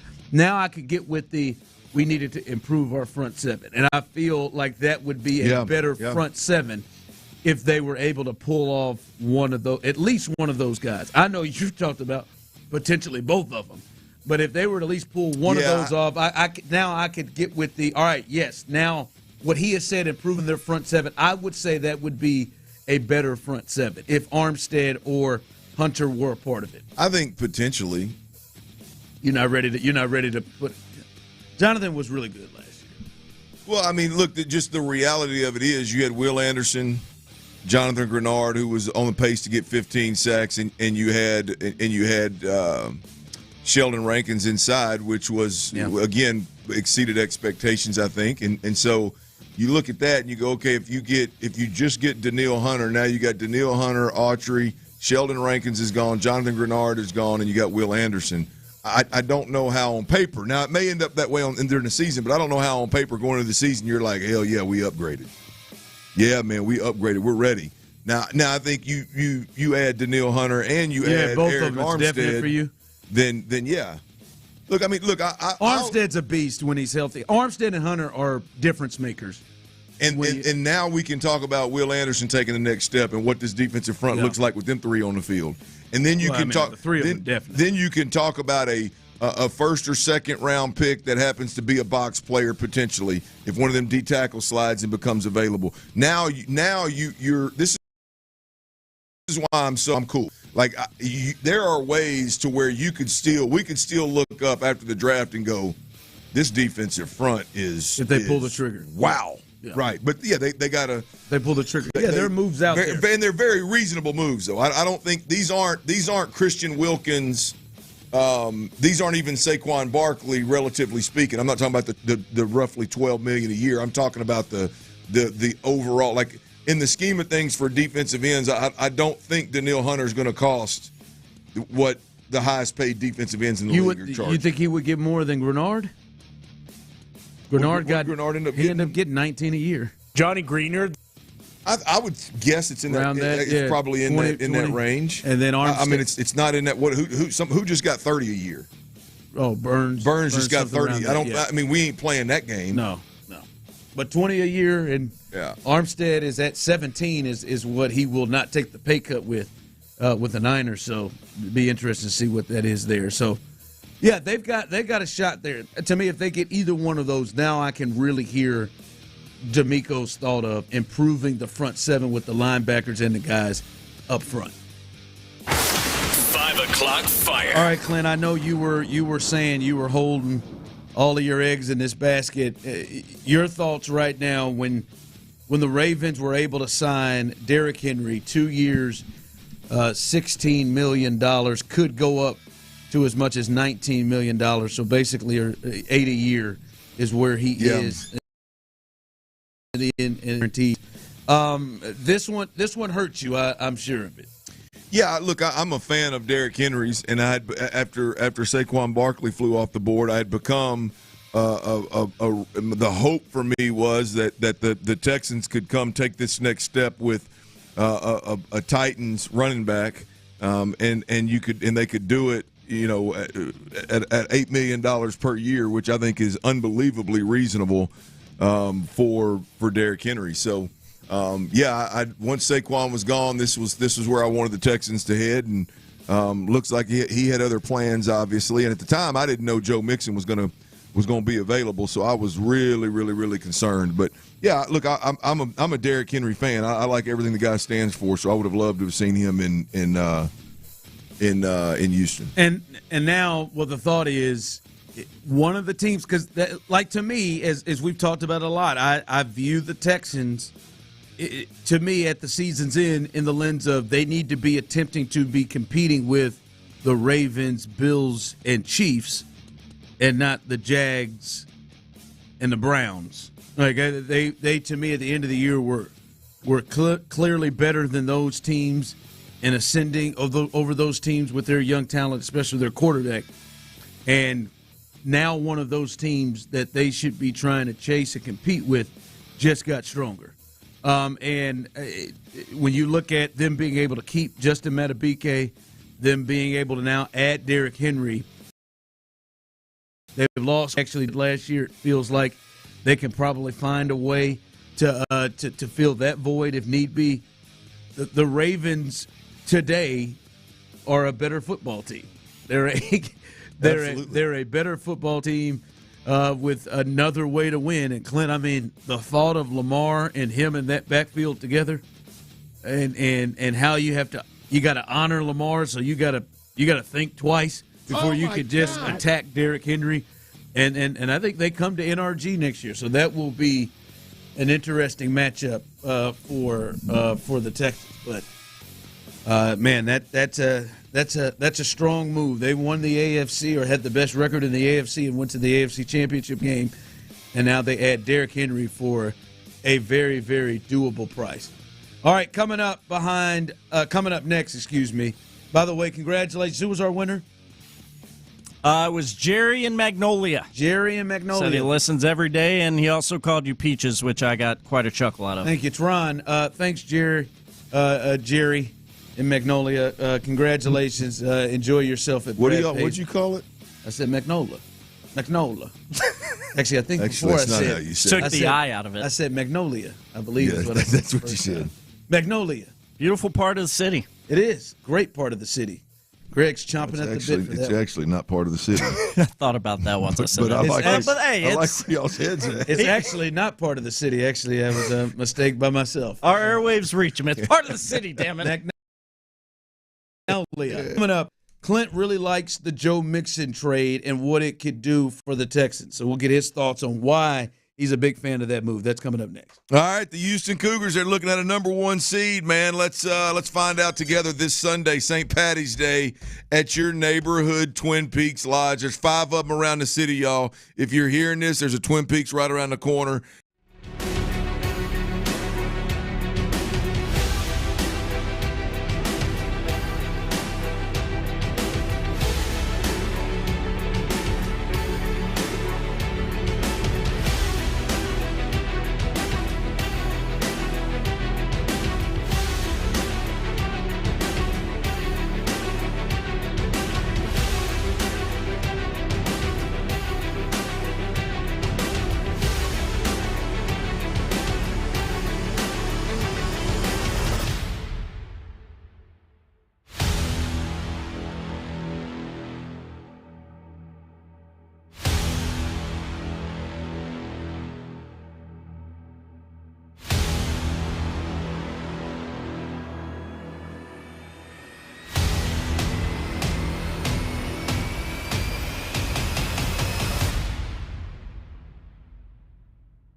All Access, 6 to 7 every night on Sports Radio 610. Insider access, exclusive content. Sports Radio 610. The Texans play here. Sports Radio 610 presents The Drive with Stoerner and Hughley. All right, welcome back into The Drive. Don't you snicker or anything. Former Houston Texan and Green Bay Packer Jonathan Owens signs with the Chicago Bears. Oh, Mr. Simone Biles. Look at that. Stop it, man. Look at that. It's disrespectful, But man. I tried to warn. I said, don't snicker, don't laugh. I mean, if we're honest, what are the headlines going to read? Simone Biles' boyfriend heads to Chicago. I'm going to say that, man. He created his own name the last 2 years. Stays in the NFC North. He goes to Chicago. And as they continue, he had a pretty good year with the Packers last year. So he continues to roll through. So good for him. Good for him, and Simone will enjoy Chicago. Proud of you, buddy. That'd have been some tough trips to Green Bay for Simone. I mean, Lambeau Field can only do it for you too much. That'd been a tough trip. All right, the big move, arguably during free agency, and I think the most known player they've Mixon, who they traded a conditional 7th-round pick to the Bengals to get. They were obviously in the running back market, could not get to Saquon Barkley, and then guys were running off the board really, really early. And so they were able to get Joe Mixon after the Bengals decided to release him or move on with him after they brought in Zach Moss. But, Clint, you have a really good feel. You really like this move potentially for the Texans. Yeah, Ron, I do. I like it a lot, man. If I ranked the available running backs in this free agent cycle here in 2024 based on who's been traded, who we know was available, whether it was free agent or trade, all those backs, I personally would have Joe Mixon as my number 5 back. I would have Saquon Barkley, Josh Jacobs, Derrick Henry. Who am I missing out of those top guys? Swift. Yes, Swift, and then I would have Joe Mixon. And so or Sweat, however you want. Sweat, yeah, I think Swift, but he sweated a lot, so that's where I got that from. Swift, DeAndre Swift. I would have Mixon equal to or just below Swift. Like, that's the kind of guy that he is to me. And so I love this option, damn sure over drafting somebody. And I love this option over the smaller, craftier back that you would have to tweak your offense, and C.J. Stroud would have to do special things to get that guy involved and to get the most out of that guy. The Austin Ecklers, if you will, of the world. I thought if you're not going to land with one of those top backs, Derrick Henry, Saquon Barkley, or Josh Jacobs, I thought that the best the Texans could do is get a 3-down back that's a veteran that can run the ball downhill between the tackles as well as has the speed to turn the corner on the edge, that impacts the game both in the run game and in the pass game. I mentioned being a veteran, has played a lot of football, can clearly handle the playbook and can protect the quarterback and doesn't struggle in pass protection. With this particular running back, Joe Mixon, you get a guy that is familiar with the system coming out of Zach Taylor's system in Cincinnati. I don't know that the verbiage is exactly the same, but the philosophy, the scheme, everything is pretty similar. Schematically, he should be a plug-and-play kind of guy with zero excuses accepted. And so then that's all a plus. And then you look at Joe Mixon and you look at his resume, and 4 of the last 6 years, Ron, he's put up over 1,000 yards. Sports Radio 610, Houston Texans breaking news. All right, we've got breaking news. Tyler, what's the latest? Who is it, baby? I'll start this off by saying producer Tyler called this ish. Coming from Tom Pellis, Prole, defensive end Danielle, or some may call him Daniel, For those that know, it is Danielle Hunter. Danielle Hunter is signing with the Texans. That's Sources huge. tell Tom Pelissero and Ian Rappaport. Big time again. Let's go, baby. I like it, There baby. you go. Now they've joined the party. I like it. Let's They've go. joined the party. That's a big, big move for this team. We've talked about it throughout the day. There was talks between the Texans and the Colts as well. But according to Tom Pelissero, 4-time Pro Bowl defensive end Danielle Hunter will come back to his native Houston. Katy, Texas native. He will sign with the Houston Texans. This is big. This is big. This now, to me, makes the move of this front seven that he talked about. And this right here, I said before all of this started, when we were looking at free agency, that they need to add a player that is a proven Pro Bowl level player. They now have one in Danielle Hunter. Big, big, big move from Nick Caserio and D'Amico Ryans. Yeah, this is big, man. You look at what he's been able to do over the last handful of years. I mean, he's had 16.5 sacks last year, 10.5 the year before.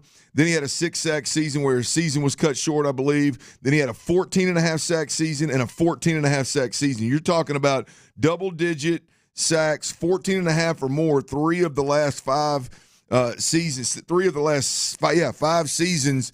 I mean, this guy can flat-ass get after the quarterback. And so you put him, you got a sack artist on one side, you got an extremely violent young player that's shown the ability to play the run at elite level and the ability to potentially get after the quarterback. At what level, we don't know yet, but you've got a great 1-2 punch right there. Now we can talk about Danico Autry also being a great sign in terms of being a rotational player right there. The edge is looking really good in Houston. The edge is looking really good in Houston. I love this get right here by Nick and D'Amico. Danielle Hunter is going to look awfully good coming off that edge in Houston, baby. If you are just, Tyler said he'd get it done before 6 o'clock. If you're just jumping in, the Texans make a huge move. Their first big splash of the free agency season. Danielle Hunter, they're bringing him in. Do you have numbers on that, Tyler, yet? We'll be getting those numbers yet on that. We'll get that to you soon. This is one to really get excited about. This is a difference maker. This is a proven difference maker who can go and have the ability to wreck a drive, to wreck a game by himself. All right? And I would say that it is fair to say you have upgraded over Jonathan Grenard. At this point, at least next year, you have upgraded over Jonathan Grenard. And as you said earlier, this is a dude that if he stays healthy, you got a pretty good idea that you know what you're going to get. And you have, if Will Anderson takes a step, now you got twin bills. Now this makes more sense of what you can. He can play in or inside for you. You got a pretty good pass rushing situation going on there. You got Hunter, and you went through all the double-digit sacks year he's had. We saw what the defensive rookie of the year was able to do, especially the second half of the year with getting sacks. And then Autry had 11.5 sacks last year. So you've got a really, really good defensive front. Now, D'Amico, we understand and can see the move of you talking about you have to throw resources at it. Now that is 3 resources, including an absolute difference maker. 2 years, $49 million, $48 guaranteed. Might as well just give him. Wonder what happened to that last one. That last meal. 2 year. Wow. 2 years, $49 million, $48 guaranteed. Come on, man. You got the money. You got the money. You didn't spend it at the running back position. No. You didn't relative to old boy that went to Pittsburgh. You didn't spend it at the linebacker position. You didn't spend it on the most expensive defensive tackle that was available, Wilkins. You got the money. Boom. You spend it right here. It's a shorter deal, 2-year deal. Just under $25 a year. It's going to come up before you ever have to even entertain re-upping C.J. Stroud and Will Anderson. It's going to come up as you have to re-up Derek Stingley Jr. if he plays really, really well, and that draft. Nico Collins potentially. No, Nico will be next year, won't he? But I mean the 2-year part of it is fine. The money you got to spend, you added a great player. I'll tell you this. You could sign now, which, by the way, wouldn't surprise me. I know D'Amico really likes Sheldon Rankins. Yep. You could sign Sheldon Rankins back right now and have an upgraded at the linebacker position, in the edge rusher position, and depth at the edge rusher position with D'Amico Autry. You're going to be better in the front seven. Yeah, huge move. Now, you've got what you've got, though, Ron, is you've got a chance here, whether it's that first-round draft pick as a defensive tackle that may slide, or it's Eric Armstead. You've got a chance here for D'Amico to really stand up behind what he said about investing in that front seven. There's a chance. You make another move here in that front seven, look out now. The front seven has gotten better. This is a huge move for the Texans. They went out and spent good money to get it, but this is what happens when you have what we talked about, a quarterback like you do. You can go out and do 2-year deals, 25 per. You could do that, and they went and did that. All right, we'll continue coming up. This live, huge news. Danielle Hunter, he is a Houston Texan, the 29-year-old Katy native, 2 years, $49 million, 48 of it is guaranteed. Again, I don't know what the hell is going on with that $1 million, but 48 of it just going to dangle it. Is guaranteed. We'll continue with that breaking news. That's coming up next right here live on The Drive. All right, spring is here, y'all, and it is time to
studios, Sports Radio 610 presents The Drive with Stoerner and Hughley.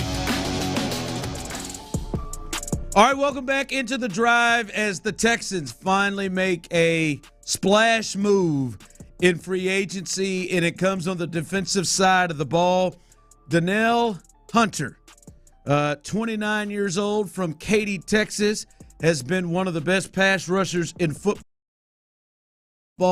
He is now a Houston Texan, and it was big money. 2 years, $49 million, 48 of it guaranteed, just a shade under 25 a year. But he is now, to me, the top player on this defense, a proven, current, in his prime, Pro Bowl level player, and a difference maker. A difference maker that you know on this team. I think this was a huge, huge move, and this is something that takes their defense to the next level. And big move for Nick Caserio, D'Amico Ryans. They needed to do something like this, and I'm glad they weren't afraid to go ahead and pull the trigger. Danielle Hunter, big-time add to this front now, and it's starting to kind of come together in the front. Yeah, absolutely. The front's starting to come together, and it's the upgrade over Jonathan Grenard. We all love Jonathan Grenard around here, but there's a couple of things, right? One, from a health perspective, from being able to stay healthy, Danielle Hunter's in another league at this point in time. Based on his resume, based on how many games he's played, he's in another league. And then you look at that position is valued for one reason. Can you get after the quarterback? And Danielle Hunter has been better year over year over year for an extended period of time at getting after the quarterback over, hell, a lot of guys in the league, if we're being honest, but definitely over Jonathan Grenard. So as D'Amico Ryans said when the season was over, we got to make investments. We got to get better if we want to compete at this level, which means second, third round of the playoffs, AFC championships, and Super Bowls. This is your money where your mouth is. It's not just talking the talk. It's walking the walk. You got better at the edge rusher position. Now, Will Anderson, as you would expect, year two, he gets a little bit better. Now you've gotten significantly better in your front four, and there's still room. There's still money to spend. There's still room to improve. There's still available players that you could do even more. I love the Danielle Hunter. I love the add, just him as a player. I love it as a complimentary piece because you look at Danico Autry and Will Anderson and Danielle Hunter, those three guys are all different players that bring something different to the table. And now Will Anderson is the wild card because you don't know exactly how good he really is yet. We hadn't seen it yet. But the other guys are all complementary pieces that could potentially be on the field all at the same time and will definitely make the front overall a better, more effective front. So I love it, man. I think you have the best edge rusher of all the AFC top contenders. I think it's better than what edge rusher, than what Kansas City brings to the table, than what Baltimore brings to the table, than what Buffalo brings to the table. I think he's better than Bradley Chubb, than what Miami brings to the table. I mean, you have a serious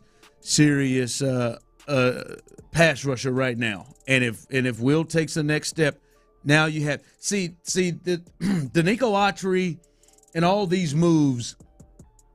This now makes sense when you got a guy that commands a double team. You got a guy, at least one. We'll see what happens with Will, but you got a guy where Will is not the lead. This now makes all of those guys better up front. All right, so that's a big move, and we said it. We said it throughout. There to me had to be concern as we're rolling through. All right, when are they going to make their move?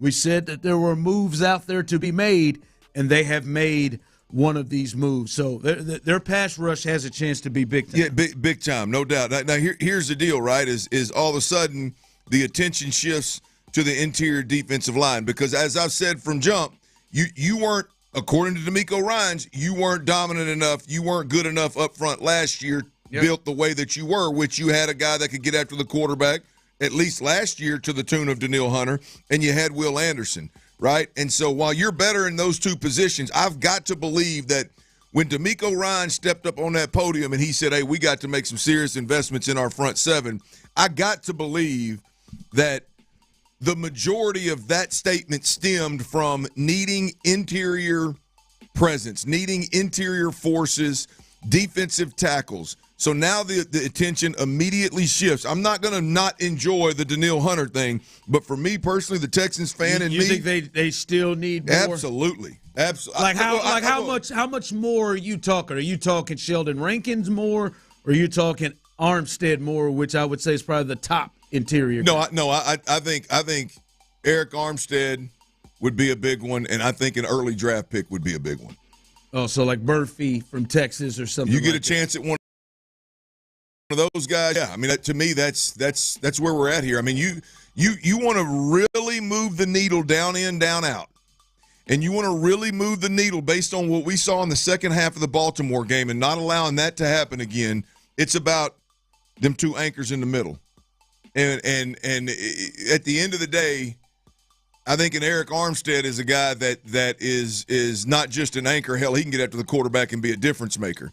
But then you look at the draft, and I don't think it is highly likely, but you draft a defensive tackle in the first or second round, assuming you don't miss like this group did, or not this group, but the Texans did a couple of years ago on the kid out of TCU, Blacklock. Assuming you don't miss, you get a first or second round D tackle, especially a bigger bodied one, and you play that sucker inside, there's a good chance, especially watching what D'Amico got out of Will Anderson and got out of all the rookies last year, there's a good chance that guy could compete and be a presence inside as well. So I think there's several ways they could go about adding some difference makers at the D tackle position as well. Fellas, you think this is the last big move in free agency they make? The last big move. Can't be, Tyler. Could be. Can't be. Now they may swing and miss. They may swing and miss on some guys. I mean, like I don't know who they're going to land or not, but you can't. No, like D'Amico can't. No, D'Amico can't.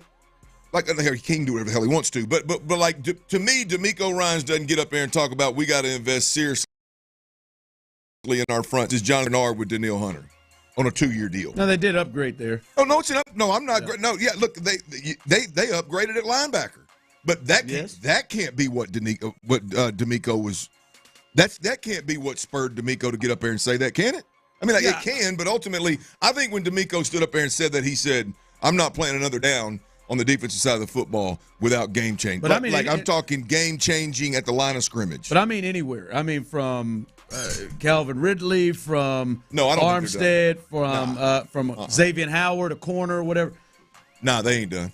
They're not done. You think another big move, not just complimentary moves, another bigger move. I mean, define complimentary. Is Eric Armstead's not a complimentary? No, he's not. Right? Yeah, I don't think Cameron Ridley is. I don't think. Like Xavier Howard would be a number 2 corner. I think that's a little bit bigger move. Turn me on, Nick. Right? I hope not. I hope not. As I said, they got to at least make one. To me, they're very capable of making 2 moves. As you said, hell, they're not even coming close with this Hunter move to even run into C.J. Stroud and Will Anderson Jr. I think there's another move in there to go along with the draft. To add a difference maker, but this was big. I don't think as they started that they had a true difference maker. Get out of the way. You know exactly what the hell he can do, and he can dominate a game consistently.